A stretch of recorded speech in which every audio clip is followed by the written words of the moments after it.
Namaskaram dear students. Today we are going to discuss JEE Advanced 2014 का paper discuss करेंगे जो mathematics का हुआ था, फिजिक्स केमिस्ट्री सभी का हुआ था। डिस्कशन मैथमेटिक्स का पेपर का करने वाले, ठीक है।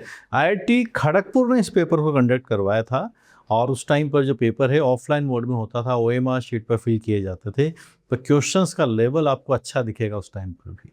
जो इंटरमिक्सिंग मैथमेटिक्स में होती है वो आपको चैप्टर्स की इंटरमिक्सिंग यहाँ देखने को मिलेगी। और जो प्रिपरेशन आप कर रहे हैं डेफिनेटली आपको इससे ज़रूर हेल्प होगा। जब आप इन क्वेश्चंस के सॉल्यूशन में अगर फंस रहे हैं तो आप देखेंगे कुछ क्वेश्चंस, जैसे हम हमेशा कहते हैं ये एडवांस का पेपर ऐसा नहीं कि सारे ही क्वेश्चन डिफिकल्ट आते हैं। कुछ क्वेश्चंस मीडियम लेवल के आते हैं, कुछ क्वेश्चन सुपर टफ आते हैं, कुछ क्वेश्चन एवरेज लेवल के आते हैं और कुछ एक क्वेश्चन बहुत ईजी भी आते हैं। तो ये सब मैंने आपको इस सॉल्यूशंस के अंदर बताया है कि एक पर्टिकुलर क्वेश्चन को पिक कैसे करते हैं, पढ़ा कैसे जाता है, अटैम्प्ट कैसे किया जाता है, वो आप देखेंगे कि गिवन डेटा से how do we approach and with that also with multiple solutions आपको मिलने के चांसेस रहेंगे। नॉट विद एवरी क्वेश्चन, पर जहाँ जहाँ है पॉसिबिलिटी कि हाँ इसको मल्टीपल अप्रोचेस से हम बना सकते हैं, वो सब मैंने आपके साथ शेयर की है। एक ही रिक्वेस्ट है, क्वेश्चन अटैम्प्ट करने के पहले आप सब लोग सबसे पहले उस क्वेश्चन को ढंग से अटैम्प्ट करेंगे, फिर सॉल्यूशन देखेंगे। डायरेक्टली क्वेश्चन को रीड करने के बाद सॉल्यूशन मत देखिए, ऐसे मैथमेटिक्स नहीं सीख पाएंगे। कोई जादू की छड़ी पूरी दुनिया में नहीं है जिसको ऐसे घुमा के आप मैथ सीख जाए। तो आप वीडियो देख के सीखने की कोशिश कर रहे हैं, बात नहीं बनेगी। पेन ही नहीं चलता है। तो गिवन क्वेश्चन अगर है उससे क्वेश्चन को बनाएं कैसे, कैसे एक एक लाइन को डिकोड किया जाता है, वो सब आपको यहाँ पर देखने को मिलेगा। आपने अगर पीवाईक्यूज क्वेश्चन से लर्निंग के बाद और प्रैक्टिस करना चाहते हैं तो उसमें हेल्प हमारी जो पूरी मैथमेटिक्स का इकोसिस्टम अपने पास अवेलेबल है, पूरी मैथमेटिक्स का सब आपको यहाँ देखने को मिलेगा।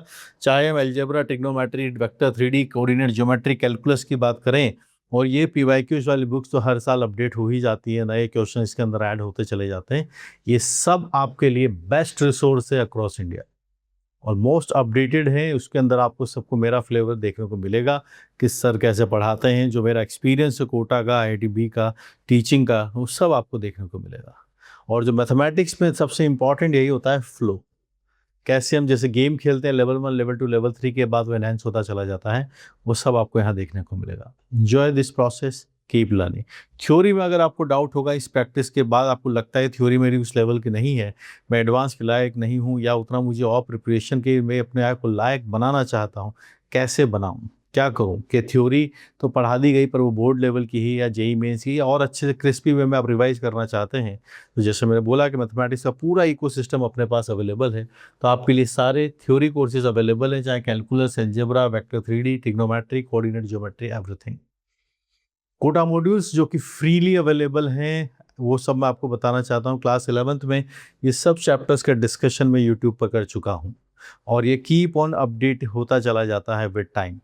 अगर ये वीडियो थोड़े टाइम बाद पुराना हो जाता है तो आप जाके देखिएगा, सभी के सॉल्यूशन ऑलमोस्ट आ चुके होंगे। क्लास 11th है, ये क्लास 12th है, तो ढंग से पूरा सिलेबस कवरेज कीजिए। ये बात मैं आपको जब जेईई एडवांस के सॉल्यूशन आप देख रहे हो तब भी मैं आपको एम्फेसाइज बार बार ये बात करूँगा कि अगर आप अच्छे से पहले ऑलमोस्ट 80-85-90% सिलेबस कवरेज करके जाते हैं तो पता नहीं कब कौन सा इजी क्वेश्चन किस चैप्टर से बन के आ जाए, तो आपके मार्क्स के स्कोर करने के चांसेस काफ़ी ज़्यादा हो जाते हैं।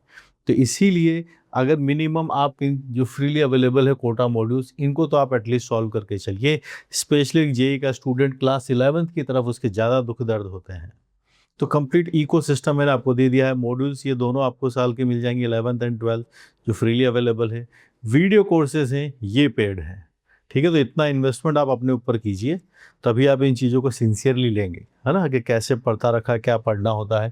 और ये बुक्स मैंने देखा है रिसेंट ईयर्स में आफ्टर कोविड जितना जितना ऑनलाइन की तरफ हम जा रहे हैं, बच्चों ने बुक से पढ़ना उतना ज़्यादा स्टार्ट कर दिया। बिल्कुल ऐसा लगता है कम पढ़ते नहीं, उल्टा है, ज़्यादा पढ़ते हैं। उनको वो फील चाहिए जो बुक वाली होती है, उसमें मार्क करना, निशान लगाना, इंपॉर्टेंट पॉइंट्स मार्क करना, वो सब ज़्यादा अच्छा लगा। ये सरप्राइजिंग लगता है पर this is fact, this is true. तो use to have a new, काफ़ी सारे स्टूडेंट्स को ये हैबिट है कि हाँ सर बुक से पढ़ते हैं हम। तो सॉल्व कीजिए, प्रैक्टिस कीजिए, पहले कोटा मॉड्यूल्स कर लीजिए, थ्योरी पढ़िए सबसे पहले, कोटा मॉड्यूल्स करिए और थ्योरी के साथ साथ सॉल्व इलस्ट्रेशन इन बुक के करिए। फिर PYQs के लिए तो हम आ ही रहे हैं, जिसके लिए हमने सेशन रखा है। 2014 के जितने भी क्वेश्चन मैथमेटिक्स में पूछे गए हैं, सबके आपको द बेस्ट सॉल्यूशंस आपको यहाँ मिलेंगे। पढ़िए, सीखिए, वापस से रिवीजन कीजिए और ये सीखिए कि एक पर्टिकुलर क्वेश्चन को अप्रोच कैसे करते हैं, क्वेश्चन पिक कैसे करते हैं, ये बात आपको यहाँ पे मिलेगी। और हर क्वेश्चन का आपको वो एक्चुअल एनालिसिस यहाँ पर मैंने बताया गया है। जो टाइम के स्टूडेंट्स ने जब पेपर दिया था, उसमें से हर क्वेश्चन में कितने स्टूडेंट ने सही किया, कितने स्टूडेंट्स ने उसको गलत किया, कितने क्वेश्चन स्टूडेंट्स ने उस पर्टिकुलर क्वेश्चन को ड्रॉप किया, ये सब डेटा हर क्वेश्चन का मैंने यहाँ पर एक्सप्लेन किया है। IIT खड़गपुर वालों ने ये डेटा जब JEE का पेपर हुआ उसके बाद रिलीज़ किया है और हर IIT ये करती है। और आप ओवर द ईयर्स अगर सभी पेपर्स को देखेंगे तो आप कुछ चीज़ें देखेंगे कि जो कॉमन है। जैसे पेपर कोड JEE एडवांस का कभी डिस्क्लोज नहीं होता है, उस पर आप देखेंगे मार्किंग स्कीम जो 15 में है, जो 14 में है, जो 13 में है, सब अलग अलग है। मतलब एग्जैक्टली सेम नहीं है, changes are always there. So keep learning, make your preparation very strong. All the best.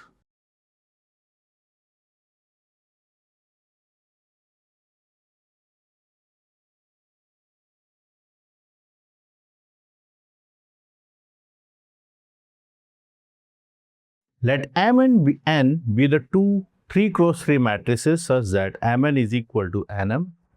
Further, if M is not equal to N square and M square is equal to N square, then there are 4 options. Option C is determinant of M square plus Mn square is 0. And there is a 3 cross 3 non-zero matrix U such that M square plus Mn square times U is a 0 matrix. These are 4 options are given to us. The question was asked in JEE Advanced 2014 paper 1 and अगर हम उस time के students का analysis करें, ये MCQ category के अंदर पूछा गया था। 2014 के अंदर ऑनलाइन पेपर नहीं होता था, ऑफलाइन था, OMR शीट फिल करते थे और MCQs के अंदर कोई पार्शियल मार्किंग भी नहीं थी। इस पर्टिकुलर क्वेश्चन के अंदर अगर हम उस टाइम के स्टूडेंट्स का रियल एनालिसिस करें तो आप देखेंगे 69% स्टूडेंट ऐसे थे जिन्होंने इस पर्टिकुलर क्वेश्चन को गलत सॉल्व किया था। क्लोज टू 70% स्टूडेंट ने इसको गलत सॉल्व किया था। 16% ने इसको अटैम्प्ट ही नहीं किया था। और यहाँ पर देख सकते हैं 14.926 स्टूडेंट ऐसे थे जिन्होंने इस क्वेश्चन को सही सॉल्व किया था। मतलब क्लोज टू 15%, मतलब पूरे देश भर में 15% ऐसे थे जिन्होंने इसको ट्राई किया या इसको बना पाया। तो this is an average level question, इसकी डिफिकल्टी मॉडरेट लेवल की है। अब हम यहाँ पर इस क्वेश्चन को देखें तो ये मैट्रिसेस चैप्टर के ऊपर बेस्ड है। तो चलिए शुरुआत करते हैं, इसके डिस्कशन की तरफ हम आगे बढ़ते हैं। लाइन बाय लाइन हमें इसको डिकोड करना है। तो देखिए M और N जो है वो 3 क्रॉस 3 मैट्रिसेस हैं सच दैट जो रिजल्ट्स हमें गिवन है, जो इन्फॉर्मेशन हमें गिवन है, उनको हम यहाँ पर एक बार लिख लेते हैं। Mn into Mn, Nm, M is not equal to N square, ये भी हमें गिवन है। ये सब मैट्रिसेस हैं। दूसरा लास्ट वाला डेटा है M square is equal to N power 4, ये भी डेटा अपने पास लिखा गया। M square is equal to N power 4, ये भी डेटा अपने पास लिखा गया है। अंडरस्टूड? ठीक है, अब हमारे पास जो डेटा है वो देखिए, हमें डिटर्मिनेंट इसका निकालना है। यही डिटर्मिनेंट यहाँ पर है। तो A और B में से एक ही ऑप्शन करेक्ट होगा, क्योंकि एक तरफ डिटर्मिनेंट 0 बोला है, एक तरफ ग्रेटर देन और इक्वल टू 1 बोला है।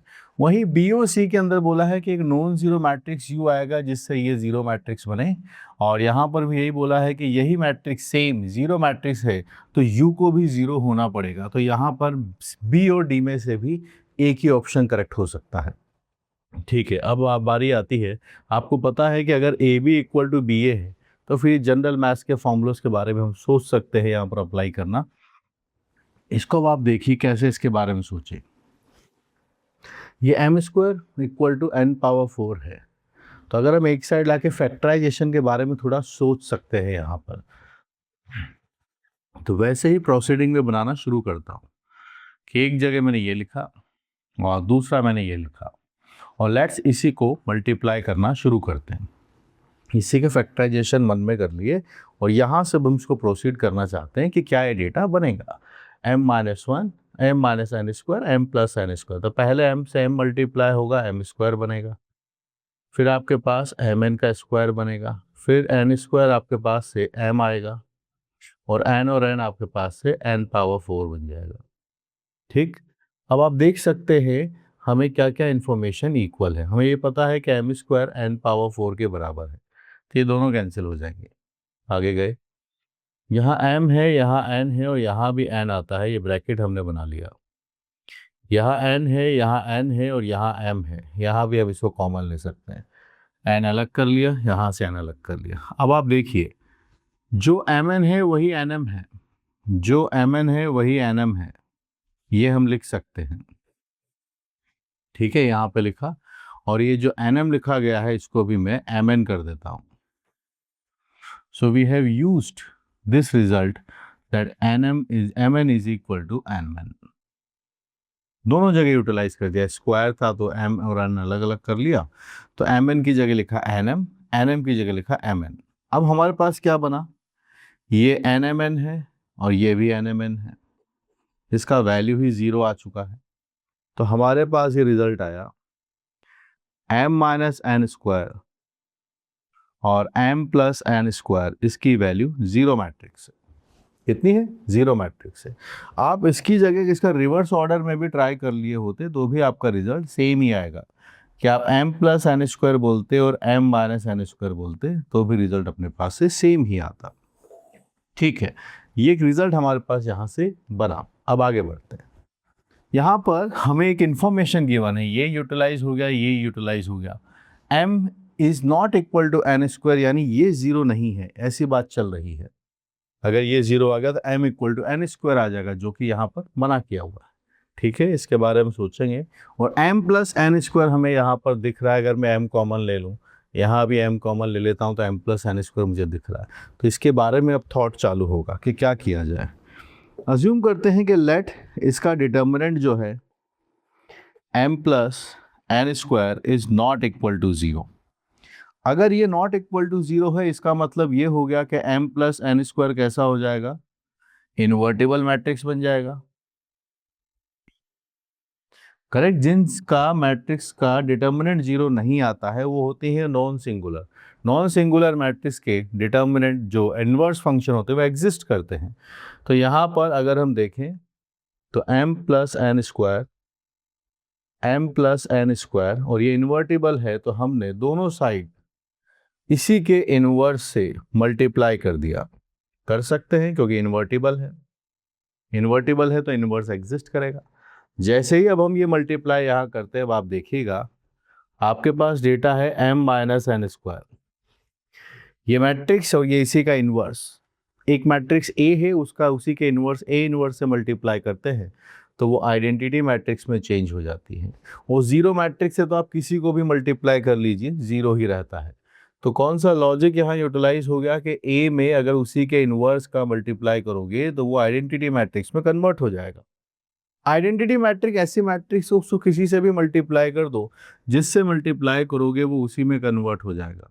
ये डेटा आपके पास आया और यहाँ से आपके पास से m का वैल्यू n स्क्वायर आ रहा है। बट ये बात तो गलत है, ये तो हमें गलत इंफॉर्मेशन दिया हुआ है। बट दिस इज फॉल्स, ये नहीं होना चाहिए।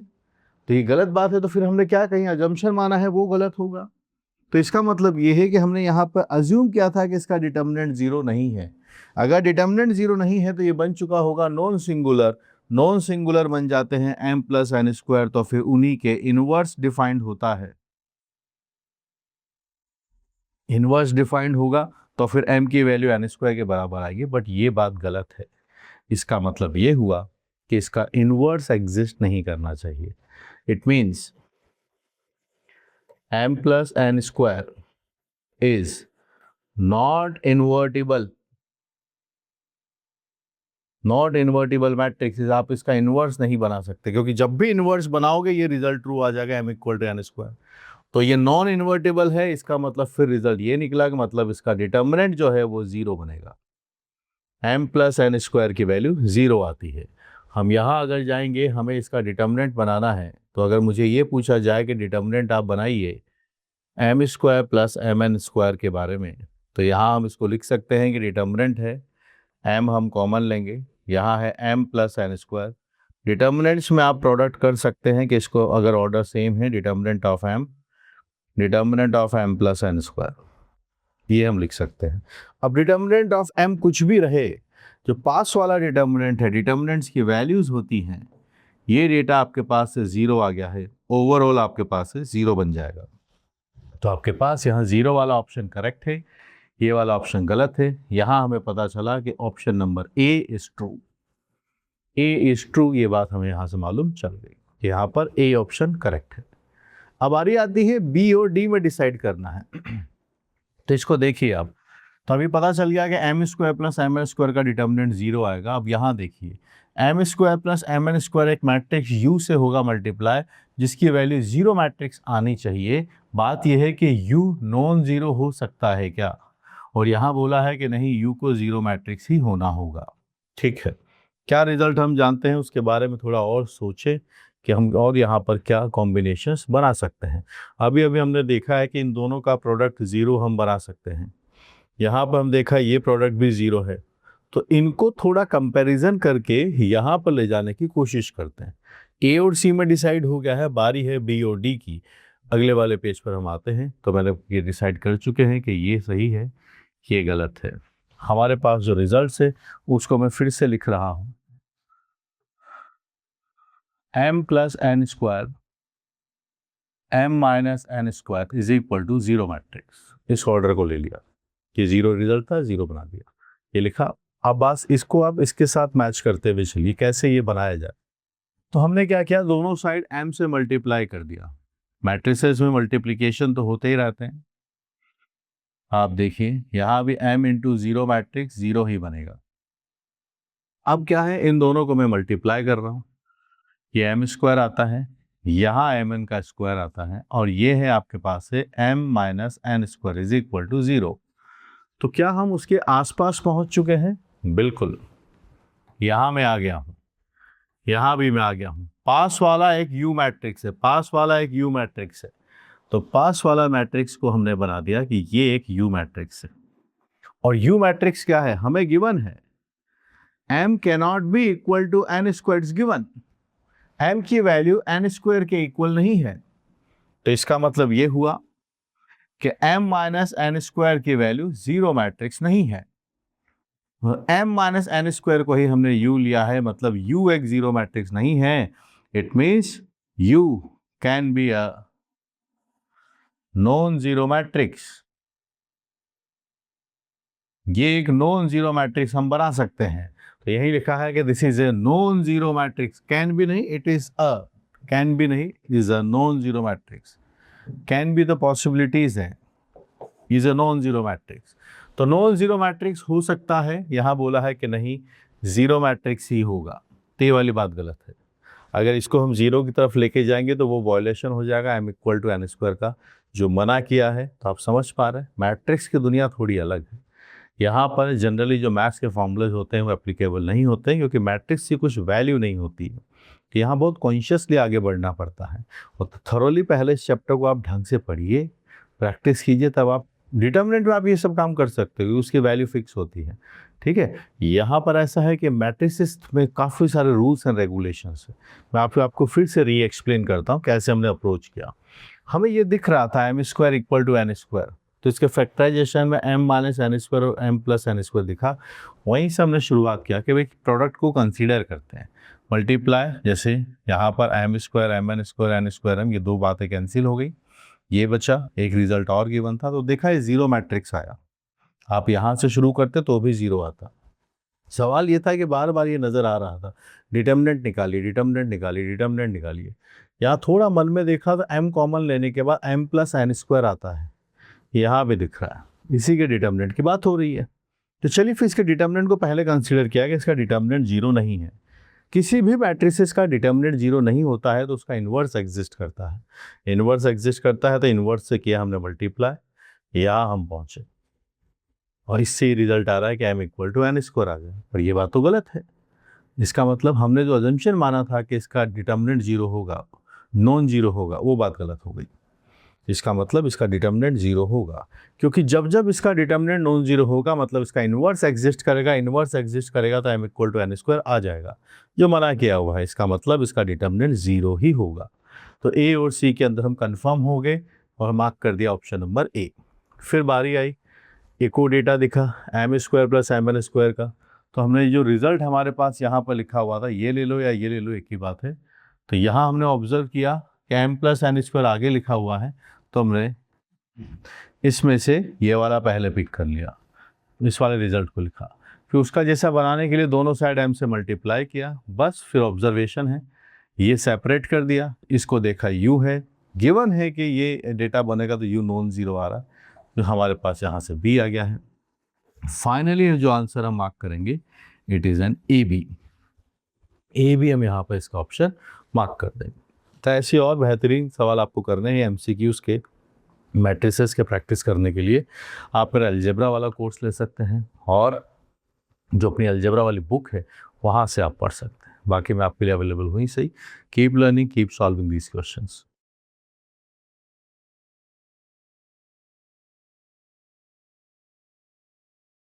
For every pair of continuous function f and g from 0 to 1 defined to R such that maximum of f of x belongs to 0 to 1 is equal to maximum of gx where x belongs to 0 to 1. fx का 0 से 1 में जो maximum value है और gx का 0 से 1 में जो मैक्सिमम वैल्यू है, दोनों के मैक्सिमम वैल्यूज इक्वल हैं। Then on basis of that हमें कुछ ऑप्शंस यहाँ पर दिए जा रहे हैं। जेईई एडवांस 2014 पेपर 1 का एक क्वेश्चन है, MCQ कैटेगरी के अंदर पूछा गया है, जहाँ पर एक से ज़्यादा ऑप्शंस करेक्ट हैं। 2014 के अंदर कोई पार्शियल मार्किंग नहीं होती थी, तो उसके हिसाब से अगर हम उस टाइम के स्टूडेंट का एनालिसिस यहाँ पर करें तो आप देख के पाएंगे यहाँ पर 48% स्टूडेंट ऐसे थे जिन्होंने इस क्वेश्चन को गलत किया था, 16% ने अटैम्प्ट नहीं किया था, सही करने वाले स्टूडेंट आपके पास है 35% थे। 35% स्टूडेंट ऐसे जिन्होंने इस क्वेश्चन को सही किया था, तो आप मान के चलिए ये इसको इजी क्वेश्चन की कैटेगरी में रखा जाएगा।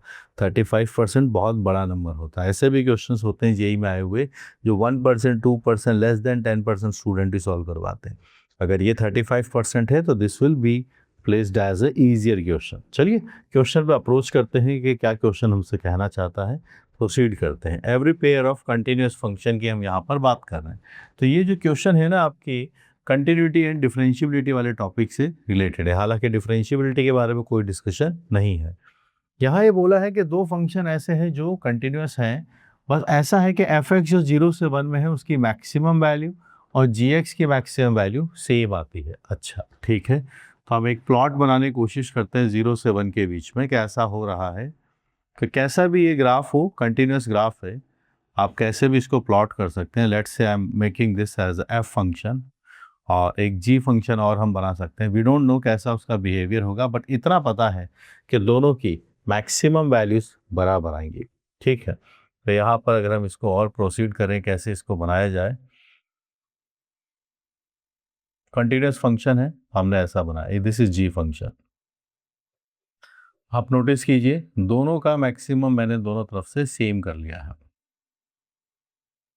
This is the value A, this is the value B और इनकी मैक्सिमम वैल्यू हमारे पास से कैपिटल एम लिखी गई है। Maximum value is capital M. ठीक, तो we are having F X maximum value is at f of a, that is capital M, and gx का maximum value हमारे पास है f of b which is again capital M, g of b और वो m आता है ये भी। और ये दोनों सेम भी हो सकते हैं, हो सकता है दोनों सेम जगह पर ही मैक्सिमा लेकर आ जाए, ये भी पॉसिबिलिटी है। a और b can be equal as well. यहाँ पर जो a और b है वो दोनों 0 से 1 के बीच में लाई करते हैं। अब यहाँ पर अब आप ऑप्शंस को एक नज़र थोड़ा देखिए कि क्या कहानी चल रही है। यहाँ अगर हम देखिए एफ स्क्वायर जी स्क्वायर, यहाँ पर 3fc 3gc F square G square F C equal to 3gc, ऐसे कुछ दिख रहा है। यहाँ पर कुछ कॉम्बिनेशंस बनाए गए हैं। तो ये क्वेश्चन है आपका इंटरमीडिएट मीन वैल्यू थ्योरम के ऊपर। हमें दोनों का मैक्सिमा पता है। अब मैं यहाँ पर एक फंक्शन एज्यूम करता हूँ, let's call it as an H X, जो लिखा जाएगा आपके पास से F X minus G X. अपने पास x का जो वैल्यूज़ हैं वो 0 से 1 के बीच में ही हम लेंगे। अब आप इसका एनालिसिस कीजिए, क्योंकि ये फंक्शन कॉन्टिन्यूस है, ये फंक्शन भी कॉन्टिन्यूस है, दो फंक्शंस के एडिशन सब्सट्रैक्शन से बने हुए फंक्शन भी कॉन्टिन्यूस ही रहते हैं। इतना हमें यहाँ पर पता चला। ठीक है, a और b इसी के बीच में लाई करते हैं, तो सबसे पहले हम इसका डेटा a पर ही पता करते हैं, फिर b पर पता करेंगे। ए पर आप डेटा रखेंगे तो ये F of A minus G of A बनेगा, यानी ये मैक्सिमम वैल्यू है। यहाँ से ये डेटा आप देख सकते हैं, F of A maximum value है। मैक्सिमम वैल्यू है तो आप देख सकते हैं ये बन गया है मैक्सिमम वैल्यू, जी बी भी लिखी जा सकती है, जी बी माइनस जी ए। तो जी बी भी ग्रेटेस्ट वैल्यू है पूरे फंक्शन की, तो ये डेटा आपके पास से पॉजिटिव आने वाला है। वहीं अगर मैं बी पर पता करता हूँ तो ये F B minus G B है। जी बी जो है जी फंक्शन का मैक्सिमम वैल्यू है, और अगर मैं इसको एफ के टर्म्स में बनाना चाहूँ तो आप बताइएगा एम क्या है, एफ ऑफ ए है।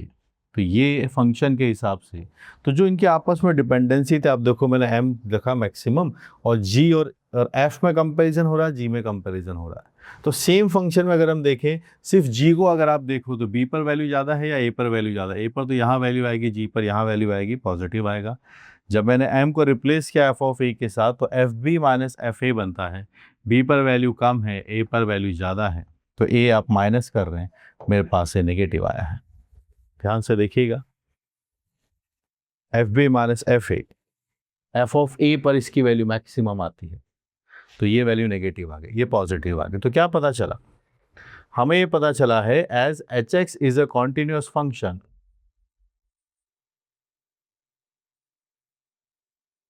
And h of a positive है एंड एच ऑफ बी आपके पास से नेगेटिव है। तो ये प्लस से माइनस गया है, कंटिन्यूअस फंक्शन है, तो आप बताइए प्लस से माइनस गया है या माइनस से प्लस जाए तो वो ग्राफ कैसा होगा? ये जो फंक्शन है आपके पास देख सकते हैं ए और बी है, ए पर इसकी वैल्यू पॉजिटिव है, बी पर इसकी वैल्यू नेगेटिव है, तो there is a continuous function है, तो ये जीरो जरूर हुआ होगा। ऐसा हो ही नहीं सकता कि ये जीरो ना बने। देयर इज अ चांस कि एटलीस्ट एक बार ये जरूर कट किया होगा। So h of c is equal to zero for at least one c belonging to a to b. A to b किसके बीच में लाई करते हैं? 0 से 1 के बीच में। तो 0 से 1 के बीच में एक सी ऐसा ज़रूर होगा जब ये बात बने। और एच सी की बात हो गई तो आपके पास आ गया है F C minus ji C is equal to 0। तो रिलेशन है कि F C is equal to G C बन जाएगा। तो इसको अब हमें देखना है कि ये कहाँ पर बात बन सकती है, F C equal to G सी। इस वाले ए ऑप्शन को आप थोड़ा गौर से देखिए। ए ऑप्शन को यहीं मैं लिख लेता हूँ, क्या बन रहा देखिएगा। थोड़ा अगर मैं रीअरेंज करूँ, F square C minus G square C plus 3 times F of C minus G of C, ये डेटा आपने बना दिया। यहाँ भी आपके पास से फैक्टराइजेशन होंगे, f C minus ji c, f c plus g c plus 3 is equal to 0। ठीक, तो आप डेटा बना सकते हैं यहाँ पर। This can be 0, yes, F C equal to G C आ सकता है, तो ऑप्शन ए हमारे पास से सही ऑप्शन बन जाएगा। वहीं हम बी बा की बात करेंगे। बी में क्या है, हम फैक्टराइजेशन करने अगर चलते हैं आगे, मैं आगे बना देता हूँ। ये तो पता चला, बी को अगर हम देखें तो हमारे पास डेटा ऐसा है कि F square C minus G square सी, यहाँ पर बात तो बनती है, पर क्या वो रिजल्ट फॉलो होगा जो हम चाहते हैं? Yes, this is the problem. यहाँ 3 टाइम्स आ गया है, यहाँ से तो फैक्टर कॉमन आएगा F C equal to G C, लेकिन यहाँ नहीं बन पाएगा, तो ये C is a wrong option, B is a wrong option. यहाँ आप देखिए, इसके अंदर F square minus G square ये आपके पास है, ठीक, ये 3FC और GC आपके पास लिखा गया है। फिर से अगर आप देखेंगे तो ये यहां से कॉमन है, लेकिन ये यहां फंस जाएगा, ये भी नहीं आएगा। बारी आती है डी की। दोनों स्क्वायर्स लिखे गए हैं, तो आप लिख सकते हैं कि एफ ऑफ सी की value plus minus G of C बनेगा। यहां से आप देखेंगे एफ सी जी सी के बराबर आ सकता है, एक ऑप्शन ये है, और एक F C is equal to minus ji C आ सकता है, तो ये तो हम चाहते हैं, तो डी इज करेक्ट।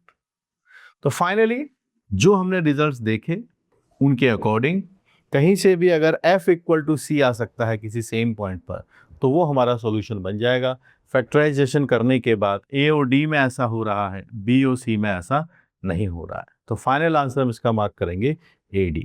और ऐसा आपको डिफिकल्ट मत मानिए, पूरे देश भर में 35% स्टूडेंट ऐसे थे जिन्होंने इस पर्टिकुलर क्वेश्चन को सही किया था।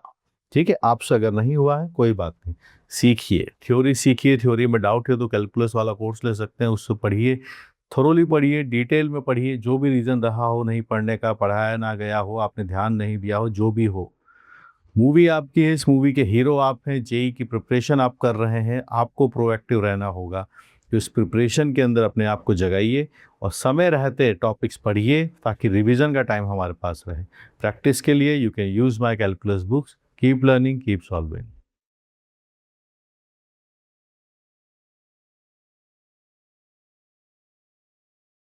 Let f is defined from 0 to infinity to r is given by f of x integration from 1 by x to x e to the power minus t plus 1 by t dt by t. Then four options are given. F of x is monotonically increasing from 1 to infinity. It is monotonically decreasing from 0 to 1. F of x plus f of 1 by x is 0 for all x belongs to 0 to infinity. And f of 2 power x is an odd function for all x belongs to r numbers. This question was asked in JEE Advanced 2014 paper 1। Category है MCQ, जहां पर एक से ज़्यादा options हमारे पास correct हो सकते हैं। क्वेश्चन की डिफ़िकल्टी मेरे हिसाब से डिसाइड नहीं करते हैं, इसको डिसाइड करते हैं उस टाइम के स्टूडेंट्स की कैसी परफॉर्मेंस थी उसके हिसाब से।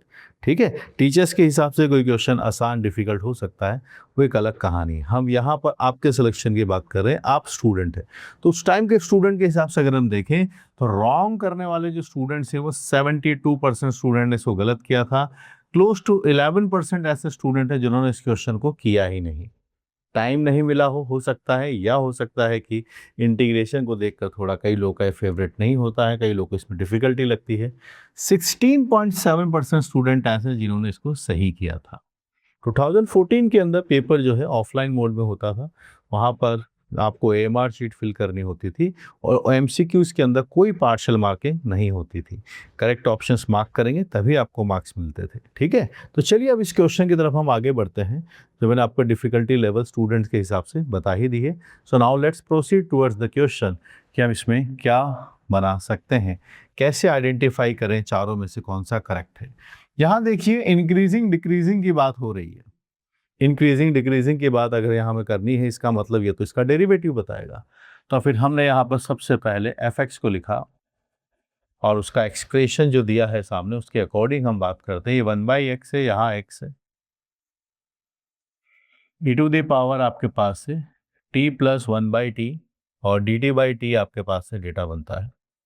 ठीक है, चलिए तो डिफ्रेंशिएट करते हैं। एफ डैश एक्स अपने पास यहाँ से बनेगा e to the power x plus 1/x, यहाँ आपके पास 1/x आता है, x का डेरिवेटिव 1। लेबनीज रूल हम यहाँ पर यूटिलाइज कर रहे हैं, पहले सब जगह x रख देंगे, x का डेरिवेटिव 1, फिर आप यहाँ पर सभी जगह x की जगह 1/x भी रखिए,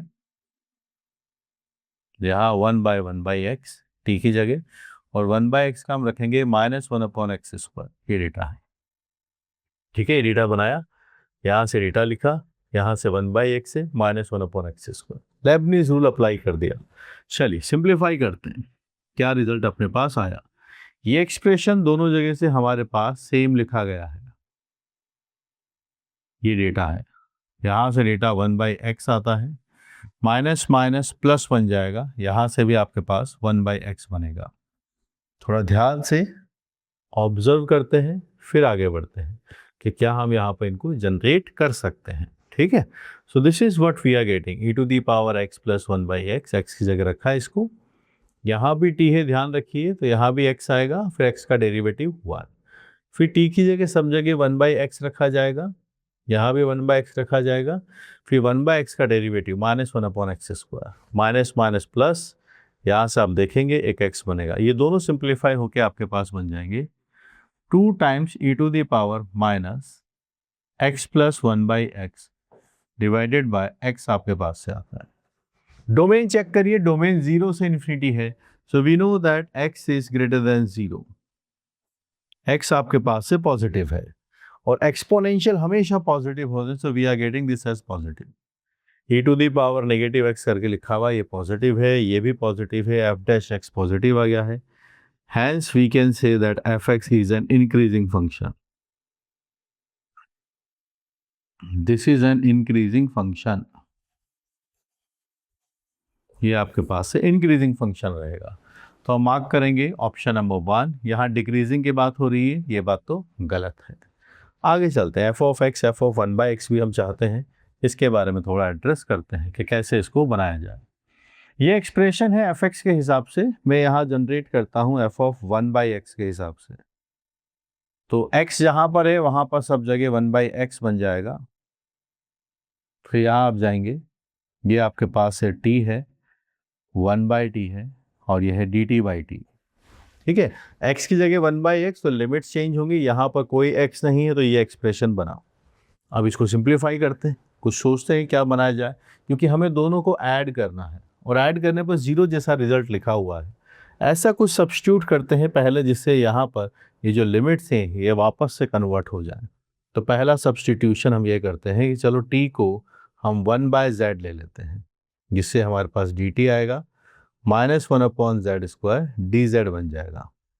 जब t की वैल्यू लोअर लिमिट x रहेगी, यहाँ 1/z है, आपके पास z की वैल्यू 1/x बनेगी। जब t की वैल्यू 1/x रहेगा तो हमारे पास यहाँ से z का वैल्यू x आ जाएगा। आगे पहुँचे f ऑफ 1/x के हिसाब से, लोअर लिमिट देखिए x है तो यहाँ पर 1/x आ गया है, यहाँ 1/x है तो यहाँ पर x आ गया है। ठीक, t की जगह 1/z की रखने की तैयारी कर लेते हैं, यहाँ भी रख लेते हैं। यहाँ है dt को देख लीजिए क्या लिखा जाएगा, ये डेटा आपके पास है, और यह 1/t भी लिखा गया है। 1/t का मतलब हो जाएगा आपके पास से 1/1/z, t का वैल्यू 1/z। चलिए सिंप्लीफाई करते हैं। सबसे पहले माइनस साइन बाहर आएगा, ये रहा माइनस साइन। अपने पास z + 1/z इसको लिख सकते हैं। यहाँ z² है या 1/z है, यहाँ z आपके पास से आता है, dz/z आपके पास बना। मैच कीजिए इसको इसके साथ, क्या बात बन गई है देखिए थोड़ा ध्यान से। f ऑफ 1/x, 1/x से x है, 1/x से x है, e⁻t + 1/t, z + 1/z, dt/z dz/z लिखा हुआ है। और ये अगर आप नोटिस करें तो ये यहाँ से आपके पास से नेगेटिव ऑफ fx आता है। ये जो डेटा लिखा गया है ये नेगेटिव ऑफ fx आपके पास से बनेगा। यहाँ हम पहुँचे, यहाँ बढ़िए आगे, तो रिजल्ट वही आया है जो ऑप्शन में लिखा गया है। fx + f of 1/x, we are marking this as a 0। C correct है, C आपके पास से करेक्ट हो गया। A करेक्ट है, B रॉन्ग है, C करेक्ट है। एक और बात पूछी है, f of 2x is an odd function, is this true? ये क्वेश्चन हमसे यहाँ से पूछा जा रहा है। तो ये रिजल्ट है, इसको यूटिलाइज करते हैं तो देखते हैं क्या ये वाली बात सही है। ठीक है, A और C हमारे पास करेक्ट ऑप्शंस आए। तो रिजल्ट ये है f of x plus f of 1/x is 0। तो यहाँ से हम कह सकते हैं f ऑफ x की वैल्यू f ऑफ x⁻⁻1 है। x को हमने रिप्लेस कर दिया है 2x के साथ, ये बनेगा 2x minus f of x की वैल्यू है 2x पावर -1। ये डेटा हम बना सकते हैं। अगर हम देखें तो ऐसा कुछ रिजल्ट हमारे पास आया। अगर आप इससे कंक्लूड नहीं कर पाते हैं कोई बात नहीं, मैं आपको एक और तरीके समझा देता हूँ। हमें किसी भी फंक्शन के बारे में पता करना है कि ऑड है या इवन है, क्या तरकीब हो सकती है? x को -x से रिप्लेस करते हैं, -x से रिप्लेस करने के बाद वो नेगेटिव साइन बाहर आ जाना चाहिए। हम अभी तक देख चुके हैं कि ये करेक्ट है, ये गलत है और ये सही था, ये हमारा फंक्शन था। सो लेट्स से इसको मैंने gx मान लिया और ये लिखा है f ऑफ 2x। हम किसी भी फंक्शन को कोई फंक्शन मान सकते हैं। अगर आपने gx मान लिया है तो बात ये बनेगी कि अगर ऑड फंक्शन है तो g ऑफ -x की वैल्यू -gx आना चाहिए। तो मैंने gx लिखा था, अब मैं यहाँ लिखने लगा, x को -x से चेंज कर दिया, यहाँ भी आप देखिए इसको -x से चेंज कर दिया, x को -x से चेंज कर दिया, रिप्लेस किया x/-x। अब देखिए इसका डेटा कहाँ है, ये लिखा हुआ है इसका डेटा, मैच कीजिए। नेगेटिव f ऑफ 2x है, f ऑफ 2x की वैल्यू तो gx है, ये आ गया माइनस जी एक्स। तो पता चल गया हमें कि जो जी एक्स है वो एक ऑड फंक्शन है, और जी एक्स क्या था, जी एक्स ही एफ के अंदर 2 पावर ई एक्स है। और ये कंक्लूजन आप डायरेक्टली भी कर सकते हैं अगर थोड़े ज्ञानी हैं, कैलकुलस समझ में आती है। तो ये फंक्शन था, इसका मतलब ये है कि अगर मैं एक्स को माइनस एक्स से चेंज करूं तो वो पुराने वाले का नेगेटिव आ जाना चाहिए। ये देखिए, एक्स को मैंने माइनस से चेंज किया तो ये पुराने वाले का नेगेटिव आ गया है। ये कंक्लूजन हम यहाँ से भी कर सकते हैं, और ये आपको ना समझ में आया हो इसलिए मैं आपको ऐसे भी समझा दिया हूँ। मेन एम यही है, समझ में आना चाहिए। इम्पॉर्टेंट बात यह है कि आप बातें सीखें, ये ज़रूरी है, सीखने के लिए ही हम आए हैं यहाँ पर।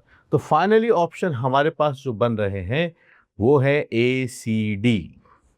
पूरे देश भर में ऐसा करने वाले स्टूडेंट्स हमने देखे, क्लोज टू 17% के आसपास ऐसे स्टूडेंट थे जिन्होंने इस क्वेश्चन के अंदर ऐसा किया, 16.72 बी वेरी प्रिसाइज। तब आप भी उस कैटेगरी में आगे हैं, सीखते हुए चलिए, डरिए मत सवालों से। आपने देखा ऐसी कौन सी बात है जो आप नहीं जानते थे। हो सकता है कि आपने यहाँ पर जब हमने लेबनीज रूल अप्लाई किया है तब आपको इशू रहा हो, तो लेबनीज की जाके आप प्रैक्टिस कीजिए। आपको उतना कंटेंट नहीं मिल रहा है तो you can watch my calculus course, आप उसको लीजिए, पढ़िए, उसको ऐप पर आपको मिल जाएगा, पढ़िए, इन्वेस्ट कीजिए अपनी प्रिपरेशन के अंदर, ठीक है। फिर यहाँ पर ऐसे और सवालों की आपको प्रैक्टिस करनी है, you can refer to my books, और keep solving, keep learning all this things. आपके बेनिफिशियल चीज़ें हैं ये सब आप अच्छे से परफॉर्म करोगे तो डेफिनेटली वो रिजल्ट में आपके लिए रिफ्लेक्ट करेगा। So we are marking ACD as the final answer. Keep solving.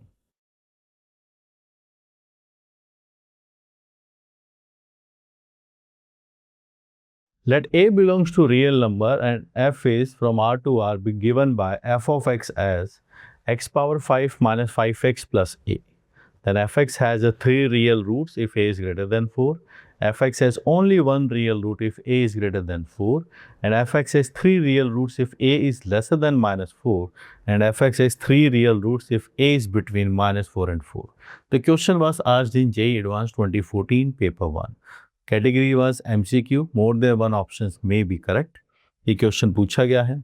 अब उस टाइम पर ये क्वेश्चन में क्या था, CBT मोड में नहीं होते थे, ऑफलाइन मोड में होते, OMR शीट पे फिल करते थे। और दूसरा, इस सेक्शन के तब तक पार्शियल मार्किंग भी इनेबल नहीं थी, तो आपके पास जो करेक्ट ऑप्शन है वही मार्क करोगे तभी आपको मार्क्स इन क्वेश्चंस के अंदर मिलता था। क्वेश्चन इजी है या डिफ़िकल्ट, इसका एनालिसिस टीचर्स के हिसाब से नहीं, आपके हिसाब से करते हैं, उस टाइम के स्टूडेंट के हिसाब से करते हैं, ठीक है, जिन्होंने फाइनल एग्जाम को दिया था।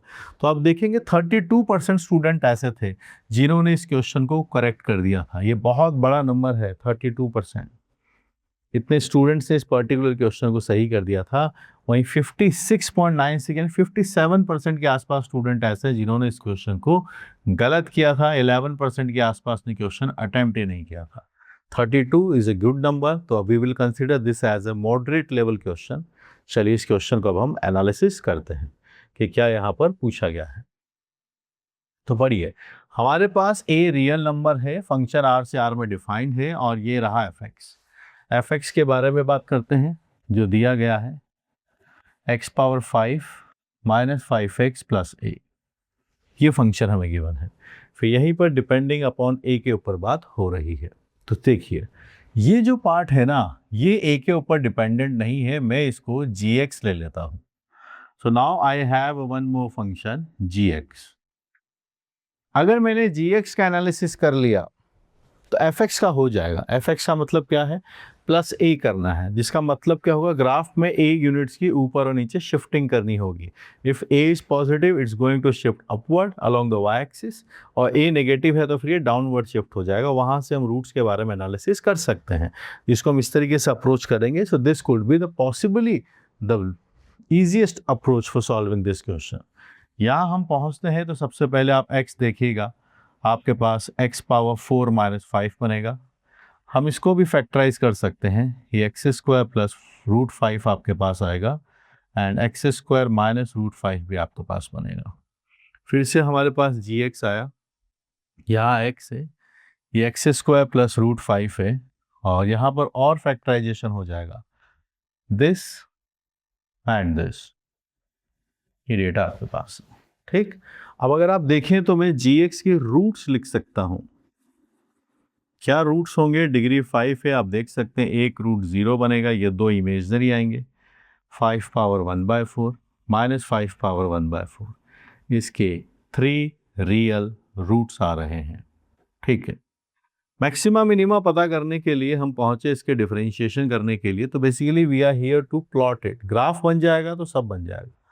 यहाँ ग्राफ डिफरेंशिएशन करेंगे तो 5x to the power 4 minus 5 आता है, 5 हमने कॉमन ले लिया, we are having x square minus 1 and x square plus 1।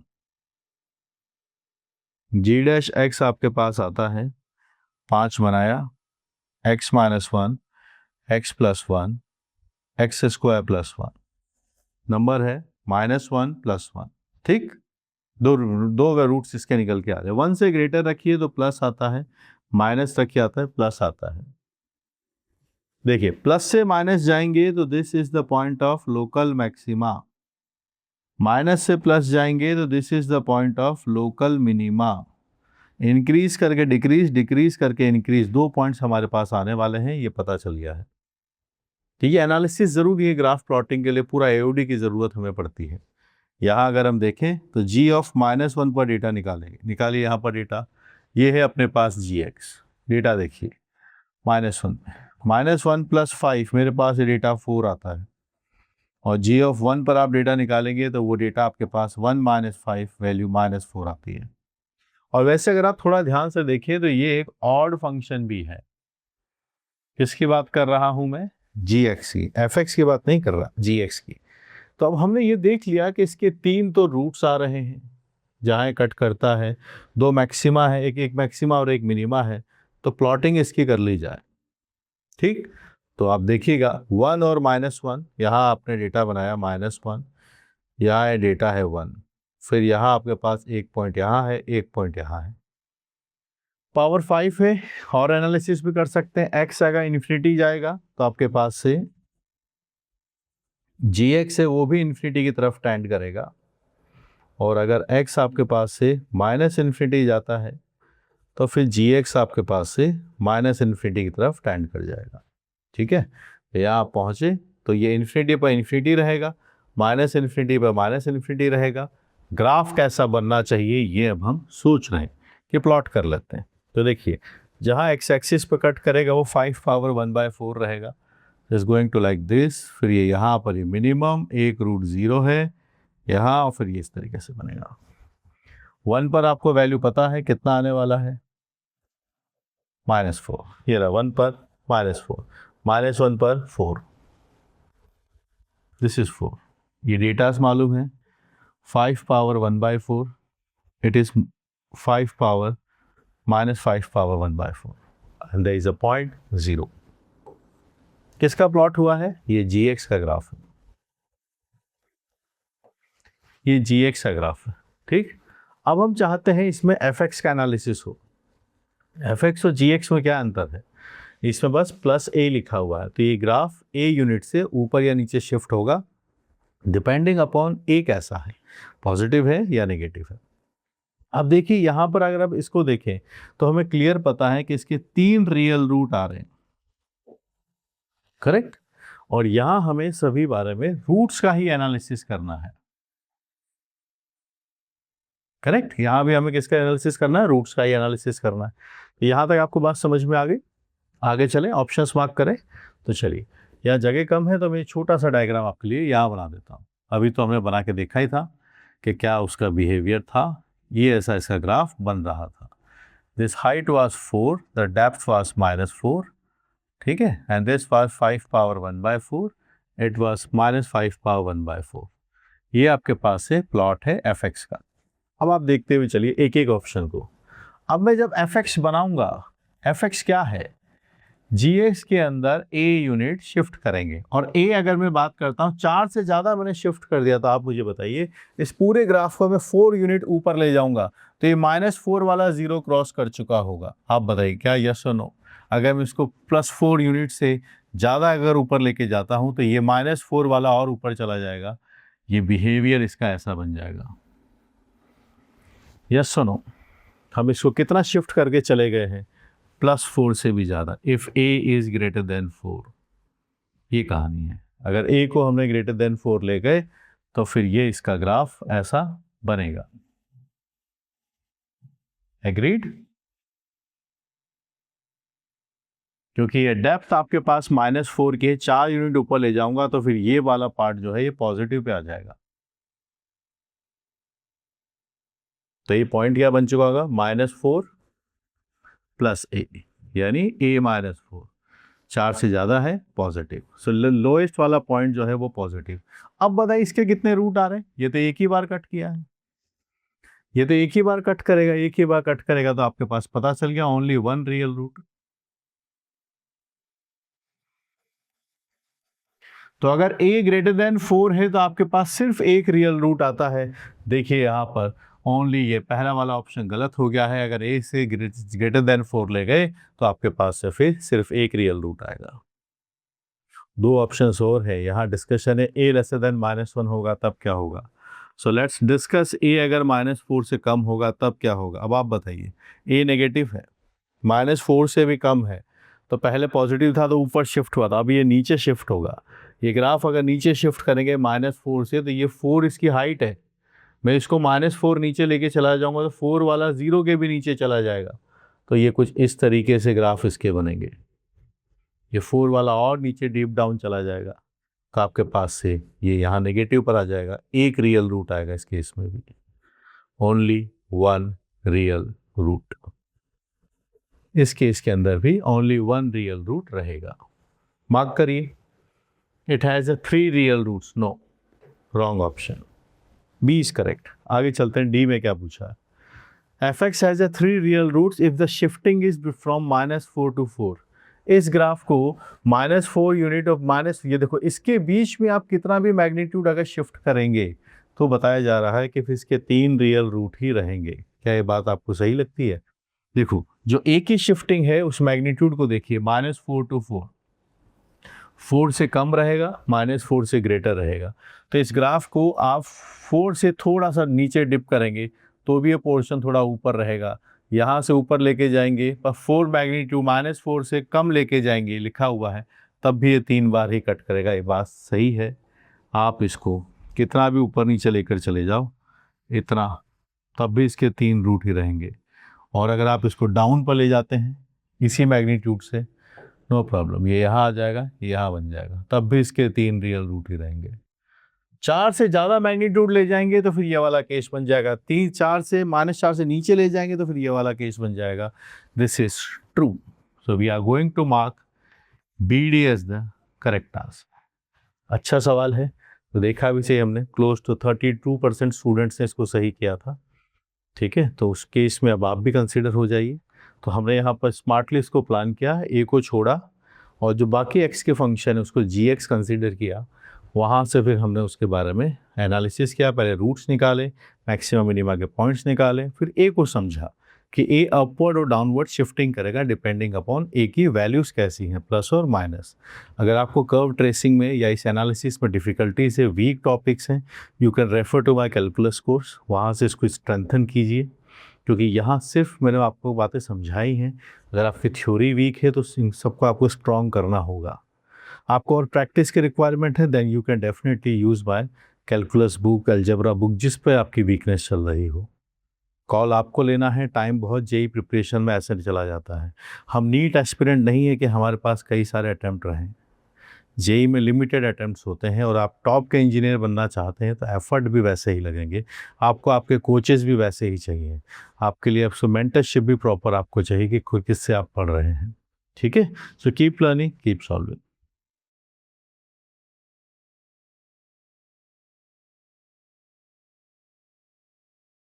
Let f is from a to b to 1 to infinity be a continuous function. Let g is defined from r to r is defined as gx. If x is lesser than a, it is 0. From x is from a to b, it is integration from a to x f dt. For x greater than b, it is a to b f dt. Well, gx is a continuous but not differentiable at a. Gx is a differentiable on r. Gx is a continuous but not differentiable at b. And gx is a continuous and differentiable at either a or b, but not both. This question was asked in JEE Advanced 2014 paper 1.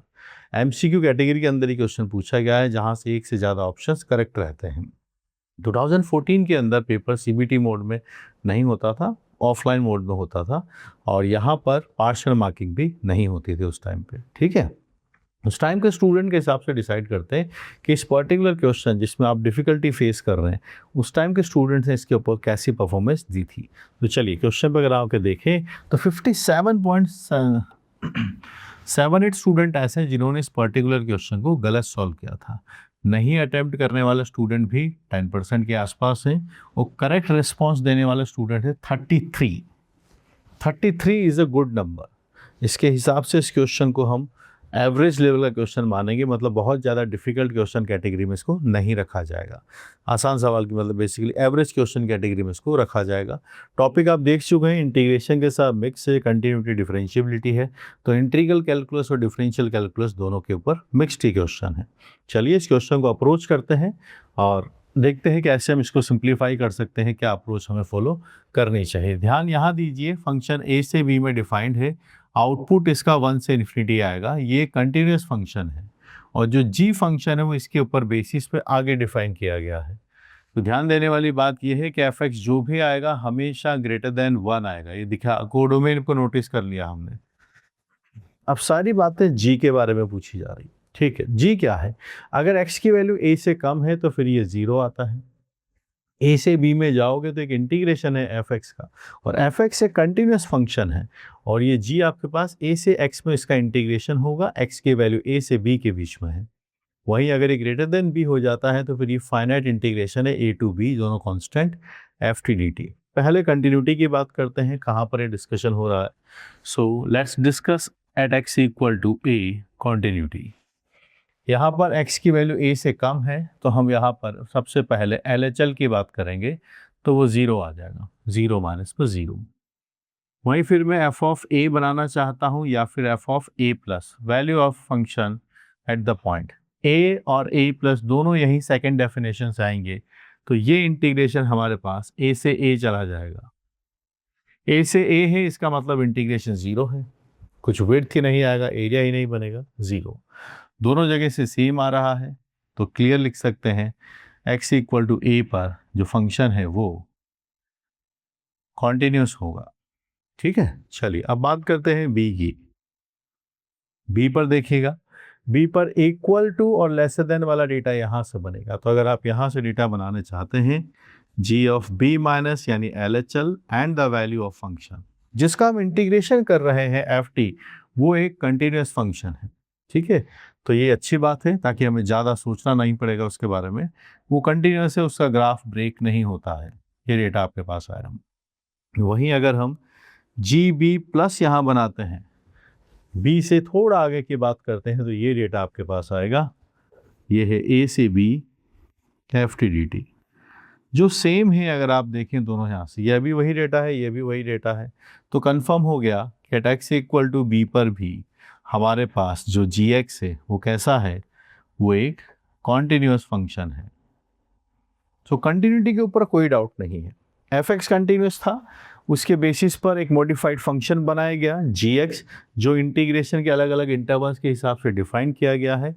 दो जगह doubt हो सकता था जहाँ पर definition change हो रही है, दोनों पर हमने इसका एनालिसिस करके देखा कि हाँ फंक्शन कैसा आ रहा है, कंटिन्यूस आ रहा है। ठीक है, आगे बढ़ते हैं। अब पूछते हैं डिफरेंशिएबिलिटी के बारे में। जब हमें कंटिन्यूटी पता है, तब हम यहाँ डिफरेंशिएबिलिटी के लिए डायरेक्टली डिफरेंशिएट कर लेते हैं यहाँ पर, क्योंकि जो जी एक्स है वो कंटिन्यूस है।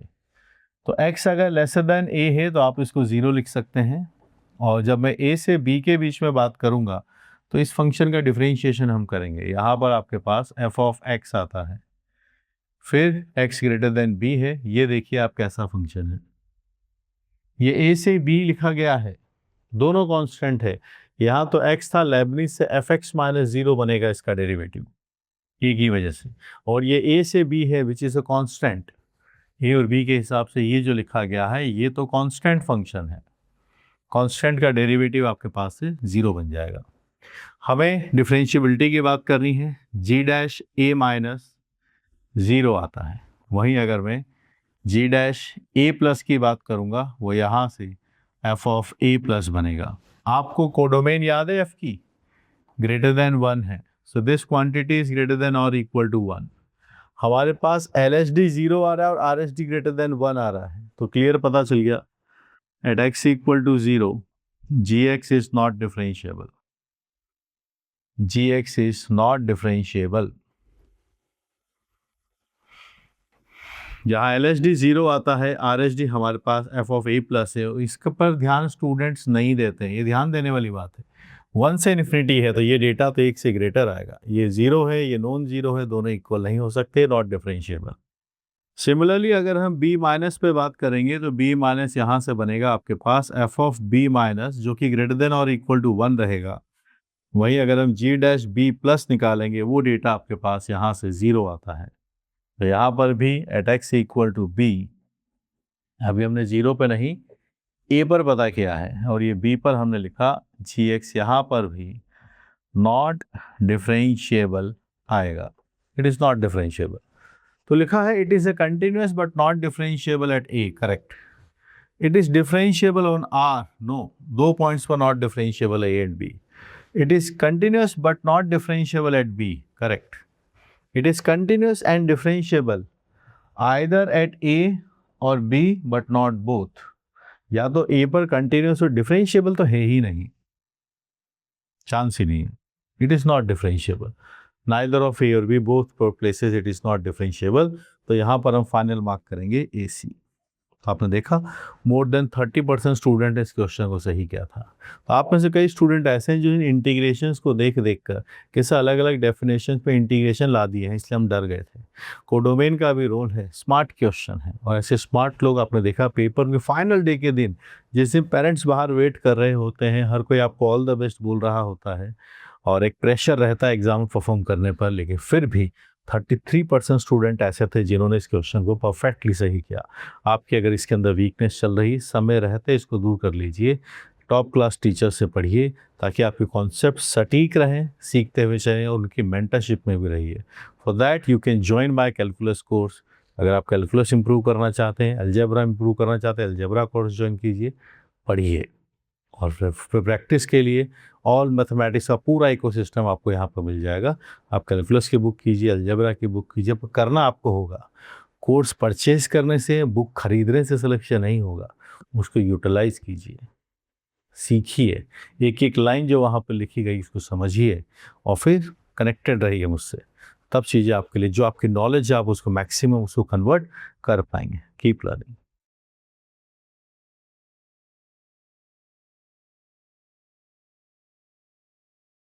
f is from minus pi by 2 to pi by 2 to r is given by f of x as ln sec x plus tan x whole cube. Then fx is an odd function, it is an 1-1 function, it is an onto function, it is an even function. This question was asked in JEE Advanced 2014 paper 1. एक से ज़्यादा options यहाँ पर correct हैं, पर वहाँ 2014 के अंदर CBT मोड में पेपर नहीं होता था, तब पेपर होता था ऑफलाइन मोड में, OMR शीट पर फिल करते थे, कोई पार्शियल मार्किंग नहीं है। जो आपको एक से ज़्यादा ऑप्शंस करेक्ट करने हैं वो आपको मार्क करने हैं, ठीक है। और यहाँ पर स्टूडेंट का रिस्पॉन्स क्या है वो मैं आपको बता दूँ, स्टूडेंट्स का रिस्पॉन्स, ताकि आपको पता चल सके कि एक्चुअल डिफ़िकल्टी लेवल क्या होगी जब कंपैरिजन आप ही के हिसाब से आप ही के लेवल के स्टूडेंट्स के बीच में होगा। तो देश भर में जब ये सवाल किया गया तो आप देखिए 71% स्टूडेंट ऐसे थे जिन्होंने इस क्वेश्चन को गलत सॉल्व किया। वहीं नहीं अटेम्प्ट करने वाले 5.85% है, सही करने वाले 22 हैं। इसी पेपर में ऐसे भी कई क्वेश्चन हैं जो 35%, 40% तक स्टूडेंट ने सही किए हैं। उस कंपैरिजन में ये 22% है। सरप्राइजिंग है मेरे लिए भी कि इस क्वेश्चन को उनको डिफ़िकल्ट लगा है, और जो और क्वेश्चंस थे जो इससे डिफ़िकल्ट थे उसमें बच्चों ने अच्छा परफॉर्म किया। ठीक है, चलिए क्वेश्चन पर आते हैं, हम इसका सोल्यूशन देखते हैं कि कैसे हम इसको बना सकते हैं। तो हमेशा डिफ़िकल्टी लेवल स्टूडेंट्स के फ्रेम ऑफ रेफरेंस पे होनी चाहिए कि स्टूडेंट्स को कैसे उसके अंदर परफॉर्मेंस किया, और ये एक्चुअल डेटा है जो भी हमने डिस्कस किया। फंक्शन हमारे पास गिवन है, सो फंक्शन आई एम री writing the function ln sec x plus tan x and its whole cube। हमारे पास यहाँ पर डिस्कशन देखिए तो ऑन टू का है, 1-1 है, इवन है, ऑड है। तो दो ऑप्शंस हमारे पास इवन और ऑड के चल रहे हैं, तो पहले यही डिस्कस कर लेते हैं। कि एफ ऑफ माइनस एक्स हमने यहाँ बनाया, यहाँ एलन है, यहाँ सेक है, माइनस एक्स आएगा, यहाँ टेन है। आप देखिएगा डेटा क्या बनेगा। तो sec minus theta is sec theta, tan minus theta is minus tan theta. ये डेटा आपके पास बना गया है। डेटा देखिए आपके पास है sec square x minus tan square x आपके पास लिखा गया है, जिसको आप फैक्टराइज करके लिख सकते हैं sec x minus tan x and sec x plus tan x. सामने है वन, आप आगे जाएंगे, sec x minus tan x की जगह आप लिख सकते हैं one upon sec x plus tan x. तो यहां अगर आप देखें एफ ऑफ माइनस एक्स का एनालिसिस करके, तो मैं इसकी जगह ये लिख सकता हूं, ये बनेगा sec x plus tan x. यहाँ क्यूब है, माइनस साइन आगे आ जाएगा,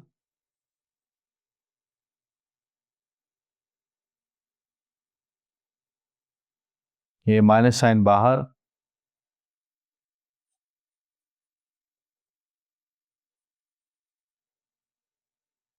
क्या देखा आपने? आप देखिए एफ ऑफ माइनस एक्स से माइनस साइन बाहर आ गया है, तो ये पूरा इसी का नेगेटिव आ गया है।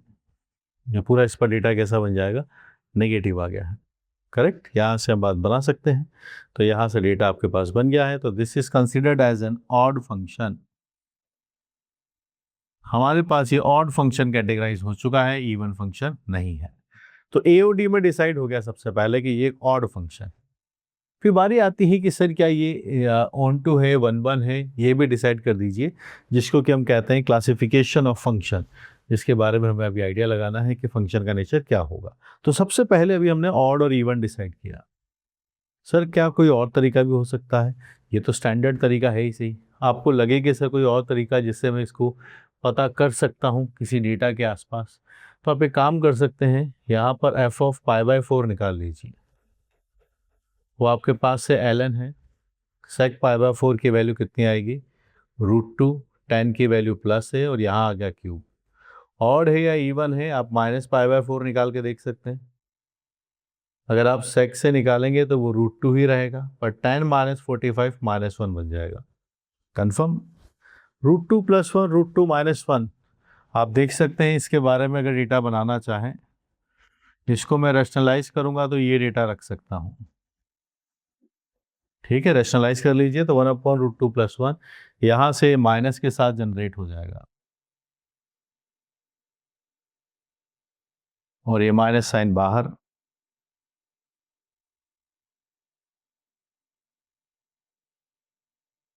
ये नेगेटिव आ गया आपके पास से।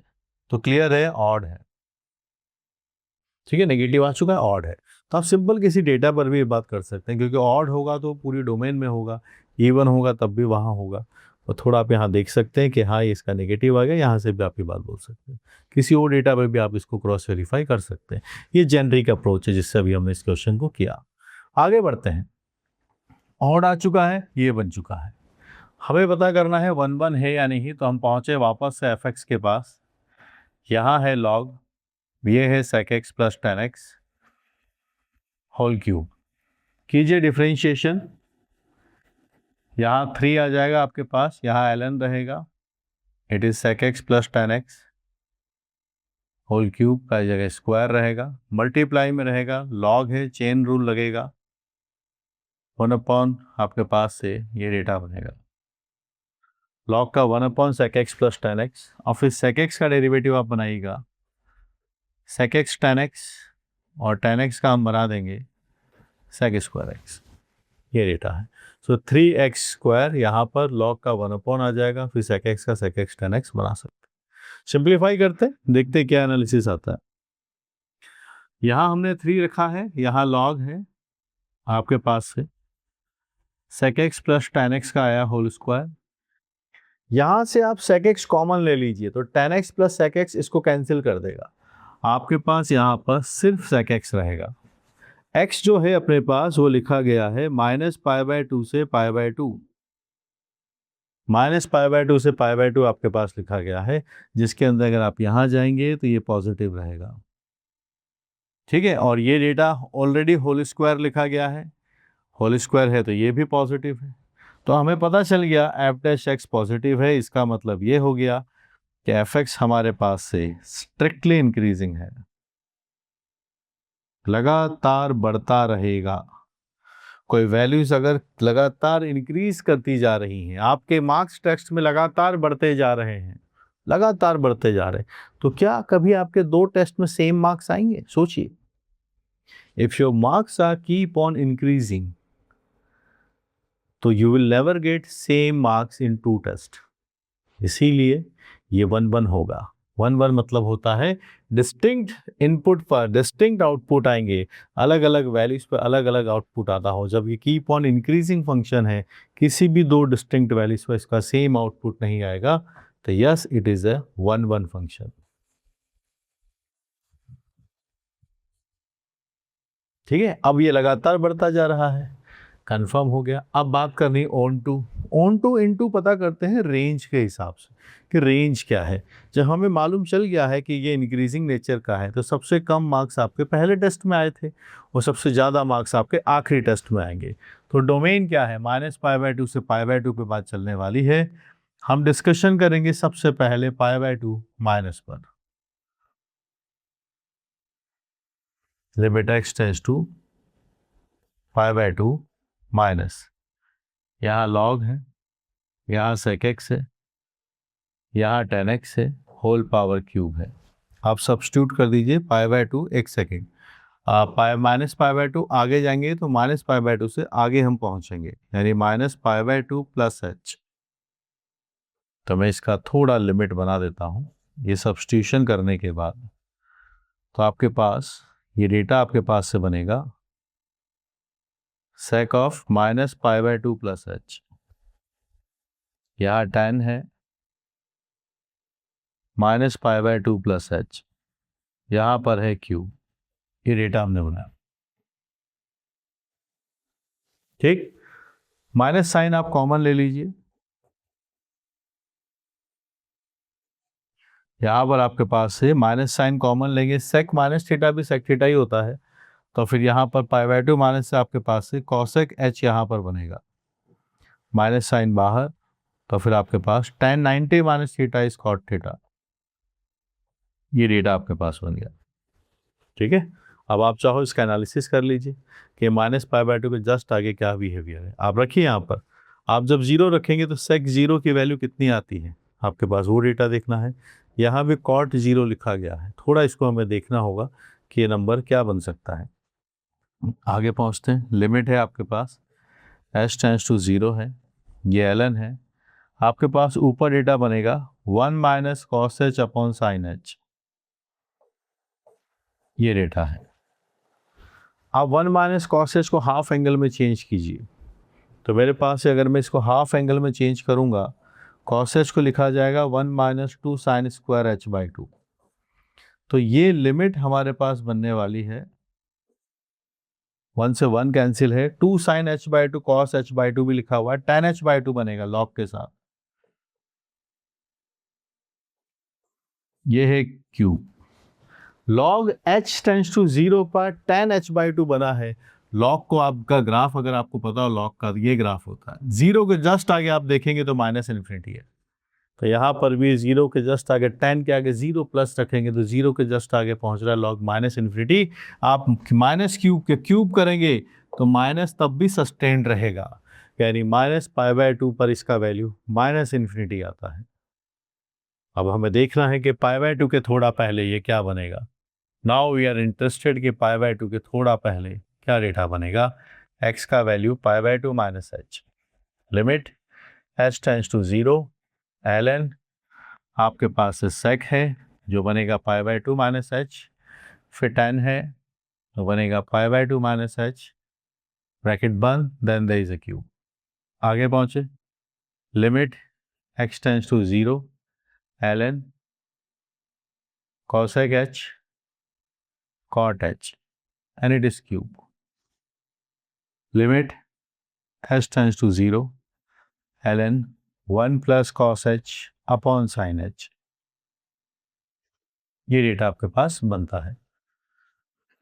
ठीक है, यहाँ हम पहुंचे कॉसेन साइन के हिसाब से हमने डेटा बना दिया। इसको थोड़ा हम सिंप्लीफाई और करने की कोशिश करते हैं कि कहाँ हम यहाँ पर पहुँच रहे हैं। ये लॉग है आपके पास 1 + 2 cos square h/2 - 1 upon 2 sin h/2 cos h/2 whole cube. 1 से 1 चला गया है, 2 से 2 चला गया है, आपके पास cot ऑफ h/2 बनेगा। cot h क्या होता है वो देखिए, log इन्फिनिटी होता है। cot 0 इज इन्फिनिटी, cot 0 के थोड़ा सा आगे जाता है, 1/10 हो गया बेसिकली, तो इन्फिनिटी है, log इन्फिनिटी पर इन्फिनिटी आता है, दिस इज इन्फिनिटी। तो क्या देख पा रहे हैं, हमारे पास तो कंफर्म हो गया, -π/2 से थोड़ा आगे गए तो माइनस इन्फिनिटी आ रहा था, π/2 के थोड़ा पहले हमने देखा तो प्लस इन्फिनिटी था। तो रेंज आपके पास से कंफर्म हो गया, इसने पूरी दुनिया देख लिया है, माइनस इन्फिनिटी है, प्लस इन्फिनिटी है, रेंज इज आर। और रेंज अगर आर है तो फिर ये फंक्शन बन जाएगा आपके पास से ऑन टू फंक्शन। क्या बन जाएगा? Onto function. तो आपको दिख गया होगा ए और बी एनालिसिस करना इजी है, बिकॉज ऑफ सी थोड़ा टाइम स्टूडेंट्स को लगा होगा, इसीलिए वो करेक्ट करने वाला स्टूडेंट 22% पर आएगा, ऑन टू फंक्शन रहेगा। फाइनल आंसर हम यहाँ पर मार्क करेंगे A B C, A B C हम यहाँ पर मार्क कर देंगे। उसके बाद फिर फेयरली सिंपल क्वेश्चन है, और इवन इजी डिफ़िकल्ट बाहर से बोलना अलग बात है, एग्ज़ाम में खुद उसको सॉल्व कर कर आना फाइनल डे के दिन वो बहुत अलग बात है। बड़े बड़े फाइनल डेज के दिन सचिन हो या विराट कोहली सब 0 पे आउट होते हुए देखे हैं, तो ऐसा आपके साथ भी हो सकता है, पर कोई बात नहीं, हम आउट होने के बाद एग्ज़ाम सेंटर के बाहर नहीं आते हैं। एक सवाल पे आउट हो गए, कोई बात नहीं, हमारे पास दूसरा सवाल हम करेंगे, तीसरा सवाल करेंगे, चौथा सवाल करेंगे, ठीक है। सो कीप लर्निंग, ज़्यादा से ज़्यादा सिलेबस कवरेज अगर आप करेंगे तो आपके ज़्यादा अच्छे चांसेस हैं कि आप वहाँ पर अच्छा परफॉर्म करें, ठीक है। कीप प्रैक्टिसिंग, और कोई जादू की छड़ी नहीं है जिससे मैं ये बोलूँ कि आपका सिलेक्शन हो जाएगा, ये जड़ी बूटी खा लो। मेहनत, कंसिस्टेंसी, वो भी एक ऐसे प्रूवन मेंटर के साथ अगर आप रहें जिसको एक्सपीरियंस हो, तो फिर आपके चांसेस बढ़ जाते हैं, ठीक है। थ्योरी के लिए आप मेरे थ्योरी कोर्सेज देख सकते हैं, और प्रैक्टिस के लिए आपको जो मेरी बुक है उसको आप देख सकते हैं। पिछले 25 वर्षों में मैंने एज ए स्टूडेंट टीचर जो सीखा है सब वहाँ पर आपके लिए रखा है। पढ़िए मैथमेटिक्स को, दोस्ती कीजिए इसके साथ, keep learning.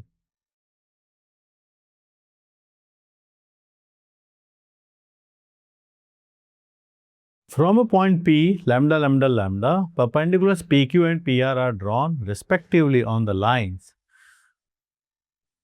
y equal to x, comma z equal to 1 and y equal to minus x, comma z equal to minus 1. P is such that angle QPR is a right angle, then possible values of lambda is in R. √2, 1, -1 and -√2. The question was asked in JEE Advanced 2014 paper 1. MCQ section है जहाँ पर एक से ज़्यादा option correct होने के chances है, क्योंकि मे और may not be more than one option correct. अगर उस टाइम के स्टूडेंट्स का अगर हम रिस्पॉन्स यहाँ पर देखें तो आप सरप्राइज हो जाएंगे। एक ऐसा सवाल जो वेक्टर 3D चैप्टर से है, तो आप देख पा रहे हैं पूरे देश भर में सिर्फ 3.33% स्टूडेंट ऐसे थे जिन्होंने इसको सही किया, 84% स्टूडेंट ऐसे थे जिन्होंने इसको गलत किया है, 12% के आसपास ने इसको अटेम्प्ट ही नहीं किया। ऐसी क्या खास बात थी कि only 3% students, so this will be considered as the most conceptual and tricky question. Difficult नहीं है ये क्वेश्चन डिफिकल्ट नहीं है, पर ट्रिकी बहुत है। मतलब पूरा एनालिसिस नहीं किया तो आप गलत वाले सेक्शन पर चले जाएंगे। सिर्फ 3% स्टूडेंट ऐसे थे एग्जाम में जिन्होंने इसको सही किया। चलिए क्वेश्चन को प्रोसीड करते हैं, एक एक वर्ड, एक एक लाइन को डिकोड करते हैं। एक पॉइंट है P lambda lambda lambda, perpendiculars PQ and PR are drawn respectively on the lines. हमारे पास दो लाइंस है, पहले उन दोनों लाइंस की हम बात करेंगे। Line number 1 L1, it is y equal to x and z equal to 1। तो इसको हम लिख सकते हैं कि ये है x/1, y/1 और z-1/0, ये लिख सकते हैं।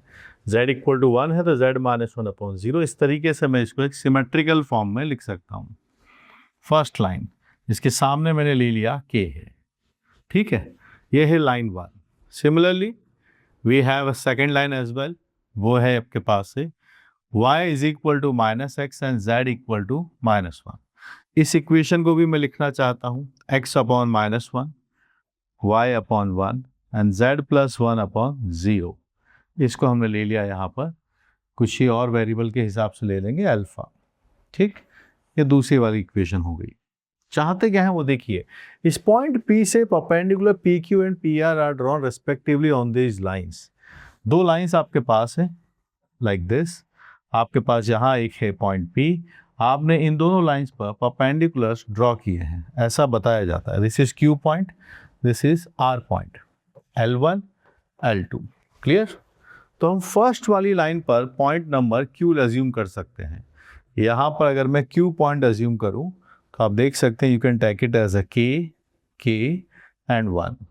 ठीक है, K एंड 1 आप ले सकते हैं। इस वाली लाइन पर आप R पॉइंट ले सकते हैं, माइनस अल्फा एंड -1। ठीक है, अब आपके पास P पॉइंट ऑलरेडी पता है which is lambda lambda lambda. अभी हमने बोला कि Q पॉइंट ऐसा है जो PQ परपेंडिकुलर ड्रॉ किया है। Q अभी मैंने सिर्फ इसके ऊपर एक पॉइंट अज्यूम किया है, तो यहाँ से आपके पास बिकॉज P आपको मालूम है, तो आप मुझे बताइए PQ के DRS क्या लिखे जाएंगे। PQ के DRS, P है आपके पास लैम्डा लैम्डा लैम्डा, तो आप लिखेंगे lambda K minus lambda, K minus lambda and 1 minus lambda. Similarly यहाँ पर मैं आपसे PR के DRS भी निकालना चाहूंगा। ठीक है, चलिए PR के DRS, ये लैम्डा लैम्डा लैम्डा है तो minus alpha minus lambda, lambda minus alpha minus lambda and -1 minus lambda. ठीक है, PQ के DRS आगे L1 के DRS हमें मालूम है क्या, ये रहे L1 के DRS 110। तो अगर मैं इसके DRS लिखना चाहूँ L1 के, वो है 110, और अगर मैं L2 के DRS लिखना चाहूँ तो वो मेरे पास है -1, 1 एंड 0।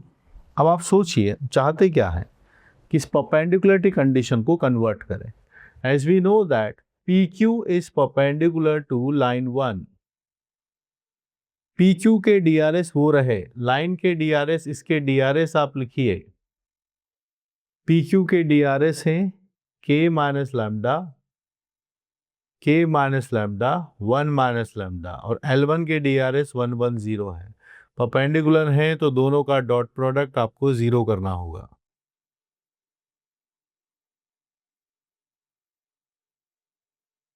हमारे पास रिजल्ट आ गया, K की वैल्यू ही लैम्डा है। K की वैल्यू लैम्डा है तो हमारा इसका इम्पैक्ट आके सीधा Q पॉइंट पर पड़ेगा और वो कोऑर्डिनेट बन जाएंगे लैम्डा लैम्डा 1। K की वैल्यू लैम्डा आ गई, Q पॉइंट आ चुका है lambda lambda 1।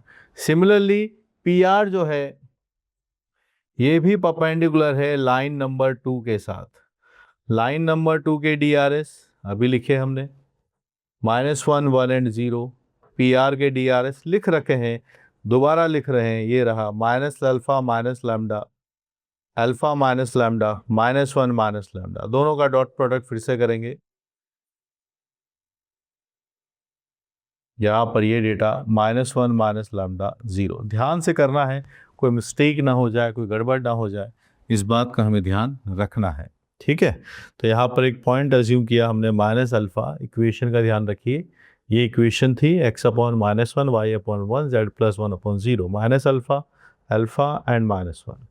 PR lambda lambda lambda के हिसाब से बनाया, इसका डॉट प्रोडक्ट हमें L2 के साथ करना है जिसके DRS -1, 1 एंड 0 है। कितना है? -1, 1 एंड 0। डॉट प्रोडक्ट इन दोनों का होगा, ये बना, यहाँ से देखेंगे ये बनेगा। अब आप देखिए 0 है, क्या बात बन सकती है वो देखिएगा, लैम्डा से लैम्डा 0 है, मेरे पास 2 अल्फा 0 है, यानी अल्फा की वैल्यू ही 0 आ रही है। अल्फा 0 आने पर मेरे पास R का पॉइंट आ जाएगा, R point is 0 0 -1, this is point R 0 0 -1, अपने पास R पॉइंट आ गया है। Q पॉइंट आ चुका है, P आ चुका है। चाहते क्या है, अब एक और कंडीशन है, QPR भी 90 डिग्री है। QPR angle, this is right angle, ये बोला गया है। तो अब हमारे पास Q पता है, आपको R पता है, P पता है, इसके 90 डिग्री की कंडीशन हमें लगानी है। ठीक है, अब तक क्या क्या सारी समराइजेशन कर लेते हैं। लाइन ऐसे गिवन था, सिमेट्रिकल फॉर्म में कन्वर्ट करके K अज्यूम किया, फर्स्ट वाली लाइन पर Q पॉइंट अज्यूम कर दिया, PQ के DRS लिखे, similarly R point second line पर अज्यूम किया, PR के DRS, दोनों पर 90 डिग्री है, इस 90 डिग्री की कंडीशन को यूटिलाइज हमने यहाँ पर कर दिया। अंडरस्टूड? ऐसा करने से हमारे पास दोनों पॉइंट्स आ चुके हैं। लैम्डा रिक्वायर्ड है, उसकी हम बात करते हैं। ये वो क्वेश्चन हम सॉल्व कर रहे हैं जिसको देश भर में सिर्फ 3% स्टूडेंट ने सॉल्व किया था। ऐसी क्या डिफ़िकल्टी लेवल थी, क्या प्रॉब्लम था, आइए आगे एड्रेस करते हैं।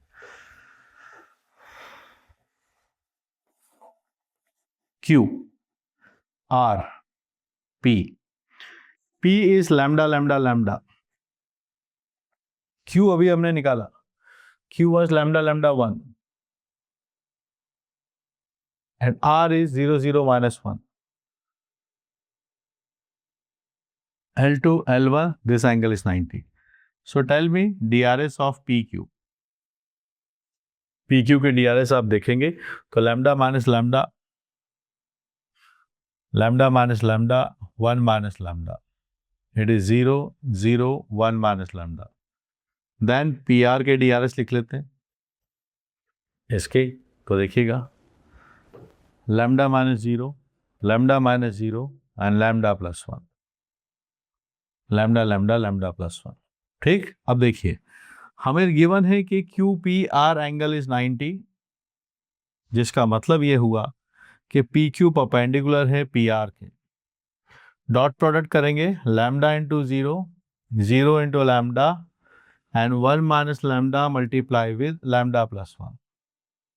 आपके पास ऐसा करने से लैम्डा की दो वैल्यूज आती हैं प्लस माइनस 1। बस स्टूडेंट यहीं आके फंस गए थे, प्लस माइनस 1 देखा, क्वेश्चन MCQ में पूछा, एक से ज़्यादा ऑप्शंस करेक्ट हैं, मन में लड्डू फूटा और यहाँ पर मार्क कर दिए। मार्क करने का क्या इम्पैक्ट हुआ, जहाँ तक पहुँचे ज़रूर हैं, 84% स्टूडेंट्स ने क्वेश्चन गलत कर दिया, सही करने वाले सिर्फ 3% है।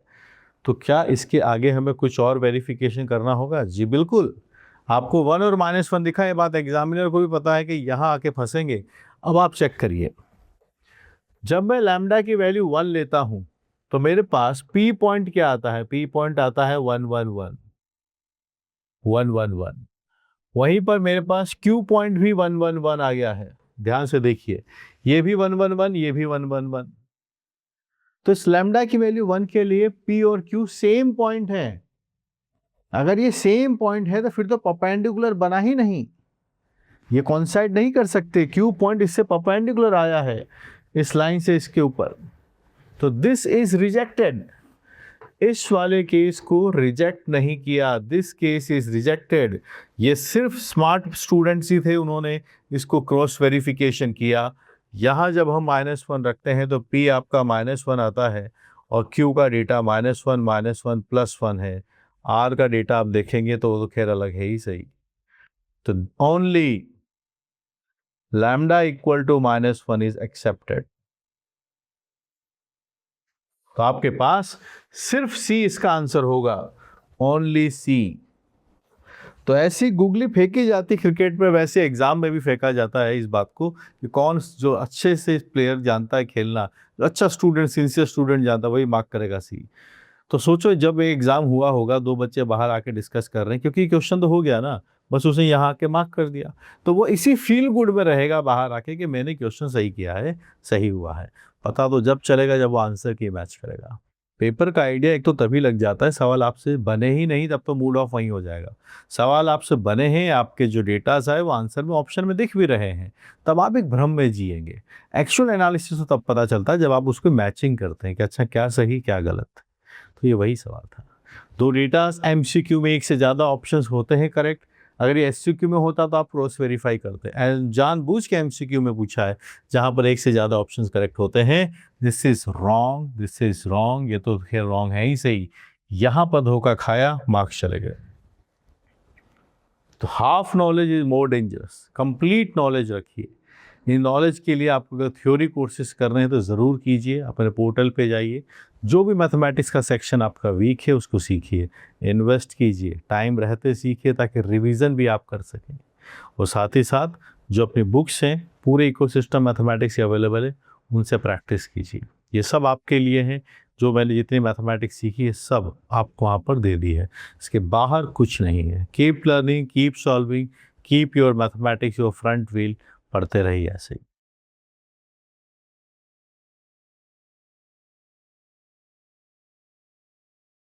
Let x vector, y vector, z vector be three vectors, each of magnitude root 2, and angle between each pair of them is pi by 3. If A is a non-zero vector perpendicular to x vector and y cross z vector, and B is a non-zero vector perpendicular to y vector and z cross x vector, then there are four options given to us. Question was asked in JEE Advanced 2014 paper 1. MCQ section है जहां पर एक से ज्यादा questions options correct हो सकते हैं। ठीक है, ये क्वेश्चन 2014 में पूछा गया था जब OMR बेस्ड पेपर्स होते थे ऑफलाइन मोड के अंदर, वहां पर OMR फिल करनी पड़ती थी, CBD बोर्ड नहीं था। क्वेश्चन डिफिकल्ट है या इजी, इसका पता लगा लेते हैं उस टाइम की पेपर एनालिसिस में। एक्चुअली जिन स्टूडेंट्स ने इस एग्जाम को दिया था, हर साल JEE वाले इस डेटा को रिलीज करते हैं। तो अगर आप देखेंगे तो इस पर्टिकुलर क्वेश्चन को 24.59 स्टूडेंट्स ने सही किया था। उस टाइम पे पार्शियल मार्किंग नहीं होती थी, तो जो सही है उसी को मार्क्स मिलते थे। ठीक है, 58.88 आपको दिखेगा जिन्होंने गलत सॉल्व किया, और 16.53 ने क्वेश्चन को अटेम्प्ट ही नहीं किया। ठीक है, इन्होंने इस क्वेश्चन को लीव कर दिया, छोड़ दिया। और 24% 510 ये बताता है 25% के आसपास ये क्वेश्चन जो है वो एक एवरेज लेवल का क्वेश्चन है। बहुत ज़्यादा डिफिकल्ट अगर होगा तो इसी पेपर के अंदर ऐसे भी क्वेश्चन हैं जो 3% स्टूडेंट से सॉल्व हुए हैं, 4% स्टूडेंट से सॉल्व हुए थे, पर ये अगर 24-25% के आसपास जा रहा है तो ये एक मॉडरेट लेवल का क्वेश्चन है, एक सिंपलर साइड पर रहेगा। चलिए एड्रेस करते हैं क्वेश्चन को कैसे अप्रोच करना है। पर आप सोल्यूशन देखने आए हैं तो डेफिनेटली आपने इसके अंदर डिफिकल्टीज फेस की होंगी। चलिए कॉन्सेप्ट को भी सीखेंगे, अप्रोच भी सीखेंगे, क्वेश्चन को रीड कैसे करते हैं, कैसे वहां से डेटा को यूटिलाइज करते हैं। Let's start. एक एक डेटा ध्यान से देखते हैं क्या क्या बातें बताई गई हैं। X, Y, Z be three vectors each of magnitude √2 and angle between each of the pair them is pi by 3. Okay. So the first information, their magnitudes are equal. Okay. Second thing, इन सब के बीच का जो angle है, x vector हो, y vector हो, y vector हो, z vector हो, इन सब के बीच के जो एंगल्स हमारे पास हैं वो पाई बाई 3 है। तो सबसे पहले तो हम ये डॉट प्रोडक्ट ही निकाल लेते हैं ना, जब इनके मैग्नीट्यूड भी बराबर है।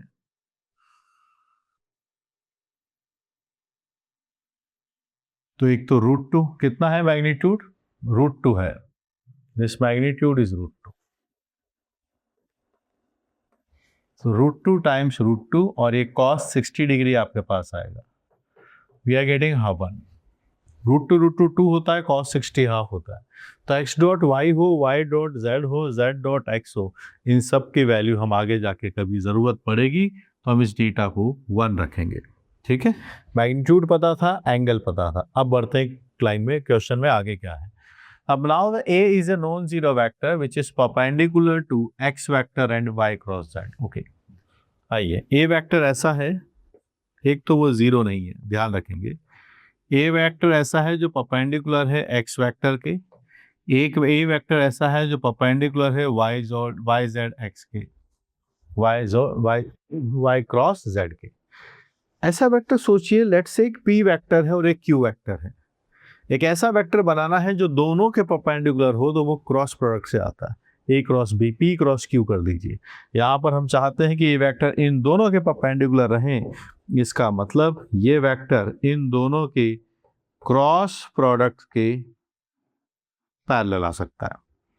तो ठीक है, तो क्रॉस प्रोडक्ट करेंगे तो एक ऐसा वेक्टर मिलेगा जो दोनों के परपेंडिकुलर है।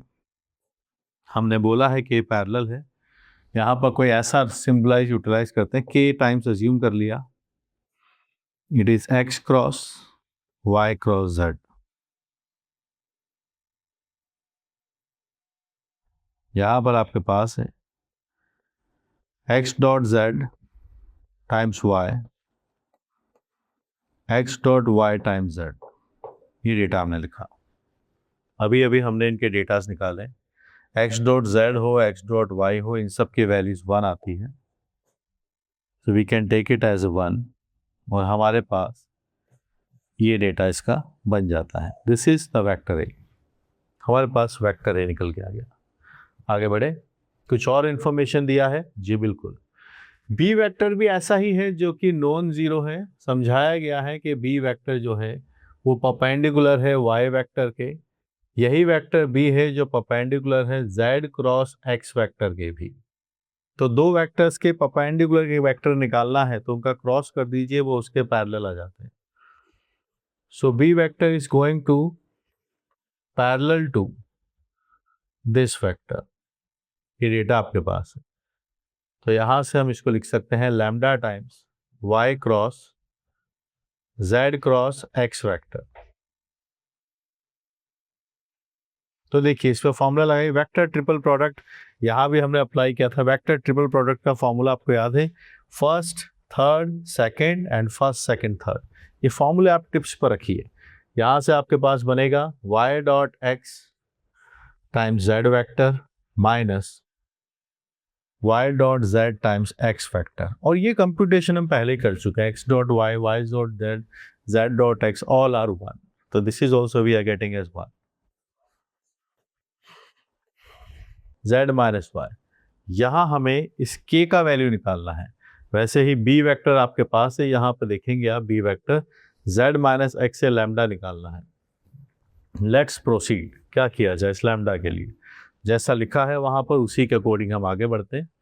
तो देखिए वहाँ पर b के साथ b डॉट z लिखा है, तो अब यहाँ पर एक काम करते हैं, इसका डॉट करते हैं, डॉट विद z वेक्टर। तो आप पहुँचेंगे b dot z lambda z dot z। ये डेटा आपके पास है।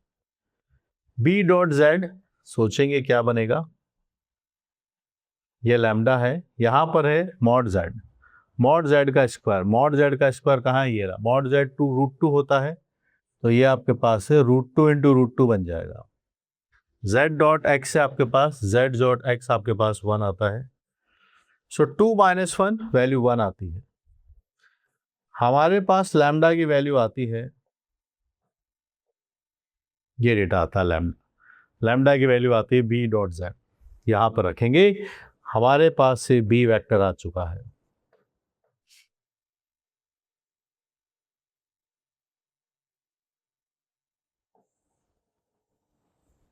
ये डेटा आपके पास यहाँ रखा, ये ऑप्शन आया। ढूंढिए इस ऑप्शन को, ये करेक्ट ऑप्शन। ठीक है, अब आगे चलते हैं। यहाँ पे आप k निकाल सकते हैं कैसे, यहीं पर मैं कर लेता हूँ कि मैं कहता हूँ कि डॉट करिए इसके साथ। देख सकते हैं a के साथ a डॉट y दिख रहा है, a डॉट y दिख रहा है, तो हम डॉट करते हैं y के साथ। a dot y k times y dot y minus y dot z। और ये सारी मैनिपुलेशन एक्चुअल एग्जाम में हो रही है, जब आपको उसी 3 घंटे में फिजिक्स केमिस्ट्री भी हैंडल करनी है। इसीलिए कहा जाता है कि मैथ्स लेंदी रहता है, सॉल्व करने पर डायरेक्टली ऑप्शंस नहीं दिखेंगे, स्पेशली अगर एमसीक्यू सेक्शन वहां दिख रहा है तो। But practice is the key. Difficult है तो सभी स्टूडेंट्स के लिए है, ईजी है वो भी सभी स्टूडेंट्स के लिए है। जिसने प्रैक्टिस की है, जिसने साल भर मेहनत की है, या लास्ट टाइम तक अपना मोमेंटम मेंटेन किया है, उसी की कहानी है। लड़ते रहिए, जीतते रहिए, और हारेंगे तो कोई दिक्कत नहीं, फिर से खड़े हो जाएंगे, फिर से लड़ेंगे। जैसे स्पोर्ट्स में होता है, कोई बात नहीं, एक आध पंच गलत पड़ गए तो फिर से जीत खड़े हो जाएंगे, फिर से पढ़ेंगे, फिर से सीखेंगे। बस यही एटीट्यूड सीखना है। और ये एटीट्यूड अगर हमने अपनी टीनेज में सीख लिया तो फिर सोचिए हमारे आगे आने वाली लाइफ में कैसे भी चैलेंजेस आए, हमारे अंदर एक हैबिट डेवलप हो जाएगी, एक पर्सनैलिटी डेवलप हो जाएगी कि how to combat with failures and how to convert this failure into a success. This is learning. यहाँ पहुंचे, देखिए a डॉट वाई आपके पास लिखा गया है, a dot y it is k। y dot y ये √2 है, इसका मैग्नीट्यूड ये भी √2 है, तो आपके पास से 2 बनेगा। एंड y डॉट z जो है आपके पास से, उसकी वैल्यू आपके पास देखिए इस 1 आती है। So the value of k आपके पास आती है a डॉट वाई। ये आपके पास से डेटा है। यहाँ आप पहुंचे, आप इसको लिखेंगे a vector is equal to k की जगह आप ये रखेंगे a डॉट वाई मेरे पास और यहाँ से भी आता है ये y माइनस जेड वेक्टर। ये रिजल्ट आ गया। अब ढूंढिए कौन सा ऑप्शन है ये, a dot y y minus z, this is b। यहाँ इसका नेगेटिव लिखा है, दिस इज रॉन्ग। ठीक है, तो हमारे पास a और b आ गया है, d गलत प्रूव कर चुके हैं, बचता है b जो है दोनों का डॉट प्रोडक्ट, जिसके बारे में हमें बात करनी है। यानी ये दोनों करेक्ट हैं, हमें a डॉट b निकाल के देखना है क्या बात बनेगी या नहीं। तो चलिए, ये दोनों करेक्ट, ये वाली बात गलत। यहाँ आगे बढ़ते हैं और a डॉट b में अब हम इंटरेस्टेड हैं।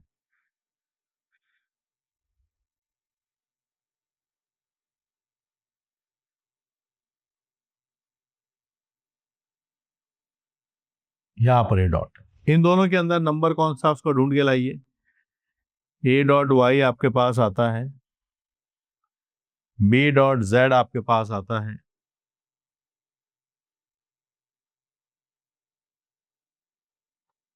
ये डेटा है। करिए इसको simplify.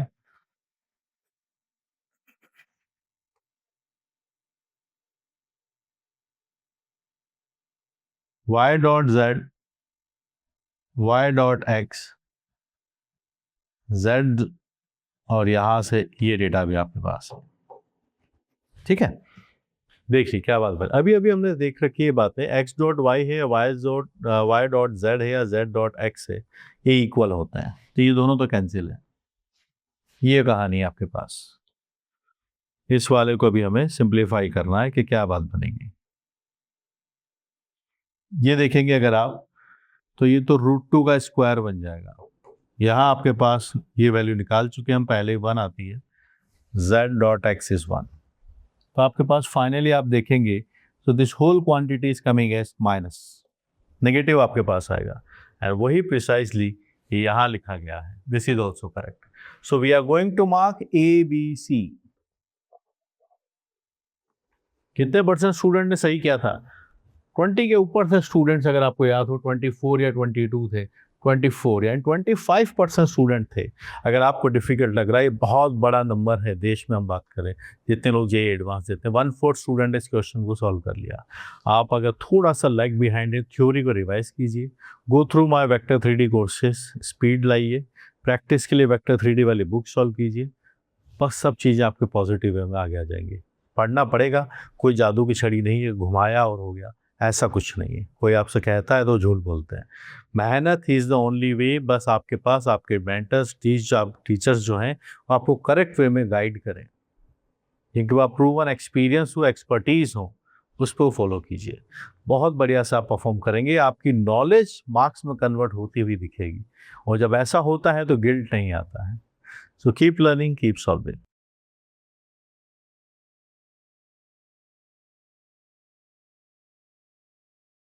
A circle S passes through the point 0, 1 and is orthogonal to the circles x minus 1 whole square plus y square is equal to 16 and x square plus y square is equal to 1. Then radius of capital S is 8, the center of capital S is minus 7, 1, and there are two more options according to this is given. Question was asked in JEE Advanced 2014 paper 1. जहाँ पर question पूछा गया, MCQ के अंदर पूछा है, जहाँ एक से ज़्यादा ऑप्शंस करेक्ट होते हैं। चैप्टर बिलोंग कर रहा है purely only on circle, orthogonality की कंडीशन के ऊपर ये क्वेश्चन पूछा गया है। ठीक है, तो पहले देखते हैं कि उस टाइम के स्टूडेंट्स जो थे उन्होंने इस पर कैसा बिहेव किया, क्या उनका रिस्पॉन्स था। तो आप देखेंगे this is fairly simple question. 47% student ऐसे जिन्होंने इसको सही कर दिया। ये one of the highest percentage है इस पर्टिकुलर क्वेश्चन का इस पेपर के अंदर, जिसको करीब क्लोज टू 50% स्टूडेंट ने सही किया है। वही क्लोज टू 50 के आसपास ये गलत भी हुआ है, 7% ने क्वेश्चन को छोड़ दिया। ऐसे भी स्टूडेंट्स हैं जिन्होंने इसको छोड़ दिया। रीज़न हो सकता है टाइम नहीं बचा फाइनल एग्जाम के दिन, क्योंकि वहाँ पर फिजिक्स, केमिस्ट्री, मैथ्स तीनों एक साथ 3 घंटे में करनी है। रीज़न ये भी होता है कि कोऑर्डिनेट ज्योमेट्री वीक चल रही हो, क्लास 11th के चैप्टर्स हैं, सर्कल प्रिपेयर करके नहीं गए हों, वो भी एक रीज़न हो सकता है। So now let's focus on how do we solve this question, कैसे हम इस क्वेश्चन को अप्रोच करेंगे। सो लेट्स स्टार्ट। डिकोड करेंगे। हमने देख ही लिया है कि one of the easiest category का क्वेश्चन है, 49-48% के आसपास स्टूडेंट्स ने इसको सही किया है। Circle as passing through this point and it is which is orthogonal to this circle. Orthogonality की जो कंडीशंस होती है, अगर आपको याद हो, तो वो होती है 2 times G1 G2 plus F1 F2 is equal to C1 plus C2. This is the condition for orthogonality. अगर हमारे पास हमने पहला एक सर्कल जो हमें निकालना है वो अगर एज्यूम किया हुआ है x square plus y square plus 2gx plus 2fy plus c equal to 0, और जो गिवन फर्स्ट सर्कल है उसके हिसाब से अगर हम देखें जो है x minus one whole square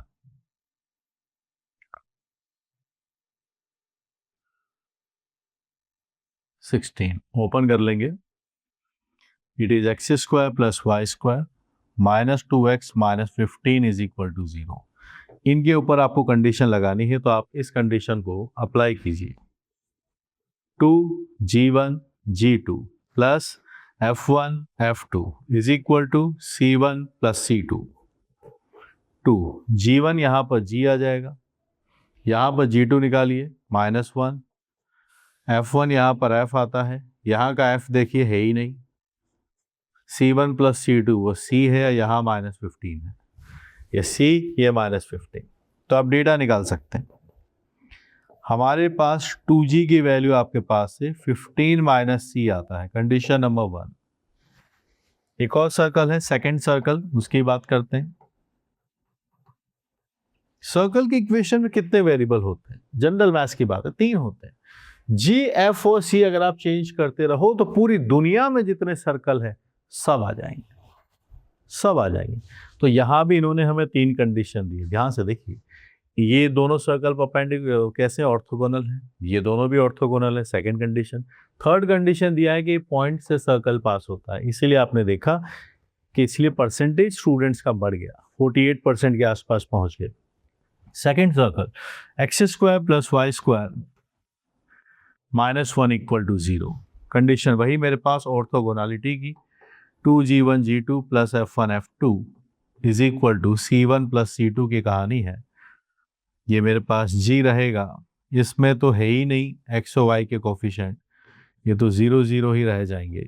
यहाँ कोफिशिएंट मेरे पास c है, यहाँ -1 बनेगा। तो जब आप सॉल्व करेंगे तो c का वैल्यू 1 आता है, वो आप यहाँ सब्स्टिट्यूट कीजिए तो आपके पास डेटा बनेगा। मेरे पास से g का वैल्यू आता है 14 आएगा, जो कि 7 बन जाएगा। g 7 भी आ गया है, c की वैल्यू भी 1 आ गई है। अब हमारे पास एक और कंफर्मेशन है कि ये जो सर्कल है इसके ऊपर एक पॉइंट लाई करता है,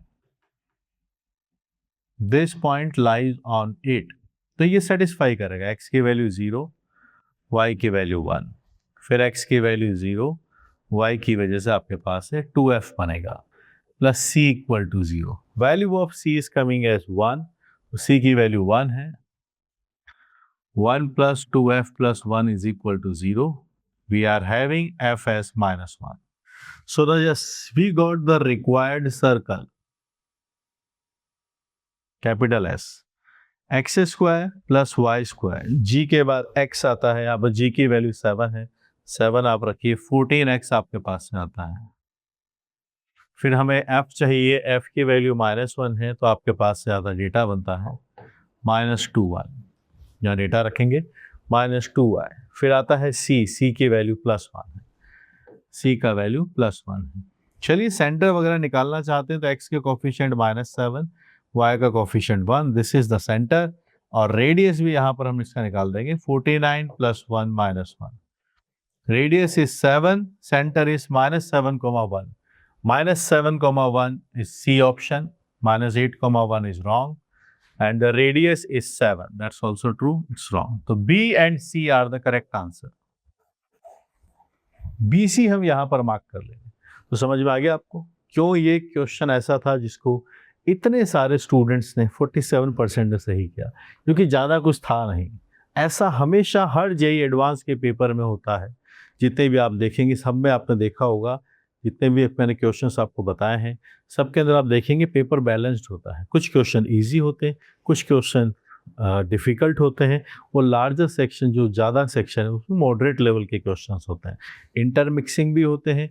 ये सिर्फ सर्कल पे आया, ऐसे भी सवाल देखें जिसके अंदर हमने पैराबोला, एलिप्स और सर्कल तीनों मिक्स चल रहे हैं, तो कुछ भी तरीके से, हर तरीके से कुछ भी पेपर बनाए वो चेक कर लेंगे कि स्टूडेंट को सच में आता है या नहीं आता है, या किस लेवल का वो है।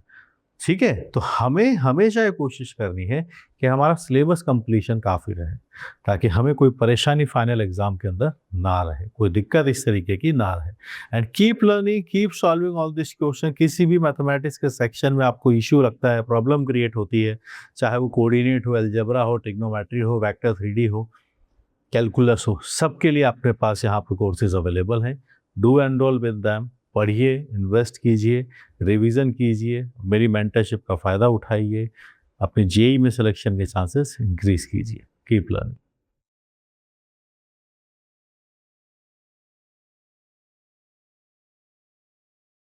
Let M be 2 cross 2 symmetric matrices with integer entries. Then M is an invertible if the first column of M is transpose of second row of M. The second row of M is transpose of first column of M. M is a diagonal matrix with non-zero entries in main diagonal, and the product of entries in main diagonal of M is not square of an integer.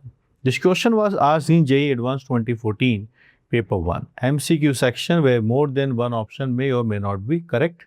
उस time के paper में बात करें तो OMR based paper था, CBT board पे नहीं होता था 2014 के अंदर, जहाँ पर पार्शियल मार्किंग भी नहीं होती थी MCQ क्वेश्चन के अंदर, जो नाउअडेज का ट्रेंड है। ठीक है, पर ऐसा कुछ फिक्स पैटर्न हमेशा जेईई एडवांस का नहीं होता है। हर साल हर बार कुछ ना कुछ, चाहे वो मार्किंग स्कीम चेंज करें, कुछ ना कुछ चेंजेस हमेशा रहते हैं। इस पर्टिकुलर क्वेश्चन जो कि अलजेब्रा के मैट्रिसेस टॉपिक्स चैप्टर से है, स्टूडेंट्स का उस टाइम पे क्या बिहेवियर था, ताकि हम ये डिसाइड कर सकें क्वेश्चन को इजी कैटेगरी में रखें, डिफ़िकल्ट में या एवरेज में। चलिए इसका एनालिसिस करते हैं। उस टाइम की जो एक्चुअल जेईई की रिपोर्ट एनालिसिस वहाँ पर की गई थी उस वाले क्वेश्चन के हिसाब से, तो देखिएगा क्या लिखा गया है। 12.85% स्टूडेंट ऐसे हैं जिन्होंने इस क्वेश्चन को सही किया है, 76% स्टूडेंट ऐसे हैं जिन्होंने इस क्वेश्चन को गलत किया है, 10.75 स्टूडेंट ऐसे हैं जिन्होंने इस क्वेश्चन को अटेम्प्ट ही नहीं किया है। यहाँ पर ये है 12 पॉइंट। तो 12 जो है we will consider bit on a difficult side, because इसी पेपर में ऐसे भी क्वेश्चंस आए थे जहाँ पर 48%, 33%, 35% स्टूडेंट्स ने कई क्वेश्चंस को सही भी किया है। उसके रिस्पेक्ट में अगर हम देखें 12 में तो थोड़ा सा डिफ़िकल्ट रहेगा, लेकिन ये उतना डिफ़िकल्ट क्वेश्चन एक्चुअल में नहीं है। ये आपको एनालिसिस के बाद पता चलेगा, जब मैं इसका एक सोल्यूशन आपको बताएंगे। लेकिन पर हम डेटा के हिसाब से जाते हैं तो परसेंटेज वाइज तो फिर कम ही दिख रहा है। ऐसे भी क्वेश्चन थे पेपर के अंदर जिनको सिर्फ 3% लोगों ने सॉल्व किया, ओनली 3%, और ऐसे भी क्वेश्चन थे जिनको 50% स्टूडेंट ने सही किया हुआ है। ठीक है, तो उसको देखते हुए हम थोड़ा सा इसको, इसके हिसाब से स्टूडेंट्स को डिफ़िकल्टी फेस हुई है इस पर्टिकुलर क्वेश्चन के अंदर मार्क्स स्कोर करने पर। लेट्स ऑब्जर्व, क्या आप इसको कैसे देखते हैं। एक M है 2 cross 2 symmetric matrix with integer entries. Okay, symmetric matrix है M। तो देखिए हमारे पास 2 क्रॉस 2 का एक मैट्रिक्स बनाया ABCD। सिमेट्रिक होता है तो AIJ इक्वल टू AJI बनता है, तो यहाँ ये दोनों आपके पास से सेम बन जाएंगे, C इक्वल टू B। तो आपके पास ये थोड़ा बेटर रहेगा। अब आगे A B, यहाँ भी B, और यहाँ ये D बन जाएगा। This is M matrix, symmetric हो गया है। और ये देखिए ABD अब हमारे पास है, तो ये ABD सभी कैसे होंगे, इंटीजर्स, ऐसा गिवन है। ठीक है, अब हम चलते हैं। देखो दिया क्या है, it is an invertible matrix. Okay, invertible, invertible matrix तब होती है जब आपके पास AD minus BC is not equal to 0 as M is invertible. जिसका इनवर्स एग्जिस्ट करता है उसको इन्वर्टिबल मैट्रिक्स कहते हैं। ठीक है, अब एक एक ऑप्शन वाइज इसका हम कैटेगराइज करते हैं। देखिए क्या कहानी है। फर्स्ट कॉलम ऑफ M, कौन सा इसका फर्स्ट कॉलम, ये रहा आपके पास है M, इसको हम हाईलाइट कर लेते हैं। This is our M first column, this is AB, this is the first column, is transpose of second row. Second row कौन सी है, BD। सेकेंड रो BD है, आप इसका ट्रांसपोज लीजिए।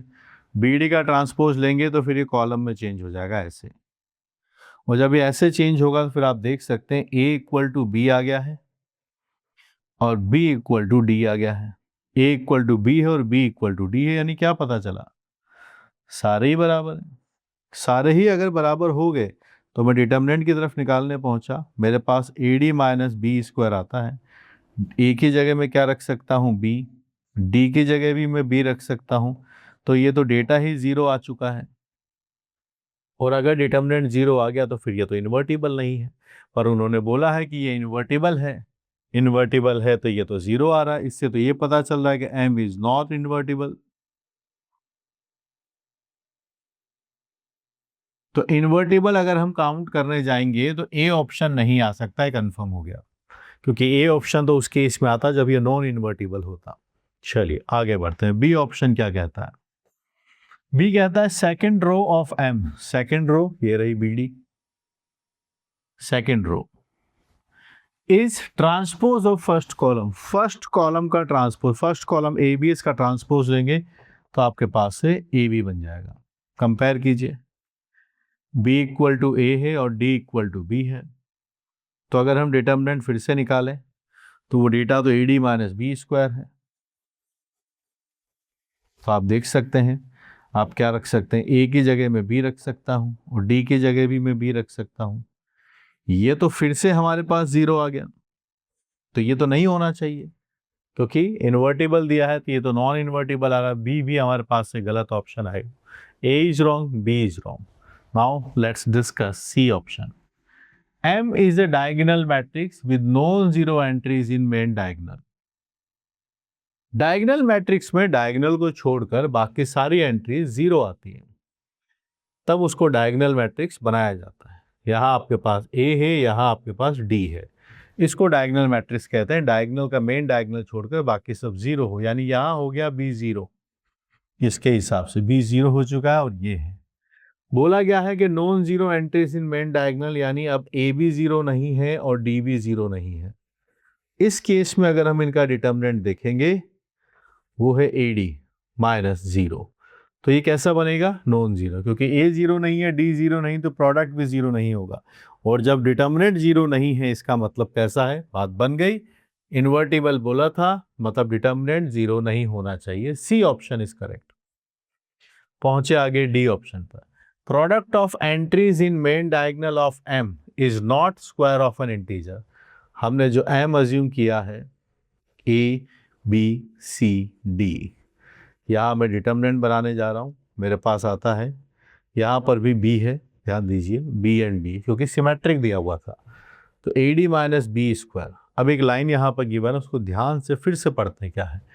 Product of elements in main diagonal, ये रहे main diagonal, a d of m is not the square of an integer. अब देखिए, अगर हम चाहते हैं कि ये जीरो बने तो ए डी को बी स्क्वायर होना पड़ेगा, और ये तीनों नंबर्स ऑलरेडी एक इंटीजर्स हैं, ध्यान दीजिए यहाँ पर। तो अगर ये दिया है यहाँ पर एज गिवन कि मेन डायगोनल के जो प्रोडक्ट हैं, product of entries in main diagonal is not equal to perfect square of, is not equal to square of an integer, ये किसी इंटीजर के स्क्वायर नहीं हो सकते, ये मना कर दिया है।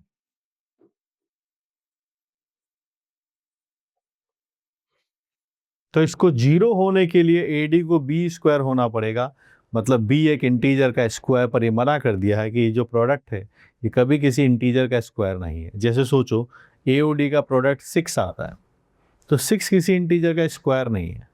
6 को आप √6 का स्क्वायर तो लिख सकते हो, पर √6 इंटीजर नहीं है। लेकिन अगर एडी 25 हो जाए तो 25 5 का स्क्वायर वो इंटीजर का स्क्वायर है, तो फिर चांसेस होते कि ये जीरो बन जाए। तो एडी अगर एक परफेक्ट स्क्वायर नहीं है तो फिर वो इसको कभी कैंसिल नहीं कर पाएगा, कैंसिल नहीं कर पाएगा तो ये जीरो नहीं हो पाएगा, और ये जीरो नहीं हो पाएगा तो फिर क्लियर रहेगा कि एम कैसा रहेगा, इन्वर्टिबल। तो नॉन जीरो रहेगा, तो हमारे पास डी ऑप्शन भी करेक्ट है।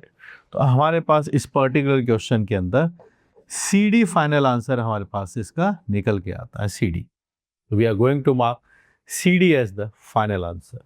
यहाँ से हमारे पास सी डी इसका फाइनल आंसर निकल के आ जाता है। तो सी डी को हम मार्क कर लेंगे। सी डी को सीखते हुए चलिए, सी डी से सीखते हुए चलिए कैसे हम इसको बनाया हमने। और सी डी आपके पास क्या हो सकती है बताइए, अब सी डी की बात हो ही गई है तो ढंग से पढ़िए, अच्छे रिसोर्सेज यूटिलाइज कीजिए और एक्सपीरियंस टीचर्स के साथ पढ़िए ताकि आप उनके एक्सपीरियंस का फ़ायदा ले पाएँ। जेई प्रिपरेशन में सबसे इम्पॉर्टेंट टाइम होता है।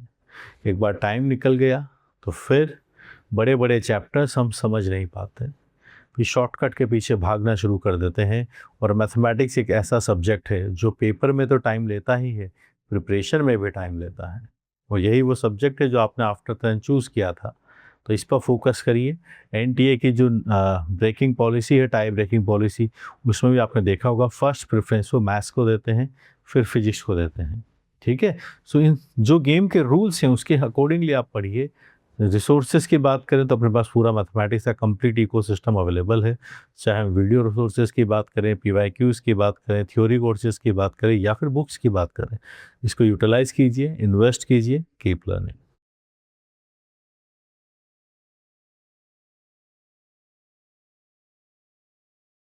Let a comma b comma c be positive integers such that b by a is an integer.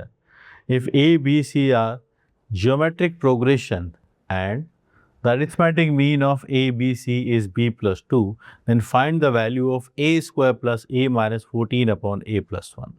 This question was asked in numeric response category in JEE Advanced 2014 paper 1. Student का कैसा response था वो भी हम discuss करते हैं। इस साल जो पेपर था आईआईटी खड़गपुर वालों ने कंडक्ट करवाया था पेपर को।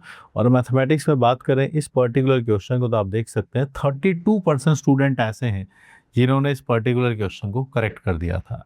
वहीं 54 ऐसे हैं जिन्होंने इसके अंदर रॉन्ग आंसर्स हमें दिए थे और 12.97 ऐसे जिन्होंने इस क्वेश्चन को अटेम्प्ट ही नहीं किया था।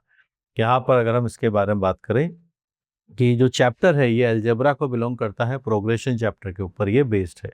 तो इस प्रोग्रेशन के ऊपर ये बेस्ड है। चलिए इस क्वेश्चन को डिस्कस करते हैं। वैसे दिख रहा है 32% ने सही किया है, तो ये एक एवरेज लेवल का मोर ऑन ईजियर साइड पर ये क्वेश्चन कंसिडर होगा।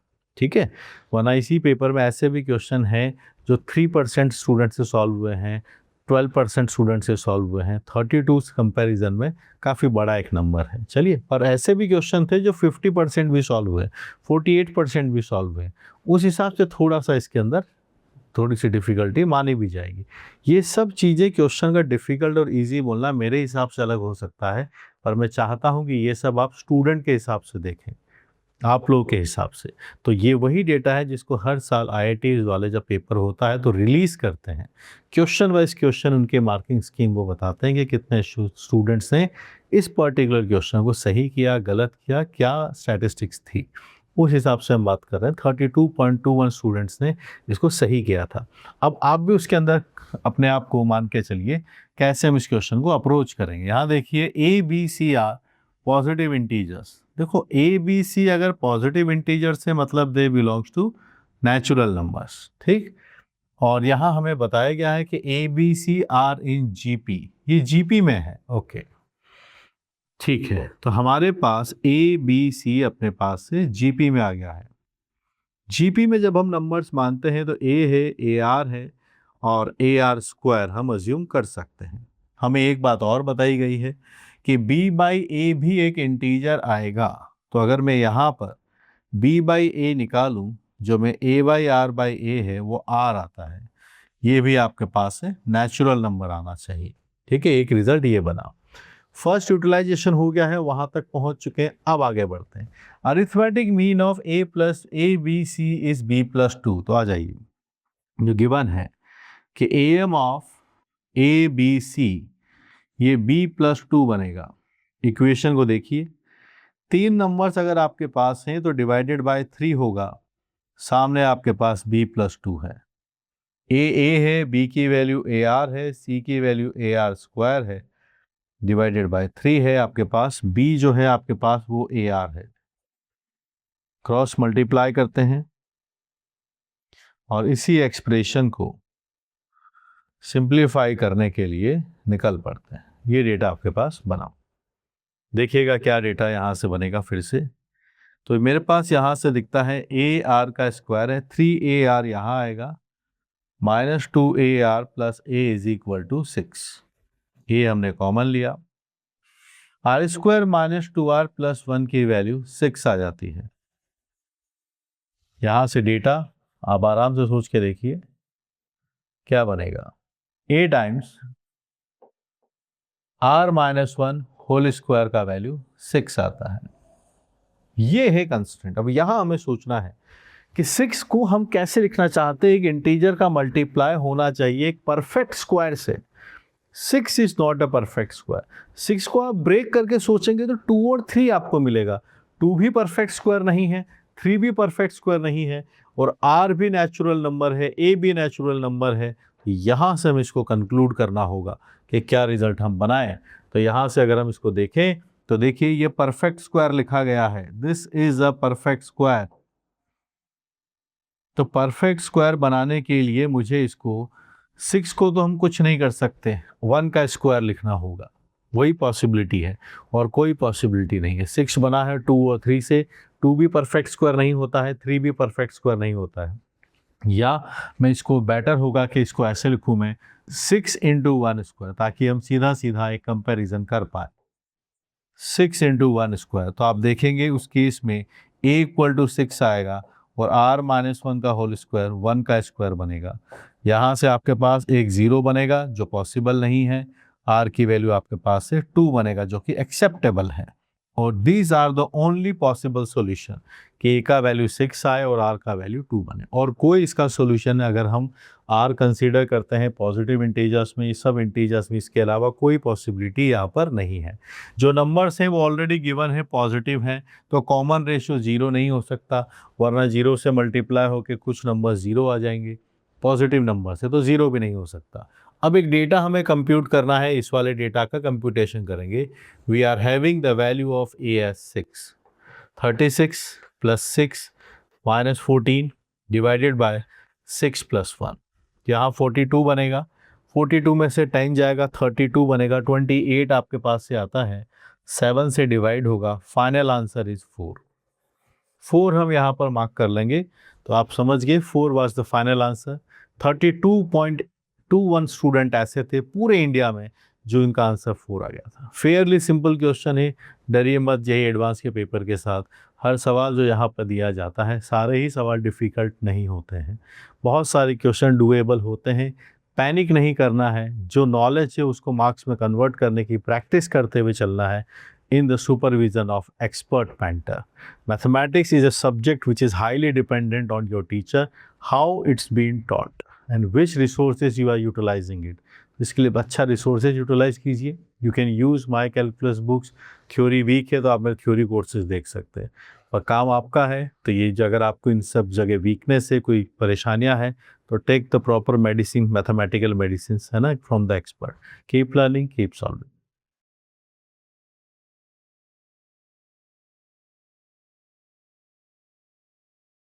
Let n is greater than or equal to 2 be an integer.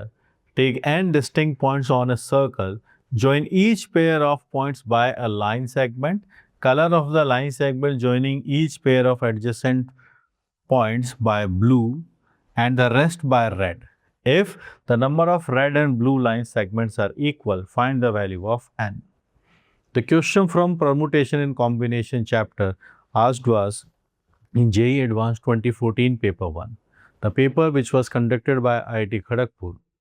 During that time, OMR based he paper होता था, वहाँ पर आपको CBT बेस्ड नहीं था, तो OMR फिल करनी पड़ती थी। यहाँ पर जो क्वेश्चन की मार्किंग है उसके हिसाब से उस टाइम के स्टूडेंट्स ने क्या परफॉर्मेंस दिया था। PNC चैप्टर जिससे बहुत सारे स्टूडेंट परेशान रहते हैं या थोड़ा सा उनको फेवरेट नहीं होता है, क्या ये बात सही है, इसको भी हम जज करते हैं और इसका एक्चुअल एनालिसिस करते हैं। जो उस टाइम की जेईई की रिपोर्ट है वहाँ पर इस पर्टिकुलर क्वेश्चन के लिए बताया गया 38% स्टूडेंट ऐसे हैं जिन्होंने इस क्वेश्चन को सही किया, वहीं पर 52.54 स्टूडेंट ऐसे हैं जिन्होंने इस क्वेश्चन को गलत किया, 9% स्टूडेंट ऐसे हैं जिन्होंने इस क्वेश्चन को गलत किया। Can you understand? तो 38 इज ए गुड नंबर, मतलब क्वेश्चन इजी कैटेगरी में हम कंसीडर करेंगे। इसी पेपर के अंदर ऐसे भी क्वेश्चन है जो 3% सॉल्व हुए हैं, 10% सॉल्व हुए, 12% सॉल्व हुए। उस कंपैरिजन में यहाँ हम देखें 38% स्टूडेंट ने सही किया। और PNC एक ऐसा चैप्टर जो थोड़ा सा स्टूडेंट्स के बीच में एक अलग सा बिहेवियर होता है। जिसको मैथ्स पसंद है उनको तो बहुत पसंद भी आता है, कई स्टूडेंट ऐसे भी इस पर्टिकुलर चैप्टर को अवॉइड करते हैं। चलिए शुरुआत करते हैं, क्वेश्चन पर आते हैं कैसे हम इस क्वेश्चन को सीक्वेंशियली पढ़ेंगे और अप्रोच करेंगे। n का वैल्यू ग्रेटर देन और इक्वल टू 2 है, ये एक इंटीजर है। n distinct points on a circle, एक सर्कल है, सर्कल बनाया, सर्कल के ऊपर पॉइंट्स हैं, बहुत सारे पॉइंट्स हैं। कितने पॉइंट्स हैं? n पॉइंट्स हैं, बना दिए हमने भी यहाँ पर n सारे पॉइंट्स बना दिए। अब आप देखिएगा, बोला ये है n distinct points on a circle join each other points by a line segment. Colors on the line segment joining every pair of adjacent points by blue. जो adjacent वाले हैं उनको blue कलर से ज्वाइन करना है, कर दीजिए blue colour से ज्वाइन। adjacent वाले blue कलर से ज्वाइन कर देंगे। ये सारे adjacent वाले हैं, लाइन सेगमेंट एडजेसेंट वाले। आप देखिए यहां पर they are n points, correct. तो ब्लू कलर के कितने बने? वो तो साइड बन जाएगी ना। अगर हम एडजेसेंट वालों को ब्लू से ज्वाइन करेंगे तो ये तो n साइडेड पॉलीगन बन गया है। This has converted into an n sided polygon. n sided polygon के अंदर ये कन्वर्ट हो जाएगा, ठीक है। और rest by the red colours, इसको भी समझ लीजिए कि every pair of adjacent points are joined by blue and rest by red. Okay. Adjacent we have joined by blue, और adjacent नहीं है तो फिर red से join करेंगे।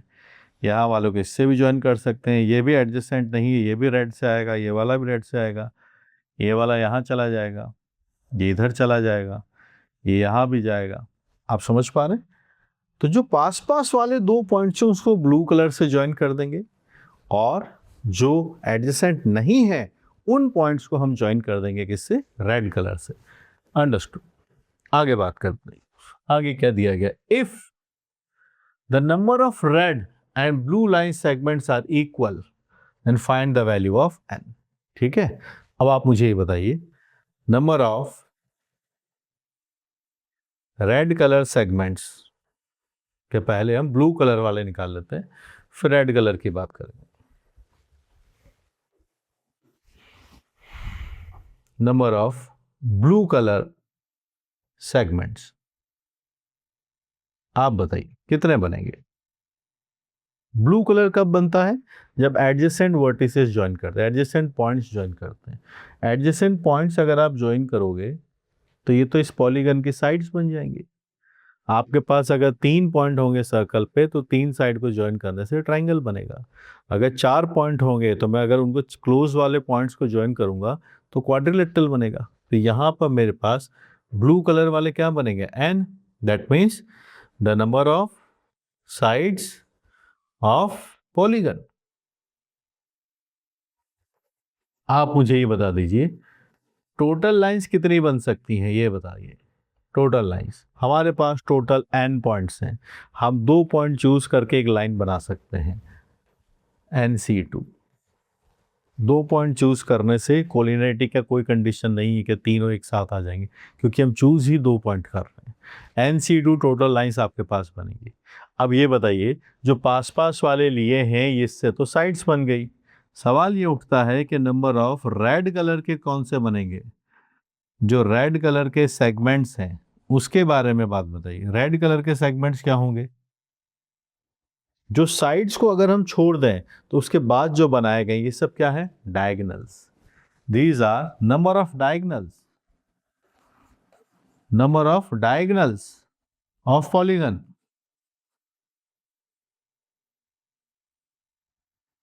इनके पॉलीगन्स हैं, डायगोनल्स इनके बनेंगे। तो डायगोनल्स कितने बनते हैं? टोटल आपके पास कितने हैं? NC2, उसमें से आप n हटा दीजिए। टोटल में से अगर हम साइड्स हटा देंगे तो आपके पास डायगोनल आ जाएंगे। तो ये आया आपके पास से ब्लू कलर, ये आ गया रेड कलर। क्वेश्चन ये कहता है दे आर इक्वल, तो ये दोनों इक्वल हमें बोले गए हैं। सो n is equal to NC2 minus n. This is been given to us. n and n will become 2n. NC2 बनेगा n into n minus 1 by 2। आप देखेंगे यहाँ पर ये बनेगा 4n, यहाँ n है, यहाँ है n minus 1। डेटा बनेगा n square minus n is equal to 4n। आप यहाँ ले आइए, n square minus 5n is equal to 0। n common लेंगे और n माइनस 5 है। एक डेटा n इक्वल टू 0 बोला है और एक डेटा n इक्वल टू 5 है। 0 हो नहीं सकता क्योंकि गिवन है n की वैल्यू ग्रेटर देन 2 है, तो 0 वाला तो रिजेक्ट हो जाएगा। 5 हमारे पास फाइनल आंसर हम मार्क कर देंगे, 5 वाला हम फाइनल आंसर मार्क कर देंगे। समझ में आ गया आपको क्यों 38% के आसपास स्टूडेंट ने सही किया। तो जो भी सिचुएशन पीएनसी प्रोबेबिलिटीज में गिवन होती है, सबसे पहले उसको समझिए, हमें क्या आता है उसके हिसाब से नहीं, क्वेश्चन में क्या पूछा है उसके हिसाब से। तो चाहे आपको उसके लिए क्वेश्चन को डबल ट्रिपल पढ़ना पड़े तो पढ़िए, बार बार देखिए क्या पूछा है। n is greater than or equal to be an integer, take n distinct points on a circle, join each pair of points by a line segment, color the line segment joining every pair of adjacent points by blue and the rest by red। तो जो adjacent join करेंगे वो बन जाएंगी sides, n points हैं तो आपके पास n colour की ब्लू कलर लाइंस बनेगी, और जो हम एडजेसेंट को नहीं ज्वाइन करेंगे उसके अलावा ज्वाइनिंग बनाएंगे वो सब बन जाएंगे diagonals. Total lines NC2 minus n number of diagonals. पूरा एक्सप्लेन मैंने आपको यहाँ पर कर दिया है कैसे इसको बनाते हैं। अगर आप आपके दिमाग में ये बात आ रही है मैं भी पीएनसी और स्ट्रॉन्ग करना चाहता हूँ, उसकी थ्योरी पढ़ना चाहता हूँ, तो you can take my algebra course, thoroughly पढ़िए। प्रैक्टिस करना चाहते हैं तो उसके लिए प्रैक्टिस के लिए अलजेब्रा वाली बुक सॉल्व कीजिए। Keep learning keep solving, time आपका है, डिसीजन आपको लेना है, और एक बार टाइम निकल जाता है तो फिर हमारे पास गिल्ट ही रह जाता है कि हम मैं कैसे करूं, कैसे बनेगा, फिर याद करने से मैथ्स बनेगी नहीं, टाइम देना होगा तभी मैथ्स बनती है। Keep learning keep solving this questions.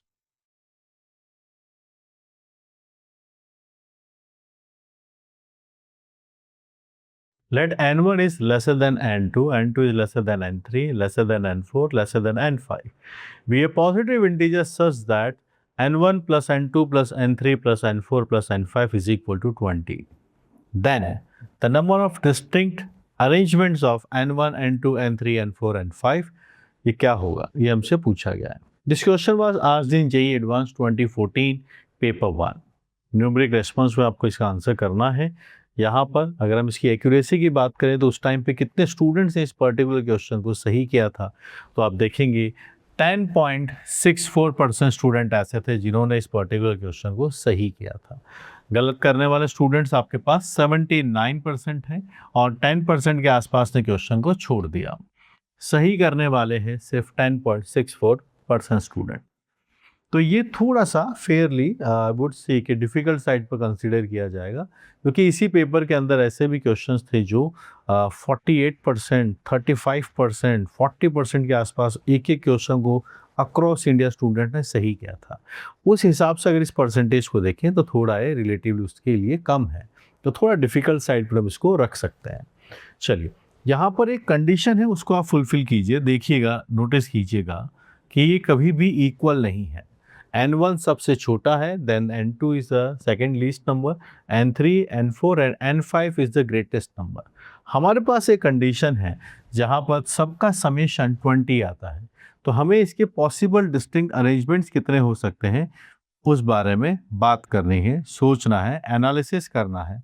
कितने पॉसिबिलिटीज़ के बारे में यहाँ पर डिस्कशन होगा वो हमें बनाना है। This is the condition.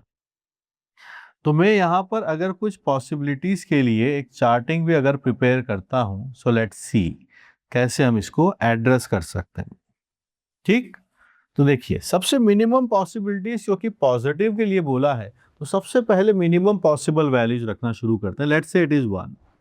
अब ये 1 नहीं हो सकता, ग्रेटर रहेगा तो इसकी मिनिमम पॉसिबिलिटी 2 है, ये इससे ग्रेटर है तो 3 है, 3 से ग्रेटर है तो 4 है। पर अब हमें समेशन को 20 पहुंचाना है तो n5 को क्या होना पड़ेगा उसके बारे में सोचते हैं। 4 + 3 इज 7, 7 + 2 इज 9, 9 + 1 इज 10। 20 चाहिए तो ये 10 होना चाहिए। Case number 1। तो क्या ये इसको सेटिस्फाई करता है? बिल्कुल। All are distinct, all are increasing order, satisfied, the sum is 20, fine. आगे चलते हैं। Let's keep this as 1, this as 2, this as 3। ये 4 और 10 है, दोनों का सम अगर हम देखें तो 14 आता है। तो क्या 14 को किसी और तरीके से ब्रेक कर सकते हैं? ध्यान ये रखना है, छोटा वाला नंबर n4 होगा, बड़ा वाला नंबर 15 एंड 5 होगा। तो अगर मैं यहाँ पर इसको 5 करता हूँ तो फिर मुझे यहाँ पर इसको कितना रखना होगा, 9 रखना होगा। चेक करिए, अगर मैंने इसको एक इंक्रीज़ किया तो ये एक डिक्रीज़ होगा। यहाँ से आप देखेंगे फिर से 9 + 5 = 14, ये भी 14 था, ये भी 14 था, इधर का सम 6 है, तो टोटल सम आ रहा है 20। This is also possible. Any other possibility, 1 2 3 मैंने लिखा, अब मैंने 5 रखा है, मेरा एक और इंक्रीज़ करता हूँ तो इसको 6 कर सकता हूँ, यहाँ मुझे 8 करना होगा। अब आप वापस से सम देखिए, फिर से 14 आ रहा है। तो one more possibility we are having, 1 2 3 6 and 8, 6 and 8 14, 14 and 3 17, 19 + 1 20, satisfied। अब मैं अगर आगे 3 से आगे जाता हूँ तो यहाँ मुझे दोनों फिर 7 7 करने होंगे। 7 7 भी 14 आता है, लेकिन ये दोनों इक्वल नहीं हो सकते, तो वो केस रिजेक्ट हो जाएगा, वो पॉसिबिलिटी नहीं कंसिडर की जाएगी। तो अब तक हमने क्या किया है, लास्ट वाले 2 चेंज किए थे और यहाँ 3 फिक्स रखा है। अब मैं यहाँ पर अगर 4 करता हूँ, फिर आप देखिए यहाँ मैंने 4 किया, आगे चलते हैं। 4 का next least possible increasing number is 5। फिर इसके अकॉर्डिंगली आप आगे बनाइए तो क्या बात बनेगी, आप देखिए। 5 मैंने लिखा है, तो यहाँ अब कितना बचा अपने पास वो हम देखेंगे। 4 and 2 are 6, 6 and 1 is 7, 7 and 5 is 12, 12 आपके पास है। यहाँ आपको 20 चाहिए तो आपके पास से 8 आ जाता है। ये 13, 13 and 4 is 17, ये 20 बनता है। पॉसिबिलिटी बन गई, ये डेटा आपने बना दिया।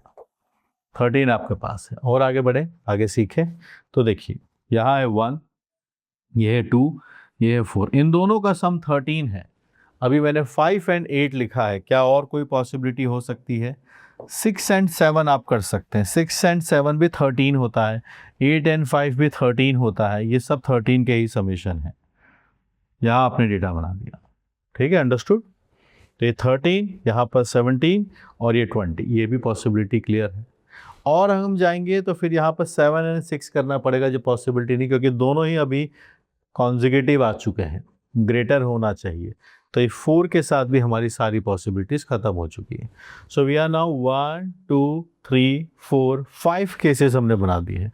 और हम आगे अगर बढ़ना चाहें तो देखिए, मैंने यहाँ 1 लिया, यहाँ 2 लेता हूँ, यहाँ अगर मैं 5 पिक करता हूँ तो फिर मेरे पास कितना बचेगा वो आप सोचिए। 5 का नेक्स्ट नंबर, ये समेशन मेरे पास 5 and 2 is 7 and 1 is 8, 8 जा चुका है आपके पास, यहाँ बचेगा 12। 12 के अगर आप देखना चाहते हैं तो बाइफर्केशन 6 and 6 हो सकता है, तो उससे नंबर सेम आ जाएंगे, उससे नंबर सेम आ जाएंगे। तो यहाँ और कोई बाइफर्केशन देखेंगे तो बात बनेगी नहीं। तो 1 2 5 से बात नहीं बनती है। आगे चलते हैं, क्या हम इस वाले प्लेस पर 3 रख सकते हैं? अभी जैसे हमने 4 5 को चेंज कर दिया, एंड 4 and 5, 3 के बाद चेंजेस किए, अब यहाँ हर जगह सेम चल रहा है। सो लेट मी कीप 3 हियर, यहाँ पर मैंने 3 रखा। अब देखिए 1 and 3, the next possible number can be 4। कितना पॉसिबिलिटीज आ चुका है? 4 and 3 is 7, 7 + 1 is 8, 8 आपके पास यहाँ आने के बाद 12 बचता है। 12 की पॉसिबिलिटीज़ आप अगर इंक्रीजिंग ऑर्डर में चाहते हैं 5 and 7 बन सकती है। तो क्या देखिए, हर नंबर इंक्रीज कर रहा है। Yes, they are increasing, all of them are increasing. तो आप यहाँ से और कोई पॉसिबिलिटी देखिए, 5 and 7 12, 12 and 7 आपके पास 19 + 1 20, ये भी एक्सेप्टेबल है। लास्ट वाले दोनों का सम 12 आता है, तो 5 and 7 एक पॉसिबिलिटी है, दूसरी पॉसिबिलिटी 6 and 6 हो सकती है, पर इक्वल नहीं हो सकते, रिजेक्टेड। 7 and 5 लिख नहीं सकते क्योंकि इंक्रीजिंग ऑर्डर चाहिए, 5 and 7 is the only possible way. और पॉसिबिलिटी सोचते हैं, या हमने सेकंड वाले नंबर को 3 रखा है, अगर मैं यहाँ 4 कर देता हूँ, फिर तो देखिए आपके पास यहाँ 4, फिर यहाँ 5 रखना ही होगा, यहाँ 6 एंड यहाँ 7, ये टोटल सम हमारे पास 20 क्रॉस कर जाएगा, 20 क्रॉस कर जाएगा। तो यहाँ पर अब हम n2 को यहाँ 1 रखते हुए चेंज नहीं कर सकते। सो लास्ट पॉसिबिलिटी, अगर हम लास्ट वाले नंबर को यहाँ पर चेंज करें, तो I am keeping here as 2, I am keeping here as 2, last वाला 2। अगर ये 2 है तो यहाँ हमने 3 रखा, ये 4 रखा। अब हम पॉसिबिलिटी सोचते हैं, 4 and 3 is 7 and 2 is 9, 9 आ चुका है, 11 बचा है। 11 के लिए we can have it as the nearest possible is 5 and 6, 5 and 6 हम यहाँ पर बना देंगे। तो ये देखिए, ऑल आर कॉन्जिक्यूटिव, 3 4 5 6, सम निकालिए 6 एंड 5 11 प्लस 5 15, 15 एंड 5 इज 20, यही पॉसिबल है और कोई पॉसिबिलिटी इसके अलावा नहीं है। जैसे ही आप थोड़ा भी इंक्रीज करेंगे हम 20 क्रॉस कर जाएंगे। How many cases we are having? 1 2 3 4 5 6 7, we are having 7 cases. तो 7 इसके फाइनल आंसर निकल के आएगा, 7 इज द पॉसिबिलिटी। पीएनसीज के क्वेश्चंस के अंदर अगर हम देखें तो हमेशा ही आपको देखने को मिलेगा कि क्वेश्चंस सोचने पर आपको मजबूर करेंगे। कुछ क्वेश्चंस कैलकुलेटिव होते हैं, कुछ क्वेश्चन केसेस बनाने के ऊपर हैं। फाइनल एग्जाम के अंदर अगर आपने एक भी केस कम बनाया तो आप फाइनल आंसर तक नहीं पहुंचेंगे। आंसर तक नहीं पहुंचेंगे तो मार्क्स नहीं आएंगे, तो हम इस 10% के अंदर काउंट नहीं होंगे। So keep learning, keep solving. और फाइनल एग्जाम के अंदर थोड़ा प्रेशर तो देखो बच्चों रहता ही है, रहता है, नॉर्मल है। तो इसीलिए क्या है, इस वाले क्वेश्चन में ये रिस्क है, पर पूरे पेपर में हर क्वेश्चन के ऊपर ये रिस्क नहीं रहेगा आपके पास। कुछ क्वेश्चन रूटीन बेस्ड होते हैं, कुछ क्वेश्चन में फॉर्मूला बेस्ड आपको दिखेगा, कुछ क्वेश्चन में थॉट प्रोसेस अप्लाई करना होगा, है ना। तो उस तरीके से हम इसको बैलेंस कर सकते हैं, जो कि प्रैक्टिस के ऊपर डिपेंडेंट है। कैसा मटेरियल आप सॉल्व करते हैं, कैसी आपकी थ्योरी है, कैसे आपके कॉन्सेप्ट्स हैं। So keep learning these concept, things will be fine. और keep working hard. Hard work is a vector quantity, तो उसका डायरेक्शन आपके टीचर्स मेंटर्स डिसाइड कर सकते हैं। आपके पास ऐसे टीचर्स मेंटर्स नहीं हैं तो फिर आप मुझे बना सकते हैं, पर पढ़ना पड़ेगा, कोई शॉर्टकट नहीं है, पढ़ना ही होगा। बस क्या पढ़ना है, उस एफर्ट्स, उस मैग्नीट्यूड को डायरेक्शन में बता सकता हूँ कैसे आप उसको पढ़ सकते हैं। बाकी मैथमेटिक्स का पूरा इकोसिस्टम आपके पास अवेलेबल है, चाहे हम वीडियो कोर्सेज़ की बात करें, थ्योरी कोर्सेज़ की बात करें, जिसके अंदर हम PYQs की बात करें या बुक्स की बात करें, कंप्लीट इकोसिस्टम आपको मेरे यहाँ पर मिल जाता है। So keep learning, best wishes are with you.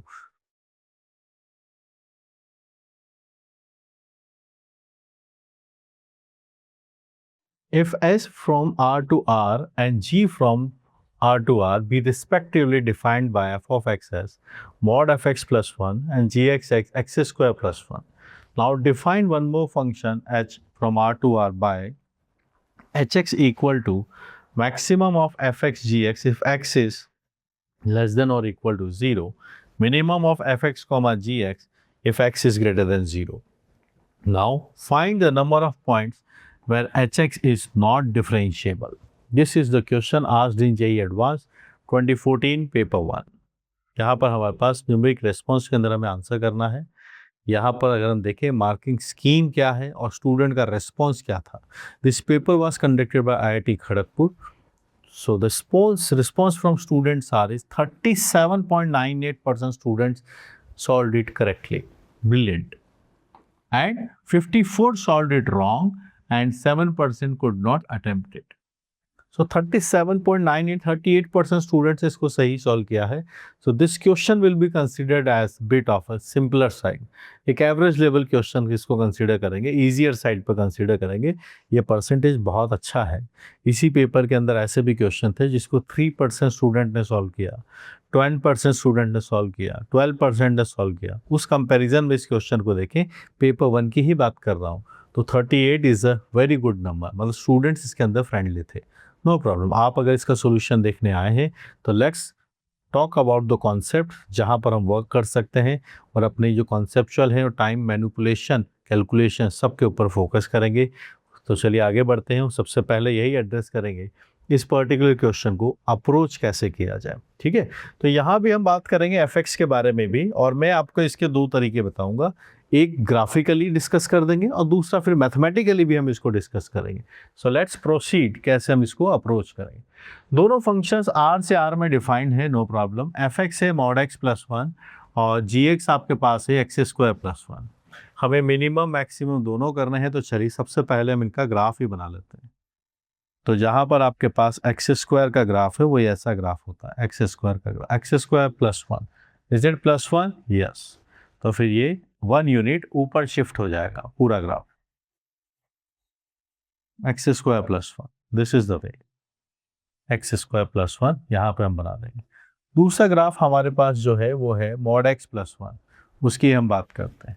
अभी ये थोड़ा सा सिमेट्रिक, यहाँ पे आप देखेंगे ऐसा दिखेगा, ये भी ऐसा दिखेगा. हाइट दोनों की ऑलमोस्ट सेम रहेंगी.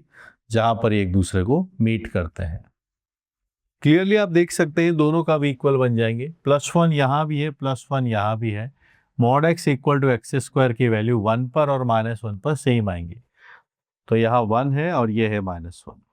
ठीक, तो इस डेफिनेशन के अकॉर्डिंग अब हम चाहते हैं कि इसका मैक्सिमम, जब x नेगेटिव है, ये रहा 0, तो इसके इधर वाला रीजन नेगेटिव होता है, यहाँ इन दोनों में जो मैक्सिमम है वो पिक करेंगे। तो ये ब्लू और रेड येलो वाला मैक्सिमम है, आफ्टर दिस वन ब्लू वाला मैक्सिमम बन जाता है। फिर जब पॉजिटिव साइड पर है तो हमें मिनिमम लेना है, इन दोनों में छोटा कौन है, ये छोटा है, ये मिनिमम है, और उसके बाद ये वाला डेटा बन जाता है।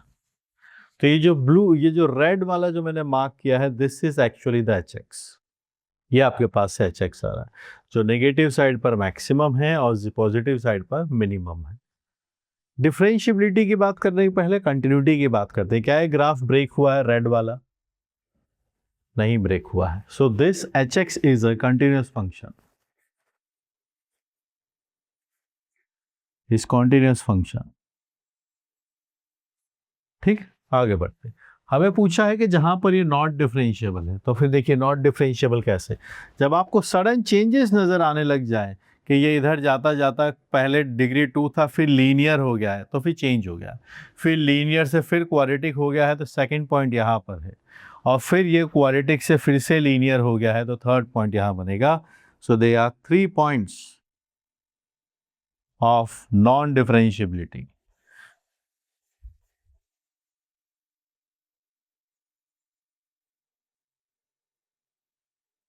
तीन पॉइंट ऐसे हैं जहां पर ये नॉन डिफरेंशिएबल होगा, एक यहाँ है, एक यहाँ है और एक यहाँ है। सर इसी को अगर हम मैथमेटिक्स से करना चाहें तो कैसे करेंगे, आइए वो भी डिस्कस कर लेते हैं। तो लेट्स से डिस्कस करते हैं कि हमारे पास HX क्या बन रहा है। ठीक है, तो सेकंड मेथड मैथमेटिक्स से, ग्राफ से हम कर चुके हैं, HX पर चलते हैं। तो आप देखिएगा -1 के इधर है, तो हम मैक्सिमम चाहते हैं, तो मैक्सिमम येलो कलर है, पहले मैं मार्किंग कर देता हूं। ग्राफ तो हमें चाहिए ही होगा, x² + 1 येलो, ये भी आपके पास x² + 1 है।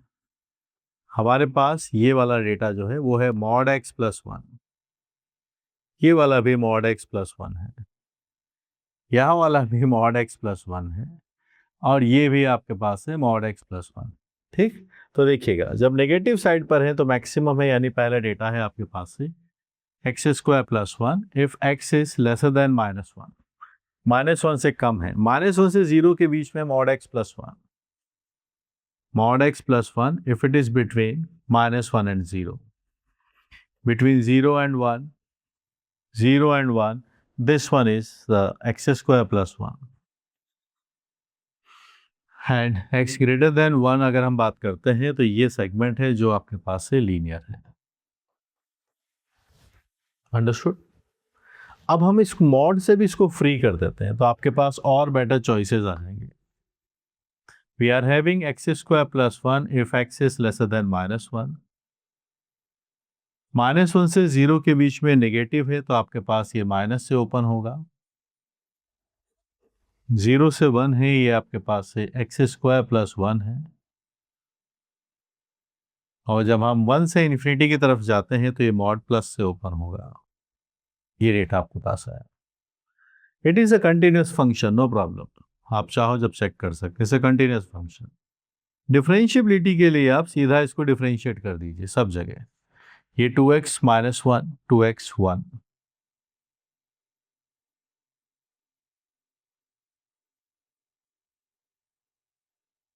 ये डेटा आपके पास है, this is what we are having. -1 पे चेक करिए, ये -2 और -1 आता है, so we are having h' -1 is -2, h' -1 plus is -1। Clearly दिख रहा है, अलग अलग डेटा आ रहे हैं। 0 पर आप चेक कर सकते हैं, 0 + 0 -, 0 plus is 0, 0 minus is -1, 1 - 1 plus, 1 - 2 आता है, और 1 प्लस आपके पास से 1 आता है। क्लियरली आप देख सकते हैं, they are not coming same. जो ग्राफ से भी दिख रहा था। शार्प चेंजेस आ रहे हैं यहाँ पर, तो ये डिफरेंशिएबल नहीं होंगे। ये बात यहाँ पर भी जस्टिफाई हो रहा है कि at point x equal to -1, 0 and 1 it is not differentiable. So they are going to be 3 points. So number of points they are asking. Number of points कितने बन जाएंगे? So we know it is not differentiable at 3 points. 3 हम mark कर देंगे। तो आपने देखा 38% student ने इसको सही किया था। तो आप भी अपनी प्रिपरेशन अब उस लेवल पर ले जाइए, अगर नहीं है तो। पूरे देश भर का एक्चुअल डेटा मैंने बात क्या कही, आप सोच रहे हो सर ये डिफिकल्ट क्वेश्चन था, मुझसे नहीं हुआ इसीलिए। तो क्वेश्चन मेरे लिए इजी और डिफिकल्ट हो सकता है, मैं तो आपके स्टूडेंट फ्रेम ऑफ रेफरेंस से बात कर रहा हूँ। 2014 की बात कर रहे हैं, खड़गपुर का पेपर है, उसके बाद इतने वर्ष हो चुके हैं, तब ये परसेंटेज था। और आजकल तो ज़माना एआई का आ गया है, आपके लिए कई सारे ऑप्शंस हैं। तब तो ऑनलाइन एजुकेशन भी नहीं थी इतनी ज़्यादा, समझ रहे हैं आप बात को। तो अब ये परसेंटेज डेफिनेटली और जंप कर चुका होगा। सो keep learning, keep solving. Mathematics का पूरा इकोसिस्टम आपके लिए अवेलेबल है प्रैक्टिस के लिए, चाहे आपको बुक पढ़नी हो या थ्योरी के साथ साथ बुक को भी आप यूटिलाइज करना हो, दोनों काम आप कर सकते हैं। थ्योरी कोर्सेज में आपके लिए जो सारे कोर्सेज अवेलेबल हैं, चाहे कैलकुलस हो, अलजेब्रा हो, सब एवरीथिंग इज़ फॉर यू। पढ़िए, सीखिए और मेंटरशिप से जुड़िए ताकि आप इन सब चीज़ों को और अच्छे से परफॉर्म कर पाएँ। Keep learning, keep solving.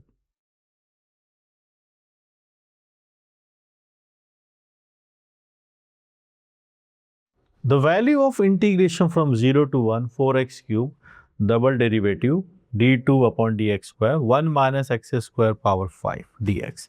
This question was asked in JEE Advanced 2014 paper 1.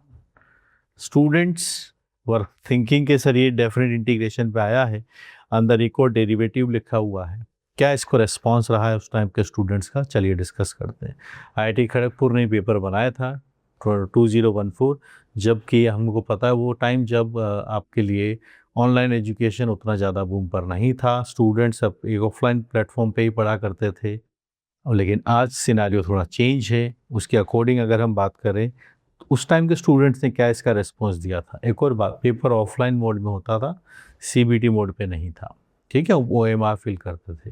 Student का रिस्पॉन्स आप देखिए, 16.28% स्टूडेंट ऐसे जिन्होंने इस क्वेश्चन को सही किया, 71% स्टूडेंट्स ने गलत किया, 12% ने अटैम्प्ट ही नहीं किया। ठीक है, चलिए देखते हैं ऐसा इस क्वेश्चन के अंदर क्या पूछा जा रहा है कि यहाँ पर ऐसी सिचुएशन अपने लिए बन रही है। So are you guys ready for it? This particular question analysis कर लिया है कि 16.28 है। इसी पेपर में ऐसे भी क्वेश्चंस थे, कुछ क्वेश्चन जो 3% स्टूडेंट नहीं सॉल्व किए थे, 10% नहीं सॉल्व किए थे। 16.28 तो थोड़ा सा डिफ़िकल्ट साइड पर ये है।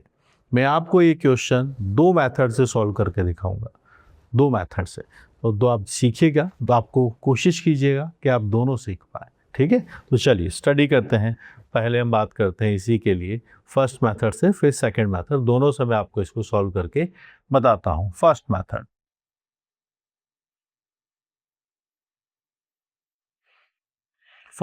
में मैं ये जो डेरिवेटिव लिखा गया है उसको पहले, ये जो फंक्शन है इसको लिख लेता हूँ कि ये f(x) अपने पास लिखा गया है। ये यहाँ पर जो अपने पास ये डेटा लिखने वाले हैं, ठीक है। इसकी मुझे ज़रूरत है या कैसे इसको हम अप्रोच करेंगे उस बारे में भी हम बात यहाँ पर करते रहेंगे। इस डेटा को जब तक हम देखेंगे तो ये है 0 से 1, यहाँ है 4x cube, f double derivative आपके पास लिखा गया है, ठीक है। इस क्वेश्चन को मैं ये बना सकता हूँ। आगे चलते हैं, बाय पार्ट्स अप्लाई करेंगे। We are taking this as a first function, this as a second function. क्योंकि डबल डेरिवेटिव है, इंटीग्रेशन करेंगे तो ज़्यादा ठीक रहेगा। हमारे पास f(x) लिखा गया है। फर्स्ट फंक्शन हम सेम रखेंगे 4x क्यूब, जिसका integration f(x), data is from 0 to 1। आपके पास फर्स्ट का डेरिवेटिव करेंगे 12x स्क्वायर f(x) dx हमने यहाँ पर लिखा। आगे बढ़ते हैं, तो यहाँ डेटा बनाएंगे तो आपके पास से 4 आता है, f(1) 0 पर 0 है। फिर से यहाँ पर अगर आप देखेंगे तो बाय पार्ट्स लगा सकते हैं, फर्स्ट है और ये है सेकंड फंक्शन। तो यहाँ पर 12x स्क्वायर, देन इसका integration is f(x) second function का, 0 to 1 minus from 0 to 1 first का डेरिवेटिव 24x आता है, and it is f(x) dx। This is the data. ठीक है, आगे बढ़ते हैं। हमें एफ डैश वन चाहिए, डिफ्रेंशिएट करते हैं। एफ डैश एक्स आपके पास है 5 times 1 minus x square power 4, 0 minus 2x आपके पास से डेटा बनेगा। एफ डैश वन अगर आप कंप्यूट करने निकले हैं तो आप देखिएगा यहाँ पर ये डेटा 0 बन जाएगा। So F dash one is 0, this is 0। ठीक है, आगे बढ़े। तो दिस इज 0, आपके पास यहाँ माइनस साइन है, पूरा ब्रैकेट है, यहाँ लिखिएगा। 12 आता है, एफ ऑफ 1 आता है और ये 0 है। ठीक है, माइनस चलिए यहाँ से 24 आगे आ जाएगा, यहाँ x आता है और ये एफ एक्स डी एक्स आपके पास से बनेगा। अंडरस्टूड? एफ एक्स आपके पास ये लिखा हुआ, सिंप्लीफाई करते हैं, आगे चलते हैं। F1 की बात भी कर लेते हैं। यही अगर हम यहाँ पर F1 निकालने जाएंगे तो वो भी 0 है। So this data is also 0। तो देखिए फिर माइनस और माइनस आपके पास से हुआ प्लस, दिस इज 0, पता चला। माइनस माइनस हुआ आपके पास से प्लस, 24 बाहर, 0 से 1, यहाँ x है और एफ एक्स आपके पास लिखा गया है 1 minus x square power 5 dx। ये डेटा अपने पास है। एक सब्स्टिट्यूशन यहाँ पर किया जा सकता है, जो दिख रहा है हमें यहाँ पर कि एक सब्स्टिट्यूशन हो सकता है। तो चलिए पुट करते हैं। 1 माइनस एक्स स्क्वायर को हमने रखा t, माइनस 2x dx वाला डेटा आपके पास से dt बन जाता है। जब x की वैल्यू 0 है तो t की वैल्यू 1 आती है, जब x की वैल्यू 1 है तो t की वैल्यू 0 आती है। यहाँ पहुँचे, ये डेटा आता है 24, 0 पर वैल्यू है 1, 1 पर वैल्यू है 0, आपके पास ये डेटा है 1 माइनस एक्स स्क्वायर की वैल्यू t है, it is t power 5। x dx को हम लिख सकते हैं माइनस डी टी बाय 2, ये डेटा हम बना देंगे। x dx की value minus D T by 2 हम ये डेटा बना सकते हैं। अंडरस्टूड? इस माइनस साइन को हैंडल कीजिए, आगे क्या बनेगी बात। तो थोड़ा और हम देखें तो ये 12 बन जाएगा, 0 to 1 t पावर 5 dt अपने पास डेटा बनेगा। ठीक है, तो यहाँ से आया 12, t पावर 6 बाय 6, 0 to 1 हम लिखेंगे, it is 1 minus 0। तो finally we are marking 2 as the final answer. हमारे पास इसका फाइनल आंसर 2 निकल के आता है। ये भी मैंने फर्स्ट मेथड से आपको सॉल्व किया है। एफ एक्स हमारे पास था और यहाँ पर इसको आप double dash x by part से पूरा सॉल्व करते हुए चले गए। एक सब्स्टिट्यूशन भी हमने यहाँ पर अप्लाई किया। ऐसा क्वेश्चन जिसको आपने देखा 12% स्टूडेंट से पूरे देश में सॉल्व, 16% स्टूडेंट से पूरे देश में सॉल्व किया था, उसको फर्स्ट मेथड से सॉल्व किया। अब हम इसी क्वेश्चन को आपको सेकंड मेथड से बताता हूं, जिसमें वॉलिस फॉर्मूले से हम इस क्वेश्चन को बनाने की कोशिश करेंगे। सेकंड मेथड में जो मुझे दिया गया है, मैं सीधा उसी को डिफरेंशिएट करना चाहता हूं। तो एफ डैश एक्स हम पहुंचे पहले, 5 times 1 minus x square power 4 minus 2x आपके पास बनेगा। डेटा थोड़ा और बेटर करते हैं, 10x आता है, 1 माइनस एक्स स्क्वायर पावर 4 ये डेटा है। डबल डिफरेंशिएशन किया तो माइनस 10 है, x का डेरिवेटिव 1 हो गया, ये डेटा बना।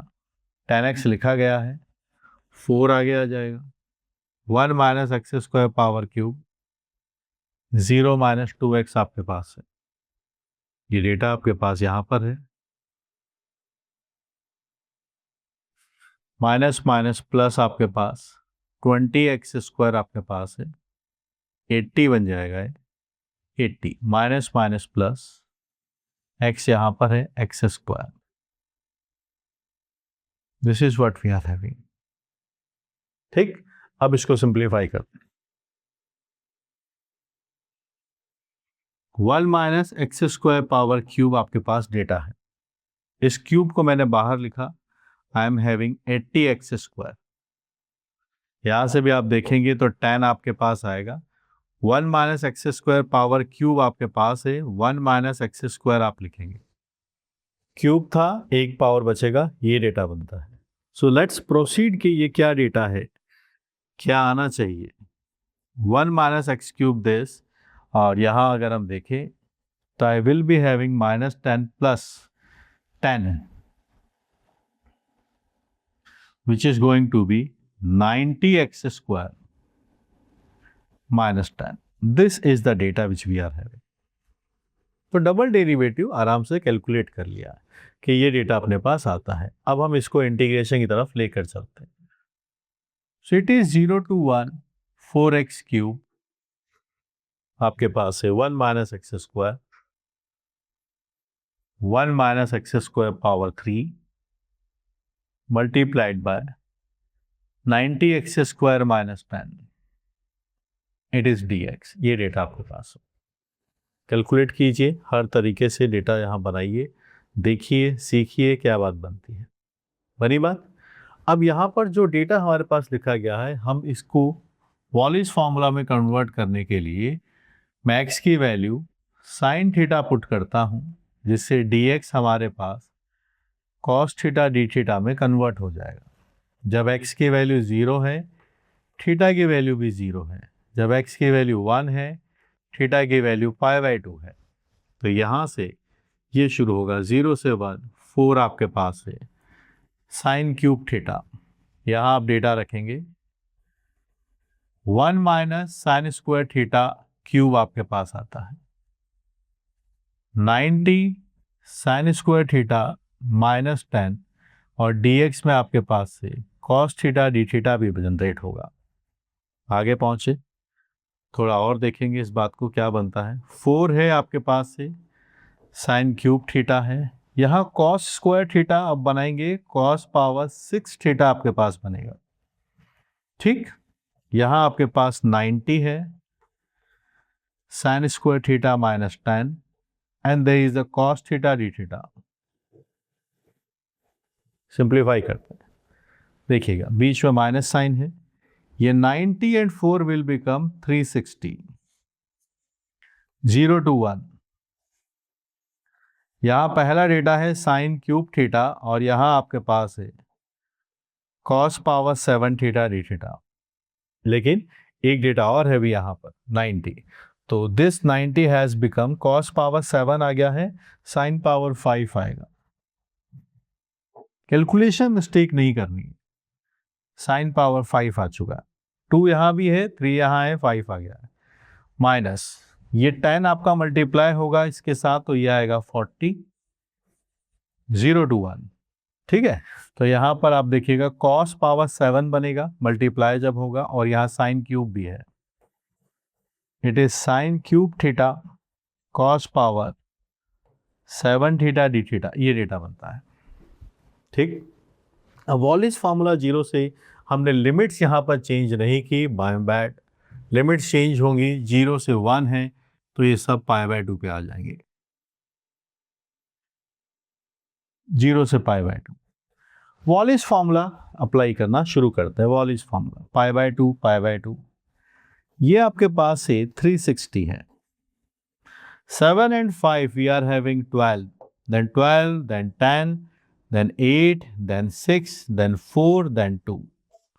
5 हटाया 4 बचा, 4 and 2 आप लिखेंगे, 7 हटाएंगे तो 6 बचता है, देन 6 4 2 भी आपके पास है डेटा बनेगा। ये एक रिजल्ट आया आपके पास। वॉलिस फार्मूला आपको आना चाहिए, साइन हो, कॉस हो, पावर्स ऊपर क्या हो, होल नंबर्स हो, 0 से π/2 हो, दोनों को ऐड करते हैं, फिर 2 रिड्यूस करते हुए चलते हैं, जब तक या तो 2 आ जाए या 1 आ जाए। 5 है, 1 रिड्यूस किया, 4 के साथ सेम प्रोसेस, 7 है, 1 हटाइए, 6 के साथ सेम प्रोसेस। आगे बढ़ते हैं, यहाँ आपके पास फिर से 40 है, 3 and 7 10 आता है, 10 8 6 4 2, 3 हटाया 2 बना, 2 ही रहेगा, फिर यहाँ पर 6 4 2, ये डेटा आपके पास है। जितना सिंप्लीफाई आप कर सकते हैं कर दीजिए, हमारे पास कैलकुलेशन मिस्टेक ना हो, इस बात का ध्यान रखना है। कैलकुलेशन मिस्टेक है तो फिर सब गलत चल रहा है। चलिए सिंप्लीफाई करते हैं, क्या बात बनेगी।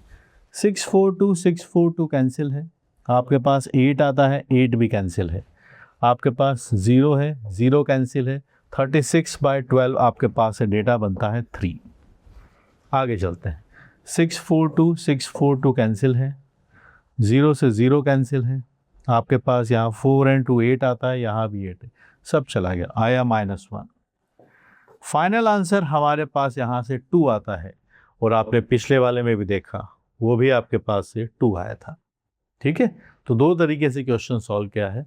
18% 16% के आसपास स्टूडेंट्स ने इसको सही किया था। एक बार टू बी प्रिसाइज हो जाए 16.28। 2 मेथड से मैंने आपको इसको सॉल्व करके बताया है। फर्स्ट मेथड, फंक्शन हमने लिखा, बाय पार्ट्स से इसको सॉल्व किया। किससे सॉल्व किया है first method? By parts, integration by parts. ठीक, और सेकंड वाले में मैंने आपको सिखाया है using Wallis formula, substitution plus Wallis formula. पहले फंक्शन निकाला पूरा क्या है, फिर ये जाके यहाँ रखा, फिर एक सब्स्टिट्यूशन पुट किया, उसके बाद फिर ये वॉलीज की तरफ चला गया, ये रहे वॉलीज फॉर्मूला, वहाँ से अप्लाई किया, डेटा आ गया। चॉइस अब आपकी है कैसे आप इन क्वेश्चंस को अप्रोच करते हैं। ब्रिलियंट ब्रिलियंट ब्रिलियंट क्वेश्चन, मज़ेदार सवाल है, बनाइए, सीखिए। थ्योरी वीक है, प्रैक्टिस कम है, तो पता चल गई बीमारी क्या है, इलाज कीजिए। थ्योरी वीक है तो थ्योरी कोर्सेज देखिए और ढंग से देखिए, कोटा मॉड्यूल सॉल्व कीजिए। लगता है वीकनेस इंटीग्रेशन में, कीजिए। कौन करेगा? आप ही तो करना है, आप ही के लिए लड़ाई लड़ रहे हैं सब, आप ही इस मूवी के हीरो हैं, आप ही को करना है।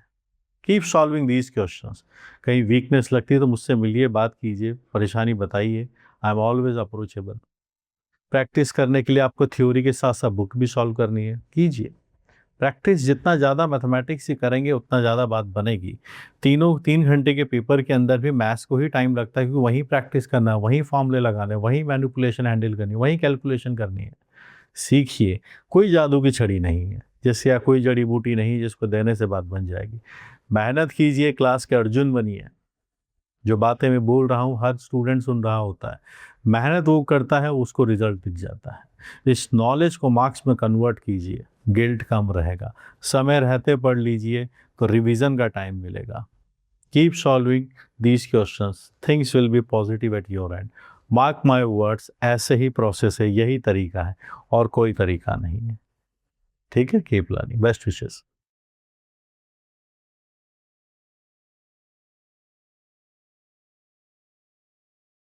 The slope of tangent of the curve y minus x power 5 whole square is equal to x times 1 plus x square whole square at the point 1, 3. This question was asked in JEE Advanced 2014 paper 1. Students का response अगर आप उस time पर देखेंगे तो बहुत brilliant है इस पर्टिकुलर क्वेश्चन के लिए।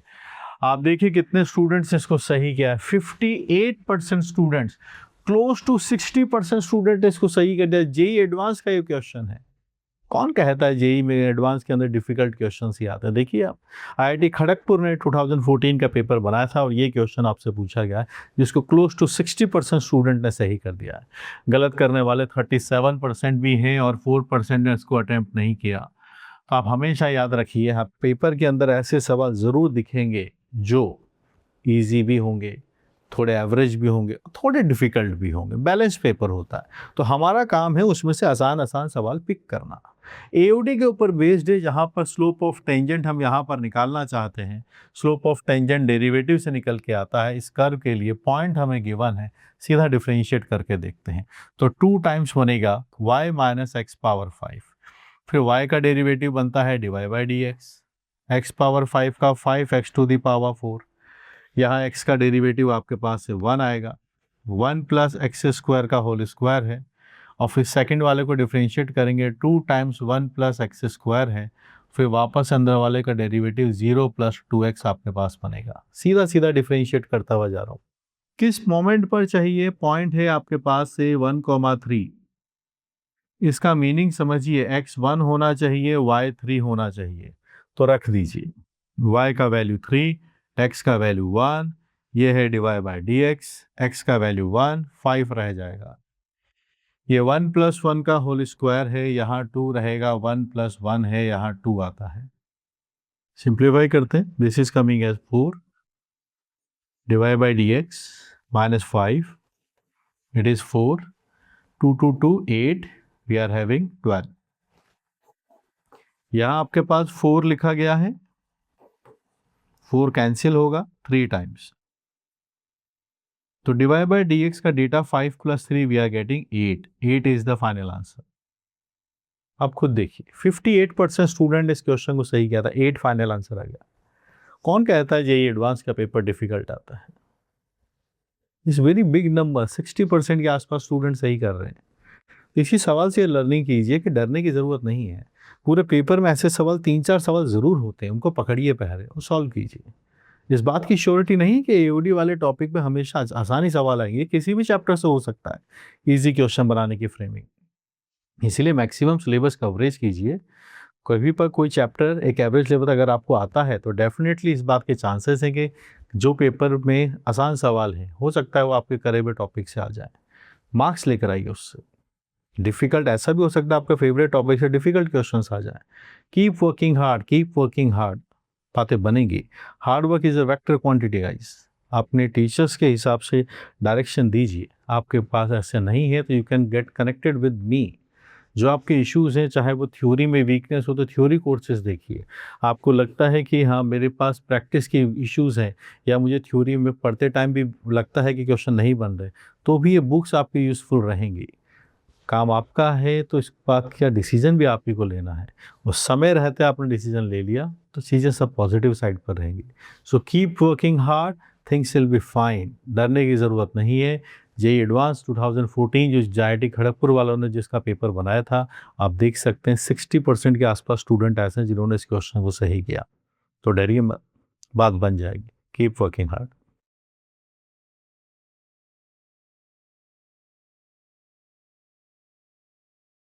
The largest value of non-negative integer a, for which the limit x tends to 1 minus ax plus sin x minus 1 plus a upon x times sin x minus 1 minus 1 whole to the power 1 minus x upon 1 minus root x given as 1/4.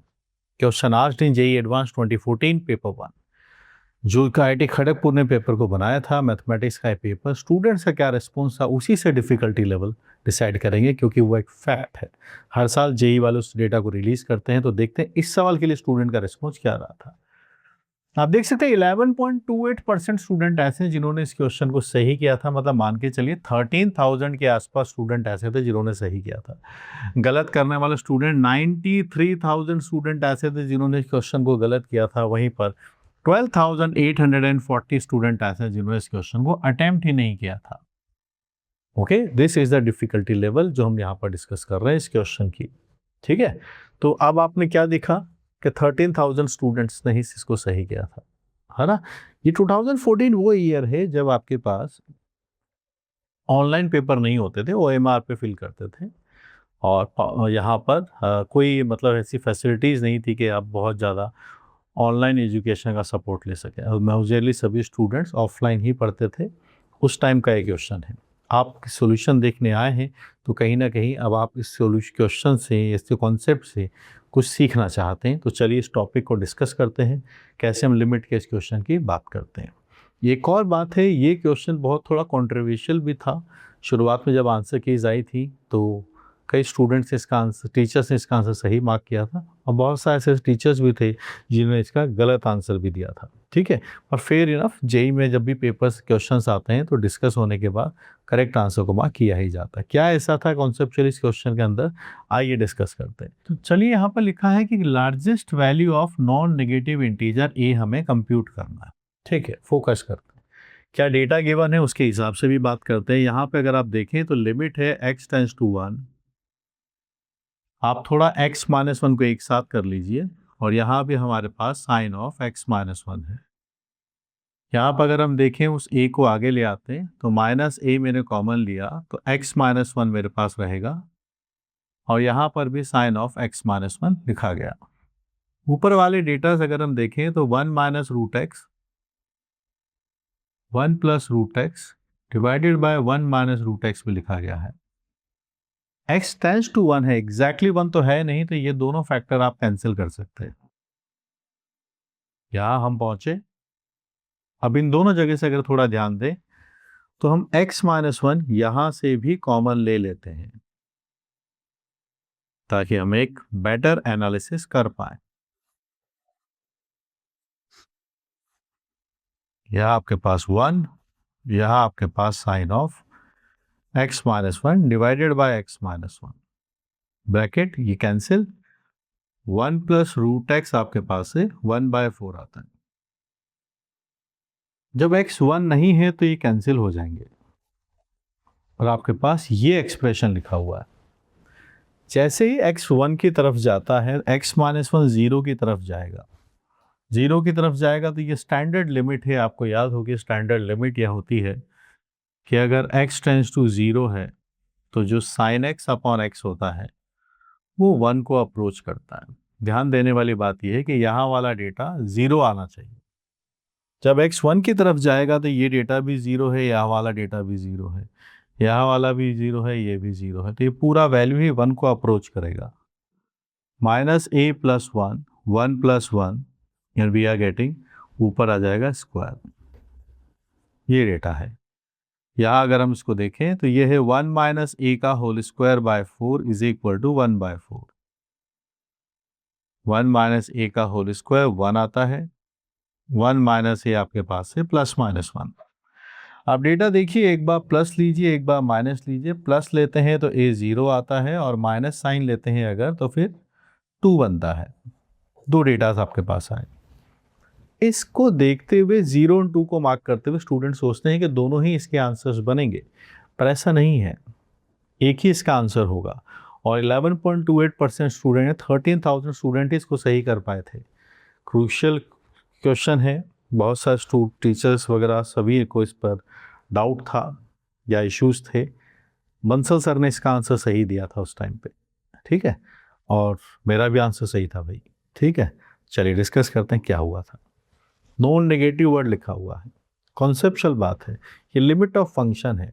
जब कभी आपके पास fx to the power gx लिखा रहता है, या जैसे आप कभी देखें कि x पावर x कहीं पे लिखा है, sin x पावर x कहीं पे लिखा है, ये तभी एग्जिस्ट करते हैं जब इनका जो बेस होता है fx वो पॉजिटिव होता है। तो जब हम a इक्वल टू 2 या इक्वल टू 0 की बात करेंगे तो सबसे पहले हम इनका बेस देख लेते हैं क्या है। ये तो कैंसिल हो गए। अब आप यहाँ जब डेटा रखने जा रहे हैं, इसके आसपास जब 1 रखने जा रहे हैं तो आप देखिए 0 रखेंगे ना a को, तो ये 0 बनेगा, यहाँ 1 बन जाएगा क्योंकि स्टैंडर्ड लिमिट के बाद 1 आएगा, और ये 1 प्लस 1, तो बेस हाफ आ रहा है, नो प्रॉब्लम। लेकिन जब मैं a इक्वल टू 2 रखने जाता हूँ तब आप देखिएगा यहाँ a की जगह यहाँ माइनस साइन है, तो ये बनेगा -2, ये माइनस साइन है यहाँ पर, अच्छे से देख लीजिए, -2, ये +1 अपॉन 1 प्लस 1, बेस हमारे पास -1/2 आ रहा है जो नेगेटिव है, तो ये रिजेक्ट हो जाएगा, ये रिजेक्ट हो जाएगा। तो एक्सेप्टेबल सॉल्यूशन हमारे पास सिर्फ एक ही आता है, यही लार्जेस्ट वैल्यू है, यही स्मॉलेस्ट वैल्यू है, क्योंकि आया ही एक ही डेटा है। यहाँ लार्जेस्ट वर्ड जो लिखा हुआ है बस यहाँ से कंफ्यूजन क्रिएट होता है और आंसर 2 मार्क करके चले जाते हैं। नहीं, वेरिएबल पावर वेरिएबल अगर फॉर्मेट में है, अगर उसकी लिमिट वगैरह निकाल रहे हैं तो उसका बेस जो है उसका पॉजिटिव होना ज़रूरी है। a इक्वल टू 2 पर वो नेगेटिव आता है, तो फाइनल आंसर इसका सिर्फ 0 रहेगा। एक्चुअली a की सिर्फ एक ही वैल्यू आती है, वही लार्जेस्ट है, तो ये बस इस वर्ड की वजह से थोड़ा खेल गए थे। लेकिन फिर भी स्टूडेंट्स जो पूरे देश भर में थे उन्होंने बढ़िया आंसर मार्क किया, 13,000 ने इसको मार्क करके बताया कि नहीं, आंसर 0 ही इसका फाइनल आंसर बनेगा। सो this is was the final answer for this particular question. तो थोड़ा कन्फ्यूजन हो जाता है, 0 और 2 किया, क्रॉस वेरिफिकेशन मैथ्स में नहीं किया, इस वाली बात को पता थी, ये बात उसके बाद भी कई बार नहीं कर पाते। 0 और 2 दिखा, लार्जेस्ट दिखा, 2 मार्क कर दिया। तो ट्रैप में मत फंसिए। आईआईटी खड़गपुर के पेपर्स है उस टाइम पर, मैथमेटिक्स का पेपर कोई भी आईआईटीज बनाए, ऐसा आपको हमेशा कॉन्सेप्चुअली स्ट्रांग रहने की हिदायत दी जाती है। Keep solving all this questions. आपको मैथमेटिक्स में कहीं पर कोई भी सेगमेंट मैथमेटिक्स का वीक लगता है, उन सब के लिए आप you can use my resources, चाहे वो बुक हो, वीडियो कोर्सेज हो, सब के लिए बस पढ़ते रहिए। पढ़ेंगे तो जो आप एक बंद कमरे में मेहनत कर रहे हैं, this is going to reflect on the result day all over the world. Keep solving, keep loving this mathematics. I am always with you. Keep solving.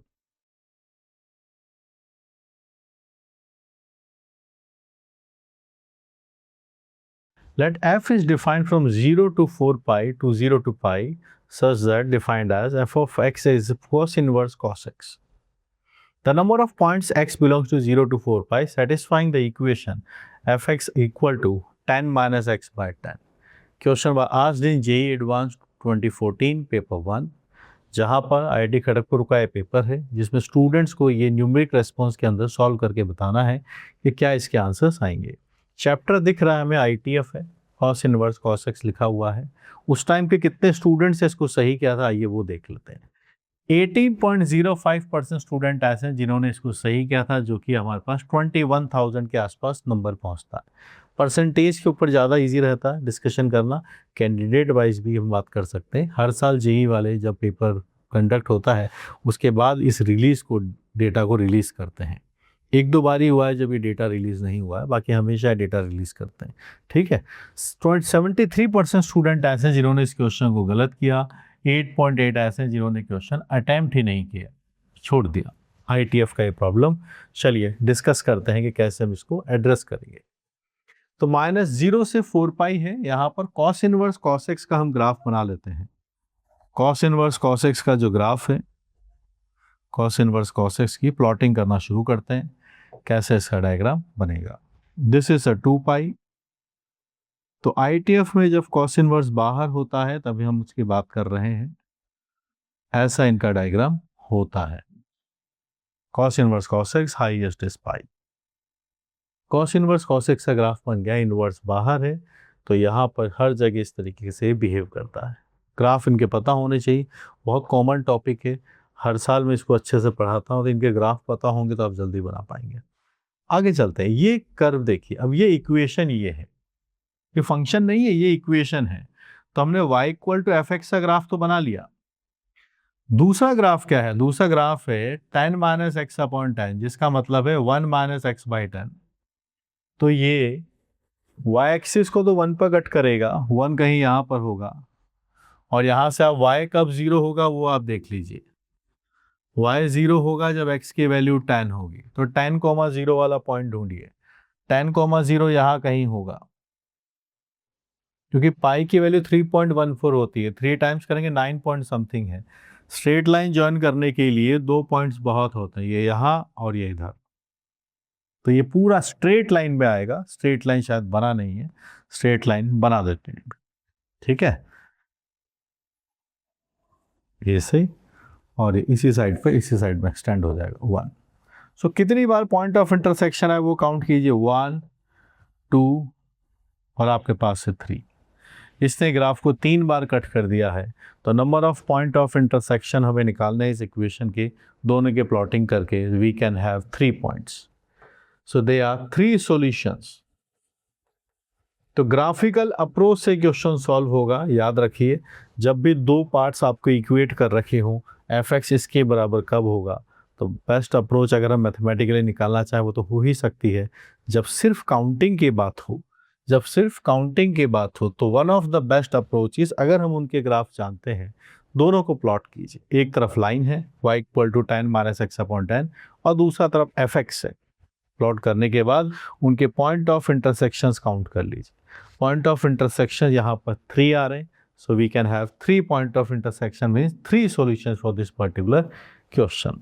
अच्छा सवाल, ITF के ऊपर अच्छा क्वेश्चन है। ITF रिसेंट ईयर से बहुत अच्छे level पर पूछा जा रहा है, आप भी उसकी प्रैक्टिस करते रहिए।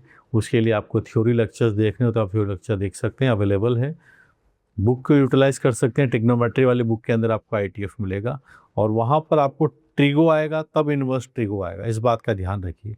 अगर ट्रिगो हमारा वीक है तो फिर ITF इम्प्रूव कैसे होगा? ओके, तो बस इस फोकस करिए और अपनी वीकनेस को आइडेंटिफाई कीजिए। जैसे आइडेंटिफाई कर लिया है तो उसके ऊपर भी मेहनत भी कीजिए। Okay, so keep solving this question, और वहाँ पर अपने मैथमेटिक्स को अपलिफ्ट कीजिए। और भी कुछ इश्यूज हो, you can always connect with me.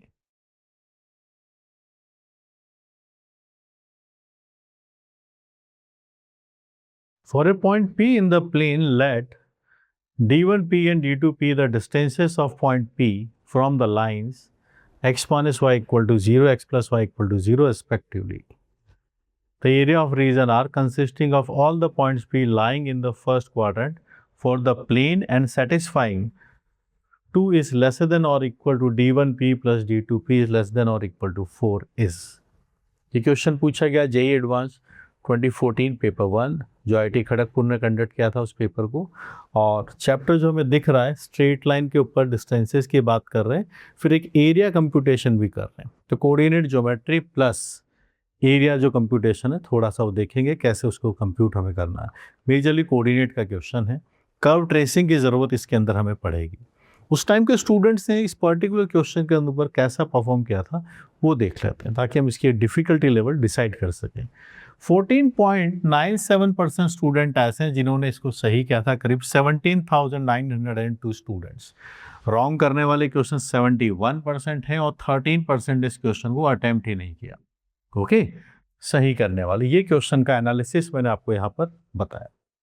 चलिए इस क्वेश्चन के बारे में और डिटेल में चलते हैं और इस क्वेश्चन को फेस करते हैं ताकि हमारी जो लर्निंग है उसको मैक्सिमाइज करते हैं। सॉल्यूशंस में हम ये भी फोकस करेंगे क्वेश्चन को अप्रोच कैसे करते हैं, जो गिवन डेटा है कैसे उसको समझे जल्दी से और उसको डिकोड करना सीखें।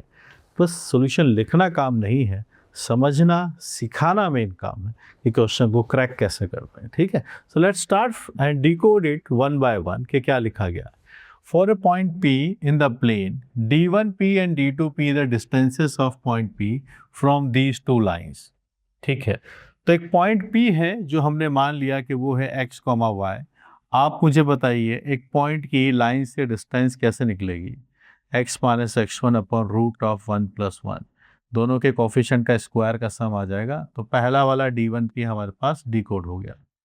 वहीं अगर हमें D2P निकालना है इसी पॉइंट P की सेकंड वाली लाइन से डिस्टेंस, ये x प्लस वाई आ जाएगा। कोफिशिएंट्स के स्क्वायर्स का सम आप करेंगे तो ये डेटा हमारे पास बनेगा। ठीक है, यहाँ पर ये डेटा बना। अब एक कंडीशन हमें गिवन है, ये डेटा है, इसको भी डिकोड करते हैं कि क्या लिखा हुआ है। गिवन 2 जो है इज लेसर देन और equal to the summation of D1P plus D2P which is lesser than और इक्वल टू 4। यहाँ है x minus Y upon root 2, आपके पास x plus Y upon root 2 which is lesser than और equal to 4। Root 2 से हम multiply कर देंगे, यहाँ ये डेटा आपके पास आएगा, यहाँ पर आपके पास है 4 रूट 2, ये डेटा बन जाता है। So this is the condition जिसकी हम बात करने वाले हैं। अब इसका कर्व ट्रेसिंग हमें आना चाहिए तब बात बनेगी। x माइनस वाई है मॉड और एक है आपके पास है x प्लस वाई, ये दो बातें हैं। तो कर्व ट्रेसिंग के लिए हमें, क्योंकि दोनों लीनियर है, सोचते हुए बात बनाते हैं। अब आगे देखें तो यहाँ पर डेटा गिवन है that P lies in first quadrant. So the point P lies in first quadrant, that means x and y both are positive. ठीक है, X and Y both are positive, ये हमें दे दिया गया है। तो पॉजिटिव है दोनों, फर्स्ट क्वाड्रेंट पे लाई करते हैं। फर्स्ट क्वाड्रेंट पे लाई करते हैं तो आप इसको थोड़ा देखिए कि अगर फर्स्ट क्वाड्रेंट पे है तो मेरे पास यहाँ से 2 रूट 2 आता है, यहाँ है मॉड, लेकिन दोनों पॉजिटिव हैं तो दोनों का सम भी पॉजिटिव आ जाएगा, यहाँ से ऐसे ओपन हो जाएगा, ये रिजल्ट अपने पास आएगा। लेकिन अभी भी यहाँ एक मॉड बचा हुआ है, तो यहाँ दो केसेस बनेंगे आपके पास। When x is greater than और equal to y, case number 1, तब क्या होगा? तो आपके पास डेटा देखिएगा 2 रूट 2 है, यहाँ पहला वाला प्लस से ओपन होगा, यहाँ 4 रूट 2 आपके पास आता है, y से y कैंसिल है, हमारे पास रिजल्ट आ गया है।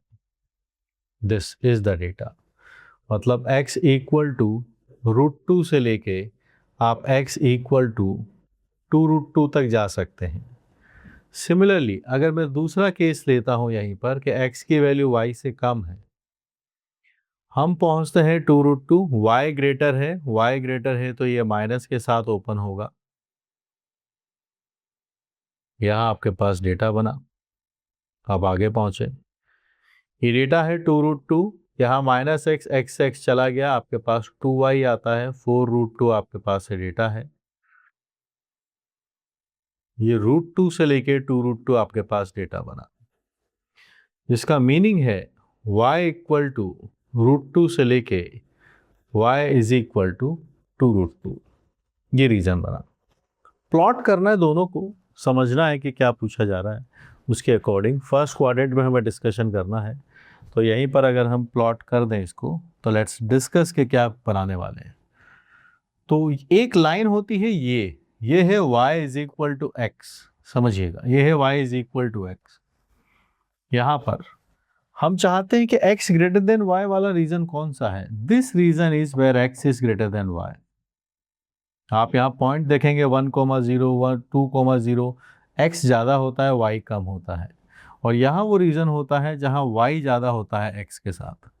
ठीक है, यहाँ देखेंगे 0,1 बाउंड्री पॉइंट पे भी आप इसको चेक कर सकते हैं। यहाँ y हाइट ज़्यादा होगी, x कोऑर्डिनेट कम होंगे। यहाँ हॉरिजॉन्टल लेंथ ज़्यादा होगी, हाइट कम होगी, तो y कम होगा।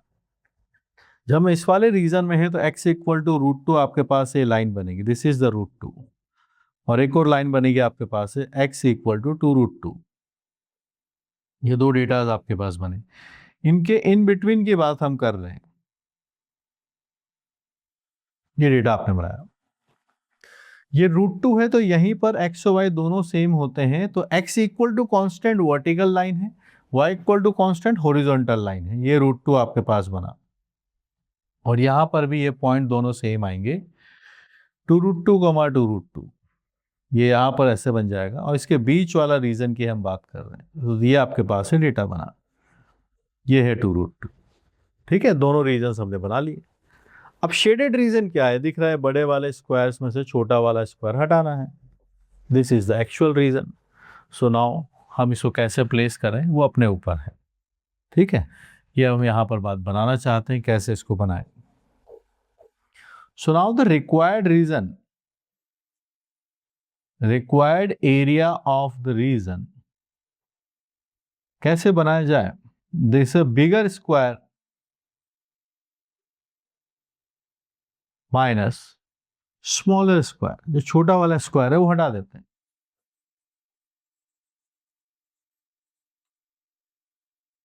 अच्छा, बिगर वाले स्क्वायर की लेंथ कितनी बनेगी? 2√2, तो ये बनेगा आपके पास से 2√2 का स्क्वायर, और छोटा वाला रीजन क्या है? √2 वाला है, इसको भी हटा देंगे, तो 2√2 का वैल्यू ही 8 आता है, यहाँ 2 है। फाइनल आंसर हमारे पास यहाँ से 6 आ जाता है, तो इसका फाइनल आंसर हम मार्क करेंगे 6 इसका आंसर है। I consider this as a beautiful question, top class question, अच्छा सवाल है, बढ़िया सवाल है। अब जाकर देखा जाए कितने स्टूडेंट्स ने सही किया था, 15% के आसपास, यानी कि 17,000। देश भर में इतने स्टूडेंट्स थे जिन्होंने इस क्वेश्चन को सही किया था। अब आप भी इस लिस्ट में आ गए हैं। Keep learning, keep focusing all the concept जिसमें आपको डर लगता है, सीखिए उन सब चीज़ों। अगर ये फर्स्ट क्वाड्रेंट नहीं बताते यहाँ पर, तो फिर हम इसको और दूसरे क्वाड्रेंट में भी ले जाकर डिस्कशन कर सकते हैं, तब और बढ़िया सवाल हो जाता है ना। चलिए, तो इसमें यही कहूँगा, जो भी आपकी वीकनेसेस हैं, चाहे मैथमेटिक्स से किसी भी सेगमेंट में हो, उन सब पे वर्क कीजिए। क्वेश्चन बिल्कुल नहीं बनते तो पहले थ्योरी पढ़िए, थ्योरी कोर्सेज मेरे अवेलेबल हैं, उनको ढंग से पढ़िए, गारंटी देता हूँ आप सारी चीज़ें सीख जाएंगे। और थ्योरी के साथ साथ ही बुक के सॉल्व इलस्ट्रेशंस भी कीजिएगा। अगर आपको लगता है कि मुझे और प्रैक्टिस चाहिए, तो बुक के अनसॉल्व प्रॉब्लम्स भी आप कीजिए, जो एक्सरसाइज वाले हैं। पढ़ना आप ही को है, एक क्वेश्चन देखते ही उसको अप्रोच करना आप सीखिए, कैसे उसको स्टडी करेंगे। Okay, keep learning.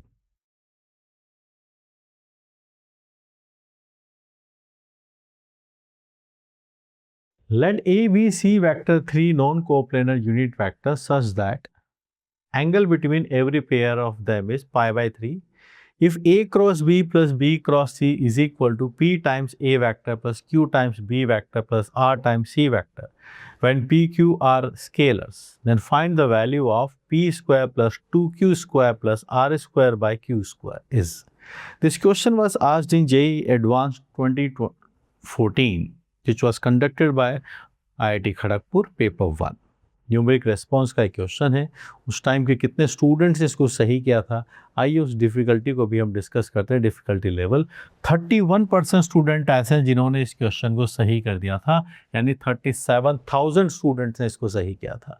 गलत करने वाले मोर देन 50% स्टूडेंट्स से 56% जो गलत करके आए थे, 12% ने इस क्वेश्चन को अटेम्प्ट ही नहीं किया, माना छोड़ दिया होगा, या तो वेक्टर कवर करके नहीं गए, या फिर एक ही पेपर में 3 सब्जेक्ट होते हैं पीसीएम, तो टाइम ना मिला हो, ये भी एक पॉसिबल रीज़न है।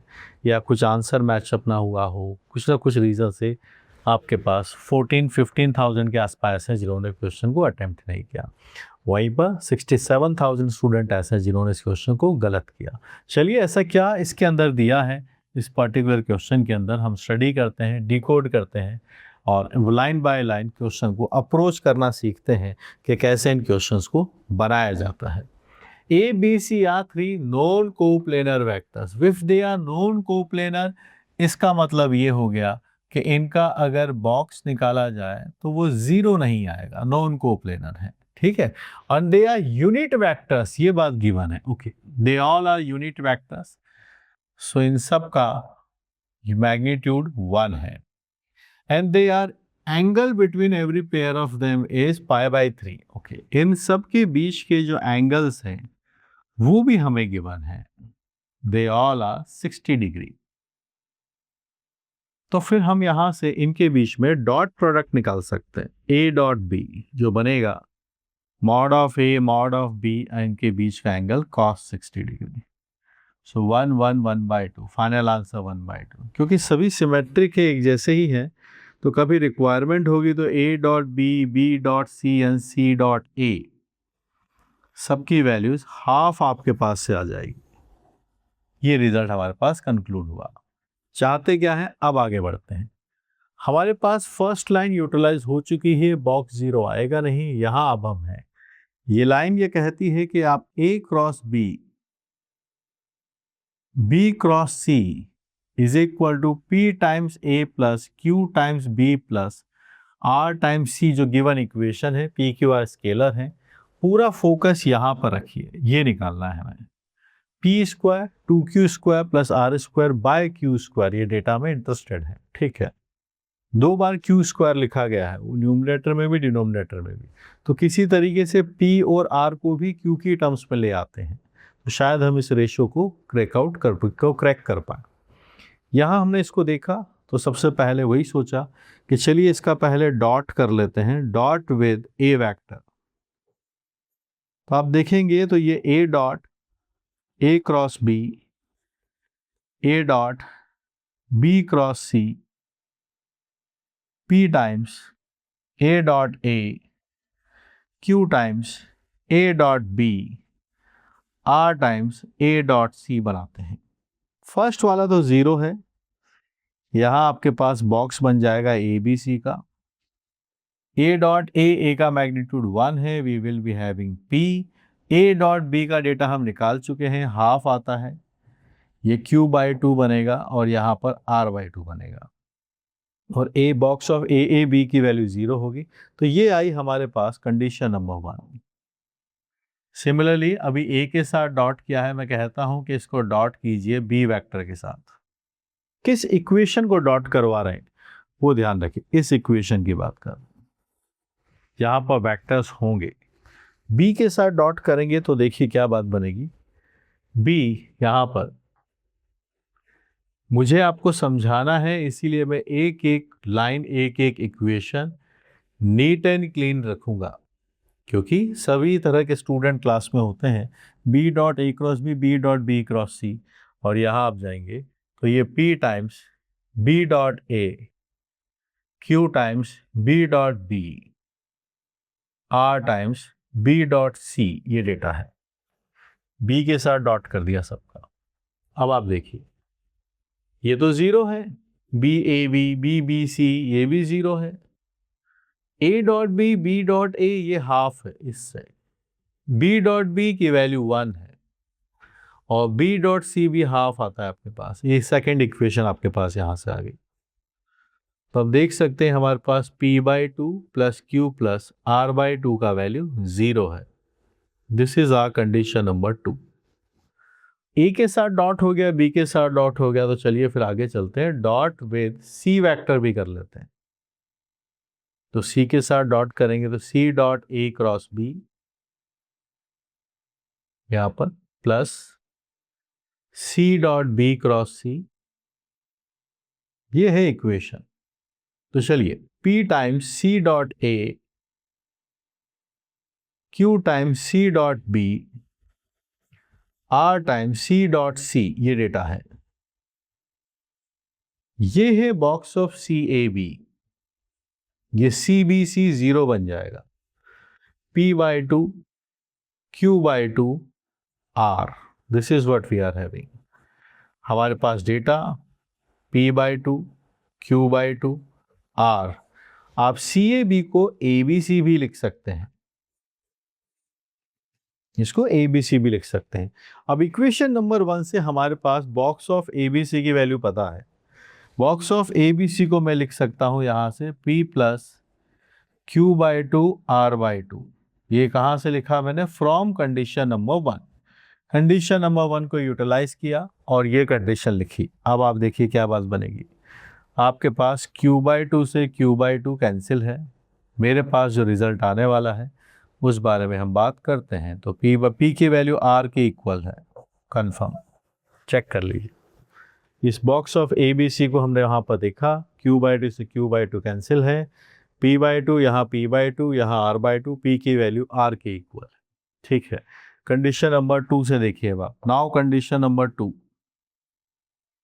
P और R अगर हमारे पास इक्वल आ चुके हैं तब आप मुझे देखिए, ये मैं लिखूंगा P/2, ये है Q, फिर R है, R की जगह भी मैं P/2 रख सकता हूं। मुझे पता चल गया कि Q की वैल्यू -P है। कितने हैं Q की वैल्यू? -P है। अंडरस्टूड, सबके रिलेशंस आ गए हमारे पास। अब हमें बस ये डेटा कंप्यूट करना है। तो ये डेटा आपके पास आ गया है। हमें P की टर्म्स में ही रखना है, तो इसको P ही रखा, P²। Q की वैल्यू आप -P रख सकते हैं, तो 2 टाइम्स -P का रखा हमने होल स्क्वायर। R की वैल्यू P है, तो यहाँ भी आपके पास है P² divided by Q। Q की वैल्यू है -P का होल स्क्वायर। आगे बढ़ेगा तो देखिएगा, P², 2 + 1, we are having whole square होने के बाद माइनस साइन तो चला जाएगा। ये डेटा बनेगा, आपके पास फाइनल आएगा 4। तो हमारा 4 इसका आंसर बन जाएगा। फाइनल आंसर 4 आ जाएगा आपके पास से। ठीक है, तो अच्छा सवाल है। थोड़ा सा हमने इसको देखा, मैग्नीट्यूड गिवन थे, एंगल्स गिवन थे, ये डेटा था, फिर ABC तीनों के साथ डॉट किया। टाइम टेकिंग तो है, मैथमेटिक्स टाइम तो लेगा, पर मार्क्स देकर जाएगा, इस बात की श्योरिटी है।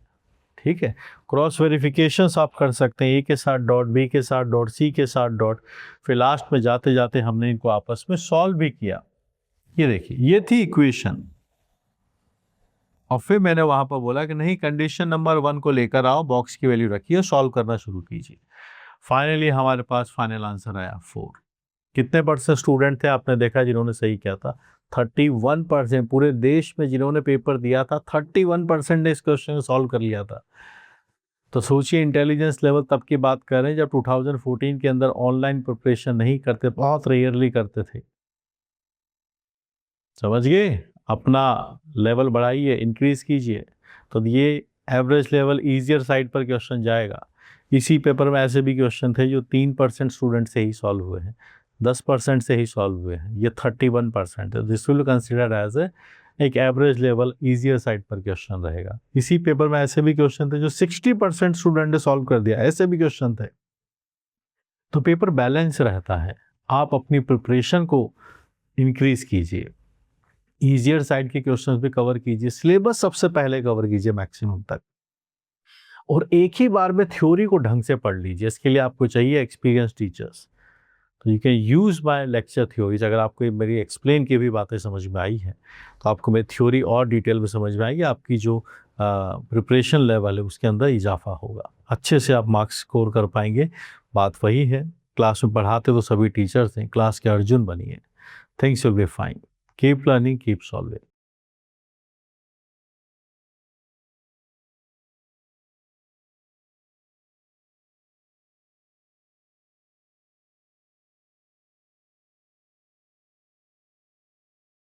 The function y is equal to fx is the solution of differential equation dy by dx plus xy upon x square minus 1 is equal to h to the power 4 plus 2x upon root of 1 minus x square.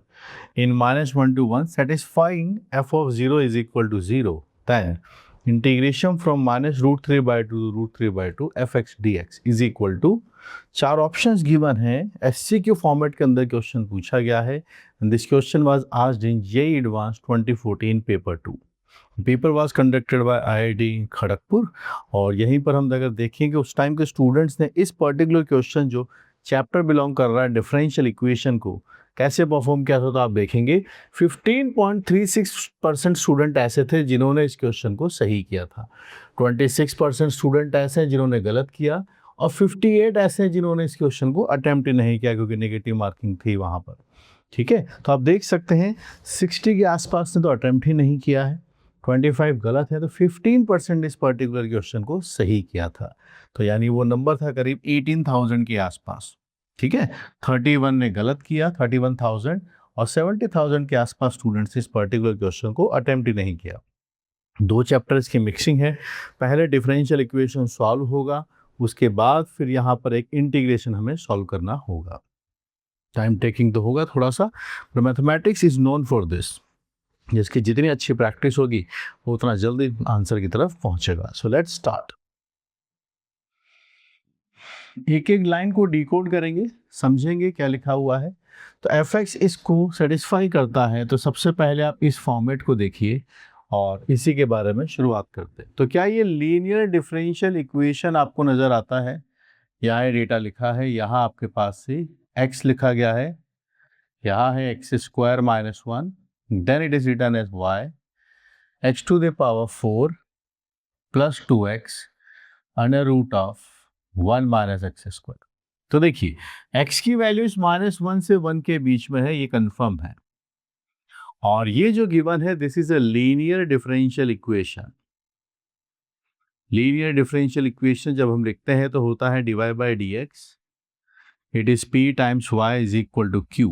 तो यहाँ पर फिर एक integrating factor निकल के आता है जो e to the power p dx होता है. तो यहाँ अगर आप देखेंगे तो y के साथ कोफिशिएंट ये लिखा गया है, तो यहाँ पर x upon x square minus 1 dx ये डेटा बन जाएगा. ठीक है, एक्स स्क्वायर माइनस 1 का डिफरेंशिएशन 2x होता है, यहाँ हाफ आएगा, यहाँ 2x लिखा गया है और ये है एक्स स्क्वायर माइनस 1 dx. नीचे वाले का डेरिवेटिव ऊपर है.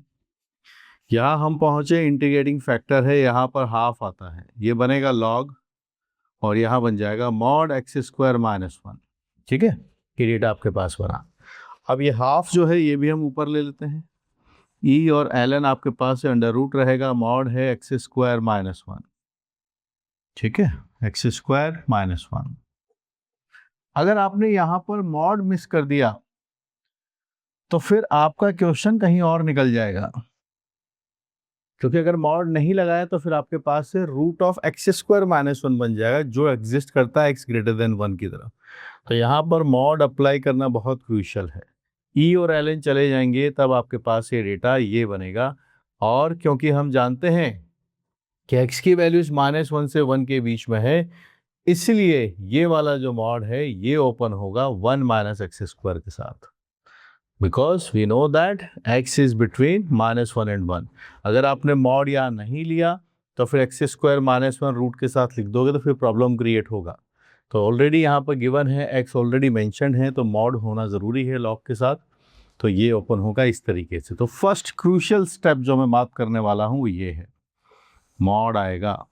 तो यहाँ पर आपको ध्यान रखना होगा, फर्स्ट मिस्टेक इसमें यहीं पर हो जाती है और अच्छे अच्छे स्टूडेंट्स ये मिस्टेक कर देते हैं. फटाफट से एग्ज़ाम का प्रेशर है, एग्ज़ाम में क्वेश्चन देखा और लीनियर डिफरेंशियल इक्वेशन है, धनाधन आगे बढ़ गए, यहाँ छोटी सी मिस्टेक कर दी. अगर आप सॉल्यूशन देखने आए हैं तो आप चेक कीजिएगा यहीं पर आपने मिस्टेक की थी, तो बताइएगा मुझे फिर इसके आगे अगर आपने ये मिस्टेक की थी. तो इंटीग्रेटिंग फैक्टर आने के बाद अब हम बनाएंगे इसका सॉल्यूशन. तो ये बनेगा y times integrating factor is equal to, ये सामने वाला डेटा आपके पास है, x to the power 4 plus 2x आता है, यहाँ लिखा हुआ है रूट 1 माइनस एक्स स्क्वायर, ये भी आपके पास है 1 माइनस एक्स स्क्वायर dx. ये दोनों कैंसिल हो जाएंगे तो आपके पास से एक्स पावर 4 आता है, तो डेटा बनेगा एक्स पावर 5/5 और ये है एक्स स्क्वायर प्लस सी। एक्स पावर 5/5 एक्स स्क्वायर और प्लस सी आपके पास से डेटा बना। y टाइम्स इंटीग्रेटिंग फैक्टर हमें निकालना है, तो आप देखिए y है, इंटीग्रेटिंग फैक्टर हम निकाल चुके हैं, root of 1 minus x square. ये डेटा आपके पास प्लस सी, ये डेटा अपने पास लिखा गया है। और y क्या है वही आप ध्यान से देखिए, y ही एफ एक्स है, y ही एफ एक्स है। तो अगर मैं यहाँ पर y is equal to F X लिखना चाहता हूँ तो X power 5/5 plus X square plus C upon under root of 1 minus x square लिखा जाएगा। डेटा पता है 0 पर 0 आता है, तो यहाँ सारी बातें आपके पास ये बन जाएंगी, डेटा ही आपके पास सी का वैल्यू 0 आ रहा है। सब्स्टिट्यूट किया तो सी की वैल्यू ही 0 निकल के आती है। 0 आ चुका है, अब चलते हैं फंक्शन की तरफ। तो फंक्शन क्लियर हो गया, फिर इसके बाद हमें यह है X to the power 5/5 under root of 1 minus x square, फिर है x square under root of 1 minus x square. ये डेटा है। इंटीग्रेशन की तरफ चलते हैं। यहाँ तक सब बात क्लियर। ये हुआ first part, differential equation solve हो गया। अब आगे बढ़ते हैं, हमें इसी का इंटीग्रेशन करना है। इंटीग्रेशन देखिए कैसा है, -√3/2 से √3/2 और एफ एक्स अभी अभी हमने निकाला है, उसको आप देखिए एक्स पावर 5 अपने पास लिखा गया X to the power 5/5 under root of 1 minus x square plus X square under root of 1 minus x square dx। ये कौन सी प्रॉपर्टी है जो यहाँ यूटिलाइज हो रही है? -a/a F x dx। मेरा काम यहाँ पर सिर्फ क्वेश्चन सॉल्व करना नहीं है, मुझे आपको शॉर्ट में थ्योरी भी बतानी है, तो अगर थोड़ा बहुत मिसमैच हो आपके साथ तो यहाँ से फिर आप सीख जाएं। -a/a 0 to a F x dx आपके पास से डेटा बन गया। इसको कहते हैं हम जैक प्रॉपर्टी। फिर यहाँ से अब हम आगे बढ़ते हैं। आगे आप पहुँचेंगे तो डेटा बनेगा 0 से √3/2। यह है X power 5/5 under root of 1 minus X power X का स्क्वायर प्लस आपके पास से एक्स स्क्वायर आता है, ये भी डेटा आपके पास। फिर हम जाएंगे एफ ऑफ माइनस एक्स, तो आप बनाइएगा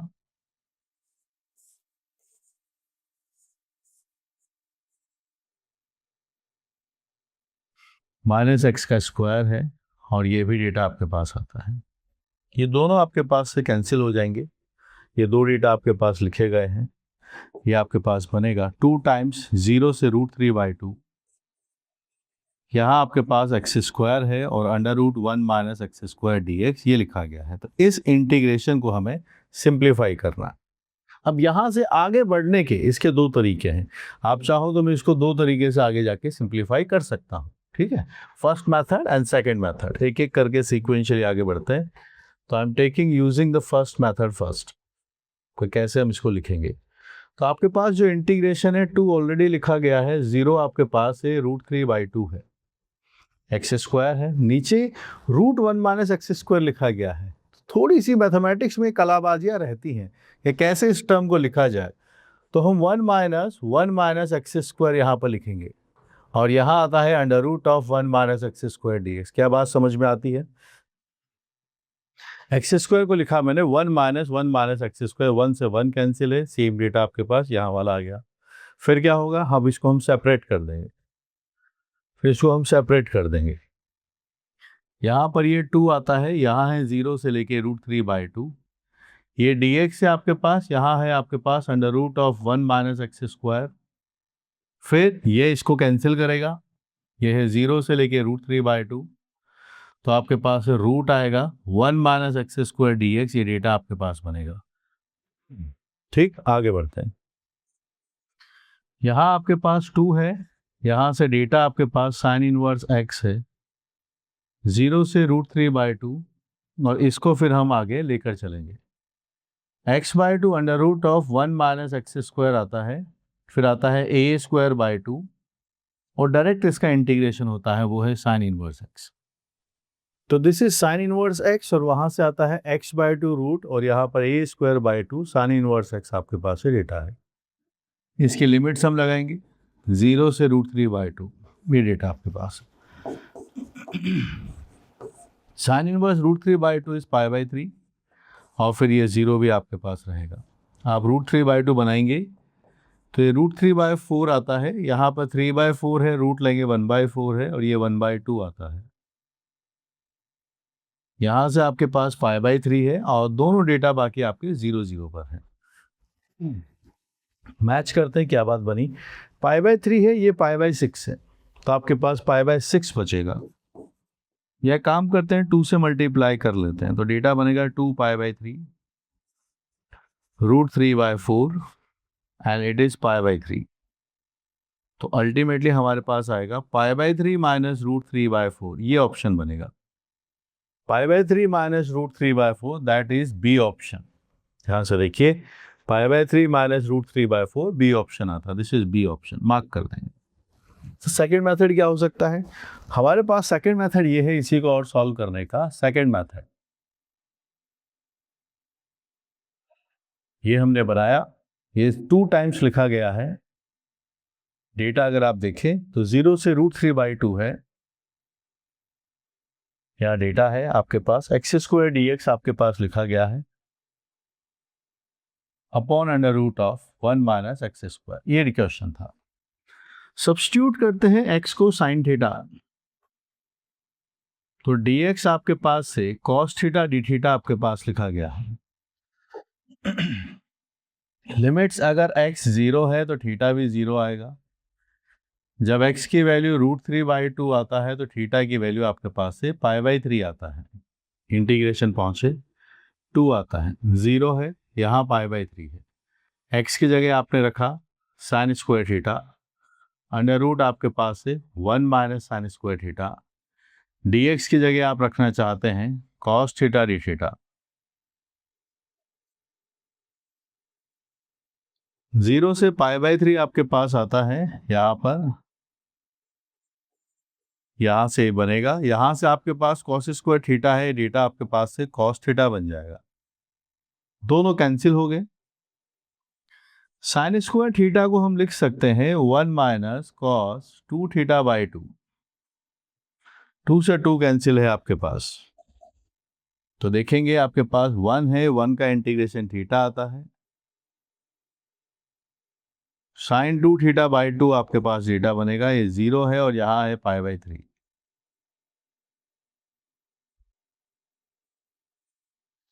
sin 2 π/3 माइनस 0 भी आपके पास आता है। ठीक है, चलिए मैच करते हैं।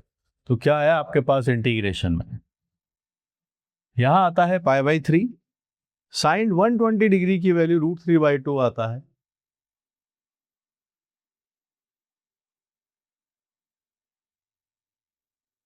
√1/2 है और ये √3/2 आपके पास लिखा गया।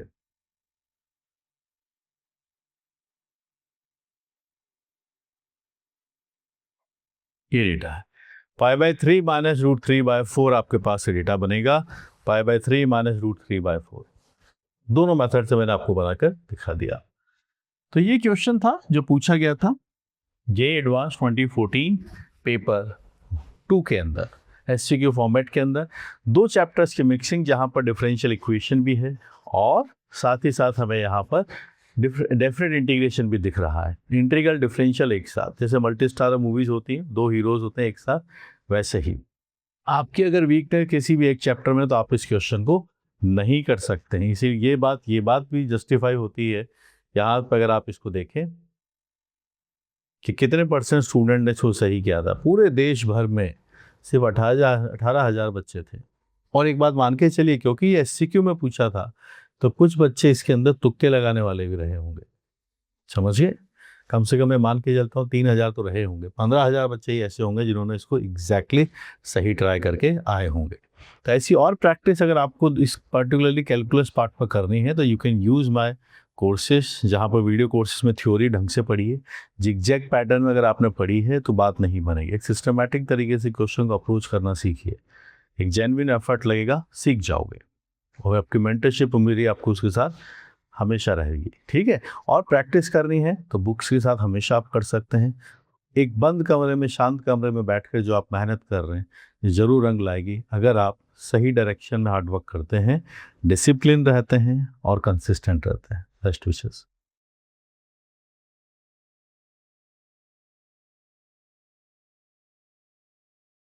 The following integral from pi by 4 to pi by 2 cosec x whole power 17 dx is equal to be asked of us.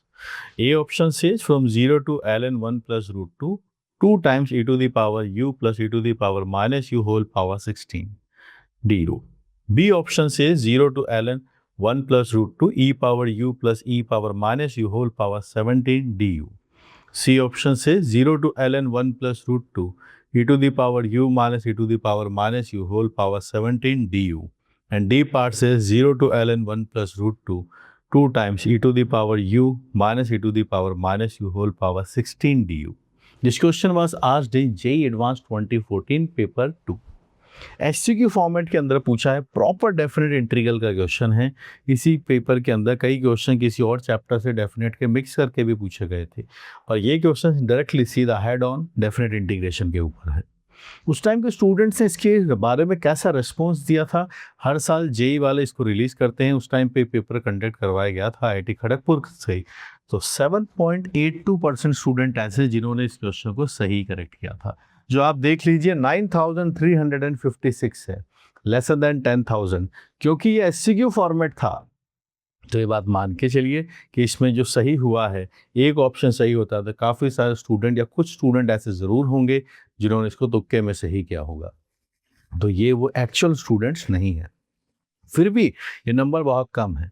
तो क्या है क्वेश्चन, ये इंटीग्रेशन इतना डिफिकल्ट है? You will discuss it. गलत करने वाले 24% यानी 30,000 के आसपास, 29,000 के आसपास। अटेम्प्ट नहीं किया वो 67, 81,000। पॉसिबल रीजन ये हो सकता है क्योंकि नेगेटिव मार्किंग थी तो इस वजह से इसको छोड़ा हो कि माइनस नहीं करना है।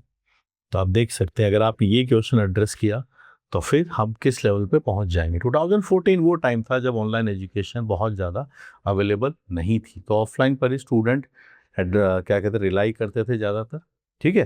पर अब समय चेंज हो गया। अगर ये अभी क्वेश्चन अब पूछा जाए तो ये सारी मैट्रिक्स चेंज हो जाएंगी। अब नॉलेज किसी एक जगह पर बाउंडेड नहीं है। चलिए क्वेश्चन को स्टार्ट करते हैं। इतना तो हमें यहाँ पर पता चल रहा है कि होगा तो सब्स्टिट्यूशन, होगा तो सब्स्टिट्यूशन ही। लिमिट्स को हमें फोकस करना है। क्या लिखा है? कॉसेक एक्स की बात कर रहे हैं। साइन एक्स होता तो हम साइन एक्स के बारे में कुछ बातें जानते हैं। Sine square X plus cos square X equal to 1 आता है। कॉसेक के बारे में क्या जानते हैं? कॉसेक के बारे में भी आपको एक आइडेंटिटी पता होगी कि cosec square x minus cot square X अगर कहीं लिखा हो तो ये वाला डेटा भी अपने पास से 1 आता है। तो इस वाली बात को रिलेट किया। और एक दूसरा कॉसेक एक्स के बारे में हम जानते हैं कि 1/sin x होता है।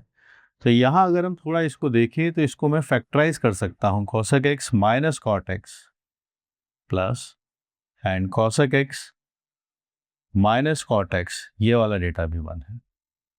तो यहाँ से हम इसको ऐसे बना सकते हैं कि कभी अगर ये नेगेटिव वाला अगर हमसे डेटा पूछा तो ये यहाँ पर cosec X plus cot X आपके पास से बनता है। ये डेटा आपके पास है।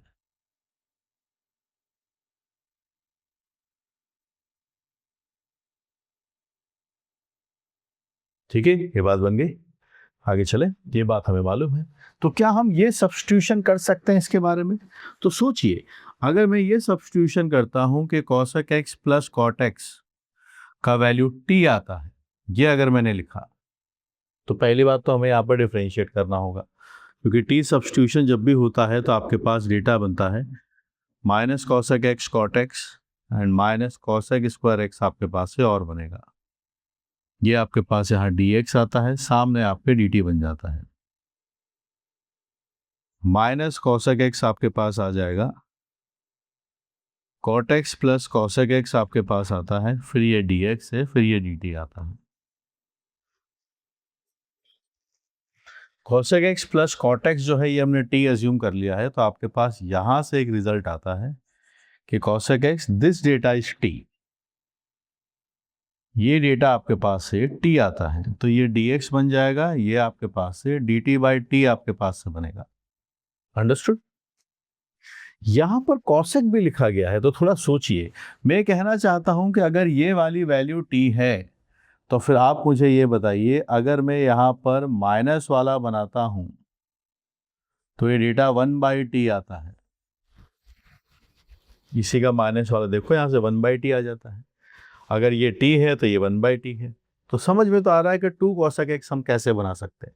एक बात और सोचने की है, क्या हम इसको सब्स्टिट्यूट करेंगे तो आप चारों इंटीग्रेशंस में देखिए 0 आता है और ln 1 प्लस रूट टू आता है, ln 1 प्लस रूट टू आता है, ln 1 प्लस रूट टू आता है। मतलब सब्स्टिट्यूशन कुछ ऐसा है कि एक तो लॉग लेना पड़ेगा। अभी हम जब डायरेक्टली उसको पॉलिनोमियल लीनियर में पुट कर रहे हो तो इससे तो लॉग क्रिएट होगा नहीं। तो इसका हिंट भी इन्होंने यही दिया हुआ है, खुद ने दिया हुआ है कि आप ना e पावर u लेकर आइए। अच्छा, अभी अगर आप इन दोनों को देखें, जब मैं ऐड करूंगा तो cos x से cot कट जाएगा। 2 cos x की वैल्यू t प्लस 1/t आती है। कितनी आती है? t plus 1/t। और ये क्या लिखा हुआ? e power u plus 1 upon e power u, e power u plus 1 upon e power u, e power u यहाँ माइनस के साथ लिखा हुआ है। तो आपको नहीं लगता कि हमें यहाँ पर इसको सब्स्टिट्यूट करना चाहिए e पावर u? तो ये बन जाएगा आपके पास 1 upon e power u। This data आपके पास बनेगा। जब आप dt की तरफ जाएंगे तो देखिए हमारा सब्स्टिट्यूशन मॉडिफाई हो चुका है, या हम इसके हिसाब से पहुंच रहे हैं। ये जो आपके पास से t है, ये dt की जगह आप ये रखेंगे तो ये आपके पास है e पावर u du आता है, और ये भी e पावर u है। सामने आपके पास से du आता है। कितना आता है? du आता है। बात बनी। हम दोनों को अगर हम ऐड करते हैं, I am adding this condition number 1, condition number 2। Let's add both of them 1 and 2। तो आप देखेंगे e पावर u है और e पावर माइनस u है, ये लिखा हमने। तो ये दोनों जब ऐड करेंगे कॉट से कॉट चला जाएगा। डेटा आपके पास है 2 टाइम्स cosec x आपके पास से बन जाएगा, जो कि यहाँ लिखा गया है। और इसका वेरिफिकेशन इस बात से और हो जाएगा, जैसे ही मैं आपको पता हो सब्स्टिट्यूट जब करते हैं तो लिमिट्स चेंज होती हैं। तो अभी हम क्या देख रहे हैं कि e पावर u की वैल्यू है आपके पास से cosec x plus cot x। तो सबसे पहले मैं x की वैल्यू π/4 रख लेता हूँ। π/4 रखूंगा तो e पावर 4 आएगा, e पावर u है ये, cosec की वैल्यू √2 और ये +1 है। तो आप देखिए u की वैल्यू आती है ln √2 + 1, यहाँ से डेटा बनता है। और यहाँ x की वैल्यू आपके पास से π/2 आता है, π/2 आता है। तो π/2 आपके पास है तो ये बनेगा e पावर u। cosec π/2 की वैल्यू 1 आती है, cot π/2 की वैल्यू 0 आती है, u की वैल्यू आपके पास है ln 1 और ये डेटा 0 बनता है।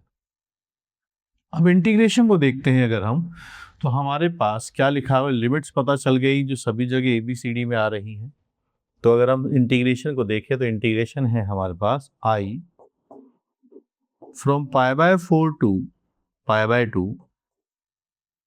यहाँ 17 पावर लिखा हुआ है तो हम यहाँ पर इसको 2 cosec x power 16 and 2 cosec x dx हम अलग करेंगे। रीजन क्या है? क्योंकि आप यहाँ पर देखिए cosec x dx एक साथ आता है और ये du बन जाएगा।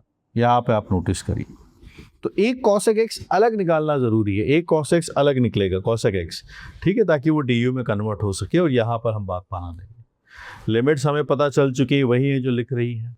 तो थोड़ा सोचने के ही तो मार्क्स होते हैं।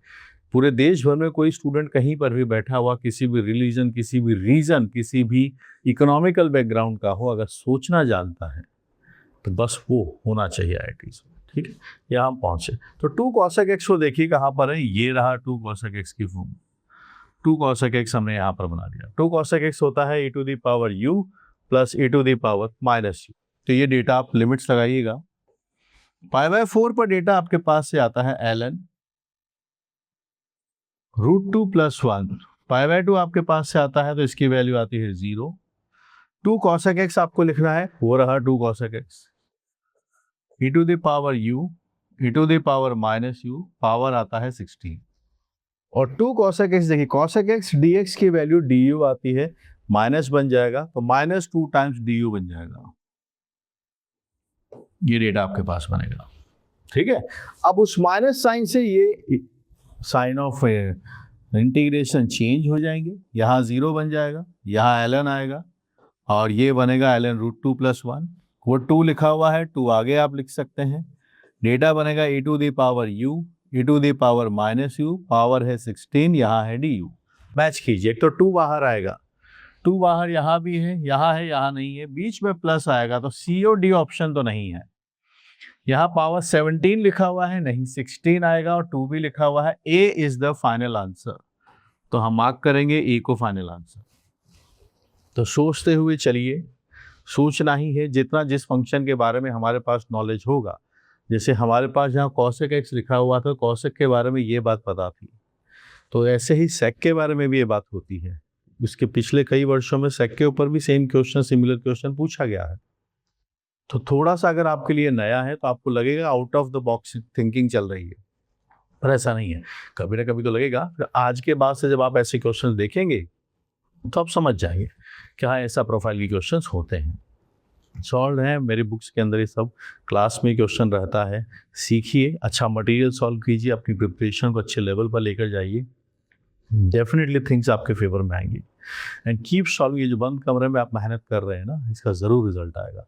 अपनी वीकनेस पे काम कीजिए, उसके लिए जो भी आपको चाहिए उसके अंदर इन्वेस्ट कीजिए। सबसे बड़ा इन्वेस्टमेंट टाइम होता है।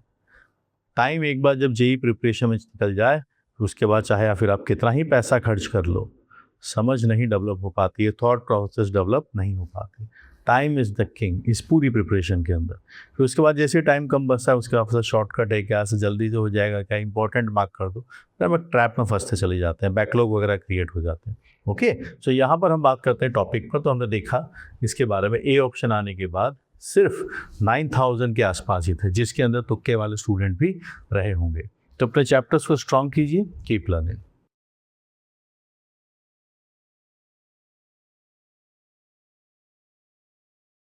The coefficient of x to the power 11 in the expansion of 1 plus x square whole power 4, 1 plus x cube whole power 7, 1 plus x power 4 whole power 12 is A option 1051, B option 1106, C option 1113, D option 1120. So all options are very close. So we need to figure it out क्या final answer इसका आना चाहिए. Question is from binomial theorem chapter and it was asked in JEE Advanced 2014 paper 2. ये paper IIT Kharagpur ने बनाया था, और यहाँ पर अगर हम देखें तो मार्किंग स्कीम आपको इस पर्टिकुलर क्वेश्चन की गिवन है। एससी की फॉर्मेट है, तो यहाँ पर थोड़ा गेस वर्क करना, स्टूडेंट्स ज़्यादातर गेस वर्क भी करते हैं, पर नेगेटिव मार्किंग भी थी। तो क्या देखते हैं क्या इम्पैक्ट आया। 22% स्टूडेंट ऐसे हैं जिन्होंने इस पर्टिकुलर क्वेश्चन को सही कर दिया है, वहीं पर 26 ऐसे हैं जिन्होंने इस पर्टिकुलर क्वेश्चन को गलत किया है, 51 ने तो इस क्वेश्चन को अटेम्प्ट ही नहीं किया। तो ये -1 लेके गए होंगे, वो 0, और इनके पास मार्क्स आए होंगे जो होंगे 22.67, जो नंबर आता है 27,000, और इसे बिग नंबर। इसी पेपर के बाकी क्वेश्चन से कंपेयर करूं तो ऐसे कई यहाँ पर क्वेश्चन थे जो परसेंटेज वाइज अगर हम देखें तो वहाँ पर 7%, 10% वाले क्वेश्चंस भी थे। सो दिस क्वेश्चन उस हिसाब से एक एवरेज मॉडरेट लेवल की कैटेगरी के अंदर आएगा डिफिकल्टी के हिसाब से। तो बाइनोमियल थ्योरम के इस क्वेश्चन को चलिए फिर हम शुरुआत करते हैं, हम कैसे इसको एड्रेस करेंगे उसके बारे में बात करते हैं। सबसे पहले बाइनोमियल का जो भी एक्सप्रेशन होता है, क्या हमें उसका जनरल टर्म पता है? तो वो आता है NCR, first term power n minus R, capital second term power r, and r शुरू होता है 0 से लेके n के बीच में। तो सबसे पहले मैंने यही इनका जनरल टर्म यहाँ पर लिख लिया, x plus Y power n, ये बात हमें मालूम होनी चाहिए। अब जो हमारे पास लिखे जा रहे हैं उसके हिसाब से अगर हम देखें तो ये आपके पास बनेगा सिग्मा 4CR। देखो फर्स्ट तो 1 है, 1 पर कितनी भी पावर आप कर लीजिए, x पावर 2r आपके पास बनेगा, जो बनेगा 0 से लेके 4। फिर हम आते हैं इस वाले पर, ये आपके पास से सिग्मा बनेगा 7CP आता है, और x पावर आपके पास से 3p आता है, p की वैल्यू 0 है और 7 आपके पास आता है। फिर आता है लास्ट वाला, ये है 12CK और x to the power 4k आपके पास से बनेगा, के की वैल्यू 0 से लेके 12 है, करेक्ट। तो जितनी टोटल पावर है उसके हिसाब से मैंने इन सबको ब्रेक डाउन कर दिया।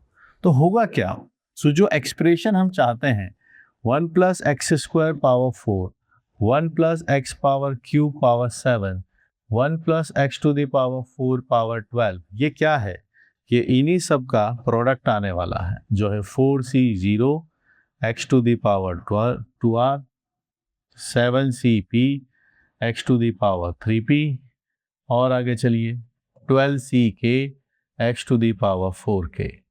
k starts from 0 to 12, p starts from 0 to 7 and r starts from 0 to 4। ये डेटा आपके पास। हम चाहते हैं कि यहाँ पर एक कोफिशिएंट ऑफ x पावर 11 बनाया जाए। 11 बनेगा कैसे, ये रहा आपका फर्स्ट डेटा, ये रहा आपका सेकंड डेटा, ये रहा आपका थर्ड डेटा, देख पा रहे हैं आप। तो आप देखेंगे कि x to the power 2r plus 3p plus 4k, ये फाइनली आपके पास x की कंबाइंड पावर बनेगी जब मल्टीप्लाई करेंगे। r चेंज होगा, p चेंज होगा, k चेंज होता चला जाए, लेकिन जब ये मल्टीप्लाई होंगे तो ये कंबाइंड पावर बनेगी।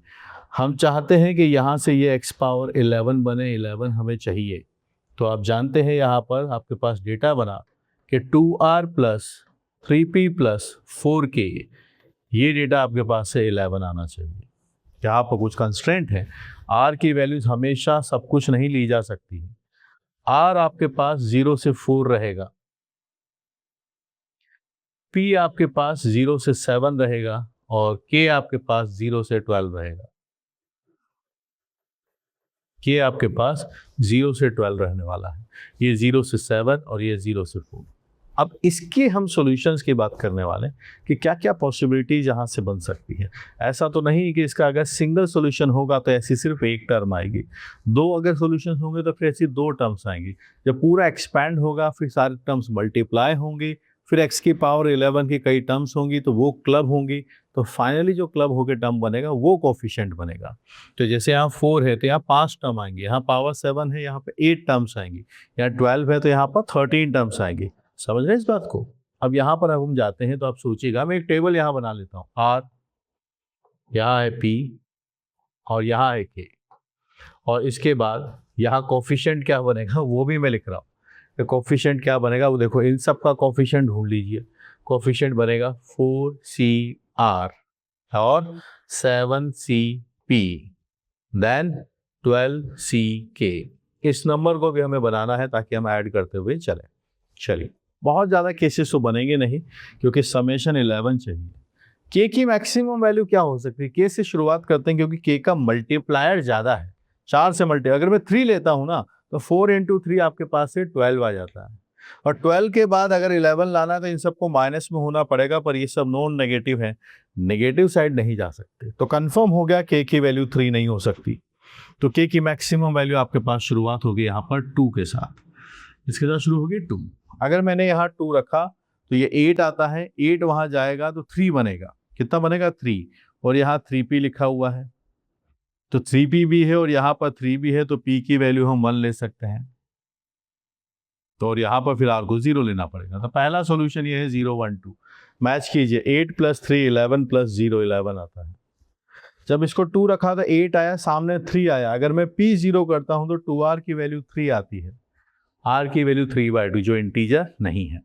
ठीक है, तो ये कंडीशंस के साथ साथ हमारे पास ये भी कंस्टेंट है कि r p के ये सब होल नंबर्स होने चाहिए, कोई fractional values non integral values नहीं आएंगी, होल नंबर्स होने चाहिए। तो पहला कंडीशन क्लियर हुआ। दूसरी सिचुएशन बताइए क्या और बन सकती है। यहाँ पर मैंने 2 इसको रख कर देख लिया तो 8 आया, बाकी सारे केसेस बना दिए। आगे बढ़ते हैं। व्हाट अबाउट अगर हम इसको 2 के साथ और कोई केस नहीं बनता, 1 ले लें। अगर मैंने इसको 1 लिया तो यहाँ 4 है, यहाँ से 7 आ जाएगा। तो इस पर्टिकुलर केस में अब मेरे पास इक्वेशन बनेगी 2r + 3p की वैल्यू आपके पास से 7 आती है। इसके सॉल्यूशंस बताइए, r और ये क्या बनाए जा सकते हैं। यहाँ से आपको डिसाइड करना होगा। r अगर 2 ले ले तो 4 आता है, और 4 यहाँ पे अगर आप बनाएंगे तो ये 1 बन जाएगा। तो क्या ये बात बनती है, 4 + 3 7 बन जाता है। ये भी एक पॉसिबिलिटी है जो अपने पास बात बन सकती है। और कोई पॉसिबिलिटी आपको दिखता है। मैं अगर इसको 1 लेता हूँ तो फिर ये 2 हटेगा, 5/3 बनेगा, पॉसिबल नहीं है। 0 ले लेते हैं तो 7/3 बनता है, 3 ले लेते हैं तो 6 आता, तब भी नहीं बना, और कोई पॉसिबिलिटी नहीं है। तो यहाँ हमने अभी k को 1 ले लिया है, आगे बनाइए और कोई पॉसिबिलिटी। 1 के अलावा अगर हम रखें तो हम 0 ले सकते हैं। अगर हमने 0 लिया k को, तो इस पर्टिकुलर केस में अब हमारे पास आता है 2r + 3p की वैल्यू 11 आती है, क्योंकि k को 0 रखा है। इसके सॉल्यूशन सोचिए।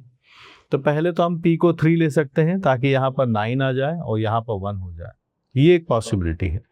2 + 9 = 11, करेक्ट। और सोचिए और क्या बना सकते हैं।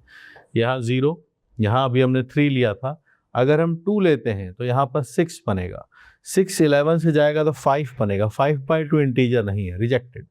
3 के बाद 1 आप ले सकते हैं, इसको 1 लीजिए, 3 से 1 लेंगे तो 11 - 3 की वैल्यू 8 आती है। r को कैंसिल करना पड़ेगा, 8 को 2 से तो बनेगा 4, ये भी एक पॉसिबिलिटी है। 4 जा सकता है, जा सकता है। और आप नीचे जाएंगे तो और भी केसेस के बारे में हम सोच लेते हैं। अगर मैं ये बात बनाता हूँ कि इसको 0 लिया, अब इसको 1 तक हम पहुँच चुके हैं, 2 पर ये बनाते हैं इसकी वैल्यू तो 6 बनता है, पॉसिबल नहीं है। 0 अगर बनाएंगे तो 11/2, वो भी पॉसिबल नहीं है। तो ये बाकी बाद वाले केसेस हमारे पास नहीं बनने वाले। तो we are having 4 cases. 4 cases के कोफिशिएंट निकलेंगे, और ये सब चीज़ें हम फाइनल एग्जाम के दिन कर रहे हैं, जब पेरेंट्स आपके एग्जाम सेंटर के बाहर बैठे हुए हैं, दिमाग में एक थॉट चल रहा है कि आज ही फाइनल डे है, 2 साल 3 साल में जो पढ़ाई की है आज ही उसका परफॉर्मेंस लाना होगा। तो ये थोड़ा सा एक एड ऑन प्रेशर भी लेकर आते हैं। पर कई बच्चे इसको ना बहुत पॉजिटिवली फेस करते हैं कि अरे आज तो मचाने का दिन है, आज तो फोड़ने वाला दिन है। चलिए आते हैं, कोफिशिएंट्स बनाते हैं। बनाइए कोफिशिएंट्स, क्या बनेंगे। पहला वाला डेटा आपके पास आता है 4C0, 7C1 और ये है 12C2। ये 7 आता है, यहाँ 6 × 11 आपके पास बन जाएगा। इसका डेटा मैंने बना दिया, आगे चलते हैं। तो ये डेटा बनेगा 4C2, 7C1, 12C1। ये 6 है, ये 7 है और ये 12 है। आगे चलिए, 4C1, 7C3, 12C0। ये 4 है, 7 है, और कॉम्बिनेशंस बनाइए इसकी। 7, फिर 6 आता है आपके पास से, फिर 5 भी आएगा, और 4 फैक्टोरियल कैंसिल है, यहाँ 6 बनेगा। एक कॉम्बिनेशन ये भी बनेगा। यहाँ देखिएगा 4C4, 7C1 एंड 12C0। ये सिर्फ 7 आएगा। तो इन नंबर्स को भी हमें ऐड भी करना है, तो उस हिसाब से हम इसको देखेंगे। ये 42 बनेगा, 10 टाइम्स अगर आप कर देंगे तो ये बन जाएगा इतना, फिर 42 और आ जाएगा। 11 है ना मल्टीप्लाई में। यहाँ आप चलिए, तो ये फिर से 42 आता है। 42 का अगर 10 टाइम्स करेंगे तो आपके पास से 420 बन जाएगा, और डबल और करना है तो वो बनता है आपके पास से 84। ये कैंसिल है। 35 का डबल 70, 70 का डबल करिए 140। So this is the number which we are getting. तो फाइनली अगर हम टोटल सम निकालें तो हमें आंसर के आसपास पहुंचना है। 420 आपके पास से 840 आता है, 84, और ये आपके पास नंबर से आप देखिए 6 बनेगा, 126 आपके पास आता है, और ये 147 भी आपके पास लिखा गया है। 147 भी आपके पास लिखा गया है। तो चलिए भाई बनाइए, फाइनल आंसर ऐड कीजिए, लास्ट वाले डिजिट्स ऐड कर दीजिए। 6 and 3 is 13, तो 1 आता है, आगे कैरी फॉरवर्ड 8 and 9 10, फिर वो कैरी फॉरवर्ड 11, 1 आगे जाएगा, और यहाँ पर भी 10 है, 11 है। I am getting 1113। उम्मीद भरी निगाहों से ऑप्शन की तरफ देखता हुआ, और दिख गया C. We are going to mark C as the final answer. सिर्फ बाइनोमियल के ऊपर बेस्ड था, सिंगल चैप्टर के ऊपर बेस्ड जब होते हैं तो थोड़े से वो कैलकुलेटिव रहेंगे आपके लिए, और टाइम टेकिंग रहेंगे। बहुत ज़्यादा टाइम टेकिंग इसलिए नहीं है, प्रैक्टिस की होगी तो जल्दी होगा। और इस बात का रिस्पांस यहाँ पे दिखता है कि कितने % स्टूडेंट इसको सही किया था। 27,000 बहुत बड़ा नंबर है। क्वेश्चन इजी कैटेगरी या मॉडरेट लेवल पर ही कंसिडर होगा। 27,000 पूरे देश भर में 2014 की बात कर रहे हैं, जब ऑनलाइन एजुकेशन नहीं थी, बच्चे बहुत ज़्यादा रिलाई करते थे ऑफलाइन के ऊपर। आज अगर ये क्वेश्चन हुआ होता तो ये नंबर डेफिनेटली जंप कर जाएगा। ओके, और आपको रेफरेंसेस की ज़रूरत है तो आपके पास पता ही है, everything is available, the complete ecosystem of mathematics is available with me. पढ़िए, चाहे बुक्स हो, वीडियो कोर्सेज हो, जो भी आपको चाहिए, PYQs हो, everything will be available. Keep learning, keep solving.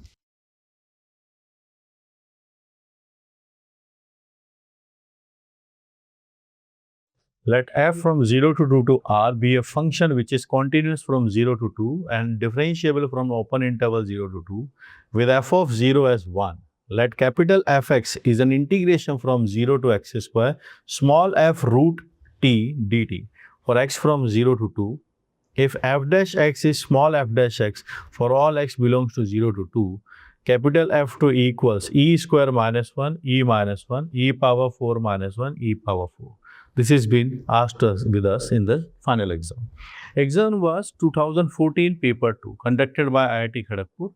उस टाइम का जो पेपर था उसके बारे में हम एनालिसिस कर रहे हैं. SCQ के अंदर ये पूछा गया है. तो उस टाइम के स्टूडेंट्स का अगर हम रिस्पॉन्स देखें कैसे उन्होंने इस क्वेश्चन को कैसे परफॉर्म किया था, तो आइए देखिए. 30% स्टूडेंट ऐसे थे जिन्होंने इस क्वेश्चन को करेक्टली सॉल्व कर दिया था, यानी 36,825. ये बहुत बड़ा नंबर है 30%. इसी पेपर में ऐसे भी क्वेश्चन हैं जो 4% से लोगों ने सॉल्व किए हैं, 8% लोगों ने सॉल्व किए, 7% ने सॉल्व किए. उस रिलेटिवली ये क्वेश्चन ईजी कंसीडर किया जाएगा. वहीं पर गलत करने वाले स्टूडेंट भी इससे थोड़ा सा कम 30% के आसपास है जो -1 लेकर गए हैं. नहीं अटेम्प्ट करने वाले दोनों से ज़्यादा हैं. तो ये इनकी मार्किंग स्कीम है. मार्किंग स्कीम इस पर बहुत डिपेंड करती है कि पूछा किस सेक्शन में पूछा है, नेगेटिव मार्किंग है या नहीं, SCQ है, तो फिर यहाँ पर तुक्के लगाने वाले बच्चे भी होंगे जो यहाँ आपको दिख रहे हैं. 36,000 के अंदर डेफिनेट से दे आर स्टूडेंट्स जिन्होंने इसके अंदर तुक्का लगाया हुआ. चलिए हम आते हैं क्वेश्चन के ऊपर. सीक्वेंशियली एक एक बात को सीखेंगे और डिकोड करते हैं कैसे इस क्वेश्चन को अप्रोच किया जाए. चलिए. Function is defined from 0 to 2 and R, a function which is continuous from 0 to 2 and it is differentiable from open interval 0 to 2. F of 0 is 1. Capital Fx is from 0 to x square आपके पास लिखा गया है. यहाँ पर x की value 0 से 2 है. f dash x और स्मॉल f dash x दोनों इक्वल हैं. x की वैल्यूज आपके पास 0 से 2 है और ये है आपके पास f of 2 जिसके बारे में हम पूछना चाह रहे हैं, जानना चाह रहे हैं. ठीक है, बात समझते हैं. ये देखिए आप यहाँ पर क्या पूछा है.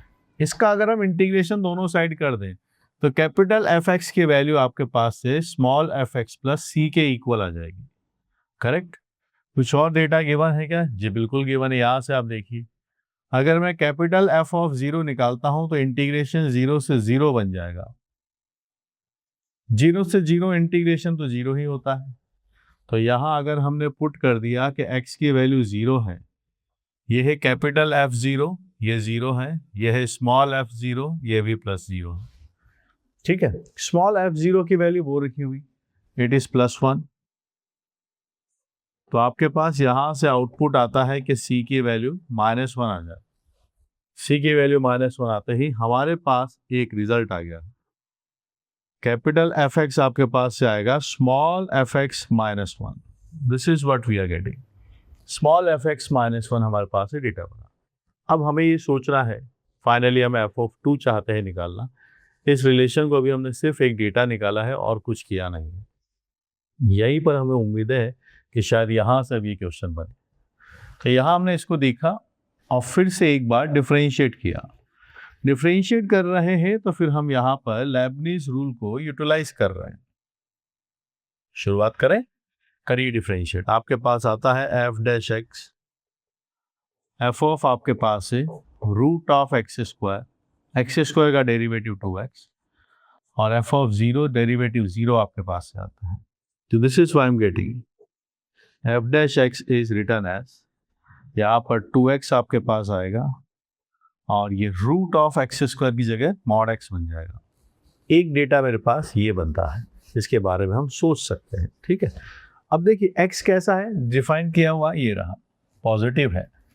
x तो पॉजिटिव है पर ये स्मॉल f के बारे में ही बोला है, तो ठीक है. x की वैल्यूज तो 0 से 2 है. तो फिर हम यहाँ पर दो बातें यूटिलाइज करेंगे. एक तो मैं इसको fx स्मॉल fx लिख सकता हूँ और दूसरा एक बात नोटिस कीजिएगा, जो हमने डेरिवेटिव की निकाली ये दी हुई है कैपिटल f डैश x ही स्मॉल f डैश x है.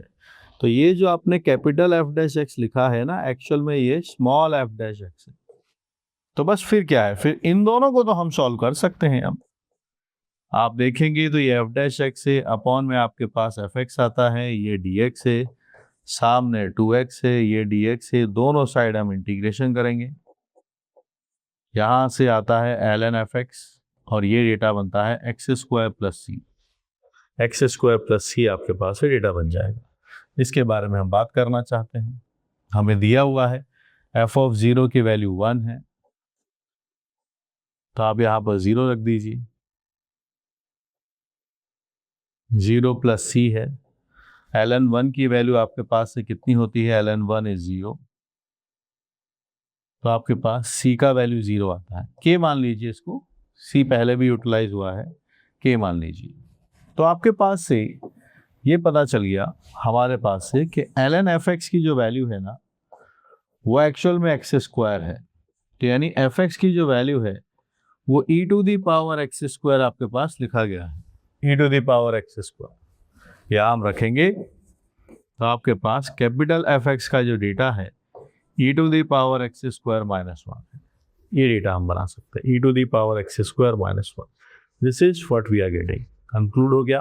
तो इतना भी आसान नहीं कि आप सोच रहे हो 30% स्टूडेंट ने कर लिया तो बिल्कुल हलवा क्वेश्चन है, ऐसा भी नहीं है।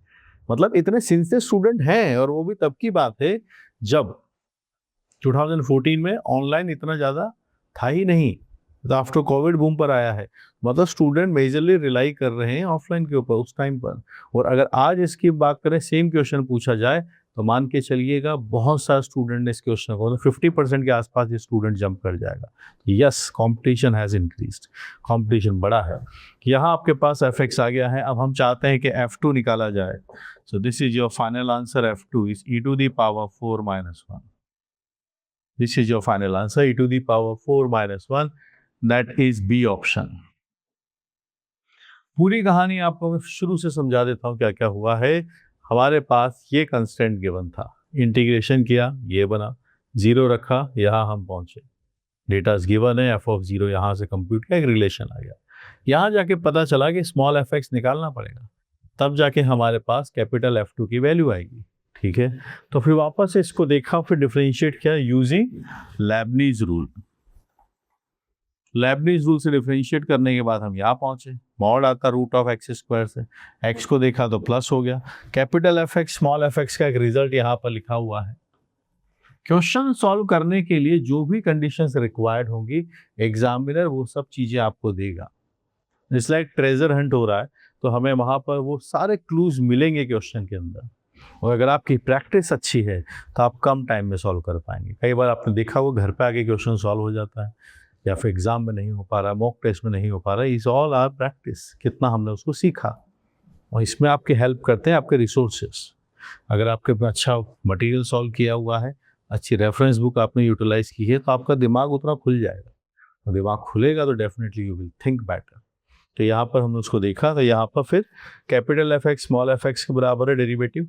फिर यहाँ से तो हम इसको फिर हमने टैकल कर लिया कि इसको हम जानते हैं इंटीग्रेट कैसे करेंगे। स्मॉल f वाले एक साथ ले आए, इंटीग्रेट किया, f of 0 was given as 1। यहाँ से पता चल गया कि fx की वैल्यू e पावर एक्स स्क्वायर है। फिर ये डेटा हमने यहाँ पर सब्स्टिट्यूट कर दिया।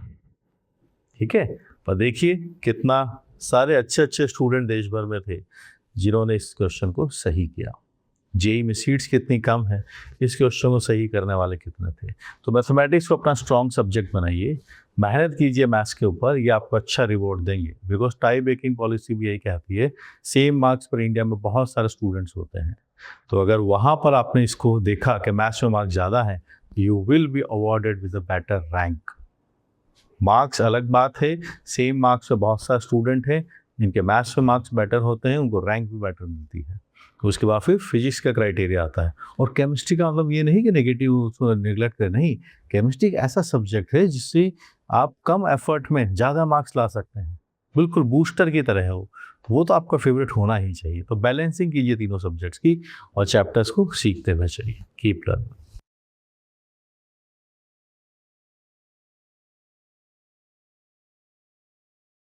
The common tangent to the circle x square plus y square is equal to 2 and the parabola y square is equal to 8x touch the circle at points P and Q and the parabola at the points R and S. Then find the area of quadrilateral PQRS is. It is 3, 6, 9 and 15. The question was asked in JEE Advanced 2014 paper 2 paper was prepared by और conducted by IIT Kharagpur. उनका ये paper है जिसकी हम बात कर रहे हैं। एसयू की फॉर्मेट के अंदर क्वेश्चन पूछा गया है। क्वेश्चन में आपको दिख रहा है पैराबोला, कॉनिक भी दिख रहा है और सर्कल का मिक्स क्वेश्चन है। जैसे समझ सकते हैं 2 स्टारर मूवीज हैं, 2 बड़े बड़े हीरोज एक साथ हैं, तो यहाँ पर भी एक सर्कल भी है, पैराबोला भी है। इनमें से एक भी चीज़ के बारे में हमें कम पता है, चाहे पैराबोला हो या सर्कल हो, तो भी क्वेश्चन नहीं कर पाएंगे। तो पहली कंस्ट्रेंट तो यहाँ पर है। अब क्वेश्चन इजी है या डिफिकल्ट, टीचर्स के हिसाब से तो अलग अलग हो सकता है। डिस्कस करते हैं उस टाइम के स्टूडेंट्स ने कैसा परफॉर्म किया। हर जेई के एग्जाम के बाद जेई एडवांस वाले जनरली 1-2 साल है जब उन्होंने ये रिपोर्ट में डेटा हर क्वेश्चन का नहीं दिया है। इस साल 2014 के अंदर डेटा रिलीज किया था। अब देखेंगे 18% स्टूडेंट ऐसे हैं जिन्होंने इस क्वेश्चन को सही किया है, यानी 21,550। 32% स्टूडेंट ऐसे हैं जिन्होंने गलत किया, जो -1 लेकर गए होंगे, और 50% ने क्वेश्चन छोड़ दिया। 50% ने क्वेश्चन छोड़ दिया क्यों? एक तो कोऑर्डिनेट ज्योमेट्री क्लास 11th में आता है, तो जितने भी जेई एस्पिरेंट्स होते हैं उसमें से मेजरली के एवरेज बच्चे को उठाया तो उससे क्लास 11th में थोड़ा दर्द रहता है। 18% आपके पास से करेक्ट रिस्पॉन्स यहाँ पर आपको मिलेगा। फिर आपसे पूछा जा रहा है कि रॉन्ग रिस्पॉन्सेस कितने हैं, नॉट अटेम्प्टेड कितने, ये नंबर्स भी आपके सामने हैं। इसी पेपर के अंदर कई क्वेश्चन ऐसे भी थे जिसको 30%, 40% ने सही किया है, वो कई क्वेश्चन ऐसे भी थे जो 7%, 5% उन्होंने सही किया है। उस हिसाब से 18% इस क्वेश्चन को एक मीडियोकर लेवल का क्वेश्चन कंसीडर कर सकते हैं। चलिए क्वेश्चन के ऊपर आते हैं। क्वेश्चन को हम डिकोड करते हैं, कैसे हम इस क्वेश्चन को पिक कर सकते हैं। So common tangent to the circle and parabola touch the circle at points P and Q and parabola R and S। तो सबसे पहले अगर हम डायग्राम बनाएं तो क्या हो रहा है उसके बारे में बात करते हैं।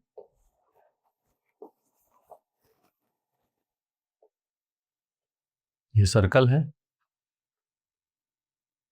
और parabola is y square is equal to 8x। फिर यहां पर हमारे पास टेंजेंट्स भी हैं जो इनको टच करती हैं।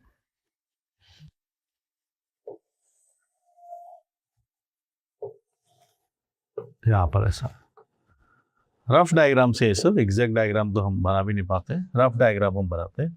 चलिए तो क्या हुआ होगा, कॉमन टेंजेंट्स जैसे कि ये सिमेट्रिक मुझे दिख रहा है, तो ऐसा लगता है कि शायद एक्स एक्सिस पर जाकर ही कट करेंगे, ऐसा मुझे फील आ रही है। We will verify this from mathematics as well, क्योंकि ये दोनों एक्स एक्सिस के अबाउट सिमेट्रिक हैं।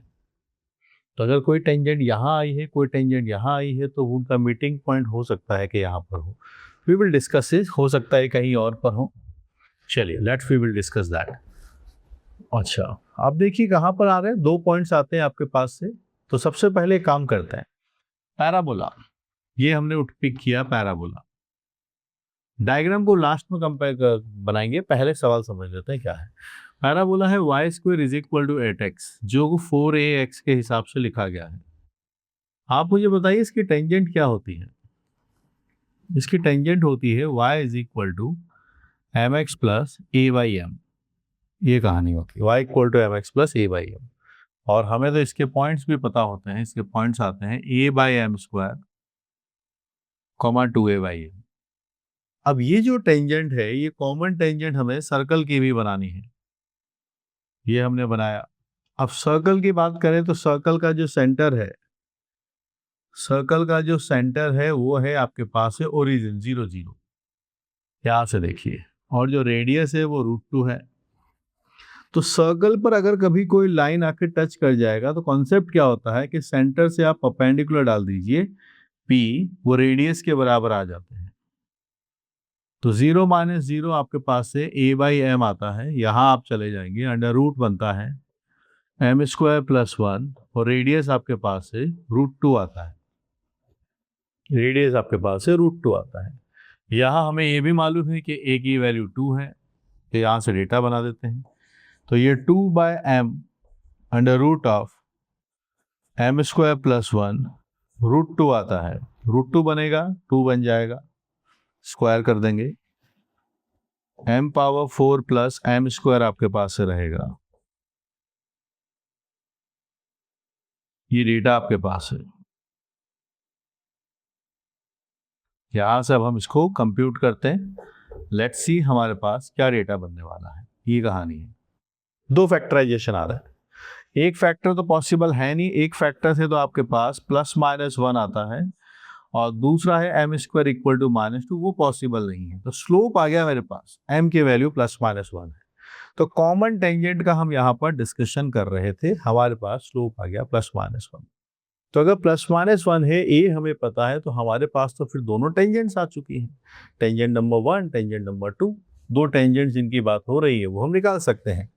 तो अगर हम देखें तो टेंजेंट नंबर 1 आपके पास आता है y इक्वल टू m, अगर हम 1 लेते हैं तो it is 1 x equal y equal to x + 2, और टेंजेंट नंबर 2 हमारे पास आता है y इक्वल टू -x - 2। ये दो टेंजेंट्स आपके पास आएंगे। दोनों टेंजेंट मिलती कहाँ पर है, इनका पॉइंट ऑफ इंटरसेक्शन आप देखिए।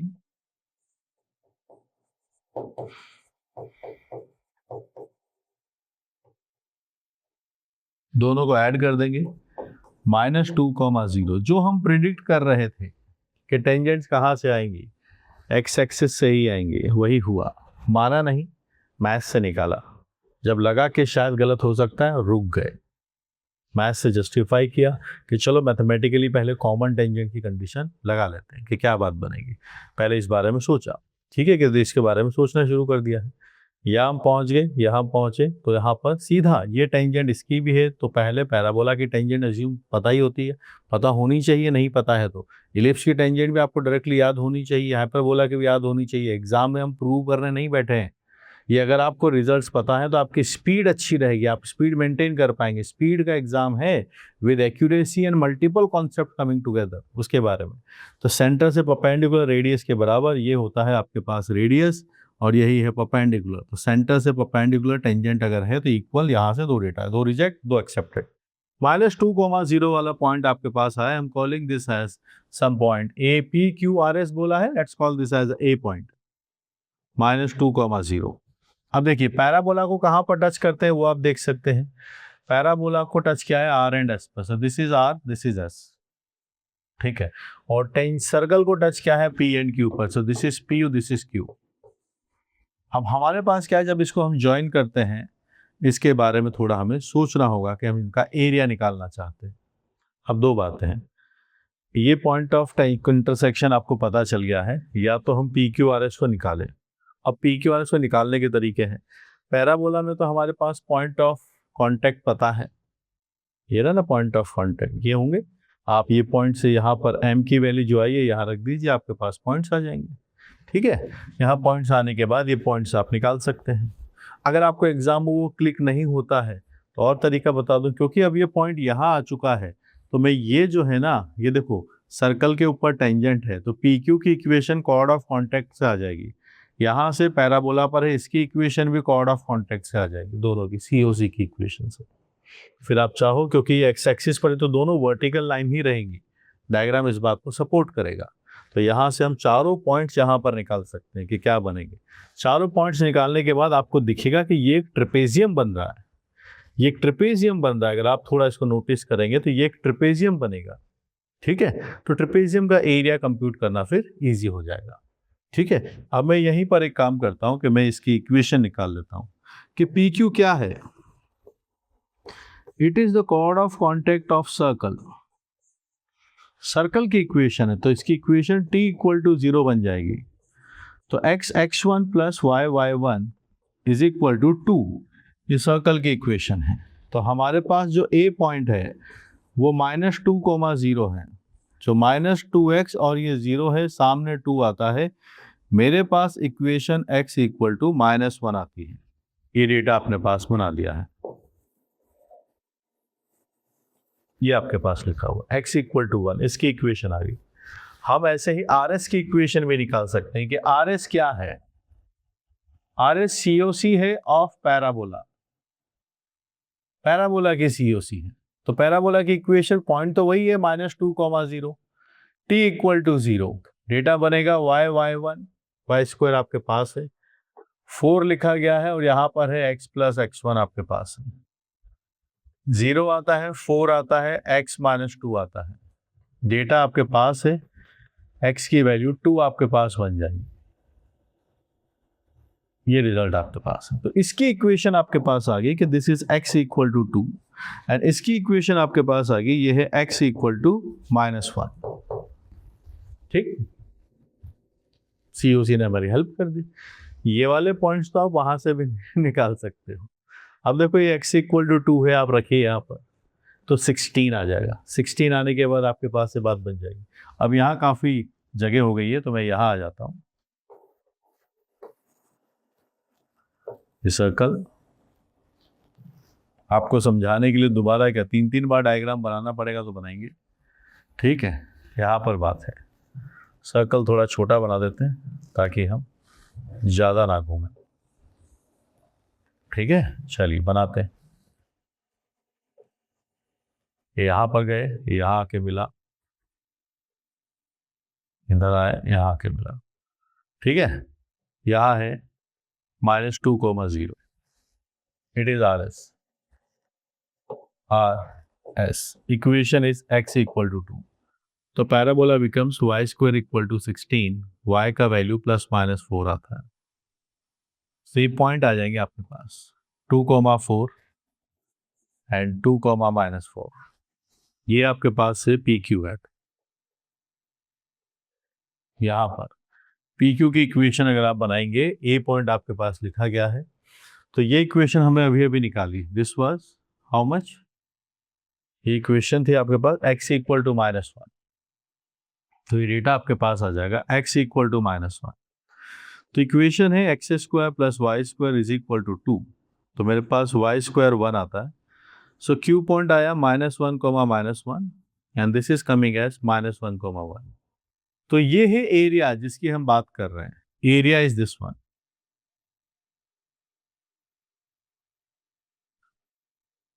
ये है area, this is a trapezium.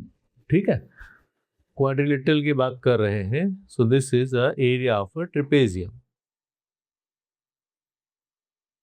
और वो क्या होता है आपको पता है, 1/2 sum of parallel sides which is PQ plus एक और पैरेलल साइड RS, ये डेटा है, और इनके बीच का डिस्टेंस जो हाइट है, जो डिफरेंस इनका हाइट क्या बनेगा आप बता दीजिए। ये हाइट कितना है, ये डिस्टेंस -2 से लेके -1 से लेके इसके बीच में ये हाइट आपके पास से 3 आ जाएगी। -1 से 2 के बीच में 3 बनेगा। और आप PQ एंड इसकी भी डिस्टेंस निकाल दीजिए। PQ आप निकालिए, तो ये डिफरेंस आपके पास से 2 आता है। RS आप निकालिए, यहाँ का डिफरेंस लीजिए 8 आता है, और हाइट आपके पास से 3 आता है। 15 आपके पास से फाइनल आंसर आएगा, that is D option. D option हम यहाँ पर मार्क कर लेंगे। We are going to mark D as the final answer. तो अच्छा सवाल है, 2 चैप्टर्स मिक्स करके आपसे पूछा गया। और भी तरीके हो सकते हैं, आपके पास चारों वर्टेक्स आ गए हैं, तो फिर आप वहाँ से भी निकाल सकते हैं कि जो क्वाड्रिलेटरल का फॉर्मूला होता है उसके भी एरिया निकाल सकते हैं। ये भी कर सकते हैं कि बड़े वाले ट्रायंगल में से छोटे वाले ट्रायंगल का एरिया माइनस कर दें, उससे भी निकाल सकते हैं, या मल्टीपल अप्रोचेस। ठीक है, तो ये जो क्वेश्चन है कॉमन टेंजेंट बहुत एक इसेंशियल और इम्पॉर्टेंट टॉपिक है, इसको सीखते हुए चलिए। देश भर में हमने देखा उस टाइम पर कितने स्टूडेंट्स थे, 21,000 स्टूडेंट्स ने इसको करेक्टली सॉल्व कर दिया। मानता हूँ कि SCQ था, तो यहाँ पर तुक्के लगाने वाले स्टूडेंट्स भी रहे होंगे, बट हमें हमारी एफिशिएंसी इंप्रूव करनी है। इस अपने जो प्रॉब्लम सॉल्विंग अप्रोच है उसको कम टाइम में और रिफाइन करना है। ये किसी जादू की छड़ी से नहीं होगा, कैसे घुमा दिया हो गया। मेहनत लगेगी, एक सुपरविजन आपको टीचर्स का चाहिए होगा, एक्सपीरियंस टीचर का, तब आप इसको बना पाएंगे। सो keep learning, keep solving these things will be very positive for you. Okay, और दिमाग में कभी कभार प्लस माइनस चीज़ें आना, अपने आप को सेल्फ डाउट में आना बहुत नॉर्मल है। ओवर थिंकिंग से बचिए और क्वेश्चंस को प्रैक्टिस करते रहिए।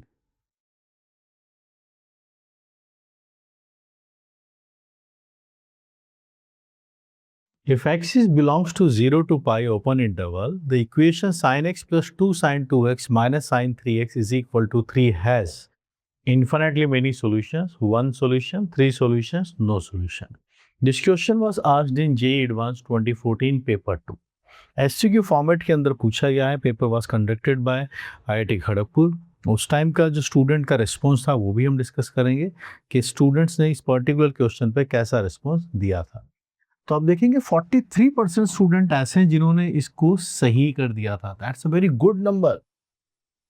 43 यानी 51,554 स्टूडेंट ने इस पर्टिकुलर क्वेश्चन को सही किया था। गलत करने वाले 25% स्टूडेंट्स एंड 31% स्टूडेंट, जो देख सकते हैं रेस्पेक्टिवली 30,000 एंड 37,000 स्टूडेंट्स यहाँ पर रहे थे। चलिए इस क्वेश्चन को डिस्कस करते हैं। ट्रिग्नोमेट्री इक्वेशन के ऊपर ये बेस्ड है। नंबर वाइज अगर हम देखें तो ये काफ़ी बड़ा नज़र आ रहा है, 51,000।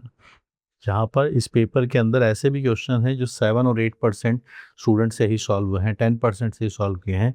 This is a very big number, considerable as a easy question, but it is not an that easy question. Irony is that because बहुत सारे ऐसे क्वेश्चन हैं यहाँ पर, जब ABCD ऑप्शंस होते हैं ना SCQ के अंदर, तो कई स्टूडेंट्स का तुक्का भी लग जाता है, जिसकी वजह से बात बनी होगी। चलिए क्वेश्चन पे आते हैं। Fair enough, how do we approach it, इसके बारे में सोचते हैं। x की वैल्यू 0 से पाई है, ओके, ध्यान रखेंगे फर्स्ट एंड सेकेंड क्वाड्रेंट। जो इक्वेशन है मैं उसको रीराइट करना चाहता हूँ। यहाँ है sin x, ये आपके पास है 2 sin 2x, और यहाँ आपके पास है sin 3x। सामने आपके पास 3 लिखा है। हम सबको कन्वर्ट कर लेना चाहिए जो हमारे पास ट्रिगो के सिंपल फार्मूला है। sin 2x को लिखेंगे 2 sin x cos x, और sin 3x का फार्मूला भी आपको पता होगा, ये बनता है 3 sin x minus 4 sin cube x is equal to 3 sin x minus 4 sin cube x। ये डेटा हमने बना दिया।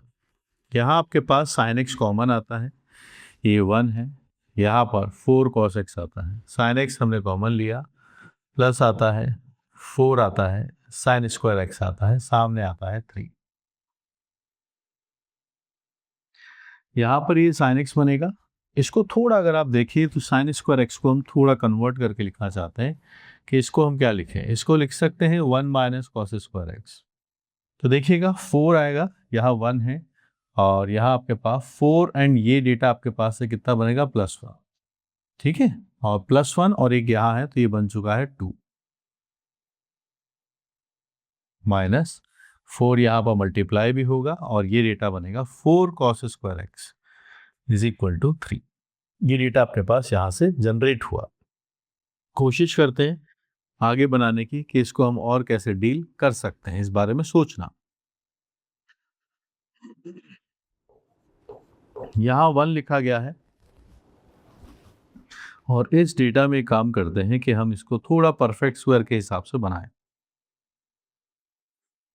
ये डेटा मैंने यहाँ बनाया, सामने 3 लिखा हुआ है, फिगर आउट कीजिए क्या डेटा बनेगा। होल स्क्वायर बना दिया है तो 4x स्क्वायर बना, ये रहा, प्लस 4x आएगा, माइनस 4x, माइनस माइनस बन जाएगा प्लस, यहाँ एक 1 भी क्रिएट होगा, पर यहाँ 2 फाइनली आता है तो यहाँ पर जनरेट होना चाहिए 3। यहाँ पर कितना जनरेट होना चाहिए, 3 जनरेट होना चाहिए। तो आप देख पाएंगे 3 minus 2 cos x minus 1 whole square, इस साइन एक्स को हम डिवाइड पे ले चलेंगे, 3 बाय साइन एक्स आपके पास है, जो डेटा बनेगा आपके पास है 3 cosec x बनेगा। ये डेटा आपके पास लिखा हुआ है, ठीक है। अब आप इसको देखिएगा, ये होल स्क्वायर जो आपके पास लिखा गया है, यहाँ से इसको मैं थोड़ा लिख लेता हूँ, तो ये बनेगा 2 cos x minus 1 whole square, इसको हम इधर ले आएंगे, सो 3 1 माइनस cosec x आपके पास से डेटा बनता है। ये रिजल्ट आपके पास आ रहा है। This is what we are having. अब इसका एनालिसिस अगर हम करके देखें, यहाँ है 2 cos x minus 1 whole square, यहाँ है 3 1 minus cosec x। Whole square जानते हैं कैसा होता है, होल स्क्वायर हमेशा ग्रेटर देन और इक्वल टू 0 होता है, किसी भी रियल नंबर का स्क्वायर। यहाँ पर cos x की वैल्यू हाफ भी आ सकती है, पॉसिबल है 60 डिग्री के ऊपर, तो यहाँ पर cos x हाफ आएगा तो होल स्क्वायर इक्वल टू 0 है। वहीं पर हमारे पास पता है कि x की वैल्यू 0 से पाई के बीच में है, तो यहाँ पर आपके पास जब आप sin x बनाने जाएंगे या cosec x के बारे में हमें बात करनी है, तो cosec x sin x का ही रिवर्स होता है, तो फर्स्ट एंड सेकंड क्वाड्रेंट में साइन पॉजिटिव होता है तो cosec भी पॉजिटिव रहता है। cosec की वैल्यू मिनिमम वैल्यू ही 1 होती है जो π/2 पर आती है, बाकी हमेशा इन्फिनिटी के बीच में रहेगा, 1 से इन्फिनिटी। हम यहाँ पर जो लिखने वाले हैं उसके बारे में अगर हम बात करें तो आप देखेंगे पॉसिबिलिटी क्या है। यहाँ हमने लिखा 1 से इन्फिनिटी अगर ये है, मैं अगर लिखता हूं कि माइनस कॉसेक एक्स है तो ये बनेगा माइनस से मल्टीप्लाई, ये डेटा आपके पास आएगा। फिर आपके पास दोनों साइड 1 हम ऐड कर देंगे,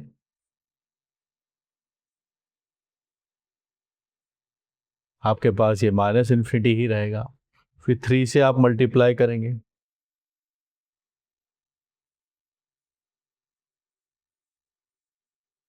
क्या रिजल्ट हमें यहां से दिख रहा है, क्या आउटपुट हमें यहां पर मिलने वाला है, उस बारे में अब हम सोचते हैं। 1 माइनस कॉसेक एक्स, जब आपने इसको लिखा है कि 1 आप इसको रिड्यूस करना चाहते हैं 1 के साथ, 1 जब ऐड करेंगे तो यहाँ पर ये 0 क्रिएट हो जाएगा, 1 1 1 ऐड होगा, so we are getting this as 0. LHS is where greater than or equal to 0. We are having RHS is lesser than or equal to 0. So this quantity is coming as less than or equal to 0. So at what point they can be meet? ये 0 या 0 से ज़्यादा है और ये वाला data 0 या 0 से कम है। अगर सॉल्यूशन एग्जिस्ट करेगा तो तभी कर सकता है जब ये 0 हो और वो भी 0 हो, वरना इसके अलावा सॉल्यूशन एग्जिस्ट नहीं करने वाला। तो 0 से पाई फर्स्ट एंड सेकंड क्वाड्रेंट है, कॉसेक 1 से लेकर इन्फिनिटी के बीच में रहेगा, माइनस से मल्टीप्लाई किया, 1 ऐड कर दिया, ये डेटा अपने पास बना। तो for solution to exist, now for solution to exist, for solution to exist हम ये बात कह सकते हैं कि LHS भी 0 होगा, जिसका मतलब आना चाहिए cos x की वैल्यू हाफ आए, और वो ऐसा आपके पास से तब आता है जब x की वैल्यू 60 डिग्री होगी। एंड RHS भी 0 होना चाहिए, जहां से आपके पास रिजल्ट बनेगा कि cosec x 1 बनेगा, और ऐसा तब होगा जब x की वैल्यू 90 डिग्री होगी। तो दोनों अलग अलग वैल्यूज पर सेम आ रहे हैं, और x तो दोनों जगह सेम होना चाहिए, नॉट पॉसिबल। तो hence there is no solution. दोनों एक साथ इक्वल होने चाहिए, जब ये 60 डिग्री होगा तो ये 0 बनेगा, पर ये उस टाइम पे ये 0 नहीं बनेगा। ये 90 पे 0 बनता है, ये 90 पे 0 नहीं बनता है, तो दोनों पार्ट्स कभी भी इक्वल नहीं आएंगे। तो किया क्या है हमने, sin 3x का फॉर्मूला sin 2x का फॉर्मूला सेपरेट किया, परफेक्ट स्क्वायर में चेंज किया, तो यहाँ परफेक्ट स्क्वायर की वैल्यू इसके बराबर कर दी, जहाँ से बात बना सकते हैं। तो देखा कि ये ग्रेटर देन और इक्वल टू 0 है, ये वाला डेटा लेस देन और इक्वल टू 0 रहता है हमेशा। तो फिर अगर इक्वलिटी होल्ड करेगी तो ये भी 0 होना चाहिए, ये वाला पार्ट भी 0 होना चाहिए। तो ये 60 पे पॉसिबल है, 90 पे पॉसिबल है, सेम एक्स के लिए ऐसा नहीं हो रहा है, तो इसका कोई सोल्यूशन नहीं है। यही बात आप यहाँ से भी देख सकते हैं, इस वाले केस से भी। ऐसा नहीं कि आप वहीं से देखेंगे, तो मैं इसी को आपको एक और तरीके से समझा देता हूँ, जो कि यहाँ पर लिखा गया है। ठीक है, ये जो मैंने इधर आपको एक्सप्लेन किया, इससे तो आपने देखा ही है। अब मैं यहाँ से भी इसको देख के बता सकता हूँ कि आप देखिए थोड़ा, शायद आप यहाँ से भी पहचान पाए। ये देखिए cosec x कैसा होता है, 1 से बड़ा होता है, ये बात आप यहाँ से भी बोल सकते हैं। ग्रेटर देन और इक्वल टू 1 यानी ग्रेटर देन और इक्वल टू 3 बनेगा। होल स्क्वायर 3 में से कम हो रहा है, तो ये लेसर देन और इक्वल टू 3 बनेगा। ये बात यहाँ से भी आप देख सकते हैं, cosec x 1 से बड़ा होता है, तो ये RHS आपका 3 या 3 से ज़्यादा है, और होल स्क्वायर मिनिमम वैल्यू 0 रखता है, तो आप माइनस करने वाले तो लेस देन और इक्वल टू 3 है। तो अगर ये इक्वल टू हो पाएंगे तो तभी हो पाएंगे जब ये 1 बने, यानी cosec x 1 बने, सेम कंडीशन। और ये 3 तब बन जाएगा जब ये 0 बने, यानी cos x हाफ होना चाहिए, ये सेम कंडीशन। ठीक है, तो ये कंक्लूजन आप 2-3 लाइन पहले भी कर सकते थे, इस बात को यहाँ पर भी आपके कंक्लूजन कर सकते थे। बात यह है, सवाल बनना चाहिए। आप चाहे एनालिसिस यहीं पर कर लें या आगे और सिंप्लीफाई करके यहाँ पर करें, approach could be different, but approach वही अच्छी जो कम टाइम में आपको सोल्यूशन तक लेकर जाए। तो फाइनल आंसर हम यहाँ पर मार्क करने वाले हैं no solution. So we are going to mark D as the final answer, और ऐसा करने वाले स्टूडेंट्स देश भर में अगर हम देखें 51,000 है। क्वेश्चन इतना डिफिकल्ट, इतना आसान तो नहीं है कंपैरेटिवली ऐसे सॉल्व करना। इसी पेपर में कई क्वेश्चन इजी थे, बस स्टूडेंट का रिस्पॉन्स सरप्राइजिंगली वो सिर्फ 10,000 स्टूडेंट से ही सॉल्व हुआ है, 15,000 से ही सॉल्व हुआ है। तो मैं इसमें ये मान सकता हूँ कि क्योंकि ये एससी की फॉर्मेट में है, तो थोड़ा बहुत गेस वर्क भी वहाँ पर स्टूडेंट्स ने किया होगा, या फिर इसको किसी भी तरीके से पहुँचाने की कोशिश की हो कि कैसे हम इसको 3 तक पहुँचा पाएँ। और करेक्ट सोल्यूशन मैंने आपको बता दिया। क्वेश्चन ब्रिलियंट है, मुझे जिस बात ने सरप्राइज किया वो ये है कि 43% स्टूडेंट इस क्वेश्चन को सही किया। ठीक है, इट्स फाइन। हम यहाँ पर हर चीज़ को पॉजिटिवली लेंगे। कोई क्वेश्चन इजी है तो भी उसको अप्रोच करना सीखेंगे सही तरीके से, टाइम को रिड्यूस करने की बात करेंगे। और कोई क्वेश्चन अगर डिफिकल्ट है, थोड़ा out of the box related, तो उस कॉन्सेप्ट को भी डिटेल में समझेंगे। ठीक है, so keep learning, keep solving this questions. और मैथमेटिक्स के सारा इकोसिस्टम आपके लिए अवेलेबल है along with my mentorship.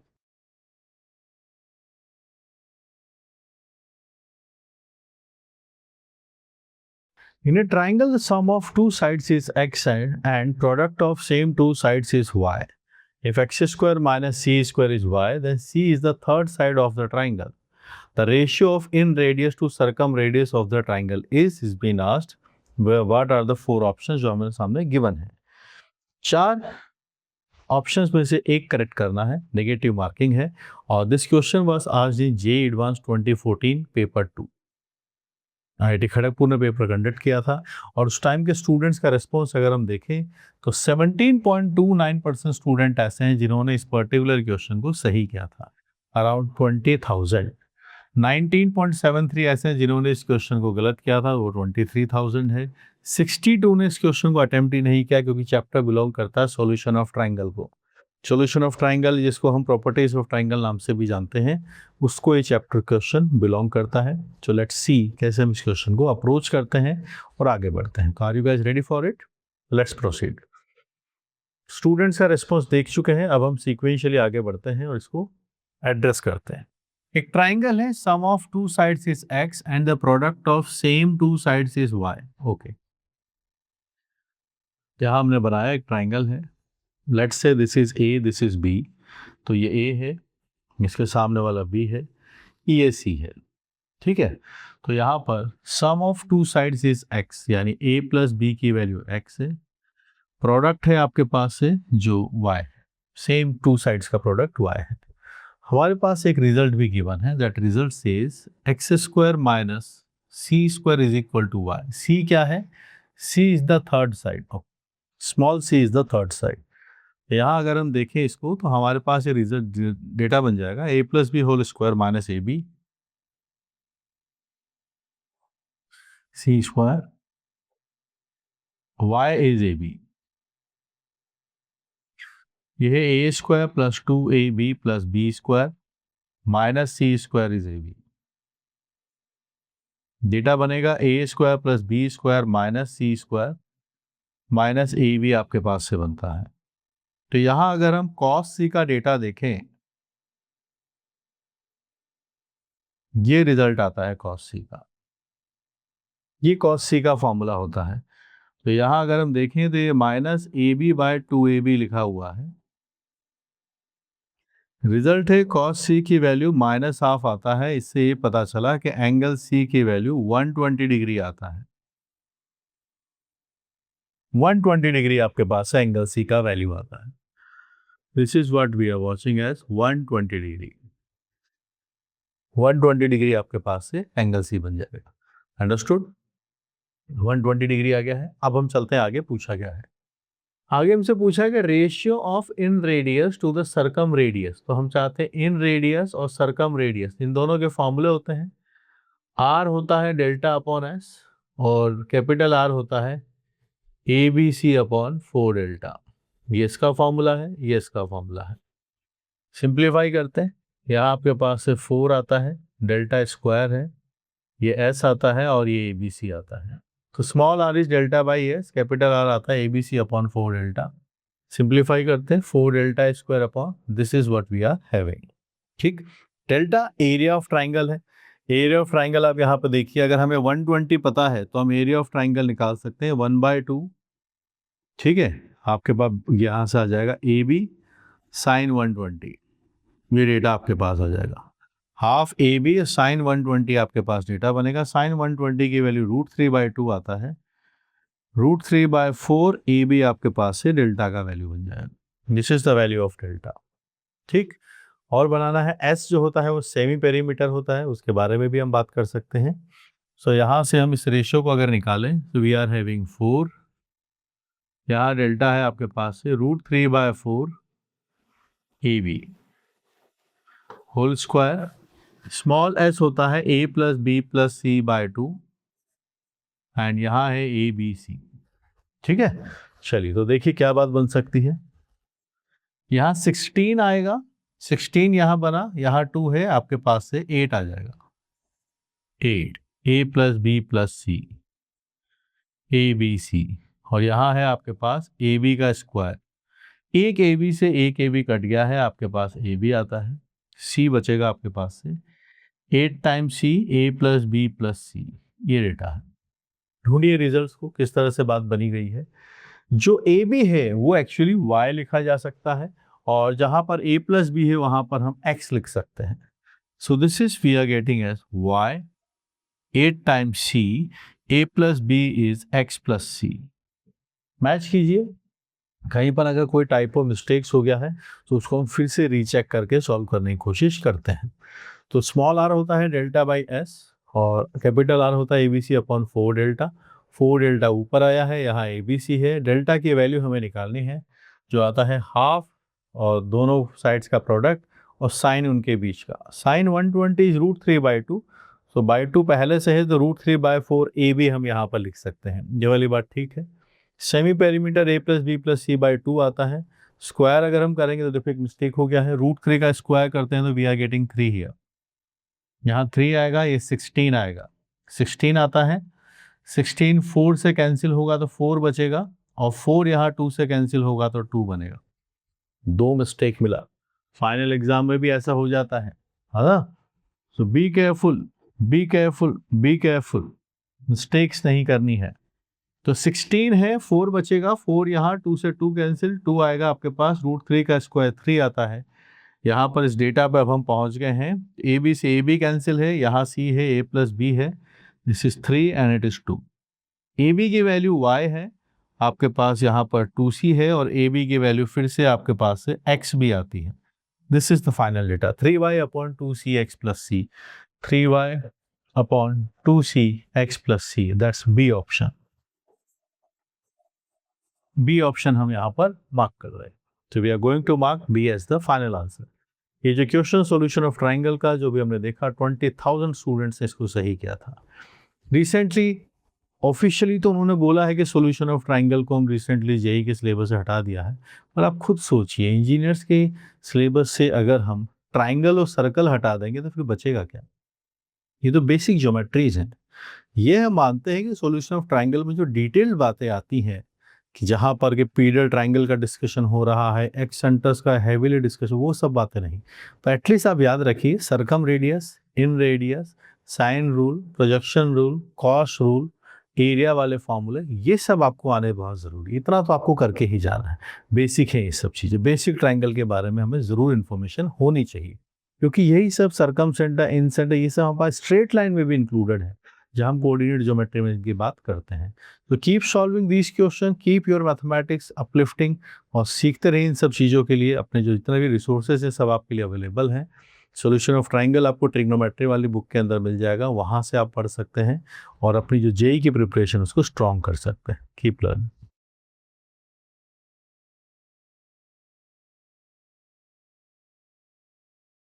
Six cards and 6 envelopes are numbered from 1, 2, 3, 4, 5, 6, and cards are to be placed in envelope so that each envelope contains exactly one card. And no card is placed in envelope bearing the same number. And moreover, the card number 1 is always placed in envelope number 2. The number of ways it can be done is 264, 265, 53, and 67. His question from permutation and combination chapter was asked in JEE Advanced 2014 paper 2। यहाँ पर SCQ format के अंदर पूछा है, सिर्फ एक option इनका correct होगा। ये क्वेश्चन का फॉर्मेट है, यस नेगेटिव मार्किंग है। देखते हैं आईआईटी खड़गपुर का पेपर में जब स्टूडेंट्स ने इसको एक्चुअली रिस्पॉन्स किया था 2014, जो कि एक ऑफलाइन मोड में पेपर हुआ था, OMR शीट फिल किया करते थे। उस ज़माने में जब ऑनलाइन एजुकेशन नहीं थी, students were majorly dependent on offline studies. वहाँ पर स्टूडेंट का रिस्पॉन्स इस पर्टिकुलर क्वेश्चन के लिए क्या रहा था। तो देखिए 14% के आसपास स्टूडेंट ऐसे हैं जिन्होंने इस क्वेश्चन को सही किया था, मार्क्स लेकर आए थे। 33.92 एंड 34 के आसपास नेगेटिव मार्किंग लेके गए होंगे और 52 ने इसको क्वेश्चन को अटेम्प्ट ही नहीं किया। मतलब पीएनसी क्लास 11th का जनरली स्टूडेंट स्किप करते हैं, तो आप वो परसेंटेज वहाँ देख सकते हैं कि 62,000 ने छोड़ दिया और 16,000 के आसपास इन स्टूडेंट्स ने इसको करेक्ट किया। गलत करने वाले भी अच्छा खासा नंबर है 40,000 के आसपास। तो इसका मतलब ये है कि चलिए देखते हैं सवाल में ऐसा पूछा क्या है। अगर यही आज के ज़माने में सवाल पूछा जाता, जब ऑनलाइन का एजुकेशन है, बच्चा अपने रूम में बैठकर नॉलेज कहीं से भी एक्वायर कर सकता है, ये रिस्पॉन्स ट्रिमेंडसली इंक्रीज हो चुका होगा। जितने आपको 14% दिख रहा है, दिस विल प्रोबेबली क्रॉस 25%, 30% के आसपास। ठीक है, चलिए क्वेश्चन को अप्रोच करते हैं, सीखते हैं क्या यहाँ पर हमसे पूछा गया है। 6 कार्ड्स है, 6 एनवेलप्स है, नंबर्स है 1 2 3 4 5 6 and cards are to be placed in envelope. ठीक है, लेटर्स को एनवेलप लिफाफों में रखना है so that each envelope contains exactly one card and no card is placed in the envelope bearing the same number। ठीक है, जो लेटर है और जो एनवेलप है, same letter number 1 envelope number 1 में नहीं जाएगा, लेटर नंबर 2 एनवेलप नंबर 2 में नहीं जाएगा। जिसके लिए लिखा है उसको उस लिफाफे में नहीं रखना है, ये कंडीशन है। इसको कहते हैं परमुटेशन कॉम्बिनेशन में डी अरेंजमेंट। कंडीशन क्या है वो पढ़िए। Moreover the card number 1 is always placed in envelope number 2। अच्छा, ये कंडीशन बता दी है। ये जो कार्ड नंबर 1 है, तो हमारे पास है card C1 C2 C3 C4 C5 C6 में शायद लेटर्स बोल दिया था, और ये है इनके करस्पॉन्डिंग एनवेलप्स।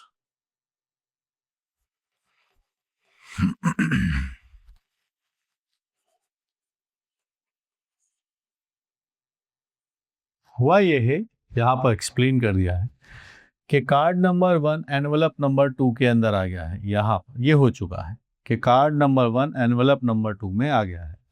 ओके फाइन, अब आगे बढ़ते हैं। तो C1 चला गया है E2 में, दिस इज बीन डन। अब हम चाहते हैं कि भाई ऐसा हो जाए कि कोई भी कार्ड अपने किसी और सेम नंबर वाले लिफाफे पे ना जाए, बट ये हो चुका है। अब यहाँ पर देखिए दो बातें हैं। केस नंबर 1, अगर मैं ये कह दूं कि C2 अगर E1 में चला गया है, अगर मैं ये कह दूं कि C2 जो है वो E1 में है, तो फिर क्या होगा ना, इन दोनों को आपस में एडजस्ट कर दिया है, तो फिर आप बचे हुए चारों को देखिए। फिर C3 E3 C4 E4 C5 E5 C6 E6 same number वाले सेम कार्ड में नहीं जाने चाहिए। तो हमने केस नंबर 1 बनाया है कि अगर C2 E1 में चला जाता है तो भी डी अरेंजमेंट हो चुका है, कोई भी कार्ड अपने एनवेलप में नहीं है। देखिए अब यहाँ से C2 मैंने बोला E1 में अगर चला जाता है, तब हम पॉसिबिलिटीज़ की बात कर रहे हैं। तो फिर आपके पास रिक्वायर्ड जो डी अरेंजमेंट है उसकी हम बात कर लेंगे कि अब हमें सिर्फ 4 लिफाफे 4 एनवेलप्स में नहीं जाने चाहिए।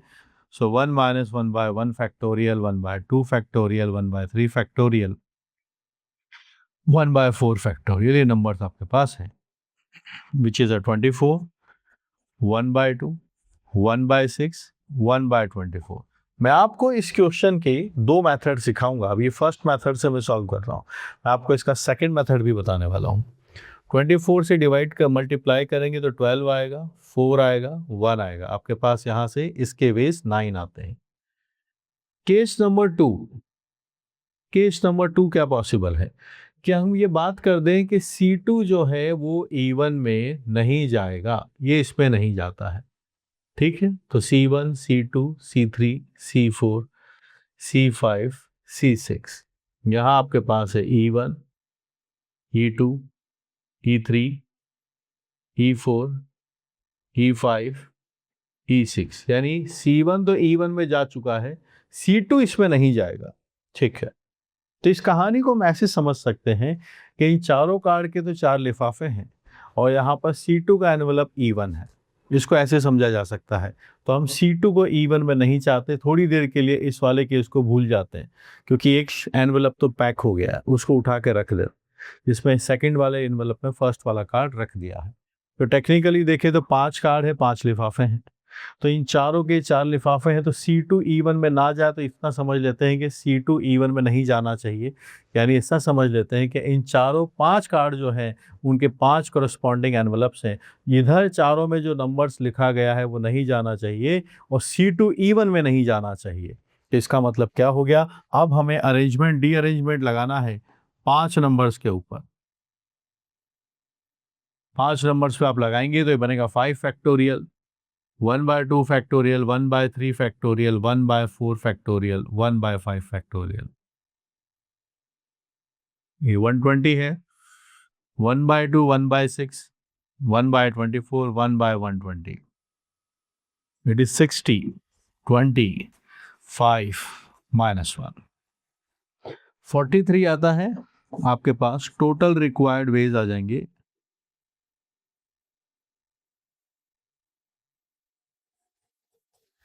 9 आपके पास यहाँ है। एक बार हम चेक कर लें कुछ गड़बड़ ना हो गया हो। 40 आएगा, 4 ऐड करेंगे तो 43 नहीं 44 बनेगा। We are going to have it as 53 as final answer. 53 yes, C answer दिख रहा है, सी को हम मार्क कर लेंगे। मैं फिर से आपको ये एक्सप्लेन करता हूं और एक ऑल्टरनेटिव तरीका भी आपको मैं बताने वाला हूं। कहानी ये है कि आपके पास 6 कार्ड्स हैं और 6 एनवलप हैं। हम ये जरूर चाहते हैं कि कोई भी कार्ड अपने सेम एनवलप में ना जाए, टोटल डी अरेंजमेंट चाहते हैं, बस एक कंडीशन के साथ। क्या कंडीशन है, फर्स्ट वाला कार्ड सेकंड एनवलप में चला जाए। ठीक है, तो सबसे पहले इसको आप प्रैक्टिकली इमेजिन कीजिए। आपके सामने 6 कार्ड्स हैं और 6 लिफाफे हैं। जो बोला वो कर दीजिए। फर्स्ट कार्ड लिया, सेकंड एनवलप में पैक करके रख दिया। ठीक, अब क्या हो रहा है, हमारे पास C2, C3, C4, C5 वाले कार्ड्स हैं और उन्हीं के एनवलप हैं। पहला केस बनाया कि जो सेकंड कार्ड है उसको मैं E1 में रख देता, तो मैंने C2 कार्ड उठाया, फर्स्ट वाले लिफाफे में रख दिया। अब क्या सिचुएशन बनी होगी, 4 लिफाफे हैं, उन्हीं के सामने 4 उन्हीं के कार्ड हैं, कोई मिसमैनेजमेंट नहीं, तो इनका तो 4 से 4 का 4 फैक्टोरियल अरेंजमेंट बन जाएगा। बारी इसकी आती है, सेकंड केस क्यों बनाना पड़ा, जरूरी नहीं है कि C2E1 में ही जाए। एक पॉसिबिलिटी है कि C2E1 में जाए, दूसरी पॉसिबिलिटी कि C2E1 में ना जाए। C2E1 में नहीं जाता है, इस केस को हम कंसीडर करते हैं। C1 को तो E2 में रख दिया। अब मेरे पास 5 लेटर्स हैं, 5 लिफाफे हैं। C3, C4, C5 के लिए कंडीशन है कि वो E3, E4, E5, E6 में नहीं जाएंगे। कोई प्रॉब्लम, समझ गए, इनसे रिलेटेड है। तो इसी तरीके से हम ये सोच सकते हैं कि C2 E1 से रिलेटेड है, थोड़ी देर के लिए मान सकते हैं, क्योंकि E2 तो जा चुका है, C2 को E1 में नहीं रखना है। यानी अब हम डी अरेंजमेंट क्या चाहते हैं कि ये 5 कार्ड इन 5 लिफाफों में ना जाए, ये चारों का तो सेम नंबर है, C2 E1 में नहीं जाना चाहिए, तो पांचों का फिर हमने बना दिया डी अरेंजमेंट। टोटल नंबर दोनों का सम 53 आया। अब इस सेम सिचुएशन को मैं आपको सेकंड मेथड से समझाता हूं कि और कैसे हम इसको ला सकते थे। Are you guys ready for it? Second method, आप ये बताइए टोटल डी अरेंजमेंट क्या होंगे। आपके पास 6 कार्ड्स हैं और 6 ही एनवलप्स हैं, C1, C2, C3, C4, C5, C6, और आपके पास E1, E2, E3, E4, E5 and E6, 6 ही आपके पास एनवलप है। टोटल डी अरेंजमेंट क्या होंगे, कोई सा भी किसी में भी ना जाए, ये बन जाएगा 6 factorial, 1/2 factorial, 1/3 factorial, 1/4 factorial, 1/5 factorial, plus 1/6 factorial. ये डेटा आपके पास है। 720 आता है, 1/2 आता है, 6 आता है, यहाँ से 24 आता है, 120 आता है, 720 आता है। करिए डिवाइड, 360, 120। आप फिर अगर इसको देखेंगे, अभी हम 4 से और डिवाइड करते हैं, 30, यहाँ पर 6 आएगा एंड +1 आता है। इस नंबर को देखिएगा क्या बनेगा, मेरे पास यहाँ से ये 240 बनता है और ये यहाँ से 25 भी आ जाएगा। 265 वेज होंगे। किस बात के 265 वेज हैं? 265 वेज इस बात के हैं कि कोई भी कार्ड अपने अपने लिफाफों में ना जाए।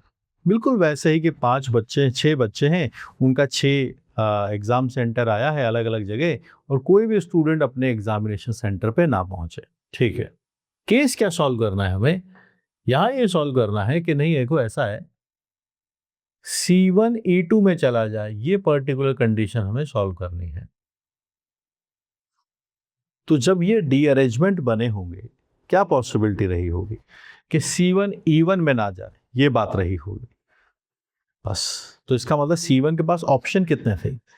C1 E2 में चला जाए, C1 E3 में चला जाए, C1 E5 में चला जाए, C1 E6 5 में चला जाए, C1 E6 में चला जाए, यही कहानी है। तो अगर मैं ये कहूं कि C1 E2 में जाता है, इसके पूरे केसेस आपके पास X वेज हैं, करेक्ट? तो ये कहना चाहूंगा कि अगर C1 E3 में चला जाता, थर्ड नंबर एनवेलप में, तो भी आपके पास X वेज ही रहेंगे, कोई फर्क नहीं पड़ता। C1 E1 में जाता तब करेक्ट लिफाफा, करेक्ट एनवेलप में जाता, करेक्ट कार्ड। लेकिन अगर C1 E2 में जाता है, उसके X वेज हैं, तो C1 की E3 में जाने के भी X वेज आएंगे, सेम आएंगे, क्योंकि डीअरेंजमेंट है, एक स्टूडेंट को किसी और सेंटर पर भेज दिया है, ये भी एक्स वेज होंगे। यहाँ पर अगर मैं C1 को E4 की मैं भेजता हूँ, उसके भी आपके पास से एक्स वेज ही रहेंगे, क्योंकि सेम बात है। आप ईफ वाले 5वें कार्ड में रख दीजिए तो भी वही बात है, क्योंकि वो भी रीअरेंजमेंट ही है। इसके लिए भी आपके पास से एक्स वेज ही रहेंगे, इसके लिए भी आपके पास से एक्स वेज ही रहेंगे, सबके लिए एक्स एक्स वेज रहेंगे यहाँ पर। और रीअरेंजमेंट टोटल क्या है कि आप C1 को E1 में छोड़कर किसी में भी रख दीजिए, तो टोटल सम मेरे पास 265 है। मैं अगर इन सब का ऐड कर देता हूं तो मेरे पास 1 2 3 4 5x की वैल्यू 265 आता है। तो फिर मेरे पास x का वैल्यू मेरे पास 53 निकल के आ जाएगा। कि जब ये पर्टिकुलर केस होगा तो 53 तरीके से हम बना सकते हैं। This is possibly the C। I hope आप दोनों में से कोई एक मेथड सीख गए होंगे। ठीक है, तो रीअरेंजमेंट में C1 E1 में ना जाए, बाकी किसी में भी चला जाए।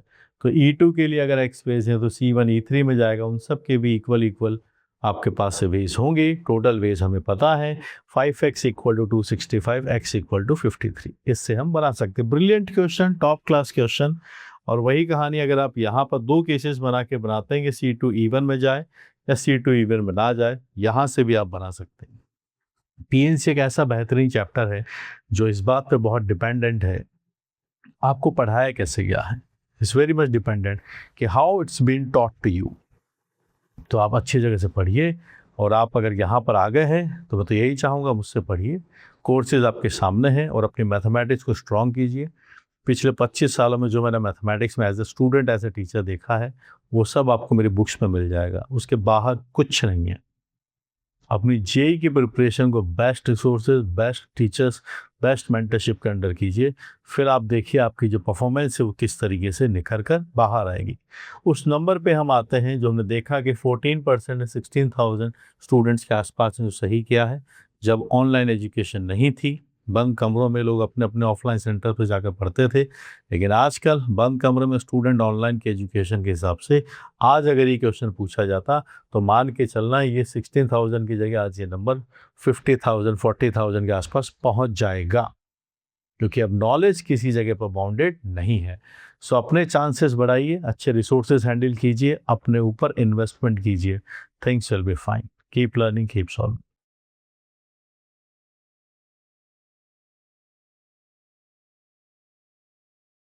Three boys and two girls stand in a queue. The probability that number of boys ahead of every girl is at least one more than the number of girls ahead of her.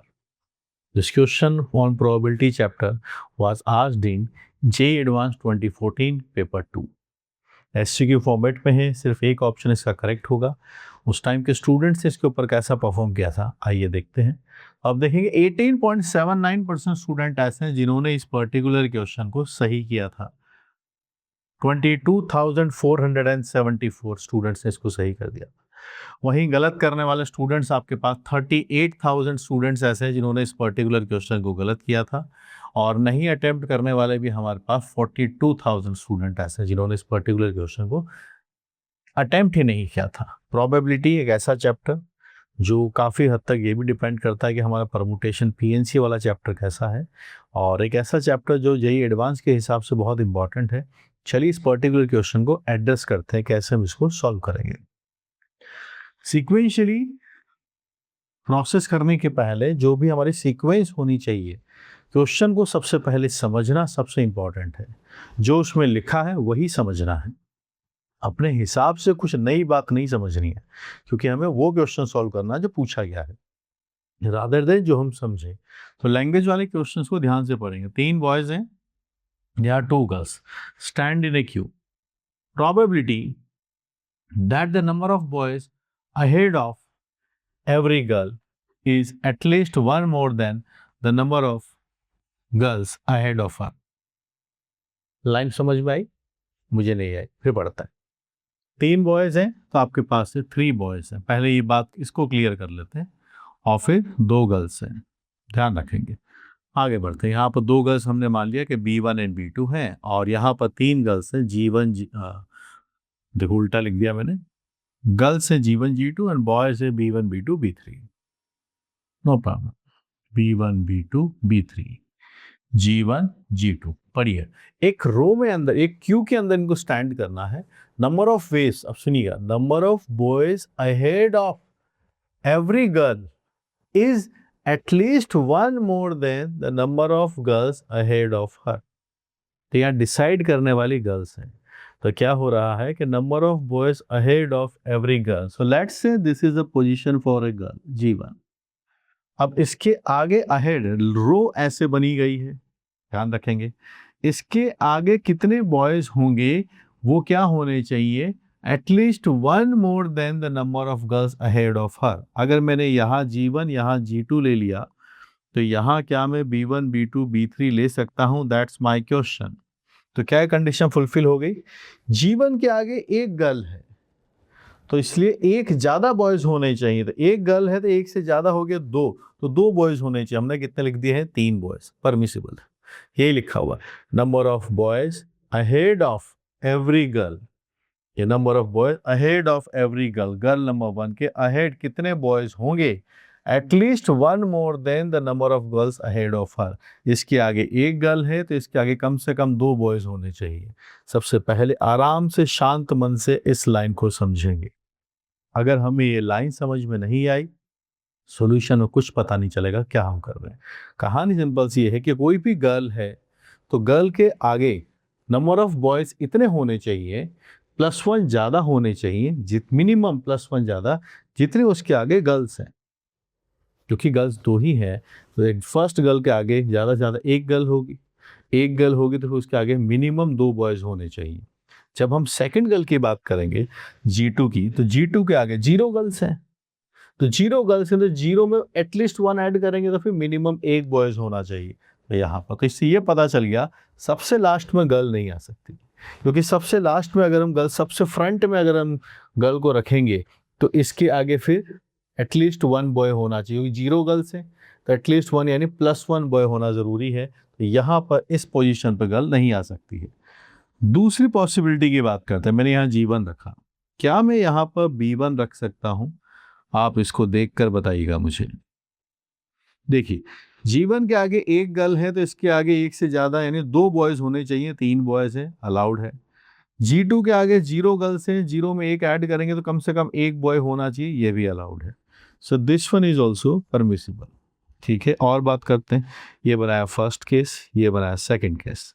Sequentially आगे बढ़ते हैं और तीसरा case भी सोचते हैं। मैंने यहाँ पर अभी G1 को रखा, यहाँ मैंने B1 कर दिया, यहाँ B2 कर दिया, और मैं यहाँ पर G2 ले जाता हूँ। अब बताइए क्या है पॉसिबल है? सोच के देखिएगा। G1 के आगे एक गर्ल है पर 3 बॉयज हैं, अलाउड है। G2 के आगे 0 गर्ल्स हैं, 0 गर्ल्स हैं, तो फिर क्या है? नंबर ऑफ गर्ल्स हो गई 0, मोर देन 1 एटलीस्ट 1, या 0 का आगे एटलीस्ट 1 करना है, एक लड़का होना चाहिए, एक लड़का है। This is also permissible. आपके पास कितने आगे हैं? 3 केस यहाँ बन चुके हैं। आगे बनाते हैं फोर्थ केस। अभी मैंने क्या किया है, फर्स्ट वाले प्लेस पर फर्स्ट गर्ल रखा है। इज इट नेसेसरी कि यहाँ रखा ही जाए? B1 यहाँ रखा, अब G1 रखा मैंने। B1 G2 B2 B3, इस बारे में सोचिए। G1 के आगे एक गर्ल है, तो फिर 2 बॉयज इसके आगे होने चाहिए, इसके आगे 2 बॉयज है, अलाउड है, दिस वन इज अलाउड। आगे चलते हैं, फोर्थ केस, B1 मैंने रखा, G1 यहाँ रखा और मैंने इन दोनों की पोजीशन चेंज कर दी। Is this allowed? Tell me. G1 के आगे एक लड़की है तो कम से कम 2 बॉयज होने चाहिए, करेक्ट है। G2 के आगे 0 गर्ल्स है तो कम से कम 1 बॉय होना चाहिए, ये भी अलाउड है। इस तरीके, एरो का मतलब रो ऐसे है, फ्रंट की बात हम इधर देखने वाले हैं, क्यों ऐसे चल रहा है। अहेड वर्ड लिखा हुआ है तो हम आगे की तरफ, मतलब ओरिएंटेशन ऐसे है। और कोई पॉसिबिलिटी आप सोचिए जिसके हिसाब से हम इसको सोच पाए। और कोई पॉसिबिलिटी, G2 में आगे रखता हूं अगर, तो फिर G2 का आगे 0 गर्ल्स है तो फिर कम से कम 1 बॉय होना चाहिए, तो लास्ट वाला तो फिक्स है, बॉय ही होगा। और कोई पॉसिबिलिटी? थर्ड केस, अगर मैं ऐसा करता हूं कि यहाँ B1 B2 करता हूं और यहाँ G1 G2 कर देता हूं, क्या ये पॉसिबल है? देखिएगा आप आराम से। G1 के आगे एक गर्ल है तो फिर एक से ज्यादा 2 बॉयज होने चाहिए, पर यहाँ नहीं है, एक ही गर्ल है, इक्वल है, number of boys number of girls equal हो गए G1 के हिसाब से। This is not possible, this is not possible, ये वाला केस पॉसिबल नहीं है। तो हमारे पास 1 2 3 4 5 केसेस हैं जिनके बारे में हम बात कर रहे हैं। अभी गर्ल्स एंड बॉयज दोनों डिस्टिंक्ट होते हैं।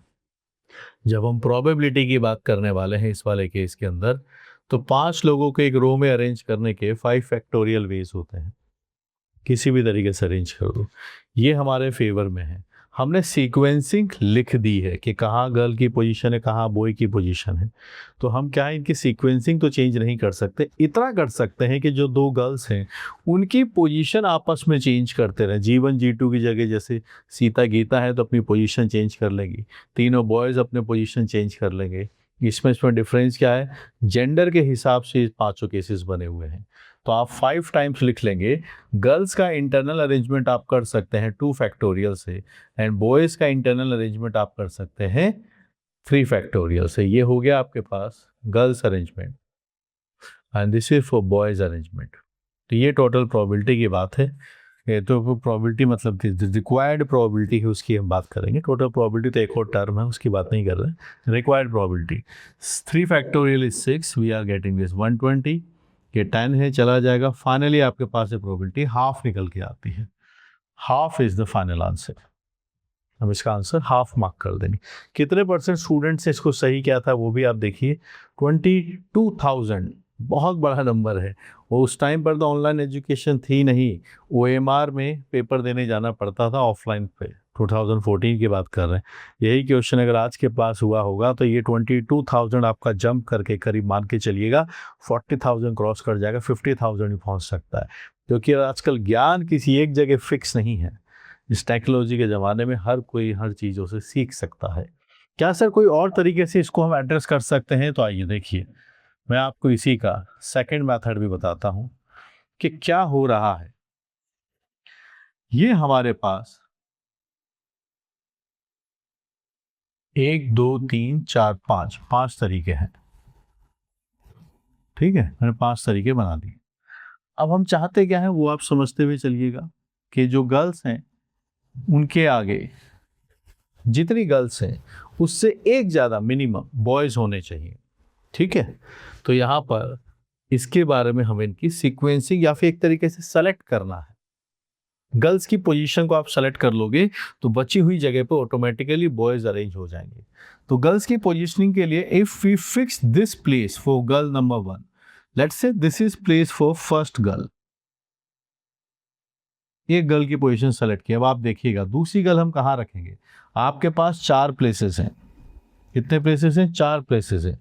इन 4 प्लेसेस के अंदर आपके पास 3 बॉयज आएंगे और आपके पास से एक गर्ल भी आएगी यहाँ पर। अब देखिए जो बॉय है और एक गर्ल है, तो 3 बॉयज हैं, गर्ल एक है, तो इसकी फर्स्ट गर्ल की कंडीशन सेटिस्फाई हो चुकी है क्योंकि इसके आगे एक गर्ल है और 3 बॉयज हैं, तो काउंटिंग सेटिस्फाइड है। जितनी गर्ल्स हो कम से कम एक ज़्यादा बॉयज होने चाहिए, इसकी तरफ से कोई कंस्ट्रेंट नहीं है। दूसरा जगह गर्ल्स का सेलेक्ट करना है, आप यहाँ चूज कर सकते हैं, कोई प्रॉब्लम नहीं, यहाँ आप ले सकते हैं, फाइन। यहाँ दूसरी गर्ल रखोगे तो इसके आगे 0 बॉयज हैं और आपके पास से 0 गर्ल्स हैं और 3 बॉयज होंगे, परमिसिबल। इस वाले प्लेस पे जाइए, क्या है पॉसिबल है? अगर मैंने यहाँ सेकंड गर्ल को रखा, सेकंड गर्ल, इसके आगे 0 बॉयज़ हैं तो 2 बॉयज़ आप रख सकते हो, ये भी अलाउड है। और यहाँ पर भी आप रख सकते हैं अगर इस जगह आप जाते हैं। अगर आपने यहाँ पर रखा, इसका मतलब सेकंड गर्ल अगर यहाँ पर है तो इसके आगे 0 गर्ल्स हैं तो मिनिमम 1 बॉय आ सकता है, तो ये भी परमिसिबल है। तो अगर फर्स्ट गर्ल की पोजीशनिंग ये आप रखते हैं तो फिर इसके हिसाब से 3 चॉइसेस हैं सेकंड गर्ल के लिए।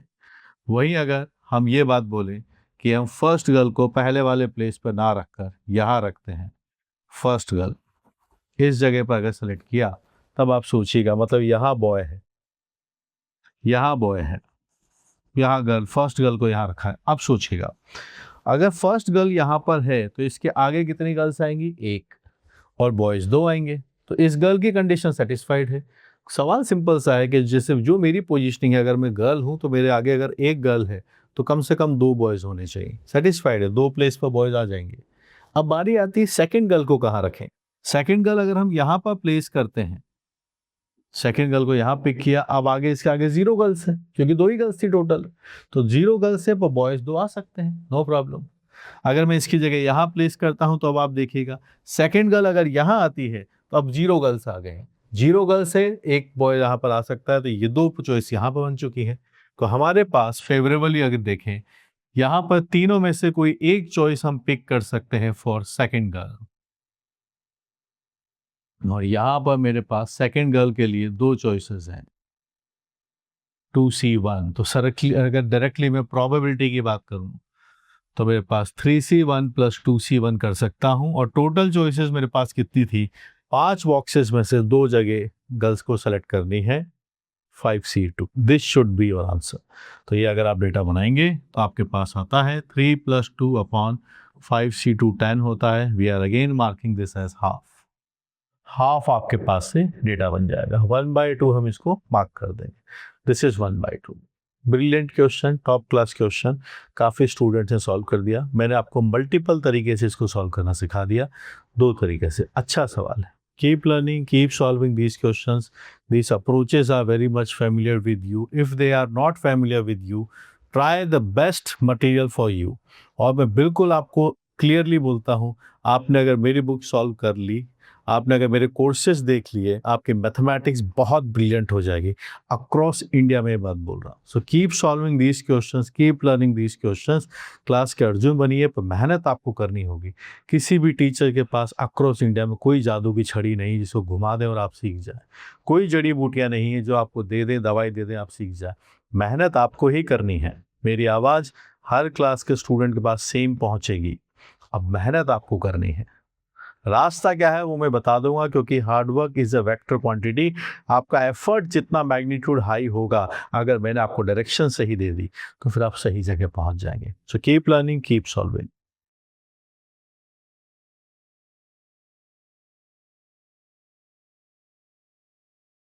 The quadratic equation px = 0 with real coefficient has purely imaginary roots. Then the equation p of px = 0 has only purely imaginary roots, all real roots, 2 real and 2 purely imaginary roots, neither real nor purely imaginary roots. This question was asked in JEE Advanced 2014 paper 2। IIT Kharagpur ने इस paper को conduct करवाया था। अब यहाँ पर हम बात करने वाले हैं, उस टाइम के स्टूडेंट्स ने ये जो टॉपिक हमें दिख रहा है, जहाँ पर प्योरली इमेजनरी कॉम्प्लेक्स नंबर जैसा भी दिख रहा है, पर है ये क्वाड्रेटिक जैसी बात बन रही है, मिक्सिंग हो रही है। Let's see, let's approach them, क्या हुआ। पर पहले ये बात कर लें कि एक्चुअली में जब ये क्वेश्चन आया था तब स्टूडेंट्स का रिस्पॉन्स इस पर्टिकुलर क्वेश्चन के लिए क्या रहा था। आइए डिस्कस करते हैं। 14.2% स्टूडेंट ऐसे हैं जिन्होंने इस क्वेश्चन को करेक्टली सॉल्व कर दिया था। 16,978। ये क्वेश्चन एससीक्यू फॉर्मेट में है, तो मान के चलिएगा काफ़ी अच्छा खासा परसेंटेज इनके अंदर तुक्के लगाने वाले भी रहे होंगे। आंसर मैच करना का मतलब ये नहीं है कि कॉन्सेप्चुअली सही किया हो, और फिर भी कॉन्सेप्चुअली सही करने वाले भी यहाँ पर अच्छे खासे स्टूडेंट होंगे। हम देश भर के स्टूडेंट्स की बात कर रहे हैं, पर एससीक्यू में जब होता है ना, तो थोड़े बहुत स्टूडेंट तुक्के भी लगा लेते हैं या फिर गलत गलत कॉन्सेप्ट बनाकर आंसर मार्क कर दिया। We are here to solve it with complete logic, क्योंकि आपका एग्जाम नहीं हुआ है। जो पूरा अंडरस्टैंडिंग करेंगे, हर कॉन्सेप्ट को सीखेंगे कि कैसे हम इसके ऊपर वर्क कर सकते हैं। देखिए 56% स्टूडेंट ऐसे हैं जो माइनस मार्क लेकर गए होंगे इसके अंदर। नेगेटिव मार्किंग की होगी। 30% ने क्वेश्चन को छोड़ दिया, किया ही नहीं, वो सही करने वाले हैं 14। किसी पेपर के अंदर ये क्वेश्चन कंसीडर थोड़ा डिफिकल्ट साइड पर ही रहेगा। ऐसे भी क्वेश्चन थे इस पेपर में जो 40% स्टूडेंट ने सही कर दिए, 45% स्टूडेंट ने सही कर दिया, 35% स्टूडेंट ने सही कर दिए। उस हिसाब से अगर मैं इस परसेंटेज की बात करूँ तो ये कम है। और एक बात और ध्यान में रखिएगा, 2014 में जब पेपर हुआ था तब वहाँ पर ऑफलाइन मोड में पेपर होता था OMR शीट पर, वहाँ पर कोई आपके पास CBT मोड नहीं था और ऑनलाइन एजुकेशन भी तब उतनी ज़्यादा अवेलेबल नहीं थी। तो जितने भी स्टूडेंट परफॉर्म किए होंगे सब के सब ऑफलाइन मोड में रहे होंगे। लेकिन आजकल ऐसा नहीं है, एजुकेशन प्लेस डिपेंडेंट नहीं है। हर प्लेस, पूरे इंडिया, पूरे ग्लोब से हर कोई अगर सीखना चाहता है चीज़ें सीख सकता है, जिस तरीके से आप और हम कनेक्टेड भी हैं। चलिए क्वेश्चन को अप्रोच करते हैं, सिक्वेंशियली एक एक लाइन को डिकोड करेंगे और ये भी सिखाएंगे कि क्वेश्चन को अप्रोच कैसे किया जाता है। क्वाड्रेटिक इक्वेशन है px इक्वल टू 0, इसके real coefficient has purely imaginary roots. Okay, this has real coefficients has purely imaginary roots, then find this equation, इसके रूट्स क्या होंगे। हाँ, ये सबसे पहले मैं पहुंचा px, बोला है क्वाड्रेटिक इक्वेशन है तो फिर मैं क्वाड्रेटिक इक्वेशन मान लेता हूं। आपको पता है इनके रूट्स क्या होते हैं क्वाड्रेटिक के?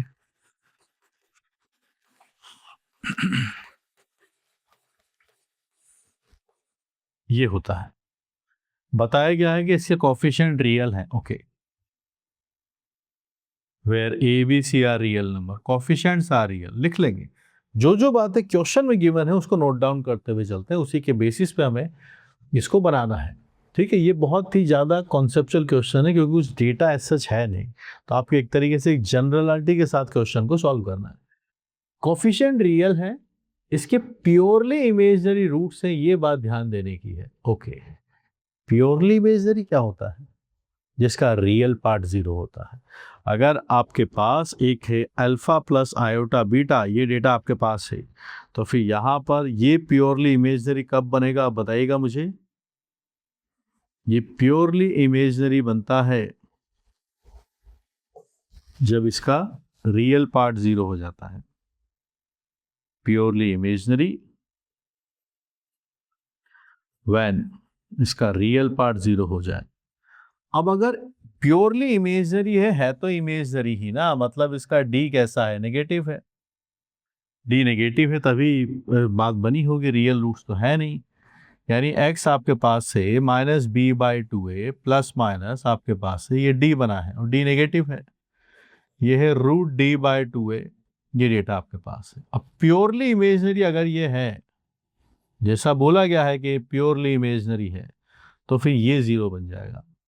ये 0 बनेगा, इसका मतलब आपके पास से b ही 0 है। b 0 है तो हमारे पास से अब जो पॉलिनोमियल है वो है ax² + c = 0। This is the equation now, b 0 है। ऐसा केस होगा तब आपके पास प्योरली इमेजिनरी डेटा बनेंगे। रियल नहीं आने चाहिए, प्योरली इमेजिनरी आएंगे। तो यहाँ से आपको ये भी बता दें कि क्या कहानी बनेगी, x का value plus minus root -c/a, ये कहानी बनेगी। ये आपके पास से प्योरली इमेजिनरी आएंगे, यानी a और c दोनों के साइन सेम होने चाहिए, तब आपके पास ये प्योरली इमेजिनरी बात बनेगी। अब आगे चलते हैं, ये बात तो समझा दी गई। हम चाहते हैं इक्वेशन p ऑफ px की बात करें। अच्छा ठीक है, p ऑफ px = 0, इस इक्वेशन की बात हो रही है। अभी हमने क्या सीखा, px = 0, इसके रूट्स कैसे आए हैं ये देखिएगा। जब x आपके पास से प्योरली इमेजिनरी होगा, यानी px = 0 है, तो इसका अंदर वाला डेटा आपके पास प्योरली इमेजिनरी होना चाहिए। ये बात हम यहां से सीख रहे हैं, गिवन है। तो जब इसके सॉल्यूशन निकालने जाएंगे तो इसका इनपुट क्या है, इसका इनपुट आपके पास से px है, ये प्योरली इमेजिनरी होना चाहिए। ये आपके पास से प्योरली इमेजिनरी होना चाहिए। This should be purely imaginary. px आपके पास से प्योरली इमेजिनरी होना चाहिए। ठीक है भाई, px प्योरली इमेजिनरी होना चाहिए। और px तो हम जानते हैं, पी एक्स आपके पास से आ गया एक्स स्क्वायर प्लस सी, ये आपके पास से प्योरली इमेजनरी होना चाहिए।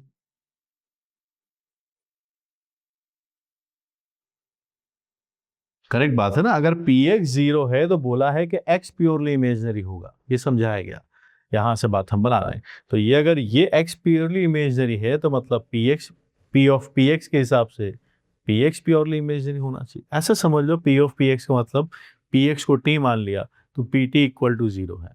तो जैसे P X equal to zero में एक्स की वैल्यू प्योरली इमेजनरी होगी तो टी की वैल्यू प्योरली इमेजनरी होगी। टी क्या था, पी एक्स, तो ये प्योरली इमेजनरी आना चाहिए। ठीक है, पी एक्स का वैल्यू तो हम जानते हैं ए एक्स स्क्वायर प्लस सी। बात क्या कर रही है, बात कर रही है कि इसका जो एक्स है वो क्या आएगा, ये क्वेश्चन है कि वो रियल आता है, प्योरली इमेजनरी आता है, रियल रूट्स आते हैं। रूट्स क्या हो सकते हैं आप बताइए।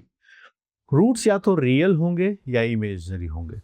इमेजनरी के दो केस होते हैं, प्योरली इमेजनरी और इमेजनरी।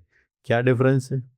प्योरली इमेजनरी उनको कहते हैं जिनका रियल पार्ट जीरो है, और इमेजनरी के अंदर क्या है, कैसा होता है जिसमें आयोटा वाला पार्ट रहे। रियल पार्ट हो भी सकता है, कोई प्रॉब्लम नहीं है। अब हमारे पास कंस्ट्रेंट ये है कि एक्स स्क्वायर प्लस एक्स की वैल्यू प्योरली इमेजनरी आनी चाहिए। अब केस अज्यूम करते हैं, लेट्स से एक्स जो है वो रियल है। एक्स कैसा है, रियल है। हम अज्यूम कर रहे हैं कि एक्स रियल है, मतलब इसके रियल रूट्स हैं। लेट्स अज्यूम कर रहे हैं कि इसके रियल रूट हैं। अगर इसके रियल रूट हैं तो आपको पता है एक्स स्क्वायर भी रियल होगा। तो फिर अपने पास जो पी एक्स है, जो डेटा है ए एक्स स्क्वायर प्लस सी, अगर ए रियल है, एक्स स्क्वायर रियल है, ये भी आपके पास से एक रियल नंबर आएगा। तो होना क्या चाहिए था, ये तो प्योरली इमेजनरी आना चाहिए था। तो पर हाँ तो नहीं रहा, इसका मतलब क्या है, इसके नो रियल रूट, इसका कोई रियल रूट नहीं होगा। तो लिखा है इसका रियल रूट्स होंगे, ये ऑप्शन गलत है। इसका रियल रूट नहीं होंगे, दो रियल चांस ही नहीं है, रियल रूट तो पॉसिबल ही नहीं है इसका। चलिए, अगर हम बात करें कि इसका प्योरली इमेजिनरी रूट है, वहां हम बात करते हैं कि let X is purely imaginary root. Okay, purely imaginary root ये आपके पास है, प्योरली इमेजिनरी रूट है, यानी ये वाला डेटा। यहाँ से आप देख रहे हैं इसको, जहां पर क्या है सी बाई ए कैसे होंगे, सेम साइन के होंगे तभी -1 सस्टेन करेगा। अगर सी और ए अपोजिट साइन के होगी तो माइनस और माइनस प्लस बन जाएगा, प्लस बन जाएगा तो रियल रूट आ जाएंगे। तो यहाँ पर क्या है, प्योरली इमेजनरी तभी होगा व्हेन ए सी का प्रोडक्ट पॉजिटिव आएगा। तो यहाँ पर अगर मैं इसको प्योरली इमेजनरी माना है, जैसे आप समझ लीजिए एक्स की वैल्यू आपके पास से आयोटा अल्फा है, ये बात है, अल्फा रियल है और आयोटा अल्फा है। होगा क्या कि जब हम इसको स्क्वायर करेंगे तो हमारे पास ये माइनस अल्फा बन जाएगा। आयोटा स्क्वायर की वैल्यू कितनी बनेगी, -1, और अल्फा स्क्वायर आपके पास से बनेगा, और जो कैसा होगा, रियल नंबर। अब जब हम इसके हिसाब से A X square plus C की बात करेंगे तो आपके पास ये minus A alpha square plus C बनेगा। Alpha real, A real, C real, ये तो पूरा नंबर फिर से रियल आ गया। और आना ये चाहिए था कि पी एक्स प्योरली इमेजनरी आए, तो यहाँ पर बट ये तो कैसा आ रहा है, इज अ रियल। इसका मतलब क्या हुआ, जो अजम्पशन था कि एक्स प्योरली इमेजनरी आता है, उससे भी हमारे पास पी एक्स प्योरली इमेजनरी नहीं आ रहा है। इसका रिजल्ट ये निकला, it does not have no purely imaginary roots, purely imaginary roots, इसके प्योरली इमेजनरी रूट्स भी नहीं होंगे। Only purely imaginary roots, no. तो ना तो इसके रियल रूट्स होंगे ना प्योरली इमेजनरी रूट्स होंगे, तो फिर कैसे रूट होंगे? अरे यही तो समझने की बात है, आप समझे नहीं। जो रूट्स होते हैं आपके पास वहां पर, वो क्या हो सकते हैं, दो हो सकते हैं। एक हो सकता है रियल, एक हो सकता है आपके पास से प्योरली इमेजनरी, और तीसरा हो सकता है इमेजनरी। इमेजनरी किस फॉर्म के होते हैं, रियल नंबर में तो आपको पता ही है कि एक्स की वैल्यू आपके पास से पी है बस। प्योरली इमेजनरी होता है कि आपके पास आयोटा टाइम्स क्यू है, और ये होता है आपके पास इमेजनरी जिसके अंदर ये डेटा बनता है, Q not equal to zero, P not equal to zero. क्योंकि अगर क्यू जीरो हो गया तो रियल आ जाएगा, और अगर P 0 हो गया तो प्योरली इमेजनरी आ जाएगा। ये है आपके पास इमेजनरी। कभी हमने देखा ना तो रियल होंगे ना प्योरली इमेजनरी होंगे, इसके बेसिकली रूट्स होंगे इमेजनरी। तो ये दोनों केसेस हम यहाँ पर नलीफाई कर रहे हैं, तो हम यहाँ पर मार्क करेंगे D option as the final answer. हमारे पास इसका फाइनल आंसर डी आने वाला है। बहुत अच्छा, बहुत ब्रिलियंट क्वेश्चन है जो अभी हम यहाँ पर डिस्कस कर रहे हैं। So we are going to mark here as all the roots are going to be imaginary. Let me summarize everything which I explained here. Question शुरू होता है कि px एक डिग्री 2 का इक्वेशन है, क्वाड्रेटिक है। क्वाड्रेटिक की रूट की बात होती है, दिमाग में ये बात सबसे पहले दौड़ के आती है। बोला गया प्योरली इमेजनरी है, मतलब इसके अंदर रियल पार्ट 0 है। -1 यहाँ क्रिएट हुआ होगा, इमेजनरी है या प्योरली इमेजनरी, डी नेगेटिव आएगा। प्योरली इमेजनरी है तो ये -b/2 है आपके पास। जैसे ये प्योरली इमेजनरी होता है तो आपके पास अल्फा वाला पार्ट 0 आता है, ठीक है, तब ये प्योरली इमेजनरी आता है। तो यानी -b/2 0 बनेगा, यानी b 0 होगा। तो इक्वेशन किस फॉर्म का है? इक्वेशन इस फॉर्म का, ax² + c। रूट्स निकालोगे तो ये बनेगा। अब ये प्योरली इमेजनरी यानी रूट के अंदर -1 है, तो बाकी बचा हुआ डेटा पॉजिटिव आना चाहिए, यानी AC के साइन सेम होगा। हालांकि इन सब की रिक्वायरमेंट नहीं है, बस इतनी बात पता चली। जब पता है कि px 0 पर x की वैल्यू प्योरली इमेजनरी है, बस यहीं से क्वेश्चन शुरू होता है। ये रिजल्ट निकाल चुके हैं, यहाँ पहुँचे। आप यहाँ से भी पिक कर सकते हैं पूरे क्वेश्चन को। px अगर यहाँ पर x की वैल्यू प्योरली इमेजनरी है तो p ऑफ px की हम बात करने वाले हैं कि क्या बात यहाँ पर बनेगी। px आपके पास से प्योरली इमेजनरी हो जाएगा क्योंकि इक्वेशन p ऑफ px है। जब px 0 होता है तो x प्योरली इमेजनरी होगा। p ऑफ px है तो इसका इनपुट px है, ये प्योरली इमेजनरी होगा। px क्या है? ax² + c। हम देख चुके हैं कि इसके लिए b पार्ट होगा 0 होगा। इस फॉर्मेट का इक्वेशन होगा प्योरली इमेजनरी अगर हम चाहते हैं। पहला केस बनाया, मान लिया रूट्स की 3 पॉसिबिलिटीज है, जैसा मैंने समझाया, या तो रियल होंगे, प्योरली इमेजनरी होगा या इमेजनरी होगा। अगर रियल रूट्स है, फर्स्ट केस रियल रूट्स, तो x रियल और कोफिशिएंट पहले रियल है, दे रखा कोफिशिएंट पहले रियल है तो a और c b से पहले रियल बना दिए। तो ये जो टर्म जिसकी px की हम बात कर रहे हैं, रियल रियल रियल, फिर तो रियल आ गया। और आना क्या चाहिए था? px को प्योरली इमेजनरी, यानी कंफर्म हो गया हमें फर्स्ट केस के अंदर कि इसका कोई रियल रूट फिजिबल पॉसिबल नहीं है। x को रियल लेते ही ये पूरा नंबर रियल बन जाता है। चाहते थे प्योरली इमेजनरी है, पॉसिबल नहीं, तो रियल रूट नहीं है। दूसरा केस सोचा, अच्छा प्योरली इमेजनरी है, प्योरली इमेजनरी यानी आपके पास आयोटा के साथ कुछ रियल नंबर लिखा गया है। आयोटा के साथ स्क्वायर करेंगे तो आयोटा खत्म। आयोटा स्क्वायर की वैल्यू आप जानते हैं कितनी होती है, आयोटा स्क्वायर की वैल्यू -1। तो अल्फा रियल, यहाँ से ये डेटा भी आपके पास से रियल आ गया। पर ax² + c आना कैसा चाहिए था? Purely imaginary. इसका मतलब कंफर्म हो गया फिर से कि ऐसा कोई प्योरली इमेजनरी रूट भी नहीं है। तो ये खत्म, ये भी गलत, ये भी गलत, यहाँ हम पहुँच गए। पर क्योंकि फिर डाउट आता है फिर कौन सा रूट होगा, तो इसके सारे रूट्स आपके पास से निकल के आएंगे, सिर्फ इमेजनरी रूट्स।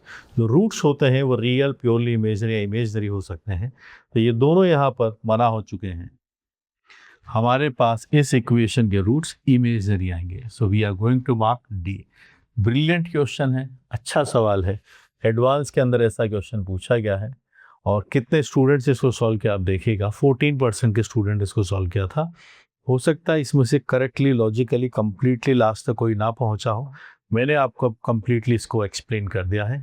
आई होप आप अब इसको सीख गए होंगे।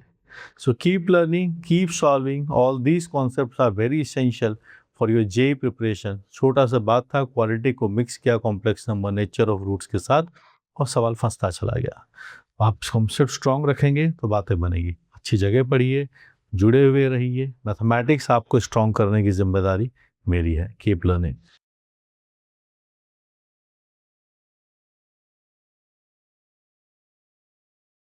Let's discuss a paragraph or passage asked in JEE Advanced 2014 paper 2. Let A, R, S, T be non-zero real numbers. Let P is 80², 280, Q and R as AR², 2AR and a capital S point as AS², 2S with the distinct points on the parabola y² is equal to 4x. Suppose that PQ is a focal chord and line QR and PK are parallel. where k is the point 2a, 0, find the value of r is being asked. Choices are minus 1 by t, t square plus 1 by t, 1 by t, t square minus t. And if st is equal to 1, tangent at p and normal at s to the parabola meet at a point whose ordinate is. तो एक theory given है, उसके ऊपर based दो questions हमसे पूछे जा रहे हैं. कोऑर्डिनेट ज्योमेट्री के ऊपर ये बेस्ड है, पूरा क्वेश्चन पैराबोला के ऊपर फिक्स्ड है.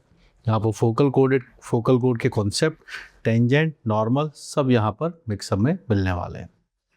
कॉम्प्रिहेंशन जब भी पूछा जाता है तो इसके लिए आपको टाइम चाहिए. एग्जामिनेशन के अंदर जेई मेन में कॉम्प्रिहेंशन नहीं पूछा जाता, एडवांस में ही पूछे जाते हैं. पेपर 2 के हिसाब से अगर हम स्टूडेंट्स की मार्किंग स्कीम देखें कि उस टाइम पे जो एक्चुअल स्टूडेंट जिन्होंने इस एग्ज़ाम को दिया था, आईआईटी खड़गपुर ने इस पेपर को कंडक्ट करवाया था, तो आप देखिए 26.4 करेक्ट रिस्पॉन्स स्टूडेंट्स ने दिए थे, तो वो नंबर आपके पास आ रहा 31,000 के आसपास. वहीं पर जो सेकंड वाला क्वेश्चन है उसको ज़्यादा स्टूडेंट्स ने करेक्ट किया था compare to the first one, और वो नंबर भी 37,572 है. नहीं अटैम्प्ट करने वाले सेकंड क्वेश्चन में ज़्यादा हो गए हैं, गलत करने वाले कम हैं, और 39,000 फर्स्ट क्वेश्चन को रॉन्ग किया है. चलिए तो फिर कॉन्सेप्ट पे चलते हैं, सीखते हैं, फिर इस मार्किंग स्कीम के बारे में भी बात करेंगे. क्वेश्चन में लिखा गया है एक एक करके सीक्वेंशियली पहले फर्स्ट क्वेश्चन सॉल्व करेंगे, फिर सेकंड. जो भी बातें क्वेश्चन के अंदर लिखी गई है according to them A R S T are non zero real numbers. ध्यान रखेंगे that A R S T they can not be zero. ठीक, they are points P Q के बारे में कुछ नहीं पता, R S with the distinct points on parabola. Suppose that PQ is a focal chord and the line QR and PK are parallel. K कोई और point आ गया है, K is a point 2a, 0. तो चलिए सबसे पहले एक प्लॉटिंग कर लेते हैं. ग्राफ हमने बनाया, सबसे पहले पैराबोला का प्लॉटिंग किया. अब इसके आगे हम बढ़ते हैं कि क्या हमसे पूछा जा रहा है. एक हमें यहाँ पर फोकल कोड बनाना है, ये हो गया focus. This is P, this is Q, ये बात है. ठीक है, एक P है एक Q है, PQ ही फोकल कोड है. अब आगे क्या है वो देखिएगा. R ऐसा है कि PQR and PK are parallel. R point ऐसा है कि PK आपके पास यहाँ पर आप मान सकते हैं कि कुछ इस तरीके से कोई K पॉइंट आएगा एक्स एक्सिस पर, जिसके कोऑर्डिनेट है 2a, 0.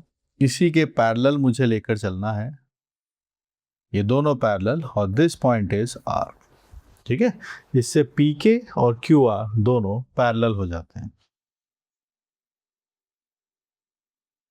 QR क्या इंफॉर्मेशन भी यूटिलाइज हो गई जी, बिल्कुल. PK and QR are parallel. PQ is a focal कोड. ठीक है, आगे बढ़ते हैं. P पॉइंट हमारे पास जो लिखा गया है, अगर P पॉइंट हमारे पास T1 हो, जो कि दिया गया है AT², 2AT, और Q पॉइंट आपके पास अगर T2 से बना है, जो होता है T2², 2AT2. क्योंकि ये एंड पॉइंट्स ऑफ फोकल कोड हैं, they all are end points of focal code.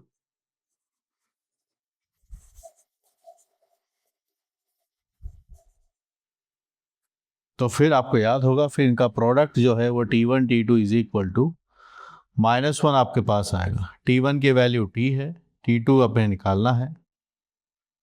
T2 की वैल्यू आपके पास है -1/T आपके पास लिखा गया है. ऐसा करने से हमारे पास जो P पॉइंट है वो है AT², 2AT. Q point -1/T है, A/T² -2A/T, ये हम Q पॉइंट बना सकते हैं.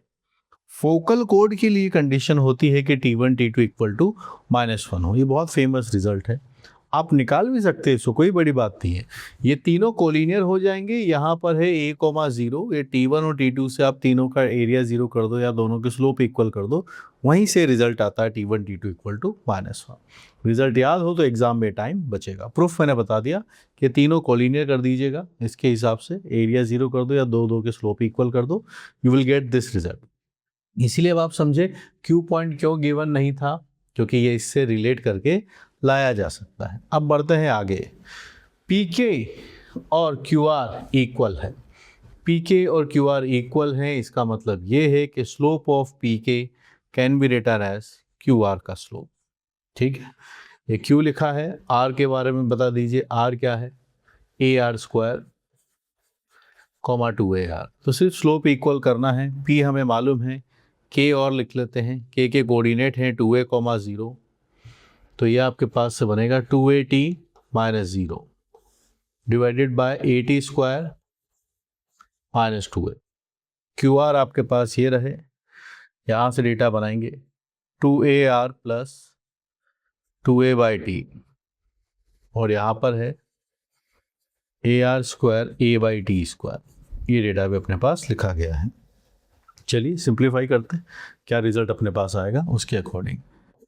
एक तो सब जगह यहाँ से ना a कॉमन कर सकते हैं, हम कैंसिल कर सकते हैं, तो यहाँ आपके पास आएगा t स्क्वायर माइनस 2।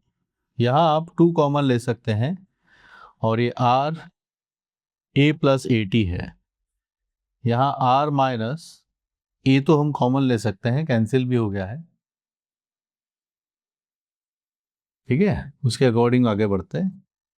यहाँ पर भी हमारे पास a कॉमन हो जाएगा, कैंसिल हो जाएगा, r minus 1/t and r plus 1/t, ये दोनों कैंसिल हैं।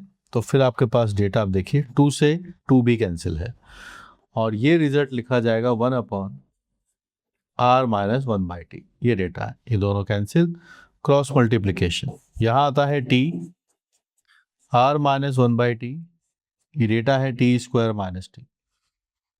तो इस t से इसको मल्टीप्लाई करेंगे, फिर ये डेटा बनेगा। अब आगे बात बना लेते हैं। तो हमारे पास t माइनस, अगर यहाँ से टी आर करते हैं, ये -1 t स्क्वायर माइनस 2, तो आर टी की वैल्यू t स्क्वायर -1 आपके पास आती है, जिसको थोड़ा और अगर हम सिंप्लीफाई करें तो अगले ही लाइन में हमारे पास इसका आंसर निकल के आ रहा है। तो टी आर की वैल्यू अगर ये है तो फिर हम यहाँ से r निकाल सकते हैं।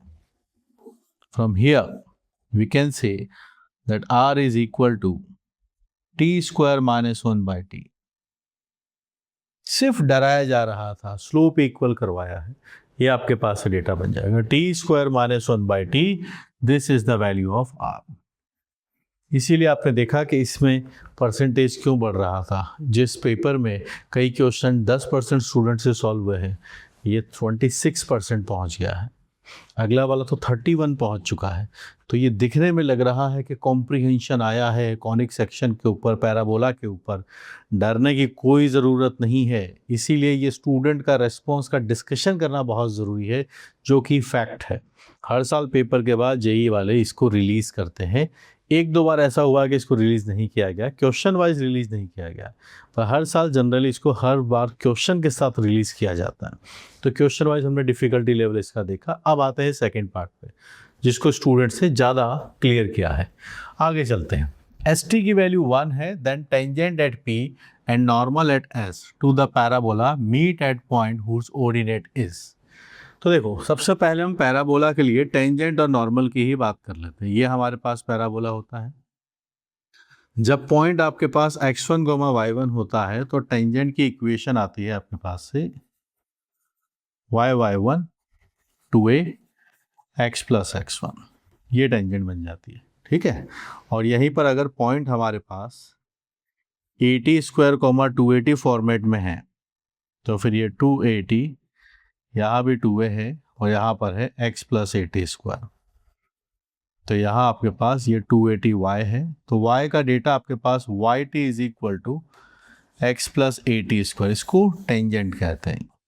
वही अगर हम इसका टेंजेंट का स्लोप देखें यहाँ से, तो आप देख सकते हैं टेंजेंट का स्लोप 1/t आ रहा है। तो आप बताइए फिर नॉर्मल का स्लोप क्या होगा। नॉर्मल का स्लोप m1 m2 -1 होता है, तो ये आपके पास से -t बन जाएगा। पॉइंट तो हमें ऑलरेडी मालूम है, तो फिर हम यहाँ से नॉर्मल की इक्वेशन भी लिख सकते हैं, y minus y1 2AT slope -t x minus AT square. Simplify करते हैं, it is tx plus y।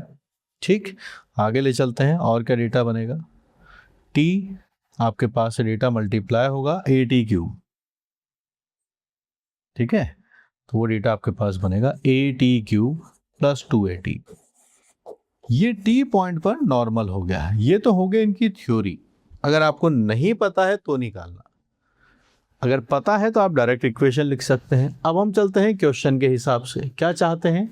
Tangent at P पर हम चाहते हैं, पी पॉइंट। तो आइए फिर, टेंजेंट एट पी, पी जो हमने अज्यूम किया हुआ है 80 स्क्वायर कोमा 280, तो ये आपके पास से टेंजेंट आ गई। ये कंडीशन आपके पास आ गई। फिर हमें नॉर्मल भी निकालना है एस पर। नॉर्मल एट एस, यहां आपके पास है ए स्क्वायर कोमा 2as, ये है आपके पास एस। इस वजह से नॉर्मल ये बनेगा।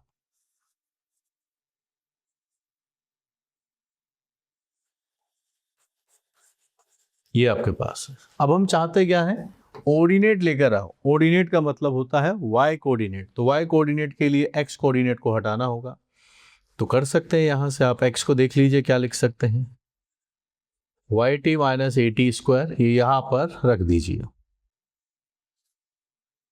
Y T minus A T square plus Y, A S cube plus 2as आपके पास लिखा गया है। यहां से y अगर हम कॉमन लेंगे तो आपके पास डेटा है एस टी प्लस 1। ये है ए एस क्यूब प्लस 2as, यहां से आपके पास बनता है plus A S T square. ठीक है, ए एस क्यूब 2as, यहां से आता है A S T square, S T plus 1। हमारे पास एक इंफॉर्मेशन और है कि एस टी का डेटा 1 है। चाहते क्या है? हमें y कोऑर्डिनेट चाहिए। तो यहाँ पर कहीं पर भी s नहीं है, सारे डेटा t की टर्म्स में बोला है। तो ध्यान रखिए, कहीं ज़रूरत हो तो एस टी को 1 रखिए, कहीं ज़रूरत हो तो t को 1/t रखिए। इन दोनों डेटास को और हम यूटिलाइज करेंगे तो मेरे पास ये डेटा 2y बनता है। यहाँ से ये 1a/t³ 2a/t, और यहाँ से a/t भी बनता है। ठीक है, this is what we are getting. चलो इसको बना लेते हैं, आगे बढ़ते हैं। तो यहाँ से अगर हम इसको देखें तो ये बना t³, यहाँ a कॉमन आएगा, 1 + 2t², t² से मल्टीप्लाई डिवाइड, यहाँ भी आपके पास जाएंगे तो t⁴ आता है। ये डेटा आपके पास आया। अब हम चाहते हैं y बनाएं। यहाँ आपके पास a है और ये बनेगा 1 + t² का होल स्क्वायर। ये डेटा आपके पास ढूंढ लीजिए, क्या डेटा बनेगा वही हम मार्क कर देंगे। So y coordinate is coming as a times 2t³ तो अपोन में आएगा, 2t³ यहाँ भी है, 2t³ यहाँ भी है, t³ यहाँ लिखा है। ठीक है, तो ये तो गलत है दोनों। ऊपर a टाइम्स a आएगा, इसमें a लिखा ही नहीं, गलत है। a टाइम्स 1 + t² का होल स्क्वायर, t² + 1 का होल स्क्वायर, करेक्ट, b। तो कोई महान कॉन्सेप्ट नहीं है। टेंजेंट नॉर्मल की इक्वेशन लिखनी अगर हमने प्रैक्टिस कर रखी है तो उन्हीं को सॉल्व करवा के पॉइंट पूछ रहे हैं बस। इसीलिए आपने देखा देश भर में 31% स्टूडेंट ऐसे थे जिन्होंने इस पर्टिकुलर क्वेश्चन को सही कर दिया, क्योंकि और कोई खास डिफिकल्टी लेवल नहीं था, टेंजेंट नॉर्मल की इक्वेशन सॉल्व करवाना है। तो जो भी स्टूडेंट डरते हो कॉनिक सेक्शन से या डरते हो कॉम्प्रिहेंशन सॉल्व करने से, तो आप देखिए क्या पूछा गया। Simple, tangent normal focal code m1 m2 t1 t2 -1, वो सारे रिजल्ट्स हमने यहाँ निकाले। और पैरेलल है, पैरेलल का मतलब स्लोप इक्वल करना। तो कॉन्सेप्ट वाइज डिफ़िकल्ट नहीं है, पर जो स्टूडेंट्स इन चैप्टर्स को छोड़ कर जाता है उसका कितना बड़ा लॉस है। क्योंकि हमें मालूम नहीं है एग्ज़ाम के अंदर जब पेपर आता है ना, तो कुछ क्वेश्चन ईजी होते हैं, कुछ क्वेश्चन डिफ़िकल्ट होते हैं, कुछ बहुत डिफ़िकल्ट होते हैं। एवरेज वाले क्वेश्चन और इजी वाले क्वेश्चन पिक करना है, पर वो किस चैप्टर से आएंगे ये नहीं पता है। इसीलिए हमेशा एडवाइस मैं करता हूँ आप मैक्सिमम सिलेबस कवरेज करते हुए चलिए, तो फिर आपकी पोजीशनिंग मैथमेटिक्स में बहुत अच्छी रहेगी। सिलेबस कवरेज सिर्फ फॉर्मूले याद करने की बात नहीं कर रहा, आपके फ्लो में होने चाहिए, प्रैक्टिस में होने चाहिए। तो आपको कभी कहीं पे वीकनेस लगे, दिक्कत लगे, you can always use my video lectures, और जो बुक है उसको भी आप यूटिलाइज़ कीजिए। और मेंटरशिप में कनेक्टेड रहेंगे तो मैं हमेशा आपको गाइड करता रहूँगा कि कैसे आपको पढ़ना चाहिए। ठीक है, तो ये था जेईई एडवांस 2014 का कॉम्प्रिहेंशन जो अभी जस्ट हमने डिस्कस किया। Keep learning.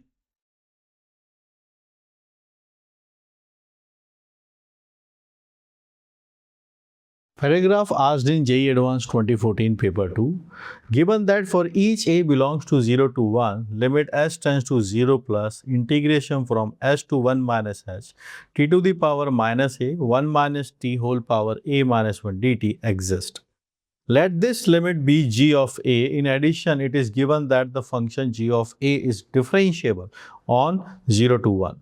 Then they are asking for two values. Find the value of g of half and also find the value of g dash half. This question was asked in JEE Advanced 2014 Paper 2. ठीक है, एक theory ऊपर समझा रखी है, उसके ऊपर basis पर दो क्वेश्चंस पूछना। एडवांस में इस तरह की प्रोफाइल के क्वेश्चंस पूछे जाते हैं। उस टाइम के स्टूडेंट से क्या रिस्पॉन्स था, आइए डिस्कस करते हैं।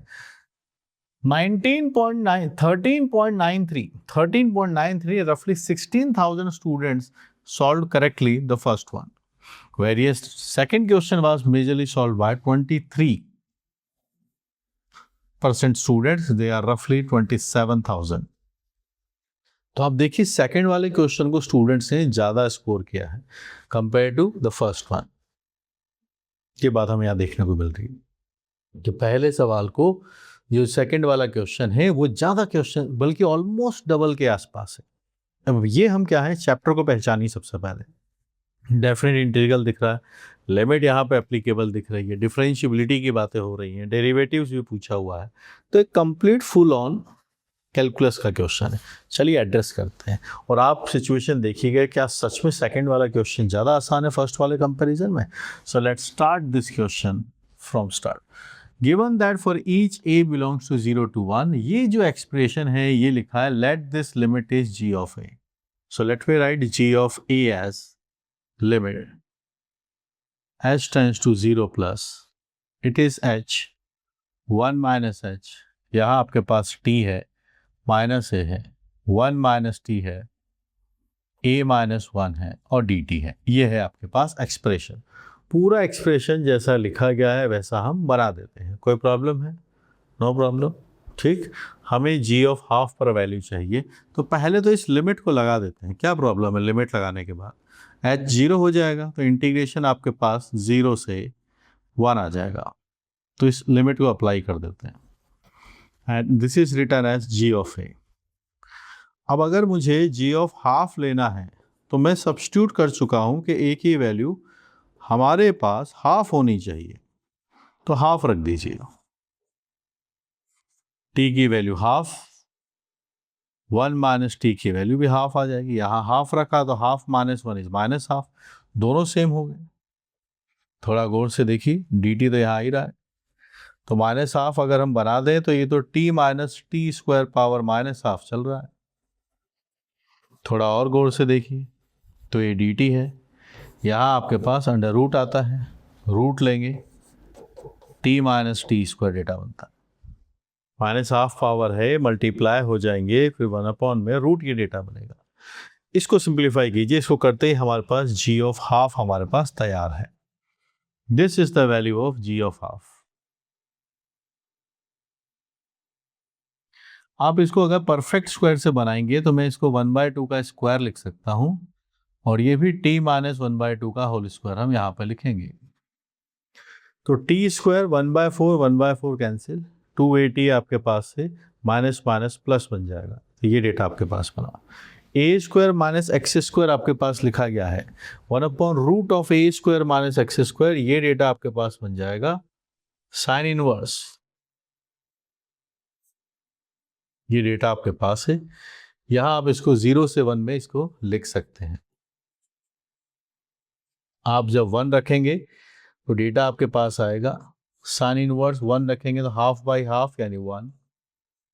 नेक्स्ट हम चलते हैं साइन इनवर्स, 0 रखेंगे तो -1, इसका value π/2 minus minus π/2, finally data हमारे पास पाई आता है। तो ये g ऑफ हाफ की वैल्यू आपके पास से पाई निकल के आ जाएगी। ठीक, अब आप सोचिए क्या इतना डिफिकल्ट था ये क्वेश्चन? जस्ट थिंक, लिमिट तो सिर्फ डराने के लिए था, यहाँ पर लिमिट लगा दीजिए तो इंटीग्रेशन वैसे ही 0 से 1 के अंदर आ रहा है। अंदर एक पॉलिनोमियल लिखा हुआ है, a की वैल्यू 0 से 1 के बीच में है, यहाँ हाफ पूछा, हाफ रखा, ये बन गया। तो कई बार ऐसे झांकी सजी हुई रहती है। डरिए मत, जो डर गया वो रह गया। डरिए मत, सेल्फ डाउट मत कीजिए, अपने ऊपर बाबा क्वेश्चन मत कीजिए। अगर आपने साल भर 2 साल कोई बात नहीं 70-80% भी पढ़ाई की है तब भी आप एडवांस में बहुत अच्छा परफॉर्म कर सकते हैं। You should have an art of choosing the question rather than उनसे डर के भागो। डरना नहीं है, फेस करना है। तो आपके पास ए ऑप्शन यहाँ पर हम इसको मार्क कर रहे हैं, we are having A as the final answer. अब आते हैं सेकंड क्वेश्चन को जिसको ज़्यादा स्टूडेंट्स ने ट्राई किया है। जैसा दिख रहा है देखिए फिर से जी ऑफ ए। अब हम यहाँ पर डेरिवेटिव चाहते हैं, ठीक है, कोशिश करेंगे। जी ऑफ ए आपके पास आता है, लिमिट है एच टेंड्स टू 0 है, यहाँ एच है, यहाँ 1 माइनस एच है, T power minus A, 1 minus T power minus A D T हमने लिख दिया है। ठीक, सबसे पहले तो इसकी लिमिट ही लगा दीजिए क्योंकि उससे कोई प्रॉब्लम नहीं है। 0 से 1 है, टी पावर माइनस ए है, 1 minus T power this data. ये रिजल्ट हमने यहाँ पर बनाने की कोशिश की, ठीक है। अब यहाँ पर देखिए 1 माइनस टी लिखा हुआ है, a माइनस 1 लिखा हुआ है, और हमारे पास इसका डेरिवेटिव, वैसे तो डेरिवेटिव पूछा है, और ये एक तरीके से 0 से 1 है, तो ये फंक्शन रहेगा तो सही पर a के टर्म्स में रहेगा। किसके टर्म्स में रहेगा? a के टर्म्स में रहेगा, जिसको हम डिफरेंशिएट भी कर सकते हैं, उस डायरेक्शन में हम जा सकते हैं। फिर भी ये 1 माइनस टी a माइनस 1 हमें एक क्वेश्चन की तरफ लेकर जाता है कि अगर हम a को 0 से 1 में रिप्लेस कर दें तो we are just replacing.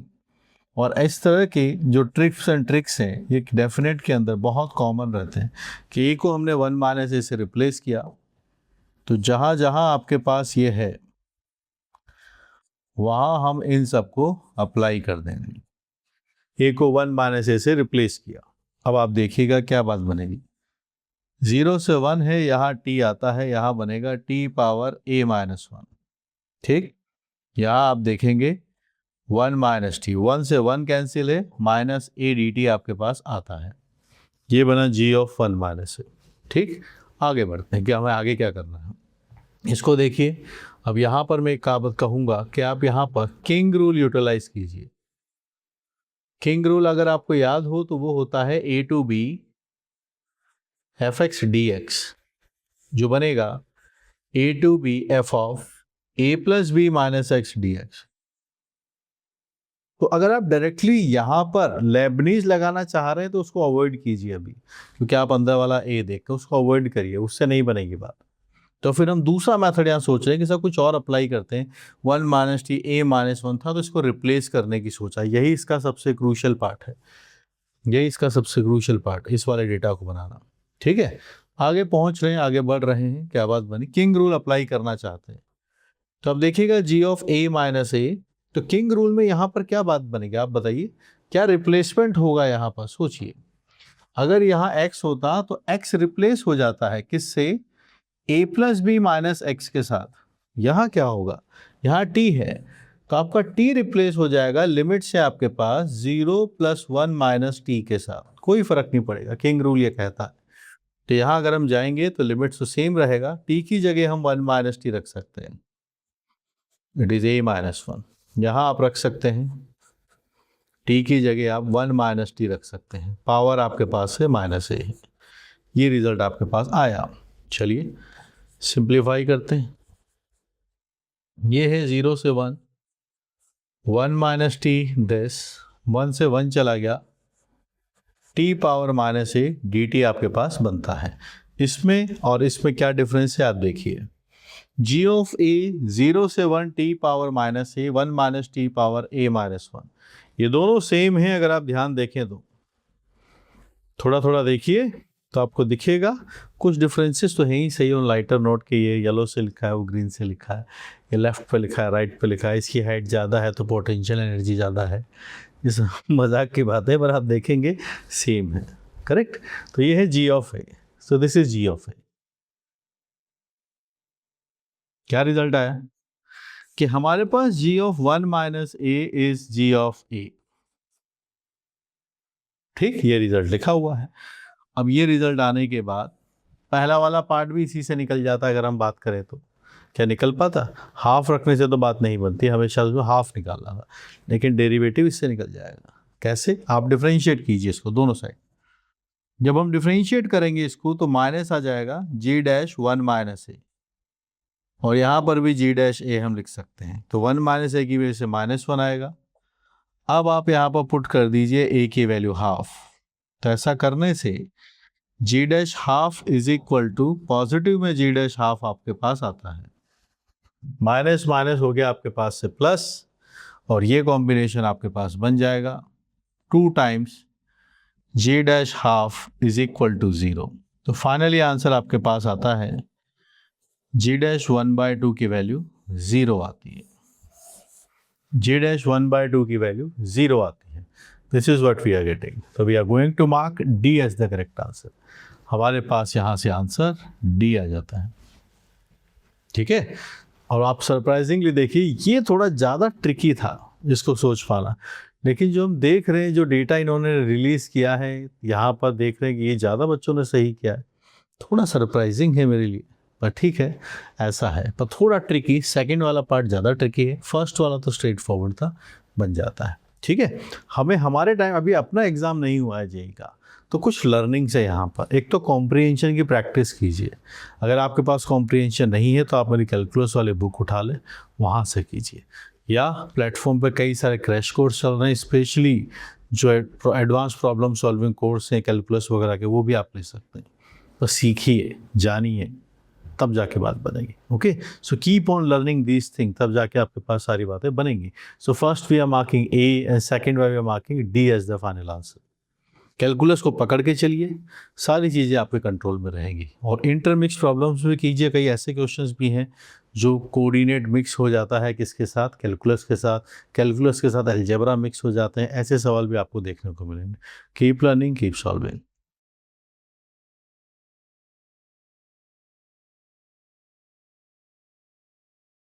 Let's discuss comprehension asked in JEE Advanced 2014 paper 2.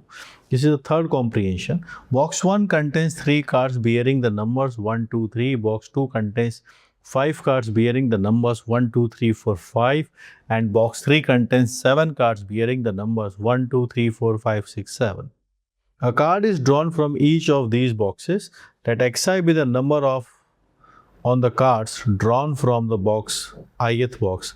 I is 1, 2, 3. Okay, so it means x1 represent first card से क्या आया है, x2 represent second वाले box से, x3 represent third box से. Okay, then there are two questions being asked. Probability that x1 plus x2 plus x3 is an odd number, and probability that these three are forming an AP. Question was asked in JEE Advanced 2014 paper 2. IIT Kharagpur ने इस paper को conduct करवाया था। उस time पे students ने इस particular comprehension पर कैसे रिस्पॉन्स दिया था, क्या उनके मार्किंग रहा था, उसका एक्चुअल सिनारियो जो हर साल जेई वाले जेई रिपोर्ट रिलीज़ करते तो वहाँ देखेंगे।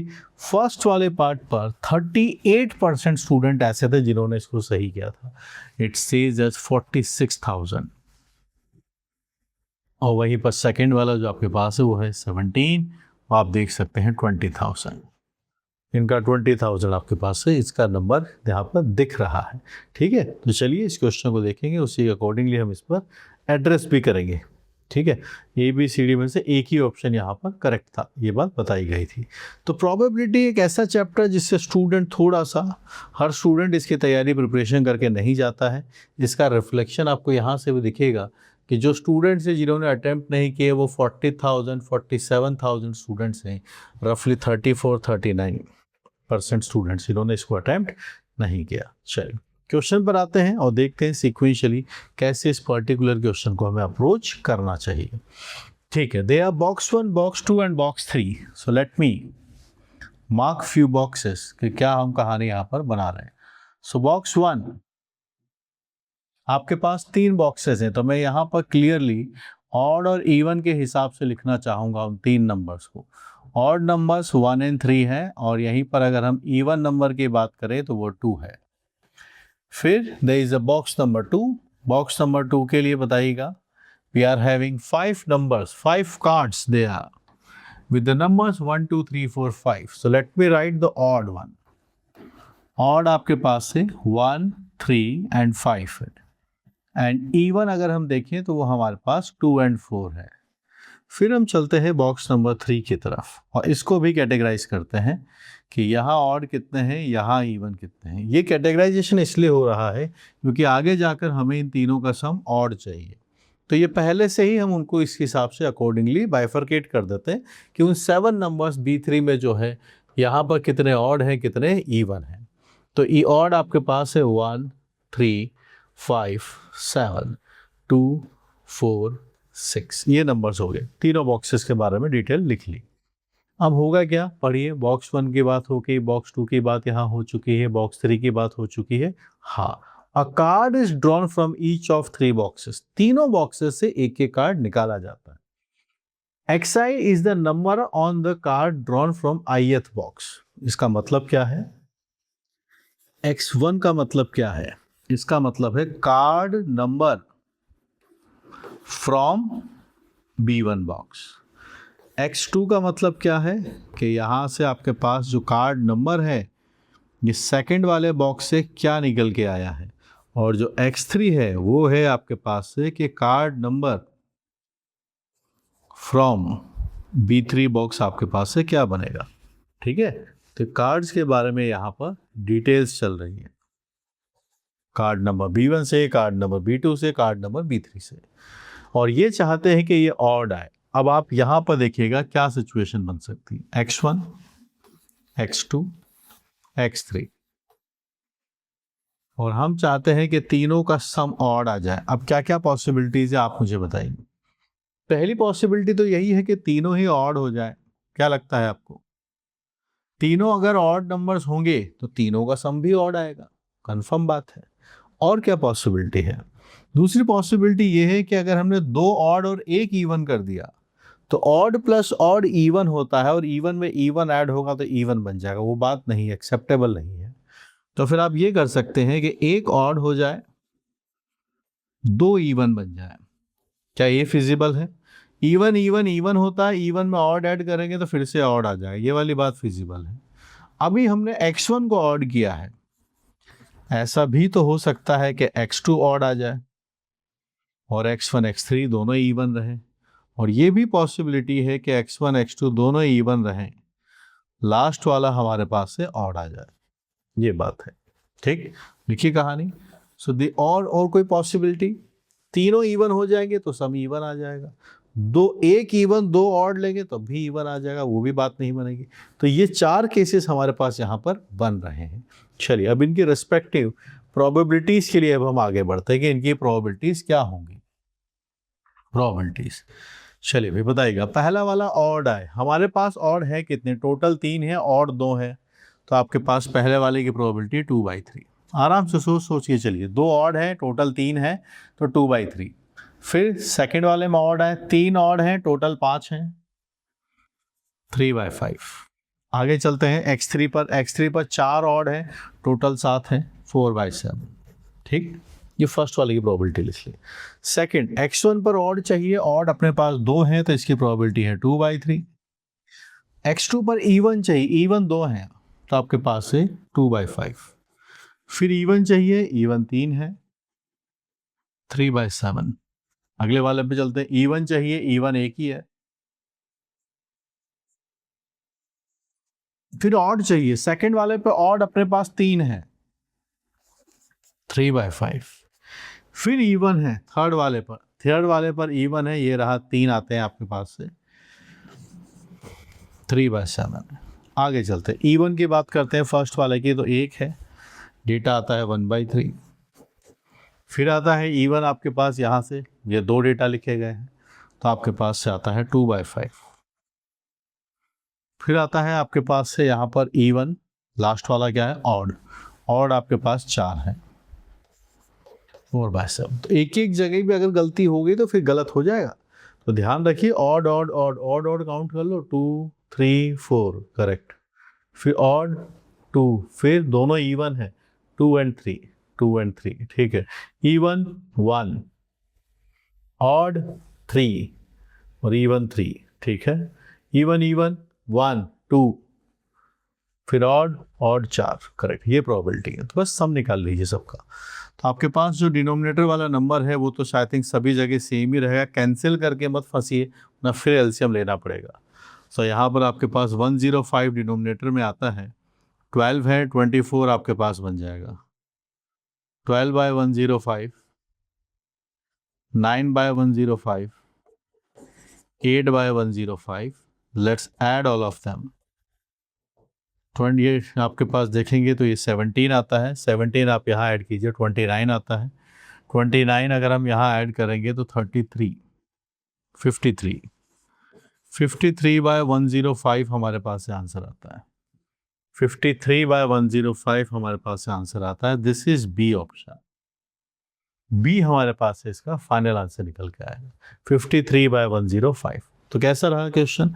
बॉक्सेस पे सिंपल सी कहानी समझाई जाए। जब भी क्वेश्चन में पीएनसी या प्रोबेबिलिटी इन्वॉल्व हो, मैंने सॉल्व कर दिया, टाइम है, घर पे बैठ के सॉल्व कर लें, इसलिए बातें सिंपल लग रही हैं। जब ये चीज़ें एग्ज़ाम में होती हैं, बाहर पेरेंट्स वेट कर रहे होते हैं, साल भर की पढ़ाई दिमाग में आ रही होती है, तो पेन कांपता है, हाथ कांपने लग जाता है कि कैसे करें सॉल्व, प्रेशर आता है। जब हर कोई आपसे उस दिन कह रहा होता है ऑल द बेस्ट भैया, ऑल द बेस्ट दीदी, प्रेशर आता है। फाइनल एग्ज़ाम के दिन उस पर स्कोर करना एक ही चीज़ काम आती है। अगर आपने through out the year practice की है तो बात बन जाएगी, नहीं भी की है तो थोड़ा स्मार्टली खेलिए, अपनी वीकनेस पे काम करना शुरू कर दीजिए आज ही के साथ, ताकि हम वहाँ पर बेटर परफॉर्म करें। तो यहाँ पर तीनों का सम ऑड की बात थी, तो हमने वही केसेस बनाकर फाइनल आंसर तक पहुँचे।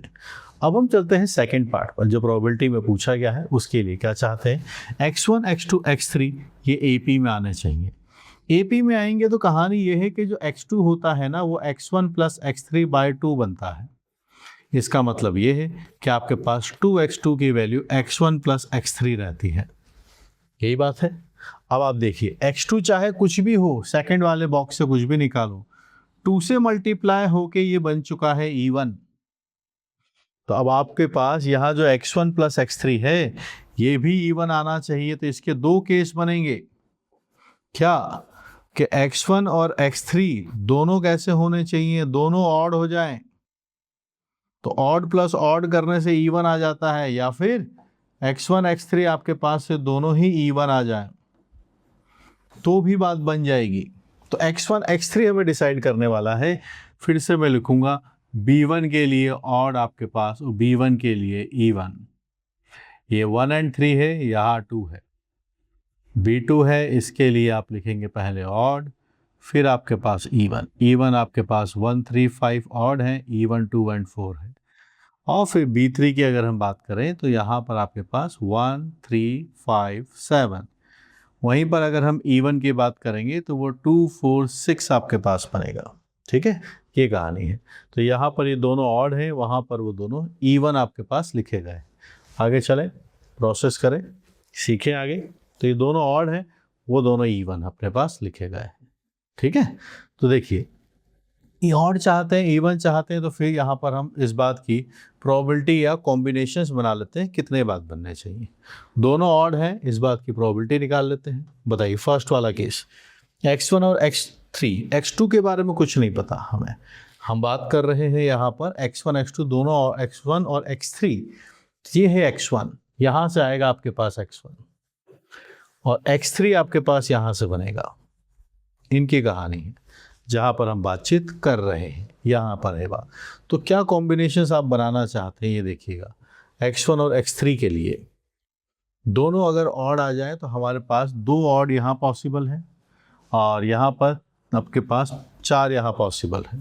तो x1 की वैल्यूज 2 पॉसिबल है, x3 की वैल्यू आपके पास से कितनी पॉसिबल है, x3 की वैल्यूज 4 पॉसिबल है। ठीक है, x1 की वैल्यू 2 पॉसिबल है, 1 और 3, और यहाँ आपके पास 1 3 और 5 पॉसिबल, एंड 7 भी पॉसिबल है। हम चाहते हैं दोनों E1 हो जाएं। E1 हो जाएंगे तो आपके पास B1 में कितना पॉसिबल है, सिर्फ 2, यानी एक ही वैल्यू पॉसिबल है 2।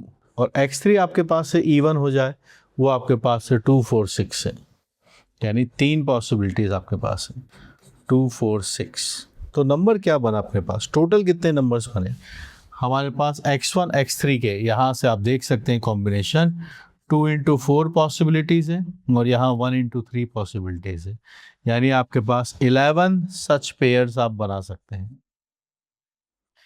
इतने पेयर्स आप बना सकते हैं, 11 पेयर्स आप बना सकते हैं, जिससे ये बात बन जाए।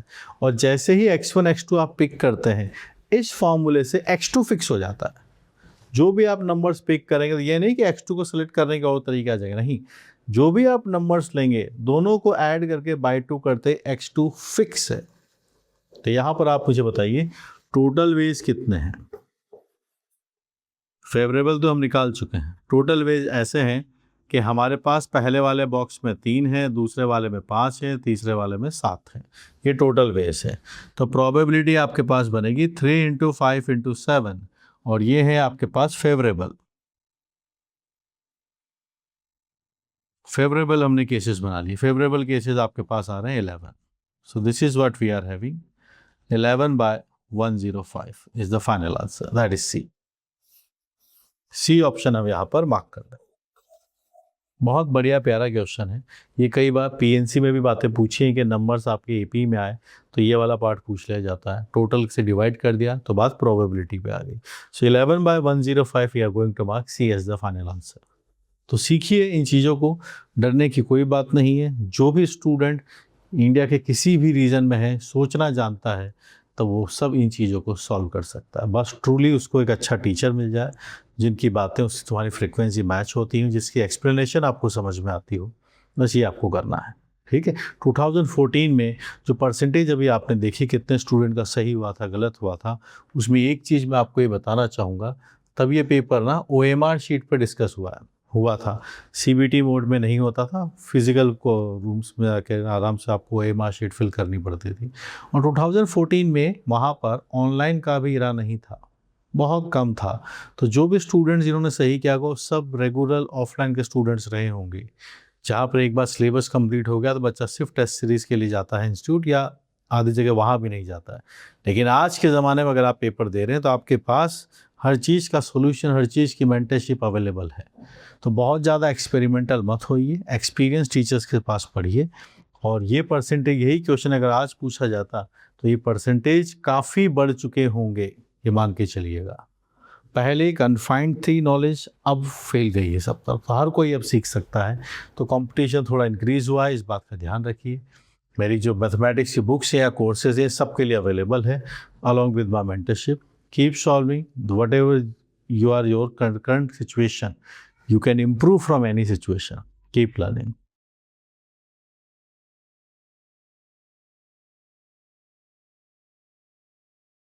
Match the column from JEE Advanced 2014 paper 2. This is based on complex number. Let zk is equal to cos 2k pi by 10 plus iota sin 2k pi by 10, where k varies from 1 to 9. And list 1 has some few questions regarding complex number based on this ZK, and this column list 2 is also there. And based on this matching, there are 4 options are matched A, B, C, D. सबसे पहले ये बात कर लेते हैं, जब ये question पूछा गया कॉम्प्लेक्स नंबर, जो कि सबसे हॉट टॉपिक जे एडवांस वालों का रहता है, तो स्टूडेंट का रिस्पॉन्स क्या रहा था। तो ये जो कॉम्बिनेशन है ये कुछ ऐसा है कि match the column plus HCQ mix करके फॉर्मेट बनाया गया ABCD के हिसाब से। सही करने वाले स्टूडेंट 33% है, जो कि आप देख सकते हैं 40,000, that's a big number. 40,000 student ने सही किया है, 50,000 ने इसको गलत भी किया है, और नहीं अटेम्प्ट करने वाले 28,000 भी स्टूडेंट्स अपने पास हैं यहाँ पर। ठीक है, तो ये हो गया इनका रिस्पॉन्स। तो कई बार मैच द कॉलम इस फॉर्मेट की वजह से ईजी हो जाता है, कई बार कंस्ट्रेंट होती हैं क्योंकि कुछ फिक्स कॉम्बिनेशन से यहाँ पर बनाए जा सकते हैं। इसको भी एड्रेस करेंगे, पहले हम एक एक करके एक एक क्वेश्चन को यहाँ पर एड्रेस कर लेते हैं, फिर मैं आपको इस फॉर्मेट का जो पिन पॉइंट्स हैं या इसका फ़ायदा क्या है, क्यों 40,000 स्टूडेंट का सही हुआ, ये फॉर्मेट पे डिपेंडेंट भी है क्या, इस बात को भी एड्रेस करूँगा। चलिए शुरुआत से अगर हम देखें तो हमारे पास ZK लिखा गया है, जो है cos 2k pi by 10 plus iota sign 2k pi by 10 लिखा गया है। स्टूडेंट्स के दिमाग में बात जरूर चल रही होगी, सर 2 है 10 है तो कैंसिल क्यों नहीं किया। कर सकते हैं कैंसिल, कोई प्रॉब्लम नहीं, पर ये बात रिलेटेड है अगर हम nth रूट ऑफ यूनिटी की बात करें। nth रूट ऑफ यूनिटी में z पावर 1 की वैल्यू 1 के बराबर आती है, तो यहाँ से z आपके पास से 1 रेज़ टू पावर 1/n बनता है। ये e to the power iota 0 आता है, यहाँ 1/n बनेगा। आपके पास यहाँ पर z है, यहाँ e पर आयोटा बनता है। 2m पाई हम आर्ग्यूमेंट में ऐड कर सकते हैं, यहाँ है 1/n। e to the power iota, ये डेटा आपके पास 2m पाई बाई n लिखा गया है। जब m की वैल्यू 0, 1, 2, 3 आती है तो सारे आपके पास से nth रूट निकल के आ जाते हैं। तो आप इसको इसके साथ मैच करके देखिए तो आपको समझ में आ जाएगा कि कहाँ जाकर रिलेट हो रहा है। cos theta plus iota sine theta is e to the power 2k pi by 10 लिखा गया है। मैच कीजिए, 2m पाई बाय n लिखा गया है, 2k पाई बाय, तो ये n यहाँ पर है और यहाँ पर आपके पास 10 लिखा गया है, तो हमारे पास n की वैल्यू 10 है। इसका मतलब ये जो zk लिखा गया है ना, zk, ये e to the power 2k pi by 10 लिखा गया है। This is 10th root of unity. This is actually the 10th root of unity. हमारे पास लेकिन k की जो वैल्यूज हैं वो सारी नहीं है। k की वैल्यू यहाँ स्पेसिफाई किया है 1 to 9 है, ठीक है, 1 to 9, 1 2 3 till 9। तो वैसे 10 रूट होंगे, एक रूट हमें पता है 1 भी आएगा, तो एक्सेप्ट 1 बाकी सारे रूट्स यहाँ पर लिखे गए हैं। अब अगर जब हमें पता चला कि क्यूब रूट ऑफ यूनिटी के nth रूट ऑफ यूनिटी के ऊपर टॉपिक के ऊपर बेस्ड है, तो वहाँ पर कुछ कॉन्सेप्ट है जो हमें पता होने चाहिए कैसे होते हैं।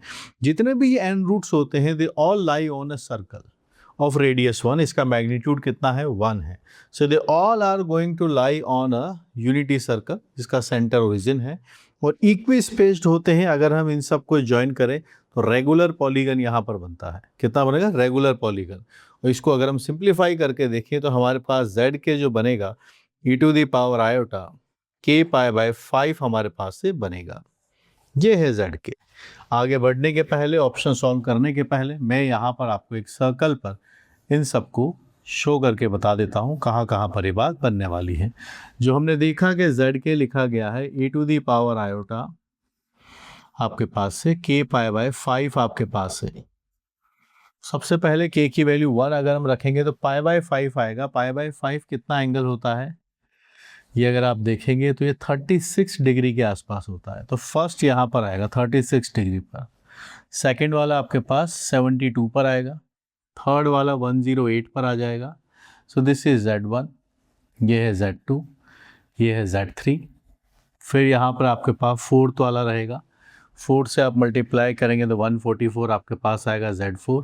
और 5 अगर हो गया तो 5 से 5 कैंसिल है आपके पास, यहाँ आपके पास Z5 जो कि -1 बनेगा। और जितने रूट्स रियल होते हैं उतने ही, जितने रूट्स रियल होते हैं वो तो ठीक है, बाकी बचे हुए सारे इमेजनरी होते हैं।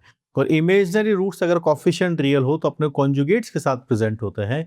तो इन सब के कॉन्जुगेट्स भी आपको यहाँ दिखेंगे। ये अगर Z1 है तो यहाँ जस्ट इसके नीचे आपको इसका कॉन्जुगेट दिखेगा। ये Z2 है तो इसका कॉन्जुगेट आपको यहीं पर दिखने वाला है। यहाँ अगर Z4 है तो आपको इसका कॉन्जुगेट यहीं दिखेगा।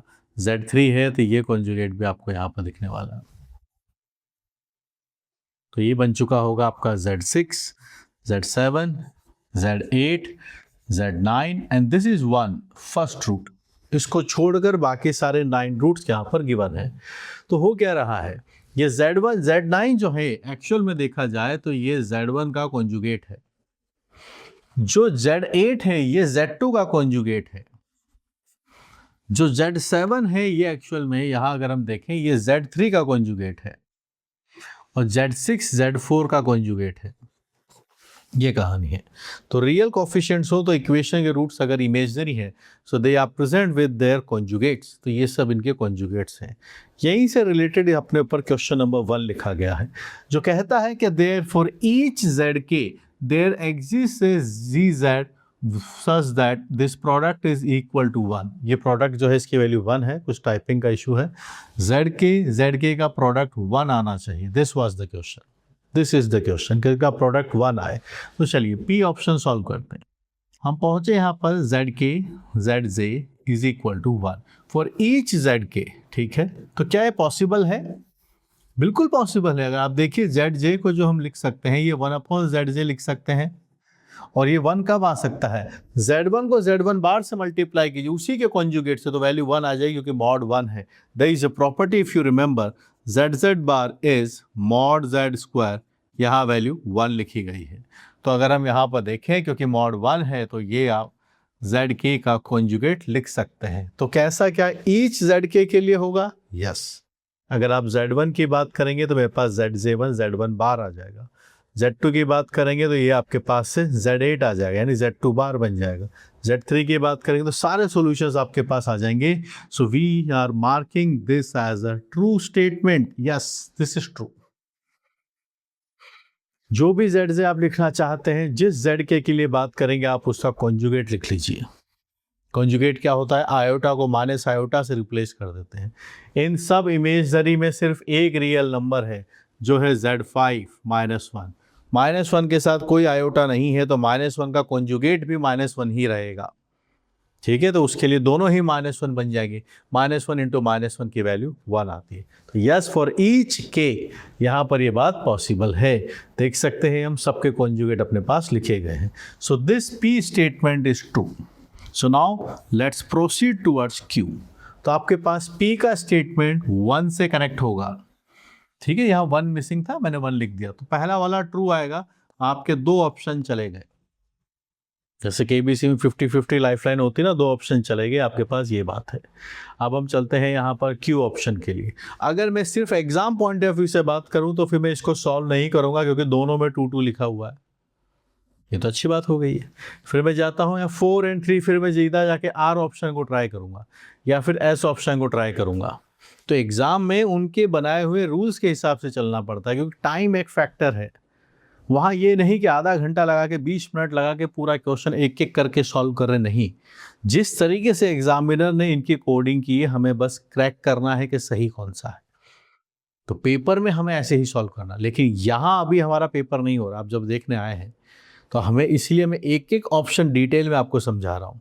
लेकिन अगर यही एग्जाम में होता तो मैं Q वाला ऑप्शन ट्राई नहीं करता, क्योंकि दोनों कर भी लूंगा तो दोनों से 2-2 ही आएगा। फिर थर्ड पे जाऊंगा, R 4 और 3 है तो R ट्राई कर सकता हूँ या S ट्राई कर सकता हूँ। तो इसीलिए आपने देखा परसेंटेज कितना ज़्यादा था, क्योंकि R करते ही पता चल जाएगा, S करते ही पता चल जाएगा। आपको इन दोनों में से जो भी क्वेश्चन आता है वो अगर आपने मार्क कर दिया तो आपको मार्क्स मिल जाएंगे। इसीलिए आपने अगर नोटिस किया हो तो यहाँ पर परसेंटेज कितना ज़्यादा था आप देख सकते हैं, 40,000 स्टूडेंट। इसीलिए फॉर्मेट का फ़र्क पड़ता है, किस तरीके से क्वेश्चन को फ्रेम किया गया है, क्या क्या इन्फॉर्मेशन वहाँ पर गिवन है, उस तरीके से अगर उनको देखेंगे तो हम क्रैक कर सकते हैं। फिर भी मैं यहाँ पर सभी ऑप्शंस आपको बताने वाला हूँ। तो बात करते हैं Q। There exists a key 1 to 9 such that Z1 Z is equal to ZK has no solution in Z in set of complex numbers। अच्छा ठीक है, इक्वेशन ये है Z1 Z is equal to ZK, ये बात है। There exists a K such that Z1 Z is equal to ZK has no solution in Z। ऐसा कोई K एग्जिस्ट करता है जिसके लिए इस इक्वेशन का सॉल्यूशन एग्जिस्ट नहीं करे। सॉल्यूशन के लिए वेरिएबल कौन रहेगा? वेरिएबल आपके पास Z रहेगा। तब आप देखिए, ऐसा किसी K के लिए होगा जो एग्जिस्ट ना करे। तो आप देखिए, आप यहाँ पर ZK अपॉन Z1 लिख सकते हैं। ZK आपके पास क्या बनेगा आप देखिएगा, जिसका सॉल्यूशन नहीं आया ऐसा क्लेम किया जा रहा है। ये e to the power iota π/5 times K आता है, डिवाइडेड बाय आपके पास है e पावर π/5 आता है। Z आपने लिखा e to the power iota π/5 बन जाएगा, एंड इट इज K-1। अब आप यहाँ पर K कुछ भी रखिए, 1 2 3 से लेके 9 तक, क्या हमारे पास सॉल्यूशन नहीं आ रहा है? We will always find a solution for every K। और यहाँ बात करें there exists a K जिसके लिए ऐसा होगा, no। For every K we are getting solution। For every K we are getting solution। For every K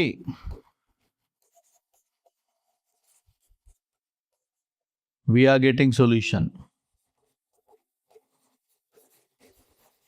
और यहां बोला नहीं एक ऐसा K है जिसके लिए नहीं आएगा। So this is a false statement. This is a false statement. तो आप इसके लिए Q को मार्क करेंगे 2 के साथ। और जैसे मैंने पहले बोला था कि Q ऑलरेडी 2 के साथ मार्क है, तो हम और आइडेंटिफाई नहीं कर पाएंगे। चलिए फेयर इनफ, आगे बढ़ते हैं। यहाँ पर एक ये मॉड के साथ बात समझाई जा रही है। तो अभी अभी जैसे हमने देखा कि Z पावर 10 अपने पास 1 होता है, तो यहाँ पर आपके पास से ये 10th रूट ऑफ यूनिटी आपके पास बनेगा। तो हम भी यहाँ पर इनके फैक्टराइजेशन कर लेते हैं। 10 रूट्स है अपने पास, एक 1 है। अभी अभी हमने डायग्राम से भी आपको समझाया कि एक रूट 1 है, बाकी सारे 9 जो ZK में लिखे हैं वो है 1 to 9, एक एक्सक्लूडिंग जिस पे नहीं था, 1 नहीं लिखा हुआ था, तो 1 वाला हमने बना दिया। तो अगर इसके 10 रूट हैं तो हम इन सब को फैक्टर फॉर्म में लिख सकते हैं। करेक्ट, ऐसे लिख सकते हैं। अगर हमें किसी इक्वेशन के रूट्स पता है, ठीक है, जैसे x square minus 3x plus 2 होता है, इसके फैक्टर्स अगर 1 and 2 है तो x square minus 3x plus 2 को क्या लिखा जा सकता है, x minus 1 into x minus 3, x minus 1 into x minus 2। Correct, जैसे एक्स स्क्वायर माइनस 1 है, इसके फैक्टर्स पता है तो क्या लिख सकते हैं, x माइनस 1 एक्स प्लस 1। अगर मुझे इसके 10 रूट पता है तो मैं इसको इस फॉर्मेट में लिख सकता हूँ। आगे पहुँचे, मुझे जिस फॉर्मेट में चाहिए वैसा मैं इनको बनाना चाहता हूँ। तो ये आपके पास ये बनेगा, z माइनस Z9 आता है, z power 10 minus 1 upon z minus 1।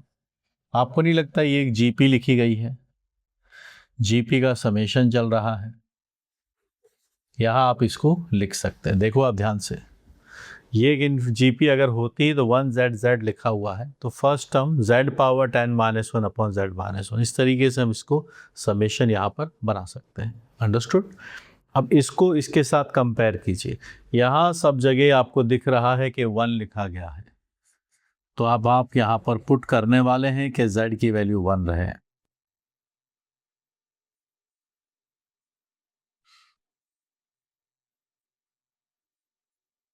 ये data 1 plus 1 plus 1 plus 1 plus 1, तो यहाँ आप जब बनाएंगे तो 10 बन जाएगा आपके पास। 1 minus Z1, 1 minus Z2, 1 minus Z3, 1 minus Z9। बनी बात। अब आप हर साइड इसका मॉड ले लीजिए, आप हर साइड इसका मॉड ले लीजिए।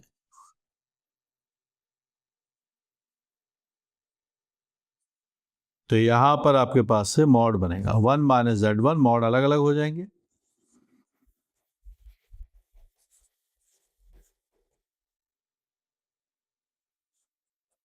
दस आपके पास बना, ये सबके पास डेटा लिखा हुआ है, मॉड आएगा 10 से। अगर हम इसको डिवाइड करते हैं तो आपके पास वैल्यू 1 निकल के आती है। फिर 1 माइनस Z1, 1 माइनस Z2, ये बार बार मैं आपको समझाने के लिए पूरा एक नीट एंड क्लीन सॉल्यूशंस बना रहा हूँ। बाकी हम सब समझते हैं 10 को डिवाइड करने पर 1 ही आता है। तो ये पहुंचा आपके पास, थर्ड पर जाएगा, R कनेक्ट होगा 3 से, तो ये D, ये तो B और D तो पहले गलत थे, R आपका कनेक्ट होगा थर्ड के साथ, ये R कनेक्ट होगा थर्ड, C करेक्ट हो गया। तो finally C is the correct answer. C आपके पास आंसर आ गया है। फिर भी मैं आपको लास्ट वाला पार्ट भी बताऊंगा कि इसको कैसे हम सॉल्व कर सकते हैं। ठीक है, अब देखिए, जब हम 10th रूट ऑफ यूनिटी की बात करते हैं, आपके पास इसके रूट्स पता है कि इसके रूट्स है 1, Z1, Z2, Z3 और Z9। ये सारे रूट्स हैं, 10 रूट हो चुके हैं। आप अगर सम ऑफ द रूट्स निकालेंगे यहाँ पर तो वो 0 है, क्योंकि Z पावर 9 का कोफिशिएंट 0 लिखा गया है। तो आप सबका सम निकाल दीजिए। 1 आता है, Z1 है, Z2 है, Z8 है, Z9 है, सामने 0 है। बना लेते हैं। ये जितना भी लिखा गया है ये सब क्या है, ये आपके पास है summation e to the power iota 2k pi by 10 is equal to 0। k की वैल्यू 1 से लेके 9 तक ये डेटा हमारे पास लिखा जा रहा है। ठीक है, सामने 0 है, तो इसके हिसाब से अगर हम इसको देखें तो ये सिग्मा जो आपके पास चल रहा है ये कॉस और साइन में कन्वर्ट हो सकता है। Cos 2k pi by 10 plus iota sign 2k pi by 10, ये डेटा अपने पास है। सामने 0 को हम लिख सकते हैं 0 प्लस आयोटा 0। तो रियल पार्ट के साथ कंपेयर होगा, इमेजनरी पार्ट के साथ कंपेयर हो जाएगा। ये डेटा आपके पास आएगा, ये हो गया रियल पार्ट। यहाँ आपके पास इमेजनरी पार्ट है, k की वैल्यू है 1 से लेके 9 तक। साइन 2k पाई बाई 10, सामने डेटा लिखा है 0 plus iota 0। When you compare it तो आपको पता चलेगा कि ये वाला डेटा रियल पार्ट 0 है और ये वाला डेटा भी 0 आएगा। हमें कौन सा पार्ट पूछा उस बात पे ध्यान रखेंगे। हमसे पूछा है वो वाला पार्ट, ठीक है, तो उसके हिसाब से अगर हम देखें जो हमसे पूछा जा रहा है वो है सिग्मा के की वैल्यू 1 से 9 कॉस 2k पाई बाई 10। तो आप मुझे बताइए, ये तो 1 है, इसकी वैल्यू 0 के बराबर है, तो इस सिग्मा की वैल्यू कितनी आएगी? -1 आएगी। सो दिस इज -1, सामने आपके पास आ गया 2। तो हमने सी ऑप्शन मार्क किया था, आप देख सकते हैं एस कनेक्ट होगा 4 के साथ। तो अगर देखा जाए तो इसका आंसर 1 2 3 4 मैच हुआ है। C is the final answer. इस कॉम्प्लेक्स नंबर को हम सी आंसर मार्क कर देंगे। But brilliant question, top class question. अब जिस बच्चे ने कॉम्प्लेक्स नंबर ही अटेम्प्ट करके नहीं गया है तो उससे फिर ये सवाल होगा भी नहीं, वो अटेम्प्ट कैसे करेगा? ठीक है, एक टाइपो है सब जगह, यहाँ सामने 1 लिखा हुआ है ना, हर ऑप्शन के अंदर, यहाँ भी ये 1 है।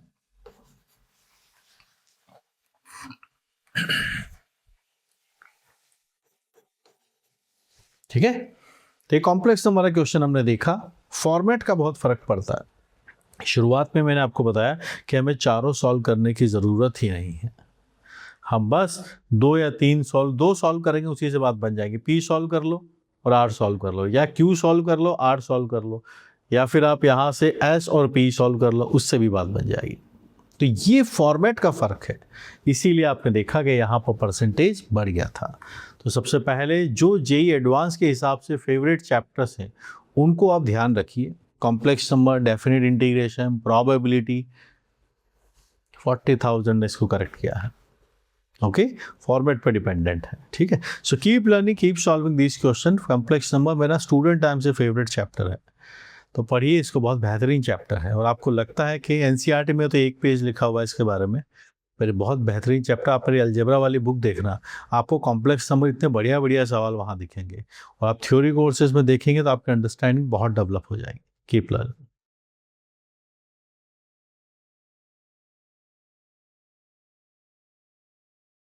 Let's discuss the match the column asked in JEE Advanced 2014 paper 2.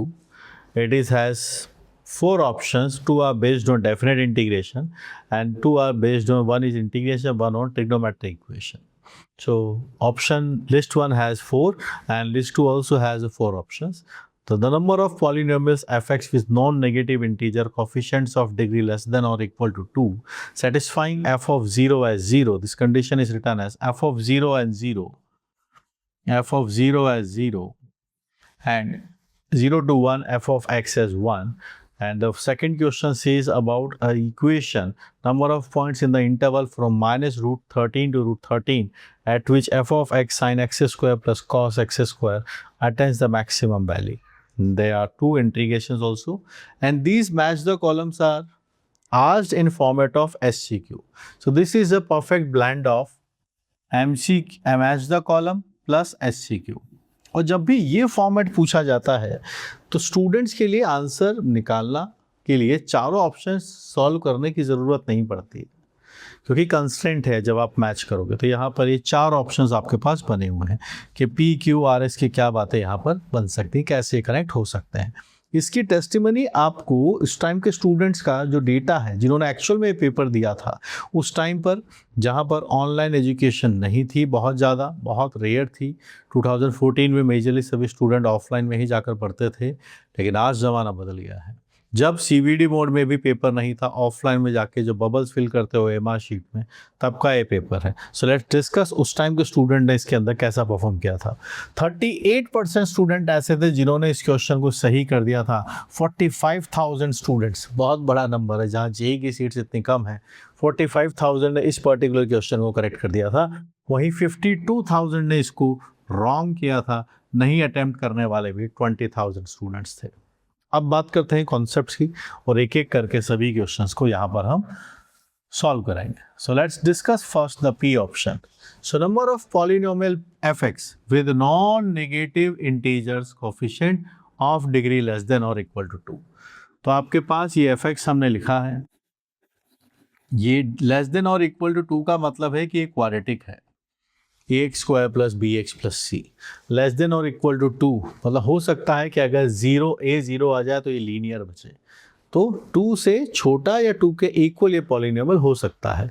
हमारे पास ये कंस्टेंट थोड़ा एक टाइपो हो गया है, ये f ऑफ 0 की वैल्यू है, f ऑफ 0 की वैल्यू 0 है, तो अगर f ऑफ 0 यहाँ पर है तो ये 0 बनेगा, तो मेरे पास यहाँ से c0 आ गया है, तो अपने पास जो fx है वो बन जाएगा ax² प्लस bx। ठीक, अब हमारे पास एक इंटीग्रेशन और गिवन है, छोटा सा लिखा हुआ है, देखो 0 से 1 fx dx, ये डेटा है, तो 0 से 1 में ये इंटीग्रेट होगा ax² bx dx, और ये डेटा 1 गिवन है, दिस इंटीग्रेशन इज 1। ओके, ध्यान रखेंगे। आगे पहुंचे, डेटा आता है ax³ 3 प्लस bx² 2, 0 to 1, 1 आपके पास आता है, it is a/3, it is b/2, 0 data 1 है आपके पास से, आप लिखेंगे 2a plus 3b is equal to 6, ये डेटा आपके पास आया। क्या हमें a और b के कुछ बारे में कुछ और पता है, वो देखना जरूरी। फिर से क्वेश्चन पढ़ते हैं, काउंटिंग करनी है पॉलिनोमियल्स की, वो रहा non negative integer coefficients. Okay, a and b जो है वो ग्रेटर देन और इक्वल टू 0 है, नॉन नेगेटिव है, यानी a और b होल नंबर्स को अप्रोच करते हैं, they are whole numbers, they are whole numbers, इसके यानी ग्रेटर देन और इक्वल टू 0 है। तो कितने पॉलिनोमियल बनेंगे, इसकी काउंटिंग करने के लिए हमें इनकी पॉसिबल वैल्यूज के बारे में सोचना होगा कि क्या क्या पॉसिबिलिटीज हैं। अगर हम a को 0 लेते हैं तो फिर मेरे पास b का वैल्यू 2 निकल के आता है, अगर हम a को 1 लेते हैं तो फिर मेरे पास इसका वैल्यू आता है 1 रखने पर अपने पास डेटा बनता है यहाँ से 4/3, एक्सेप्टेबल नहीं है। आप 2 रखिए तो आपके पास यहाँ 2 आता है, आप वो डेटा बना के देखेंगे 4 आ जाएगा, 2/3 बनेगा, ये भी एक्सेप्टेबल नहीं है। आप 3 रखिए यहाँ पर, अगर आपने यहाँ 3 रखा तो फिर ये 6 आता है, और 6 से 6 चला जाएगा, b की वैल्यू 0 आती है, ये पॉसिबल है, ये वाला पॉसिबल, पहला केस पॉसिबल है, दूसरा केस पॉसिबल है। अगर मैं 4 रखता हूँ 3 के बाद 4, तो फिर ये नेगेटिव में आना शुरू हो जाएंगे, 4 रखूंगा 8 आएगा, 6 माइनस 8 माइनस b नेगेटिव आ जाएगा, पॉसिबल नहीं, आगे और कोई पॉसिबिलिटी नहीं है। तो मैंने लाइन से शुरुआत के कुछ नंबर्स रखने शुरू किए, जब b ग्रेटर देन 3 अगर बनाऊंगा तो ये पूरे नंबर्स आपके पास से नेगेटिव आ जाएंगे। तो हमारे पास 2 पॉसिबिलिटीज आई हैं, फर्स्ट एंड सेकेंड। तो मैं ये कहूँगा पॉलिनोमियल्स जो पहला वाला पॉसिबल है a 0 रहेगा, आपके पास इसकी वैल्यू 2x पॉसिबल है। सेकंड वाले की बात करता हूँ तो मेरे पास ये 3x का स्क्वायर पॉसिबल है। They are 2 possibilities. हम मार्क कर रहे हैं, नंबर ऑफ पॉलिनोमियल्स मार्क करेंगे तो 2 पर आके हम मार्क कर देंगे, तो ये जाकर कनेक्ट होगा सेकंड से। तो p सेकंड से कनेक्ट होगा तो 2 ऑप्शंस आपके पास गलत हो गए हैं, a एंड c चले गए। ये फ़ायदा है इस फॉर्मेट का, एक ऑप्शन सेट किया और हमारे पास b और d बचा है। आगे सॉल्व नहीं भी करना चाहते तो कोई प्रॉब्लम नहीं है, 50% चांस है बी और डी में से एक ऑप्शन आपका सही हो जाएगा। अगर ये एग्ज़ाम में हमसे पूछा गया है जिसके हिसाब से हम बात करना चाह रहे हैं, तो फिर आप इनमें से किसी भी एक को क्रैक कीजिए। जैसे अगर हमें लड़ाई बी और डी पर दिखती है तो ध्यान से देखिएगा, ये दोनों 2-2 है, तो क्यू को सॉल्व करने की ज़रूरत नहीं है। रीज़न 3 और 3 लिखा हुआ है, अगर सॉल्व हो भी गया तो बात बनेगी नहीं, पता नहीं कर पाएंगे। आर सॉल्व कर सकते हो, यहाँ 4 है, यहाँ 1 है, या फिर आप एस सॉल्व कर सकते हो, 1 एंड 4 लिखा हुआ है। तो आपको इन दोनों में से कौन सा इजीली पता चल जाए, वो सॉल्व करते आपका आंसर आ जाएगा। 100% बात है, आप इन दोनों में से कोई, तो आपको इस एग्जैक्टली फर्स्ट सेकंड वाले को सॉल्व करने की ज़रूरत ही नहीं है। तो यहाँ अगर हम आर ऑप्शन की बात करें जो कि ज़्यादा ठीक नज़र आ रहा है, तो देखिए आपके पास इंटीग्रेशन लिखा गया है, -2 से 2 है, यहाँ है 3x का square, 1 plus E power x D x से जैक रूल से हम इसको सॉल्व करेंगे। -a to a F X D x आपके पास लिखा गया है, बात बनेगी 0 to a F of x plus F of minus x D x, आपके पास से डेटा बन जाता है। ये डेटा आपके पास, ठीक है, ये कहानी बनी। अब हम यहाँ पर आगे बढ़ते हैं, ये आता है i, ये है 0 से 2। अब आप लिखेंगे एफ एक्स, 3x का square 1 plus E power x, 3 minus x का whole square 1 plus E power minus x D x. 0 से 2 आपके पास है 3x का square 1 plus E power x, यहाँ भी e पावर x प्लस 1 है, यहाँ है 3x का square e power x dx, ये डेटा लिखा गया है। डेटा है 0 से 2। आप अगर थोड़ा ऑब्जर्व करके देखें तो 3x स्क्वायर हमारे पास कॉमन है और यही डेटा यहाँ भी लिखा हुआ है, दोनों कैंसिल आउट हो जाएंगे। इंटीग्रेशन 3x का स्क्वायर dx है, जो डेटा आपके पास x क्यूब बनेगा। ये आपके पास से 8 माइनस 0 8 आता है। अभी अभी हमने देखा कि कौन से ऑप्शंस थे, क्या डेटा बन रहा था अपने पास। फर्स्ट वाले को चेक कर रहे हैं, बी और डी में से आंसर आएगा, ठीक है, ध्यान रखें। यानी ए हमारा गलत हो चुका है, सी हमारा गलत हो चुका है, यही कहानी थी, ठीक है। हमारे पास 8 आया है, 8 वो रहा 1 पर, 8 आपके पास 1 पर लिखा गया है, दिस इज ऑल्सो रॉन्ग। तो आर की वैल्यू आपके पास 1 से कनेक्ट होगी, तो देखिए आर की वैल्यू 1 से कनेक्ट होगी, डी करेक्ट हो गया, बी गलत है। कंफर्म हो गया, डी आंसर है। तो जब भी मैच द कॉलम आपके पास एससीक्यू में पूछा हो, पूरे पेपर में सबसे पहले यही करना है, क्योंकि कम मेहनत पे मार्क्स आ जाते हैं। इसीलिए आप परसेंटेज भी वहां पर देख रहे हैं क्या, कि कितने सारे स्टूडेंट्स ने सही किया। 45,000 52,000, यही वो हलवा क्वेश्चन है जिनको छोड़ना नहीं है, पकड़ के चलना है, ठीक है। तो अभी हमने क्या क्या सॉल्व कर लिया उसके बारे में अगर हम बात करके देखें तो हमने पी ऑप्शन ट्राई किया। पी वाला ऑप्शन आपके पास आया था आंसर 2, ये वाला ट्राई कर लिया, इसका आंसर आया आपके पास से 8। तो 2 कहाँ लिखा है, सेकंड पर, और ये कहाँ लिखा गया है, तो आपके पास 1 पर, ठीक है। लेकिन हम यहाँ पर सीखने आए हैं, तो मैं आपको बाकी दोनों ऑप्शंस भी ट्राई करके बताऊंगा। क्वेश्चन सॉल्व हो चुका है, तो दोनों तरीके से एड्रेस कर लिया। क्वेश्चन पेपर में आता तो कैसे करना है, और जब हम लर्निंग के लिए आए हैं तो वो भी मैं आपको बता देता हूँ। चलिए अब चलते हैं क्यू वाले पार्ट पर। क्यू में क्या लिखा है, क्यू में पूछा है कि number of points in the interval -√13 से +√13, जहां पर हमारे पास फंक्शन लिखा गया है। चलिए तो यहाँ आपके पास फंक्शन है, जब इसका मैक्सिमम वैल्यू आता है तब की बात यहाँ पर की जा रही है। ये अगर आप देखेंगे तो आप यहाँ पर √2 से मल्टीप्लाई डिवाइड कर दीजिए।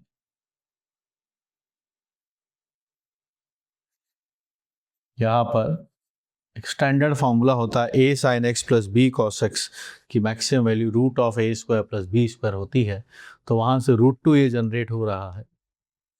तो इसको मैं लिख सकता हूं कि ये है sign of x² cos of 45, यहाँ आपके पास cos of x² sine of 45 degree, ठीक है।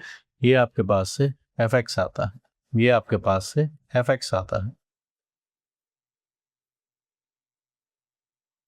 यहाँ आपके पास √2 आता है, यहाँ आपके पास साइन आता है, it is an x² plus π/4।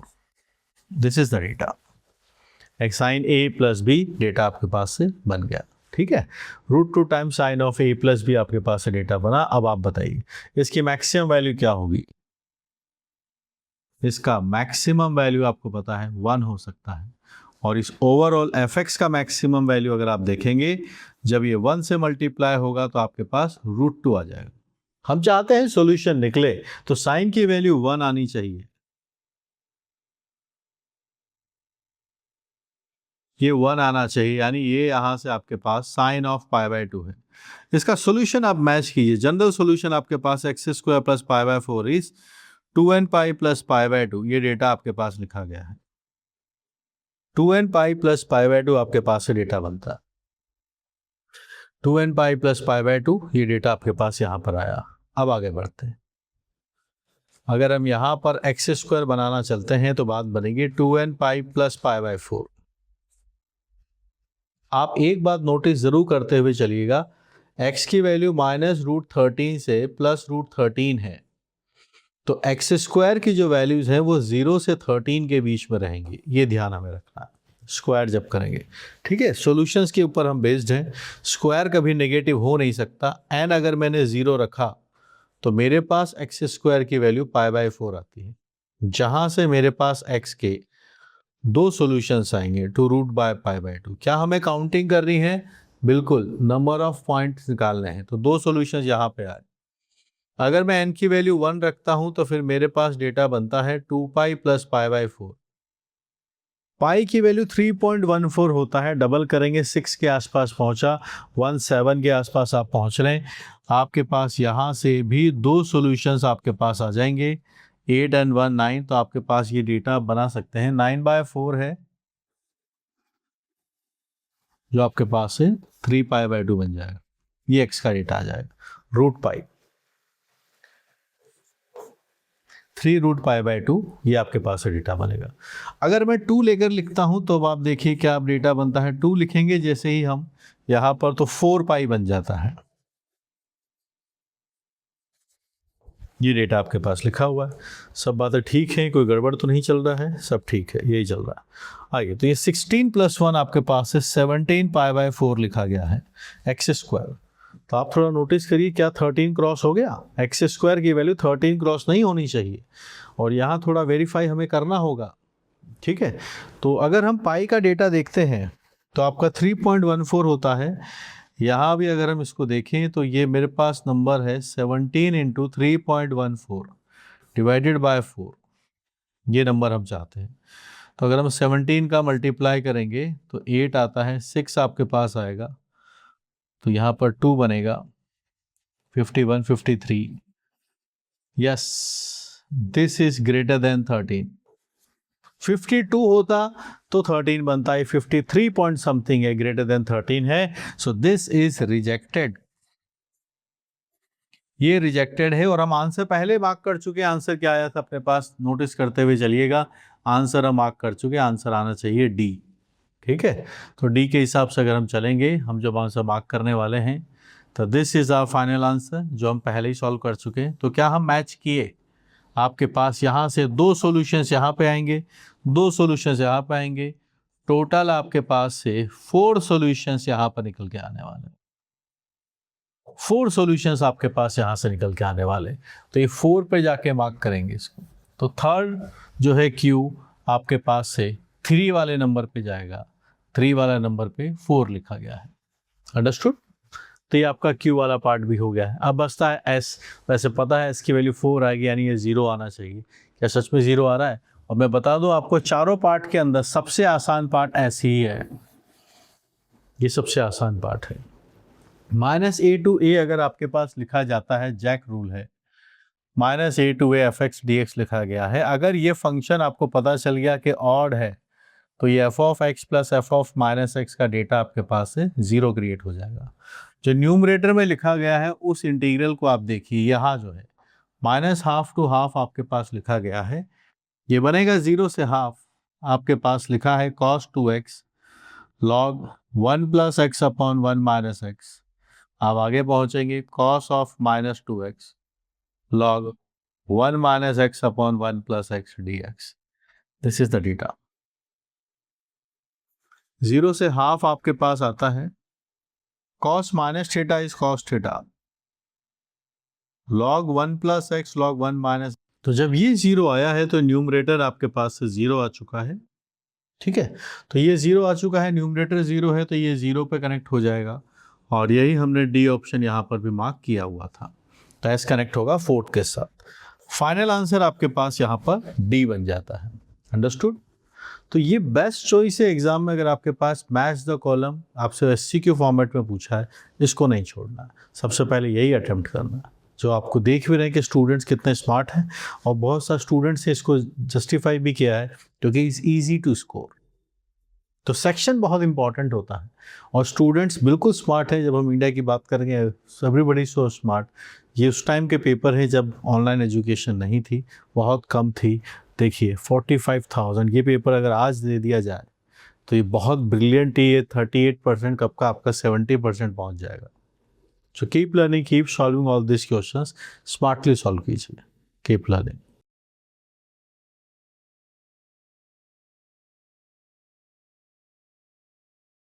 JEE Advanced 2014 paper 2 में एक मैच द कॉलम है जो SCQ फॉर्मेट में पूछा गया। लिस्ट 1 के अंदर PQRS है, और लिस्ट 2 के अंदर आपके पास से इनके कॉरस्पॉन्डिंग ऑप्शंस जो इनके बारे में आप बता सकते हैं। फिर ABCD से इसको मिक्स किया गया है, दैट्स SCQ फॉर्मेट। ये जो match the column plus SCQ format है, this is the most scorable section. JEE advance 2014 paper 2 they asked this section.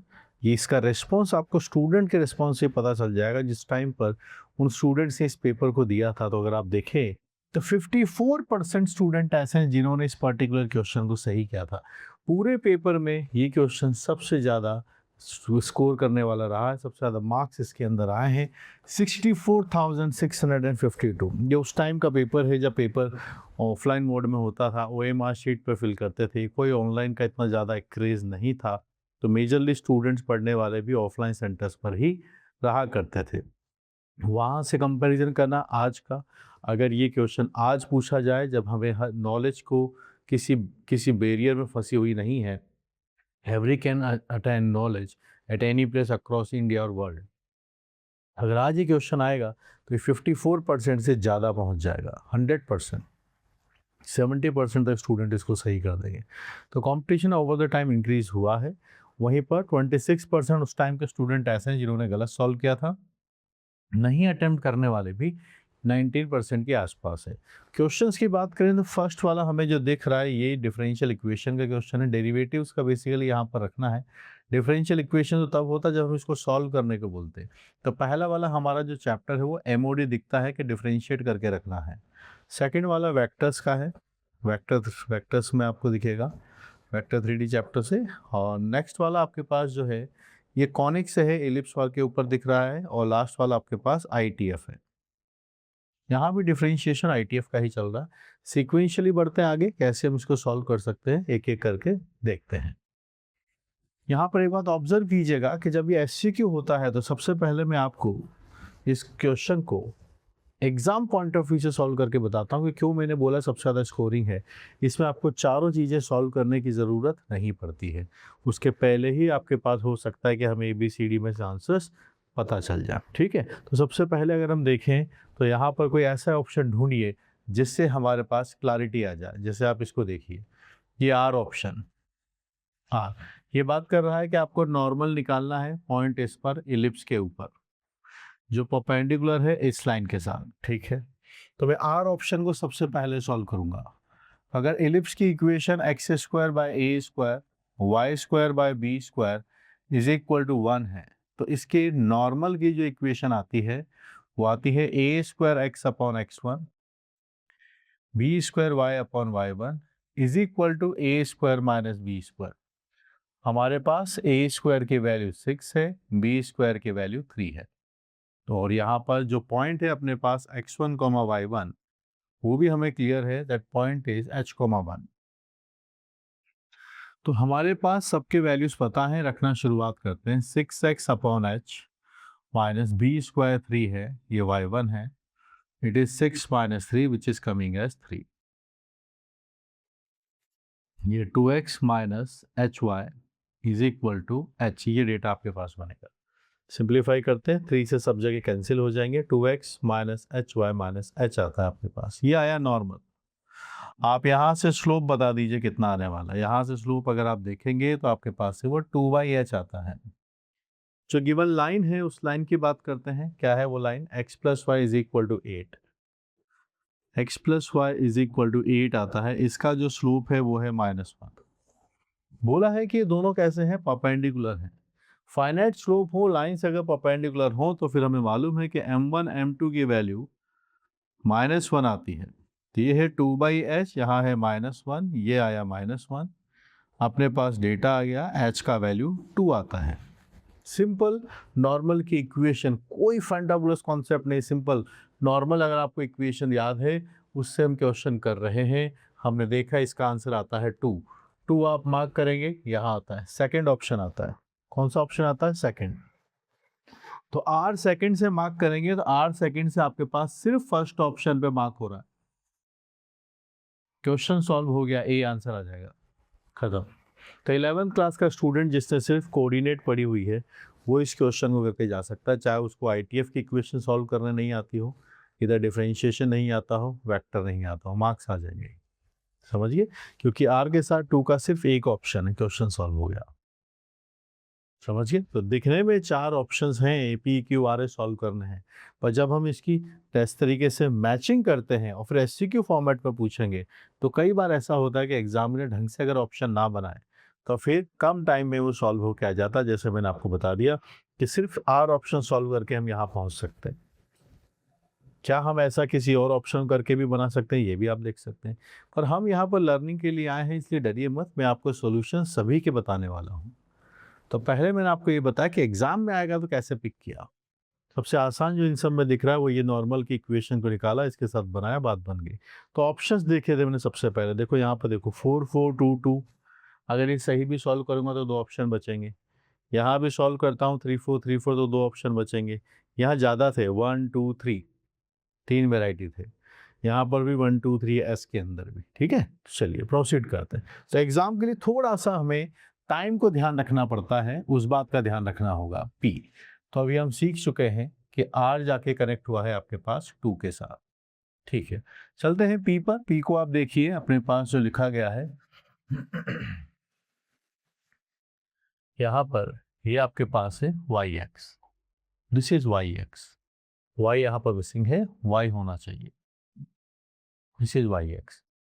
तो वाई एक्स हमारे पास लिखा गया है। वाई एक्स को अगर हम देखें तो ये डेटा आपके पास है cos 3 times cos inverse x, ये डेटा आपके पास। तो ये अगर हम देखें तो this is a cos theta. तो कॉस 3 थीटा का फॉर्मूला अगर आप बनाएंगे तो वो बनता है 4 cos cube theta minus 3 cos theta. Cos inverse x theta आता है, यहाँ एक्स आता है, यहाँ पर ये कॉस थीटा बनता है। तो यहाँ से आप पहुँचे, अब आप देखिए कॉस थीटा की जगह हम एक्स रख सकते हैं, ये बनता है एक्स क्यूब माइनस आपके पास से 3x आता है।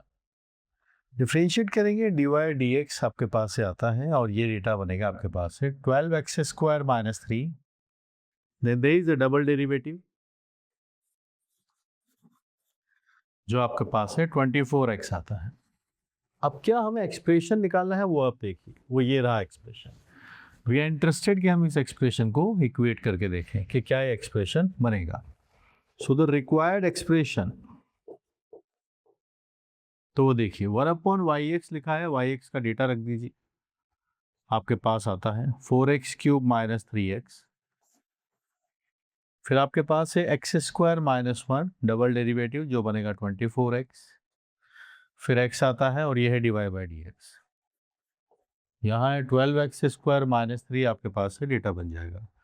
सिंप्लीफाई कीजिए इसको, यहाँ से हम इसको क्या बना सकते हैं, सब जगह से एक तो x कॉमन ले लीजिए, तो ये आता है 24x स्क्वायर माइनस 24, ये है 12x square minus 3 divided by x हमने कॉमन ले लिया, ये डेटा बनता है 4x का स्क्वायर माइनस 3।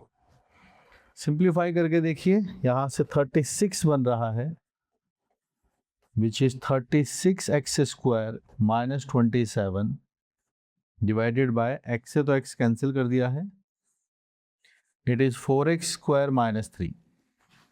तो 9 टाइम से कैंसिल होने वाला, 9 4 जा 36, 9 3 जा 27, we are finally getting 9 as the answer. तो फर्स्ट वाला जो पी ऑप्शन है आपके पास से 9 पर आता है, दैट इज योर पी, 4 पे आ जाएगा। पी की वैल्यू 4, तो देख सकते हैं पी 4 पर आपको दिख ही रहा है, हम वैसे ही ए मार्क कर चुके हैं, तो क्योंकि हमारे पास आर जो था वो 2 पर था, पी आ गया 4 पर। Understood, clear.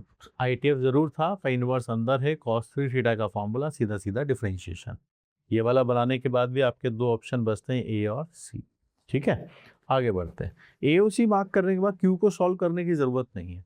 जो सबसे बढ़िया सवाल दिख रहा है, अगर किसी ने पहला सॉल्व कर लिया तो उसके बाद क्यू को सॉल्व करने की ज़रूरत नहीं है, क्योंकि दोनों जगह ही 3 3 लिखा हुआ है।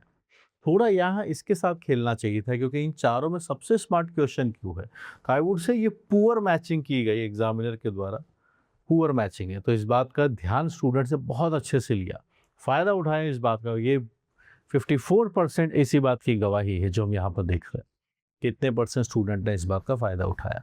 क्योंकि इन सब में थोड़ा, हालांकि ये भी बहुत ज़्यादा डिफिकल्ट क्वेश्चन नहीं है, तो फिर भी इन सब में थोड़ा जो हॉन्ट कर रहा है वो क्यू ऑप्शन है। चलिए, तो फिर बारी क्यू की ही शुरू करते हैं। A1, A2, A3 are the vertices of regular polygon of n-sided with vertex center at a origin. N sided regular polygon है, ये हमने बनाया एन साइडेड रेगुलर पॉलीगन। इसका मतलब ऑल साइड्स आर इक्वल। अभी कैसा भी एक्चुअली बनता रहे, that's a different thing.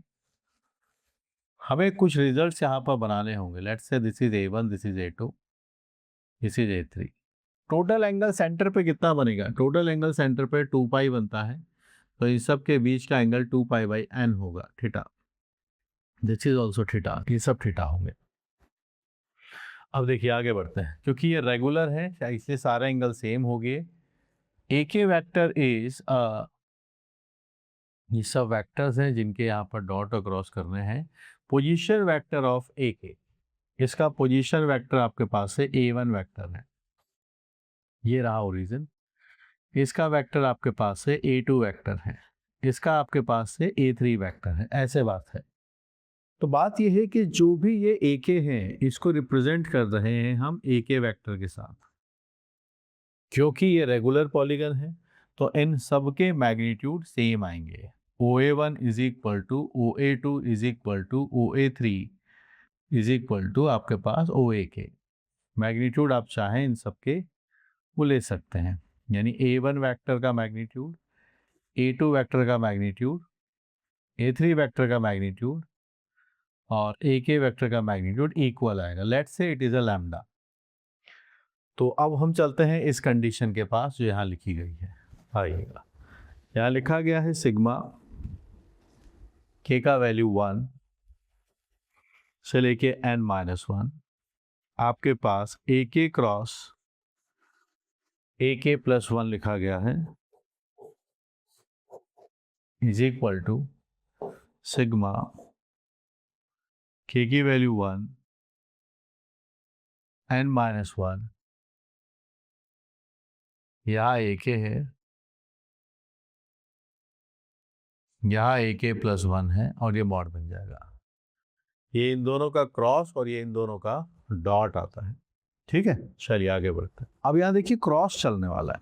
Cross में क्या होता है? दो वेक्टर्स का क्रॉस करते हैं तो ए क्रॉस बी होता है mod of A mod of b और उनके बीच के एंगल का साइन थीटा। और यहाँ अगर आप देखोगे तो A1 क्रॉस A2 भी बाहर आएगा, A2 क्रॉस A3 भी बाहर आएगा, A3 क्रॉस A4 भी बाहर आएंगे।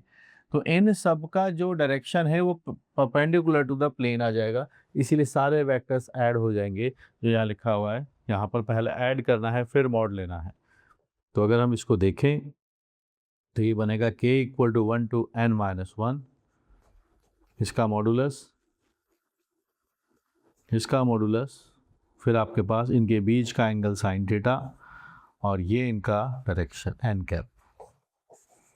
यहाँ आपके पास k की वैल्यू n-1 लिखा हुआ है, k का मॉड यहाँ पर आपके पास cos थीटा आपके पास लिखा गया। ठीक है, ये बात बनी हुई है। इनके जो मैग्नीट्यूड है ये सब लैम्डा के बराबर है।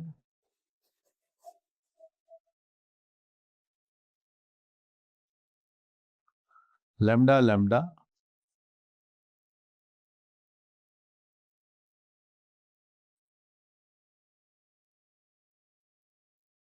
ये भी लैम्डा है, ये भी लैम्डा है, ये cos थीटा आपके पास है। ठीक है, तो यहाँ साइन थीटा है। अब देखिए सबका समेशन, यहाँ पर k है ही नहीं क्योंकि सबके मैग्नीट्यूड तो पहले ही इक्वल हैं और एंगल भी सेम आने वाला है, तो यहाँ पर k है ही नहीं। आप देख सकते हैं यहाँ भी आपके पास से k नहीं है। तो दोनों तरफ अगर हम डेटा बनाने चाहें तो हमारे पास पहला वाला लैम्डा स्क्वायर आता है इधर और ये साइन थीटा, और ये बन चुका है 1 से लेके n-1, तो ये n-1 टाइम्स आएगा। एक डायरेक्शन में इस प्लेन के परपेंडिकुलर एज्यूम किए मैंने एन कैप, उसका मॉड, सामने आपके पास से लैम्डा स्क्वायर, कॉस थीटा भी 1 से लेके n-1 है, डेटा हमने यहाँ पर बनाया। लैम्डा स्क्वायर कैंसिल है, n-1 कैंसिल है, हमारे पास डेटा आता है tan थीटा की वैल्यू 1 और मॉड यहाँ पर तो है ही सही, यहाँ भी मॉड रहेगा साइन थीटा और कॉस थीटा पर भी। This is what we are having. तो हमारे पास जो थीटा है अब वो हम निकालना चाहते हैं कि tan थीटा की जो वैल्यू है वो आपके पास से 1 आती है।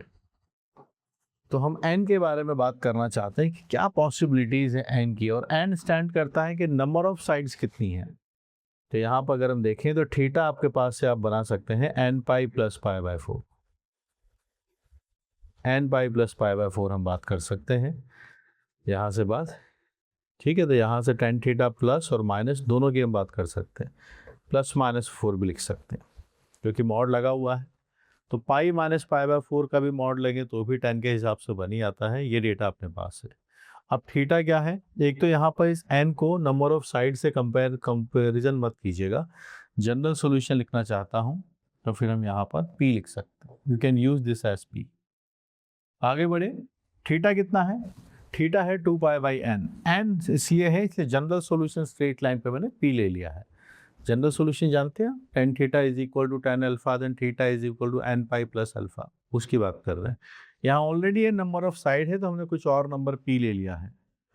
It is 2 pi by n, पाई आपके पास कॉमन है, 4p प्लस माइनस 1 बाय 4 आपके पास से आएगा। पाई से पाई कैंसिल है, n आपके पास से 8 है और 4p प्लस माइनस 1 आपके पास डेटा लिखा गया है। तो आप देख सकते हैं 4 का मल्टीपल प्लस 1, इसका तो एक ही डेटा पॉसिबल है जब ये 8 आ जाए, when p is equal to 0। तो ये n साइडेड पॉलीगन होगा जहाँ पर 8 साइड्स इसकी बन जाएंगी। So this is going to connect with 8। तो ये आपके पास कनेक्ट होगा थर्ड के साथ। तो फर्स्ट में आप देखिए क्यों थर्ड से ही कनेक्ट हो रहा है। 3 ऑप्शन हम कर चुके हैं, 4, 3 एंड 2। ये कनेक्ट हुआ था 4 से, ये 3 से और ये 2 से। ठीक है, अब आगे चलते हैं हम लास्ट वाले एस ऑप्शन पर कि यहाँ पर क्या पूछा है। यहाँ पूछा है हमसे कि नंबर ऑफ पॉजिटिव सॉल्यूशंस निकालिए। पहले बोल दिया है कि पॉजिटिव बताइएगा, पॉजिटिव सॉल्यूशंस की हम बात कर रहे हैं। तो ये है एस ऑप्शन, यहाँ लिखा गया है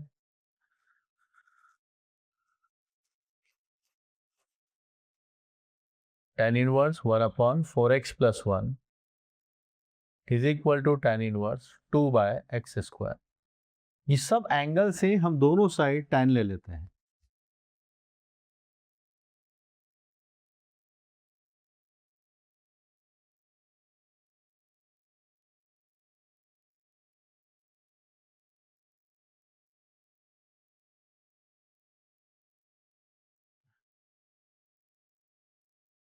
तो आप देखिएगा tan of a plus b, tan a plus tan b upon 1 minus tan a tan b।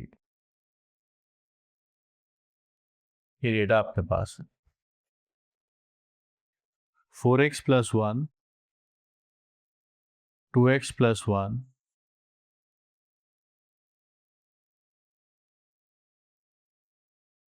यहाँ data 2x plus 1, 4x plus 1,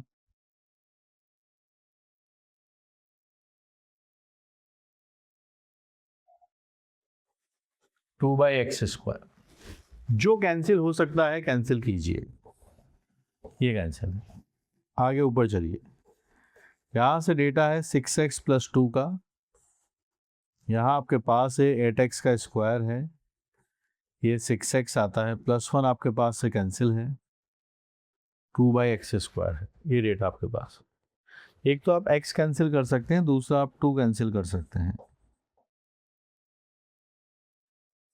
तो यहाँ से x कैंसिल हो जाएगा आपके पास से, क्योंकि वैसे भी अगर आप देखें यहाँ पर 2/x² लिखा गया है, तो डेफिनेटली ये बात कंफर्म है कि x 0 नहीं हो सकता।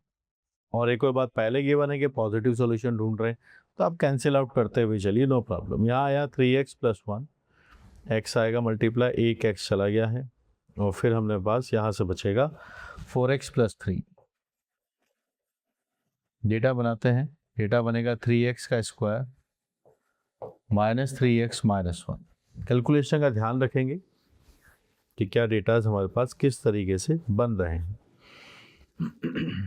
ठीक है, कैलकुलेशन को एक बार फिर से रिविजिट कर देंगे, कोई प्रॉब्लम तो नहीं है, कोई इश्यूज तो नहीं है, फिर हम आगे की तरफ बढ़ेंगे। 6x प्लस 2 आता है, यहाँ पर 8x का स्क्वायर है, 4 2 6 आता है, 1 चला गया है, कैंसिल्ड है, यहाँ पर आपके पास 2 कैंसिल करेंगे, 3x + 1 x आया आपके पास से, फिर आप आगे जाएंगे जी बिल्कुल, एक x यहाँ कैंसिल हो गया है, एक x बचा है, और यहाँ आपके पास से 2 आपने कैंसिल कर दिया है, तो यहाँ नहीं बचा है, दिस इज रॉन्ग। हमने अगर 2 कैंसिल किया है तो ध्यान दीजिए, इस 2 से कैंसिल किया तो ये बचेगा आपके पास, यहाँ आएगा आपके पास 8x + 6, यहाँ से आपने x कैंसिल किया है, तो it is coming as 3x का स्क्वायर, यहाँ 8 इधर लाएंगे, ये 7x - 6 आपके पास से डेटा बनेगा, 3x का स्क्वायर - 7x - 6। सोचिए इसके बारे में, 18 हमें चाहिए मल्टीप्लाई में, तो we can write this as 9x + 2x - 6। 3x आपके पास है, x - 3 आता है, 2 आपके पास है, x - 3 आता है, यहाँ पर x - 3 आता है, और ये है 3x + 2। दो बातें आपके पास आई, एक आता है x = 3 और दूसरा आता है x = -2/3। ये तो रिजेक्ट करना है क्योंकि पूछा ही पॉजिटिव है, ये तो रिजेक्टेड है। x = 3 आपके पास से डेटा आता है, तो number of solutions we can have only 1 solution, हमारे पास सिर्फ एक सॉल्यूशन होगा, और एक मार्क करेंगे तो वो जाएगा 1 की तरफ। क्वेश्चन एग्जाम में मैंने कितनी देर पहले आपको सॉल्व करके बता दिया था। अब आप सोचो, अगर आप पैटर्न नहीं आइडेंटिफाई कर रहे हैं तो पूरा सॉल्व करने में तो इतना टाइम लगेगा, लेकिन अभी से आप देखिए 10-12 मिनट पहले मैंने आपको इसका आंसर स्मार्टली सॉल्व करना सिखा दिया था कि कैसे हम पता करें। सिर्फ एक ऑप्शन ट्राई किया था और हमारा आंसर मैच हो गया था। तो एग्ज़ाम में ना सिर्फ ये नहीं वो चेक करने वाले हैं कि आपको कितना आता है, कितना स्मार्टली आप उसको यूटिलाइज करेंगे, ये चीज़ चेक की जाएगी। तो एक ऑप्शन से यहाँ पर पहले मैचिंग देखी, उसको पिक किया, इसीलिए सिलेबस कवर होना बहुत ज़रूरी है। अगर हमने मैक्सिमम सिलेबस कवर कर रखा तो इसलिए हम फ़ायदे में थे, अगर हम कॉनिक छोड़ के जाएंगे तो फिर बात नहीं बनेगी। कॉनिक में भी कोई बहुत खास कॉन्सेप्ट नहीं पूछा, सिर्फ नॉर्मल की इक्वेशन याद रखा करो। फिर यहाँ पर जिस पॉइंट के लिए बोला परपेंडिकुलर है M1 M2 -1, सीधे 4 मार्क्स आगे बढ़ जाएंगे, समझ गए। फिर भी क्योंकि अभी एग्जाम नहीं हुआ, मैंने आपको सारे ऑप्शंस एक एक करके सिखाए। फिर सेकंड वाले पे गए, जो फर्स्ट ऑप्शन था बेसिकली डिफरेंशिएट करके, ये दोनों तो बिल्कुल डूएबल हैं, P एंड R। और जो सेकंड वाला है उसमें कोई इशू नहीं है, पॉलीगन की बात हो रही है कि ऑप्शन के अंदर क्रॉस थीटा क्रॉस करते हैं, साइन थीटा आता है, डॉट करते हैं, कॉस थीटा आता, tan थीटा = 1 है, यहाँ से भी n = 8 निकल के आ जाता है। This is also a simple one. और लास्ट वाला जो हमने सॉल्व किया है वो है ITF, दोनों साइड tan लिया, x की वैल्यू सॉल्व करते चले गए, पहले ही एक्सप्लेन कर दिया है, पॉजिटिव सॉल्यूशंस की बात हो रही है। एक बात बताएं, अगर ये पॉजिटिव सॉल्यूशन नहीं भी बोलते, अगर ये पॉजिटिव सॉल्यूशन नहीं बोलते तो क्या -2/3 इसका सॉल्यूशन होता? ऐसे ही मैं सोच रहा हूँ। तो देखो, -2/3 में गिवन इक्वेशन में जाकर रखूंगा तो -4/3 + 1 आता, नेगेटिव आता। यहाँ रखिए -8/3 + 1, ये भी नेगेटिव आता। लेकिन सामने अगर मैं रखूंगा इसको तो ये 4/9 यानी आपके पास से पॉजिटिव आता। तो अगर ये पॉजिटिव नहीं लिखते तब सवाल ज़्यादा अच्छा बनता और ये पूछते कि सॉल्यूशन बताइए।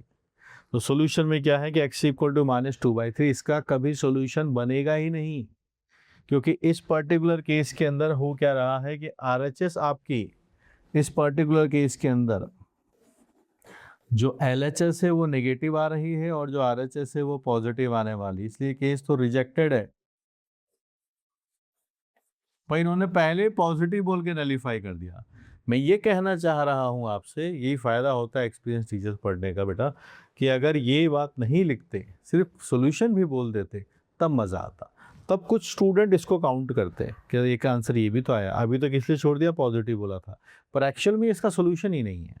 -2/3 आप यहाँ रख के देखोगे तो ये क्वांटिटी नेगेटिव आती है, ये क्वांटिटी भी नेगेटिव आती है, तो दो नेगेटिव मिलकर नेगेटिव बनेंगे, पॉजिटिव कैसे बन सकते हैं? और सामने RHS आपका पॉजिटिव आ रहा है, तो ये तो कभी आंसर है ही नहीं। तो अच्छा सवाल तब बनता जब एस ऑप्शन के solutions to number of solutions पूछते, और यहाँ पर जो क्यू है, यहाँ पर ये दोनों जगह जो 3 किया है ना, इसकी जगह कुछ और बेटर ऑप्शंस देते, क्योंकि इन सब में स्टूडेंट को थोड़ा सा क्यू ऑप्शन थोड़ा ज़्यादा डराएगा। सिग्मा है, क्रॉस प्रोडक्ट्स दिख रहा है, तो यहाँ पर थोड़ा स्टूडेंट ज़्यादा फंसते। बाकी ठीक है, आपको ऐसे और प्रैक्टिस करनी हो, मैथ्स दो कॉलम सीखने हो, आप अपनी जो बुक है उसके अंदर देख सकते हैं। कैलकुलस से रिलेटेड कैलकुलस में दिख जाएंगे, अलजेब्रा में आपको इंटरमिक्स दिख जाएंगे। पढ़ना होगा, सब चीज़ आपके लिए अवेलेबल है, कोई जादू की छड़ी नहीं है जो हम घुमा दे और बोले आप मैथ सीख जाए। So keep learning, keep solving and enjoy this JEE preparation. Things will be fine.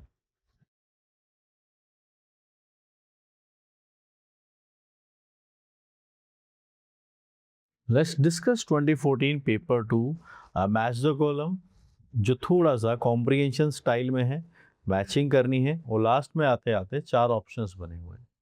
To start it, let f1 belongs R to R, f2 from 0 to infinity to R, f3 R to R, f4 from R to 0 to infinity is defined by, there are 4 options given to us. f1x is mod of x is f is negative, e to the power x if x is greater than or equal to 0, f2x if x is x square, f3x is sin x if x is negative, and x if x is greater than or equal to 0. f of x की f of 4x को पूछा है, it is f2 f1x for negative x and f2 f1x minus 1 if x is greater than or equal to 0. There are two lists are given to us, p q r s, we are having 4 options. Okay guys, तो चलिए study करते हैं। उसके पहले ये जो combination है ना, एससीक्यू को पूछना न्यूमेरिक रेस्पॉन्स किसके साथ, एससीक्यू पूछना मैच द कॉलम के साथ, सबसे ज़्यादा हाईली स्कोरिंग यही होता है। क्वेश्चन हमने देखा पूरी डिफरेंशियल कैलकुलस के ऊपर बेस्ड है, कंटिन्यूटी, डिफरेंशिएबिलिटी, ऑन टू 1 सब चीज़ों का यूटिलाइजेशन होगा। कंपोजिट फंक्शन दिख रहा है f2 f1x f2 f1x, लेकिन जिस फॉर्मेट में ये पूछा गया है वो है मैच द कॉलम प्लस एक तरीके से कॉम्प्रिहेंशन स्टाइल है और एससीक्यू। जब एससीक्यू में मैचिंग कराते हैं ना तो फिर ये जल्दी बन जाता है। सिर्फ मेरे कहने से मत मानिए, आप देखिए 46% स्टूडेंट ऐसे हैं जिन्होंने इसको सही किया था। मतलब 56,000 स्टूडेंट, इंडिया में बात कर रहा हूँ, ऑलमोस्ट आधे स्टूडेंट्स का एक क्वेश्चन सही हुआ था। इसी की जगह अगर ये कॉम्प्रिहेंशन में पूछते इन सवालों को तो रिस्पॉन्स अलग आता, कॉन्सेप्ट सेम रहेंगे, क्वेश्चन सेम रहता, बस पूछने की स्टाइल के ऊपर डिपेंडेंट रहता है रिस्पॉन्स। 40% ने इस क्वेश्चन को गलत किया है और 13% ने इस क्वेश्चन को अटेम्प्ट ही नहीं किया।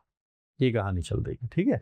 चलिए अब हम एक काम करते हैं, सीक्वेंशियली एक एक क्वेश्चन को देखेंगे, एक एक फंक्शन का डिटेल में एनालिसिस करते हैं, फिर आगे बढ़ते हैं।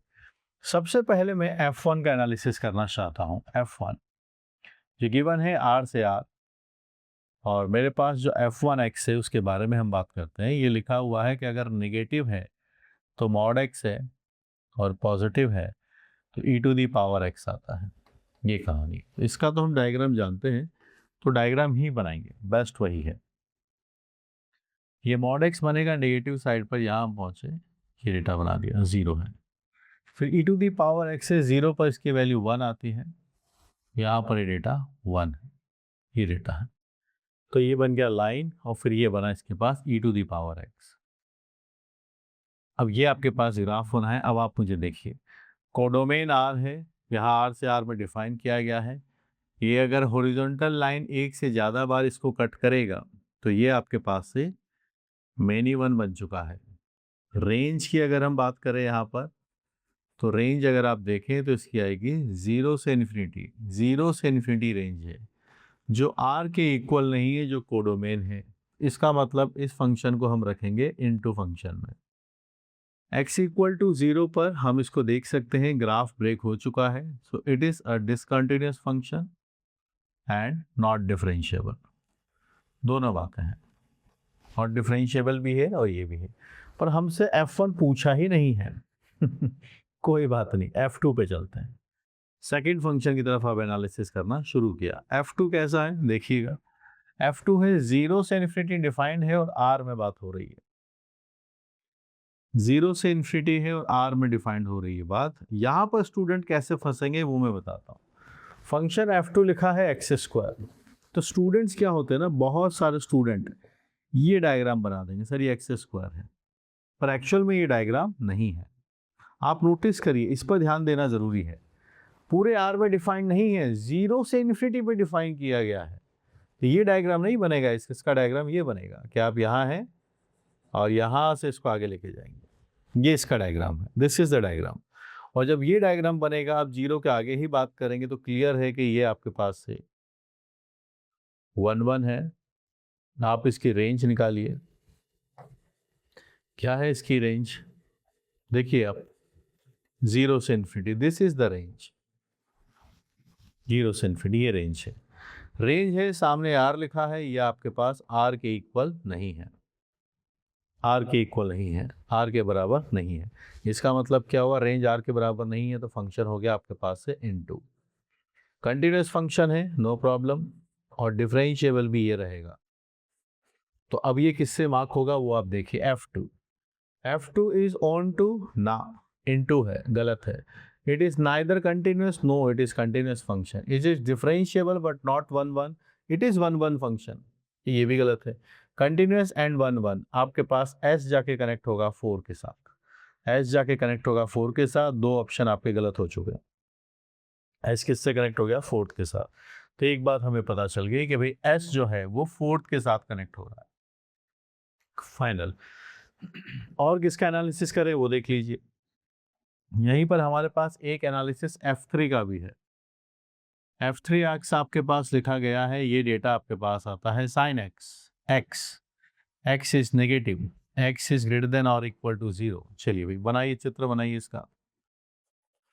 पॉजिटिव पर तो लाइन एक्स बन जाएगा, और यहाँ पर नेगेटिव पर ये साइन की तरह बिहेव करेगा, ये डायग्राम बनेगा इस तरीके से। तो 0 के इधर तो साइन एक्स का वेव बनेगा, इसके इधर ये पूरा स्ट्रेट लाइन बन जाएगा। तो कैसा दिख रहा है ये? F3 डिफाइंड कहाँ पर है वो चेक कर लेते हैं पहले। R से R में डिफाइंड है, F3 is defined from R to R। ये आपके पास से कॉन्टिन्यूस है, बट आप डिफरेंशिएबिलिटी 0 पे चेक कर सकते हैं। अगर मैं F3 की बात करता हूं तो ये आपके पास से cos x आता है, ये 1 आता है, ये डेटा आपके पास है। आप 0 माइनस पर चेक कीजिए, 1 आता है। 0 प्लस पर भी आप चेक कीजिए तो भी 1 आता है। दोनों जगह से इक्वल है, डिफरेंशिएबल है। तो it is continuous and differentiable, दोनों बातें हैं। कॉन्टिन्यूस भी है और डिफरेंशिएबल भी है, दोनों चीजें हैं। आगे बढ़ते हैं, ऑन टू इनटू के बारे में बात करते हैं। क्योंकि आर में डिफाइंड है तो आप देख सकते हैं कि अगर मैं इसकी रेंज निकालना चाहूं, इसकी जो रेंज होगी वो आपके पास -1 से इन्फिनिटी रहेगा, ऊपर तक चला जाएगा, and which is not equal to R. so that's why it is an into function। कैसा फंक्शन रहेगा? into function. रेंज कोडोमेन के बराबर नहीं है, कोडोमेन हमारे पास r गिवन है, और यहाँ आप देखिए एक हॉरिजॉन्टल लाइन इनको एक से ज़्यादा बार कट कर रहा है। So ultimately it is a many one function, ultimately it is a many one function की हम बात करेंगे। तो मेनी वन फंक्शन है F3। तो F3 एक मेनी वन फंक्शन है। अब आइए ऑप्शन ढूंढते हैं, क्या ये ऑन टू है? नहीं है। Neither continuous, it is continuous function, differentiable but not 1 1, correct. F3 आपके पास है, ये ऑप्शन है। F3 आपके पास डिफरेंशिएबल आ रहा है, बट ये 1 1 नहीं है। कंटिन्यूस एंड 1 1 नहीं, 1 1 नहीं है। एक हॉरिजॉन्टल लाइन टेस्ट से पता कर लिया, एक से ज़्यादा बार कट कर रहा है। आप जानते नहीं बात, 1 1 मेनी वन पता करने के लिए आप नेगेटिव में -पाई और -2 पाई पे पता कर लो, दोनों पर सेम वैल्यू आ रही, वहाँ से भी आप बात कर सकते हैं। तो Q आपके पास कनेक्ट होने वाला है यहाँ से 3 के पास। तो Q आपके पास 3 से कनेक्ट होने वाला। तो आप देखिए दो ऑप्शन हमारे पास बचे थे, इसमें से Q कनेक्ट होने वाला है आपके पास 3 से। तो Q आपके पास 3 से कनेक्ट हो रहा है। आंसर आ चुका है अपने पास, ये गलत हो चुका है, D इसका आंसर बनेगा। लो क्वेश्चन सॉल्व किए हैं, F2 पता किया, इवन इसकी भी जरूरत नहीं थी F1 को पता करने की भी, सिर्फ F2 और F3 का एनालिसिस कर रहे हैं, उसी से पता चल गया कि आंसर क्या है। आंसर D आ रहा है। इसीलिए आपने देखा कि आधे से ज्यादा बच्चों ने इसको ट्राई कर लिया। अब आपको नहीं लगता कि ये एग्जामिनर की पुअर मैचिंग है?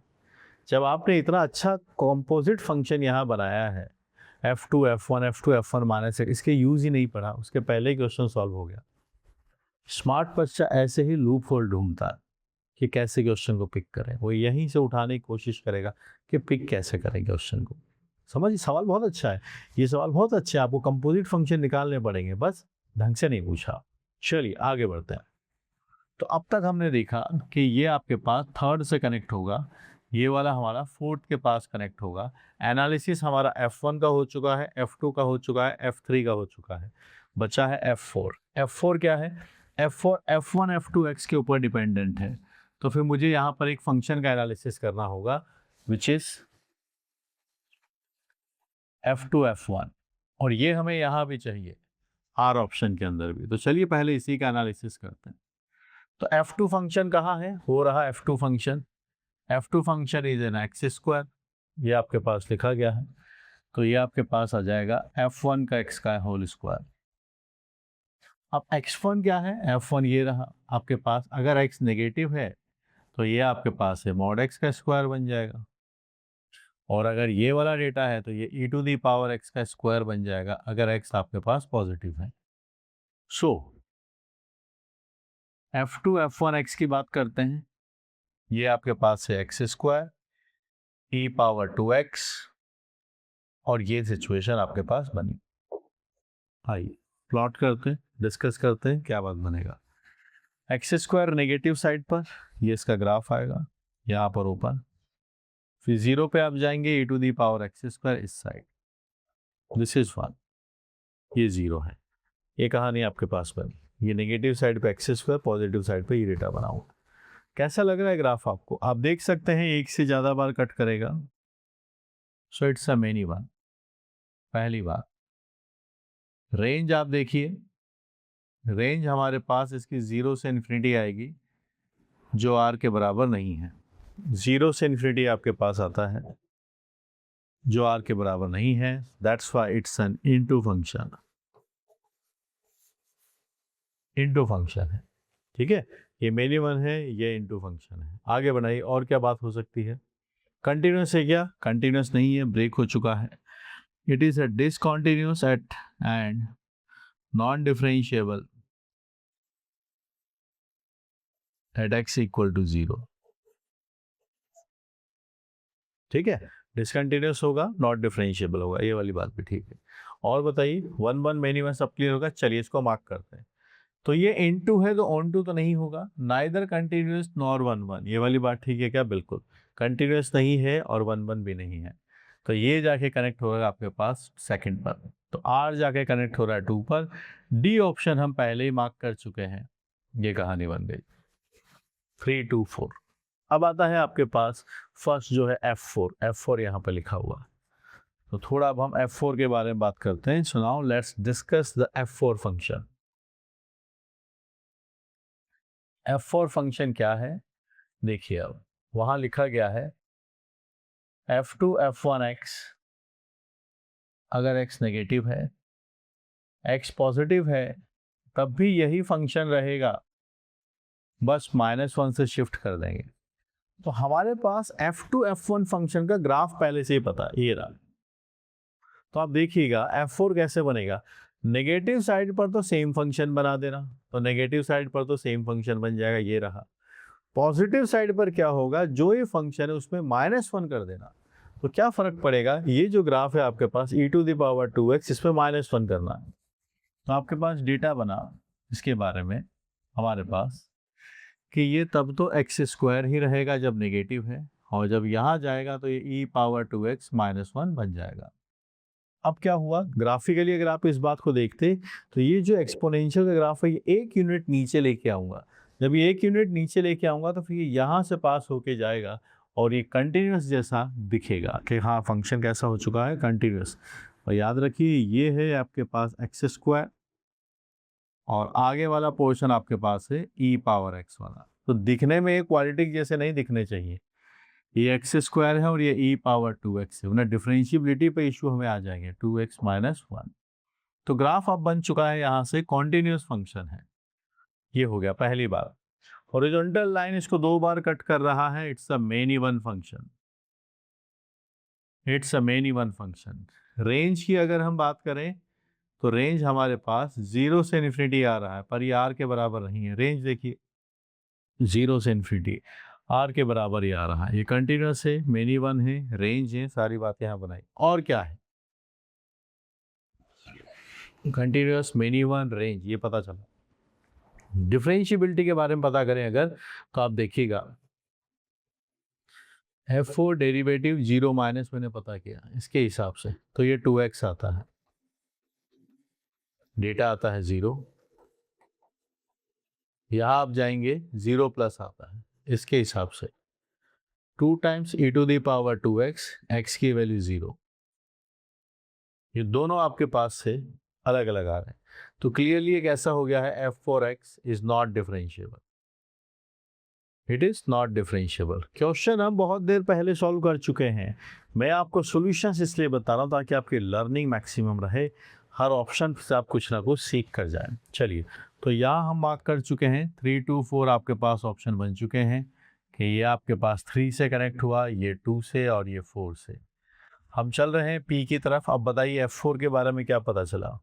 बोल रहे हैं ऑन टू होगा, क्या है ऑन टू आ रहा है? नहीं आ रहा। क्या P4 आपके पास ऑन टू आता है?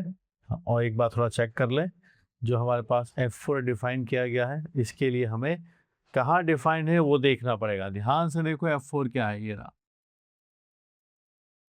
मैंने गलती कर दी, मैंने मान लिया कि रेंज कोडोमेन इसकी R दी हुई है, नहीं, इसकी कोडोमेन 0 से इन्फिनिटी दिया है। तो यस, रेंज हमारे पास जो आई है वही कोडोमेन है, वहां डिफाइन किया गया है। तो इसका मतलब ये फंक्शन आपके पास से ऑन टू बनेगा। क्या बन जाएगा? Onto. तो यहाँ सब जगह आर है, कि यहाँ आर लिखा है, यहाँ आर लिखा है, यहाँ आर लिखा है, लेकिन F4 में 0 से इन्फिनिटी लिखा है, तो रेंज कोडोमेन के बराबर आ चुकी, ये बन गया ऑन टू। ग्राफ ब्रेक नहीं हुआ तो कंटिन्यूस तो नहीं है, ये वाली बात। कंटिन्यूस आएगा, सेकंड गलत हो गया। डिफरेंशिएबल नहीं है, थर्ड गलत है।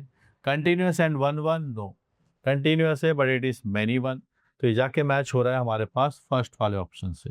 ऑन टू होगा और मैनी वन होगा, तो आपके पास ये जाके कनेक्ट होगा फर्स्ट ऑप्शन से। तो डी हो गया हमारे पास कंप्लीट फाइनल आंसर। एक अच्छा सवाल जो आपसे एक कंप्लीट कैलकुलस की चेकिंग करवा रहा है।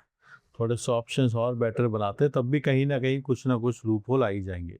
कंस्टेंट है, आपस में रिलेटेड है, बहुत सारे कॉम्बिनेशंस नहीं बना सकते, क्योंकि P को आप 4 तरह से कनेक्ट कर सकते हो, Q को भी 4 तरीके से कनेक्ट कर सकते हो, R को भी 4 तरीके से कनेक्ट कर सकते हो, और S को भी 4 तरीके से कनेक्ट कर सकते हो। तो टोटल 64 कॉम्बिनेशंस हैं, पर लिखे हुए यहाँ पर सिर्फ 4 हैं, इसलिए वो आपस में कहीं ना कहीं आपको रोक देंगे, मतलब जल्दी आपका क्वेश्चन सॉल्व हो जाएगा। और ये बात स्टूडेंट्स को पता है, आपको नहीं पता, अब आपको पता होना चाहिए। सिंसियर स्टूडेंट को सबको पता है, और ये रिफ्लेक्ट भी कर रहा है। जब देखिए 50% के आसपास इस क्वेश्चन को स्टूडेंट्स ने करेक्टली सॉल्व कर दिया था।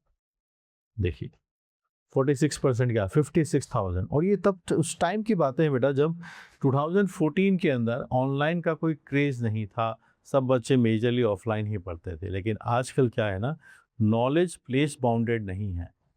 आप कोटा में ना रहते हुए कोटा के टीचर से पढ़ सकते हैं, आप कहीं पर भी किसी से पढ़ सकते हैं, इसका फ़ायदा उठाइए। इसीलिए स्टूडेंट्स जो पहले परफॉर्मेंस थी, अब ये बढ़ जाएगा। अगर ये सेम क्वेश्चन आज आपसे पूछा जाए तो ये 46 की जगह आपको 66 देखेगा, 20% का जंप इजीली आ जाएगा इसके अंदर, क्योंकि एक तो फॉर्मेट ऐसा है, match the column with SCQ format है। ओके, सो 2014 पेपर 2 में कॉन्सेप्चुअली मैं अगर बात करूँ तो मैंने सारे आपको एक्सप्लेन किए हैं। यहाँ जो भी बातें बताई जा रही, कंपोजिट फंक्शन को निकालना, उसका एनालिसिस करना, ग्राफिकली बात करना, ये सब फैंटाबुलस कॉन्सेप्ट हैं, सीखते हुए चलिए। Keep learning, keep solving. आपको थ्योरी में डाउट है, you can watch my theory lectures on our app. और आपको कभी लगे कि हाँ मुझे और प्रैक्टिस चाहिए मैच द कॉलम की, तो अपनी बुक्स है ना, इसीलिए अवेलेबल है। So keep learning, keep solving.